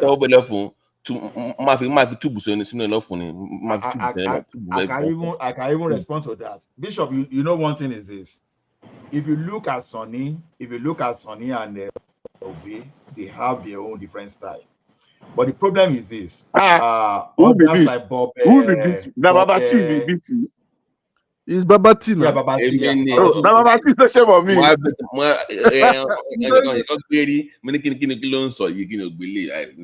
What's all this now? So you know, people like Dele Abiodun, Bob, what's this Bob that was playing that was playing guitar for Sonny before? Bob, whatever. You know, those guys, they were trying to copy Sonny. But the problem is this: something that is not your style, if you copy, there's no way you are going to excel. So things have to be natural. It's just like Orlando now. Orlando voice is worse than my voice, but the voice far sweeter than the Wale Walata that was trying to sing a Fuji with Paso. It's because it's the style. Up to now, nobody is singing Orlando or was style. So that's just the problem. So all those people you mentioned, no, there's somebody that sang Orlando or style. Kilo Ruko boy. Ade Wesco. Sure. Do you know Ade Wesco? You can see that Bishop line is I know Ade Wesco. Ade Wesco didn't make it to the mid-80s now. So the thing is, the thing is, because of their style, they have their own style and they create that niche for themselves. That's not the problem. But others were trying to copy them. And when you try to copy, you have your limitation. Because it's either you are talented or you are not talented. So to me, the like of Sonny, okay, like someone now said, he said all the innovation you see in Juju today, that's what Sonny that brought it to Juju, because all of them used to sit down to sing before. But all of a sudden, Sonny just started singing on his feet and started dancing. That's how he just brought a different innovation to Juju. And where did he get that? he got it from Fela, because Fela will never sit down to sing. So the brother, so he innovated juju. Now, there was a time that I heard it that even Sunny Ade was scared of Shina Peters when he released that Ace. That was now finding what to do. But after Baba just did all those things small like this, and say all this Shina Peters before I continue, yeah, well, let me just retire. So according to Bishop Ola, according to Bishop Logic, Sonny did something to Shina Peters to Olu. Bishop, just go there now. I want him to say it. I Bishop Sonny. I want Bishop to say it. Okay. Sonny did this do. No, you know why people think Sonny is fetish just because of when Sonny and Baba Bioro when they had win issues, right?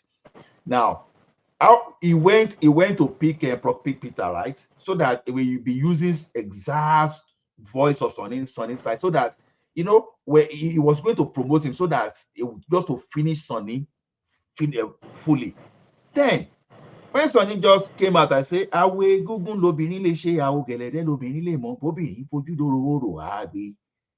he started that, it was just referring to all those and say, look, you can even try whatever you want to try against me, right? Then you cannot do what I can do, because that is natural. Because you are trying to copy someone. The person you are trying to copy is natural to him, but you don't have. I'm with you, but how can Bishop now say that because the journal did not go past them? They are the ones that stifle everybody's growth. That's what I want him to clarify. Bishop, please, once again, I'm giving another time. Say what Bishop don't have one chance for that. Bishop, one chance, no new. But Bishop don't enter one chance of about his hand. So that's it. When you see Obey, you will see Obey. Man, that man has a unique voice. See, when board members, you don't just imagine I be playing board members need that and all. Oh my goodness. Okay. And those people, they are. Oh my goodness. Even there was a time to Dele Abiodun, he got to stage too. Pick Peter, I enjoy his song too. There's no song I don't listen to. Even I listen to Indian music. Funny. Ola, do me a favor. Do me one favor, Ola. Do me one favor. I have another question for Bishop. Bishop, just I'm not answer the first one. No. Okay, go ahead. Hold on. So before you answer the question, I know where you're going. Can you please give us your top 10 Nigerian musicians of all time? So I know. So I know, Kyo. Okay, don't lie. No, I was just about to say. Don't copy one man. No, don't go and mention. I was just hold on. I was just going to say that Bishop should be allowed the chance to answer. No. I know you were trying to put the question to Bishop, and he wasn't getting through. So maybe Bishop should answer what. Yeah. Yes, so Bishop, please. Thank you, one man. Okay, Bishop, which of the question? The first one or the top 10? Both of them. Do the top 10 first, so we know where you're coming from. What you concern one man with this matter, sir? No. He came back. I'm supposed to see him. Hold on. The reason is because one man put Charlie Boy in his top 10 of all time, so that shocked me. So Charlie Boy. that I've been poking fun at him. So Bishop, top 10 first, then tell us why the music did not go beyond Okay. I'll try.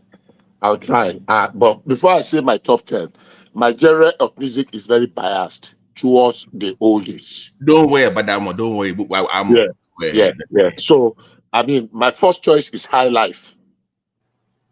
High Life of the olden days. Bishop, my body said, forget. I want to mention them now. Then from High Life, come enter Juju. No artist, not genre. I know now. I will mention their names now. I'm just trying to lay a background because, of course, eventually I delved into some classical music, and I did a bit of country classics, and I have quite a number of them. So I might exceed, but I'm just going to limit them to our traditional music. I'm a musician. I like Sonny Ade. I like Ike Dairo, Victor Laya. I like Ambrose Campbell. I like Jide Ojo. 5. Man, 10 go only to me. Anyhow, so let me leave that one between Juju and music. I mentioned Sonny and Ebenezer Obey. Ebenezer Obey, High Life, all these highlight there. Then let me move a little bit to come to Sakala Igbade. 8. Esaka, Yusuf Olatunji, Aruna Shola. Okay, that's 10. So that's the top 10. All right. Now, unfortunately, Ojindo, God bless you. I mean, you know the direction I'm facing. Now let me go to the second question. I did not take anything away from KSA. No, he's an idol, respected yesterday, today, and tomorrow. What I'm saying is that if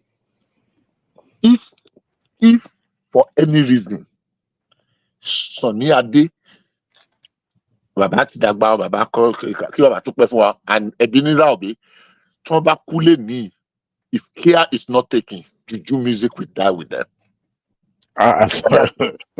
And it's their fault, according to you. Well, no, I'm not saying it's their fault. I'm saying they could have done more. No, mi ò ń ṣojo. Jẹ́ kí n sọ̀rọ̀ mi dáadáa. I'm not saying it's their fault. I'm saying they could have done better for that genre of music than they did. And I will tell you why. They did good, Bishop. Well, it depends. Lórí ojú tá ti ń wò, ẹ jẹ́ ká fojú sùnùkùn wò. They did good. Well, 80s. Okay. Oh yeah, tell me. They did good. I agree with you. Àwọn wo ni wọ́n emulate wọn tí wọ́n sì wà ní music industry they need. Point to me too. Whether Obi or Sonny. Actually, I was listening to one gospel recently, and that lady standing. No, the genre that the lady sang the song, it was more like a juju gospel stuff. Let me explain what happened. See me and Obi singing. No, which we sing. Like Mike. And you guys, but what I think happened to that Mike, don't let him escape. Don't let him escape. Bishop will try to escape this question. I'm asking which female musician. No, she sounded more of Obi kind of a style of. No, that's not the. Okay, let me go on YouTube now. We'll go look for it real quick. Okay, so go ahead. What I think happened was during that time, they started promoting more of a westernized things in Nigeria. So one Dominic go Airways one time here, dominate American music, foreign music, and of course they want to do that Nigeria unity thing to force the next generation to be more English, and so we got to affect that style of music from being transferred to the next generation. That's my own view of this. Okay, Mike, let me have my own. You see, all those Sonny Ade and Obey songs, you need to understand Yoruba very well. You will see Sonny sang something, say, Otonika korin to dun, Otonika ke ito mogowa. So the thing is this: if we're going to sing all those songs those days, you must know some proverb, you must know everything about Yoruba and all those stuff. So you don't just go say, oh, Judy, all those things that people are doing today. Just by okay, àlejò orí ni kókó jẹ́, ìsọ̀kalẹ̀ ọ̀run ní ti gẹ́gẹ́, gúdúgúdú tí yín ló gbà, kíyá olùkó tó wáyé. Look at all those things. Àdàgbà tó fẹ́ ṣe bí ejò. Ask any Yoruba in what is àdàgbà. Exactly. When you look at all those things, you must understand the core Yoruba. Look at Orlando. When Orlando is talking, you even said, okay, this guy is making incantation. No. When the guy is saying, okay, it is incantation. I ní wojú àwọn èrò ẹbọ ní pẹ̀lẹ́bọ àṣàjọ àpàlàṣà. Well, you guys, I am not with you guys tonight. I am not Hold on.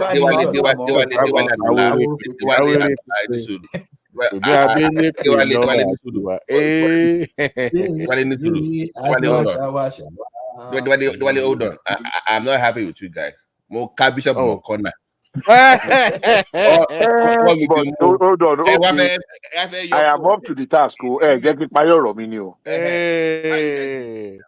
said, can we go back? That point that you made, you said that's what I'm saying now. Look, no. Because you said Olo or Yoba only on the Congberi. And you know what? Anybody more. And I asked you all lose a funny and you tried to escape with all this no, I did not escape. No. I mean, I will explain. The worst case scenario is that you will not be satisfied with my explanation, and that's it. You already said it before you even started.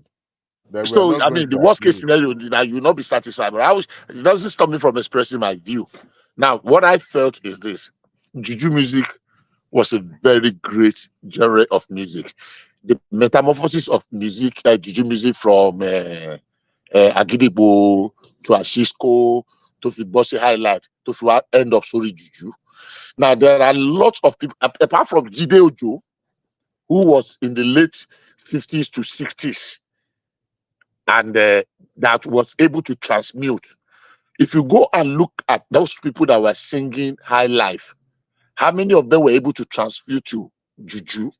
And the beginning of KSA himself, that became a real, Baba Awoni Juju. After, of course, we all know that Isaiah Kende was not able to transmute, and his music died. How is it their fault? Hold on now, let me finish now. Why are you jumping? I'm laying the foundation. Give me 5 minutes. I will be done. You don't need to be satisfied. I'm saying my view. So I'm not a judge. I'm not casting any aspersion on any of them. I'm saying in my view, they could have done better. Now, a lot of times, and this is my view, Emeta nisoni da ọmọ ẹ̀ sílẹ̀. Emeta ló da ọmọ ẹ̀ yẹn sílẹ̀. Àtàwọn tó ń ṣe légbè, àtàwọn tó ń ṣe onílù, àtàwọn tó ń ṣe kí ni wọ́n máa ń pè lẹ́yìn ẹ̀ tó dà wọ́n sílẹ̀. Go and check their records. Even the ones that were already holding microphone when he was coming up. I'm not saying it was his fault. A leader is as good as your mentees, people that you are able to mentor to take over from you. Shino Peters, Shegwadiwale, but what okay, that there's somebody we are not mentioning. Kiloluko Abai, Baba, what creation number one? Fatai Rolling Dollar, Ati Ayinde Bakari. If you remember them, they were almost Rolling Dollar moved from High Life to Juju Life, but he did not succeed very well. But Ayinde Bakari, unfortunately, he died. Unfortunately. And some younger persons. Now, what I meant is simply this. I am not saying it is their responsibility for them not growing. I am saying they needed to have mentored people that would take over from them, and they did not.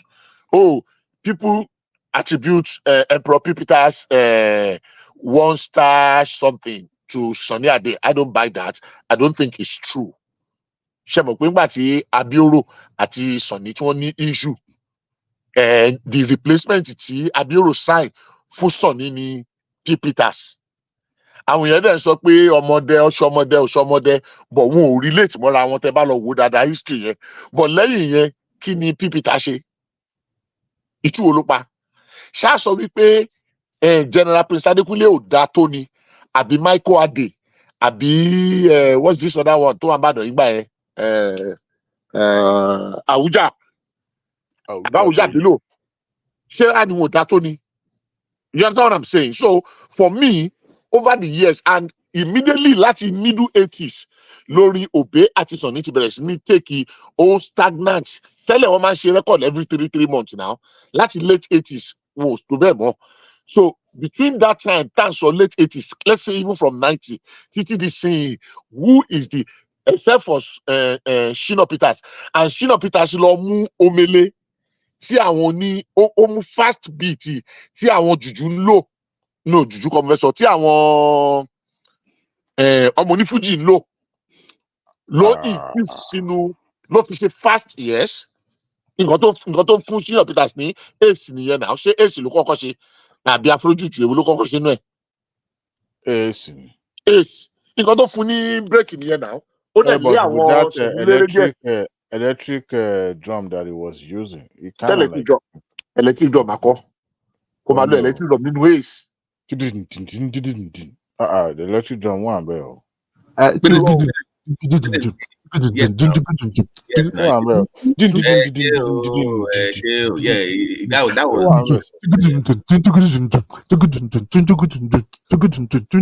Electric drum go. Oh wow, Mr. Trump like that one, or Trump you like that one. Oh no, Bishop. If I go, that was time the king got low. But no adapters no.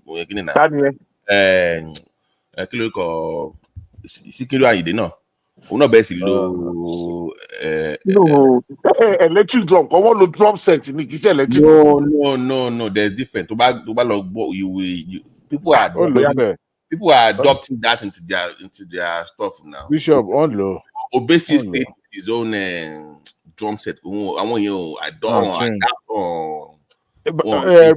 Bishop, if you notice, early 90s, electric drum was the reigning this thing there. So a lot of musicians was using it. Accordion too. The likes of there was no accordion in Fuji before, right?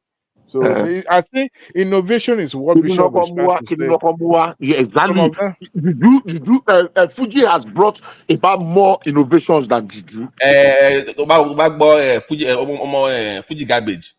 I was accordion kan ló lò bẹ́ẹ̀ kíní ló kọ́kọ́ lò kí ni máa ń pè kíní yìí.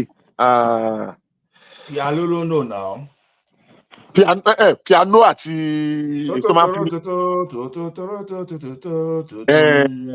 wire now. One. Àwáyà wọ́n ti lọ àwáyà ti pẹ́. Wọ́n ti lọ àwáyà láti 1969 àti 69 ní kíní ti gbé àwáyà wọ. Bishop. So hold on. No, this one they normally lay on a very long something that they will be using something to play. Hold on. Let me clarify with the Bishop Ejo. So basically, he's saying that I want Sonny àti Obe more incorporate enough modern. No. I say they are failure to mentor. No. You know, a way of attracting the younger people to your own style of music is adopt what they like at that time. So now, when they like a time, to buy adopt a single to buy, they will come to you. Yeah. So by not adopting those Western sounds into their music, take on the mantle from you. So they still kept their traditional sound that might not be attracted to the younger audience at that time. But they themselves metamorphosed now. What are we talking about? But it took a while. I know Sonny was doing that American sound, the clunk, So there are two things. There are two things to music then. Number one, then because of person in local that was all right. Samba music. It was only samba music. Back now. So I had the samba music to the song. Who had samba? Who had the Brazilian kinaman? Yeah, but who drop eventually? But all low guitar, lead guitar, bass guitar. And you were contentious a little bit. Peter look guitar. But Bishop, Owushi were more creative than Obe. Obe was very core. Obe did not. I don't see Obe adding any foreign thing. Obe was more traditional than Sonny himself. Sonny was still more approach. Yeah, sound. because Sonny need stage craft, only show craft do Obe law by far. But Babati, if you listen to the one where he sang the it was way different from what we know Obe for. That one he had more like that bass guitar kind of. It was kind of, but could stick to it. The point like Olu, but could 1982 yeah. Olu that could stick to it. That was a different album than what it was used to. It was very 82 yeah. O change àwọn kọ̀ọ̀kan àwọn nílùú ẹ̀ kí lórúkọ ọ̀bọ tó ń bá Foley Foley tó wà lọ́dọ̀ bàbá Ike Dairu tẹ́lẹ̀. Ó ti gba Foley àti bàbá tá à ń sọ, what's this other guy name? Monday John ti long No, Monday John ti ń fade out nígbà yẹn. Bàbá kí ló kọ bàbá ní gángan yìí Alhaji Mutiu kékeré. Àwọn yẹn ti ń fade out, wọ́n ti ń replace wọn díẹ̀. So there was a fast pace. Tẹ́ bá gbọ́ rẹ́kọ̀dù méjèèjì yẹn ètò ìgbéyàwó yẹn ọ̀tọ̀ọ̀tọ̀ lẹ́ni tó play ní side kan àti side kejì. Monday John ló kọ́ kí lórúkọ ọ̀bọ yìí o kí mo forúkọ ẹ̀ ṣe. But it was already moving ṣá tábà ní opportunity láti gbọ́ àwọn rẹ́kọ̀dù yẹn wọ́n ti move. Wọ́n ti mú sọ ní wípé àwọn tó jáde a lot of musicians wà tí wọ́n kọ jùjú gbà yẹn tí wọ́n pọ̀ gan.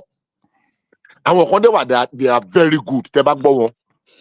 Do you know Sonny Son is now singing Juju? Who? Sonny Son, Emperor Ademola. Yeah, mo rí video ẹ̀ kan ní recently. But Bishop also time yẹn record labels were more powerful in the time people they wanted to promote. So you cannot solely blame them as an artist. They were bigger than life, I get you. But that time, record labels pretty much determined who they wanted to push. To Banati, case of Kingston was very peculiar because in Bob Marley you were for the next Bob Marley. But that was their attempt at that time. So if they want to make you only did one record with them. I know, but I'm saying that in time period, if they make you a face of the black music in the world, the label cannot allow you to promote your own kind of because they are pushing you to. That's why I have so you guys don't like Fuji, Ari? You guys don't like Fuji. Fuji. Let me finish. Fuji no metamorphose me. Let me. Yeah, you're right. I'm saying that is the same issue people like these guys having right now. The same issue that Sonade had that time. The same issue Burna Boy is having right now. You see how they are pushing him so high to be international, where he's starting to lose that Nigerian sound for me. Which boy is that? Burna Boy. To what Burna Boy is thinking, the same Burna Boy that's in Nigeria anymore. Once he changed it to something like more. So that is the same. That is latest single. That City Boy. So that is the same issue. So that they had. That is the same issue. This guy also had. Compare the Onyeka. Listen now. That's the this guy had. This guy from Benin. Bobo Sansana the Rain. You see how they change the sound? Yeah. So once you go international with those record labels, no, but he has already changed that. He has already changed before you went. From no. Now, you can say the same thing. Even though it was ready. Majek was single-handedly responsible for his own follow. No. Money in my sound because that was. Okay. So no, but it's CB Dundu and this thing for Majek. I'm saying that the more they make you, I won't be saying that. But it has already Bishop. Babati. Okay. But he has already changed that sound before he even went international. So I guess they were preparing him for that international. I'm trying to understand how did he change it because I don't know. I want to stay with guys. Because Bishop was saying that we don't mentor people anymore in their sound. I'm saying that when you go international, record labels are more powerful to determine who surrounds you or who you bring in. Why I agree with you to some extent. But record label, láti ayé àwọn kí lorúkọ record label kì í ṣe Abioro kí lorúkọ record Decca Records àwọn PMI. Àwọn náà ti wà established now. Though àwọn òyìnbó ló control ẹgbẹ́ yẹn, but àwọn náà ti wà established now. We have 4 record labels. Hey. They expect to come and push you. Okay, look at how Davido can do that now because he controls everything around it now. He controls the record label, he controls everything. You can right now you can do that more. Back then it was very difficult to mentor anybody and say this is my protege or whatever. So them. I want to push you. Okay. Now this is my point. Sorry, Babati, and this is my point. We can discuss effectively now to some extent, even though we got to back on some of those old musicians at the music you want. I wish you all were going to be able to have this conversation, or the generation that's coming will be able to have this conversation in another 10 years' time. But people will forget who IK Dairo is in another 10 years or 15 years. No.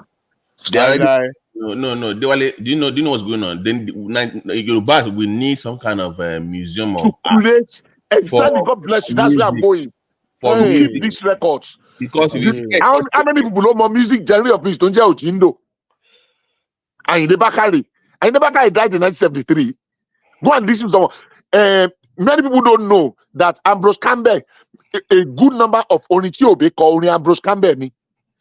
When you even mention Ambrose Campbell, when in fact, when you talk of Ikale music, the real Ikale music, if it's Ade Westco, IK Dairo, I mean, no IK Dairo, Ijeshale IK Dairo, Orlando, àti kí lórúkọ ìyá kí ló máa ń pè very popular female musician láti Ondo yìí tó ti wá.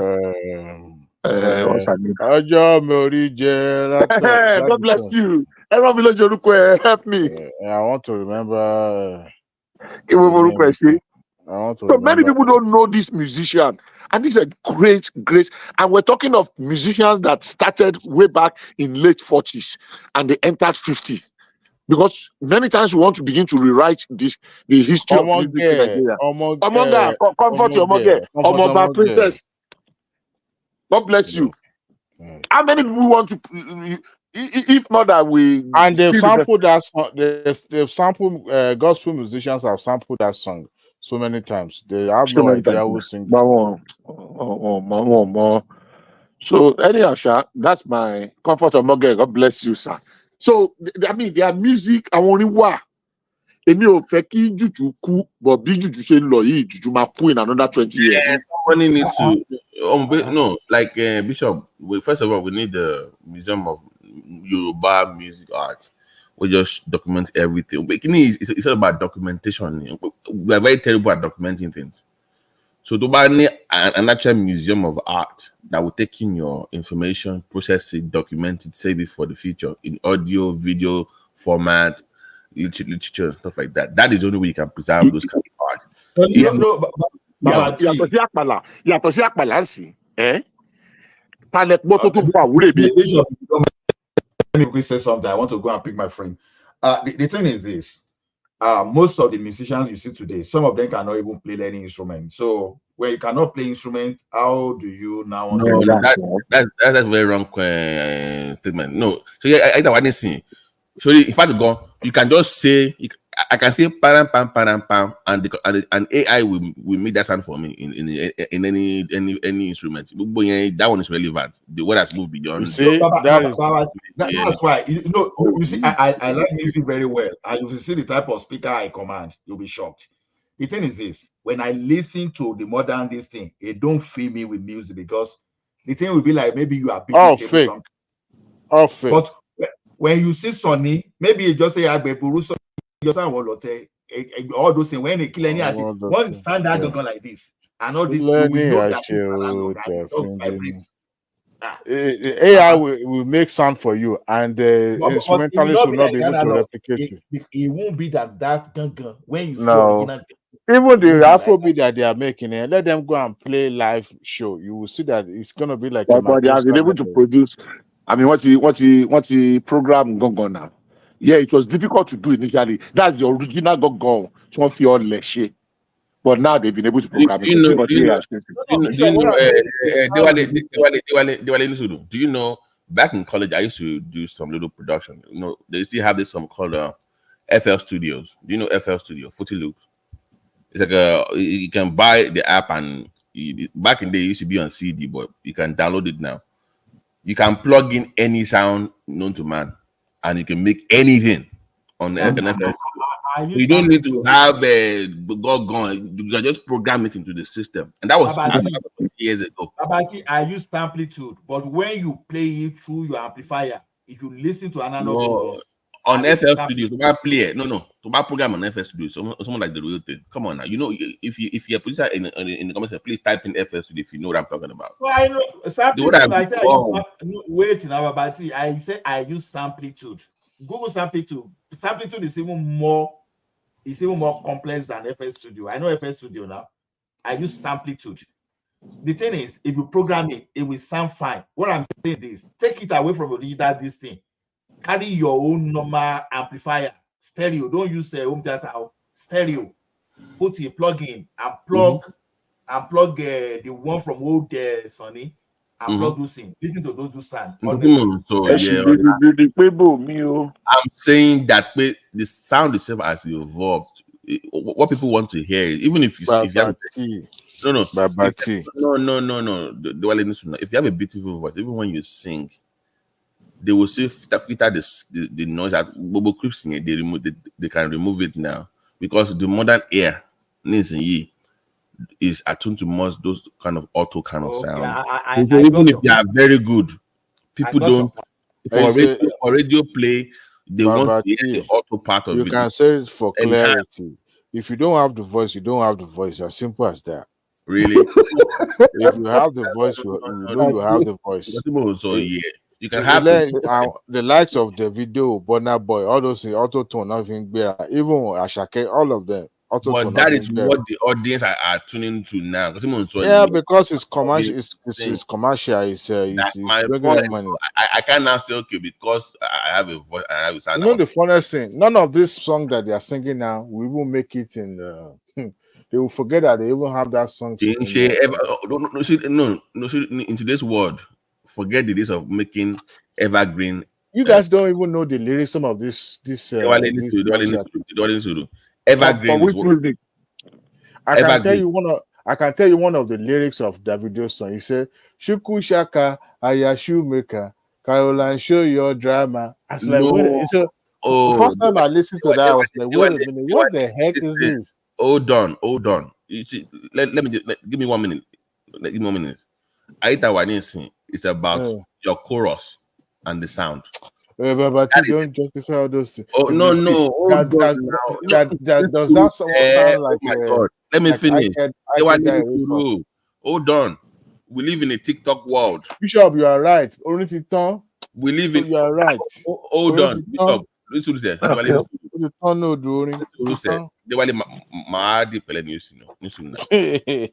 We live in a TikTok world now. What is catchy and can get you within 10 seconds? That is the world we live in this guy, back in the days, you will buy an album. All the story is like a story, it's like a journey. You buy an album story to money from beginning to the end, like you are following that person on a journey.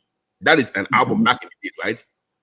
But I just one song and you're already a superstar. Nobody even knows you. Just one song. One track. So back then, you must, even if you make one hit album, you must make another one for people to say, this one is actually good. They must test you. That's not what I'm talking. I'm talking about the content of that. You can't say because that is the way you learned it. Then in today's world, 1 or 2 singles, you can be a star.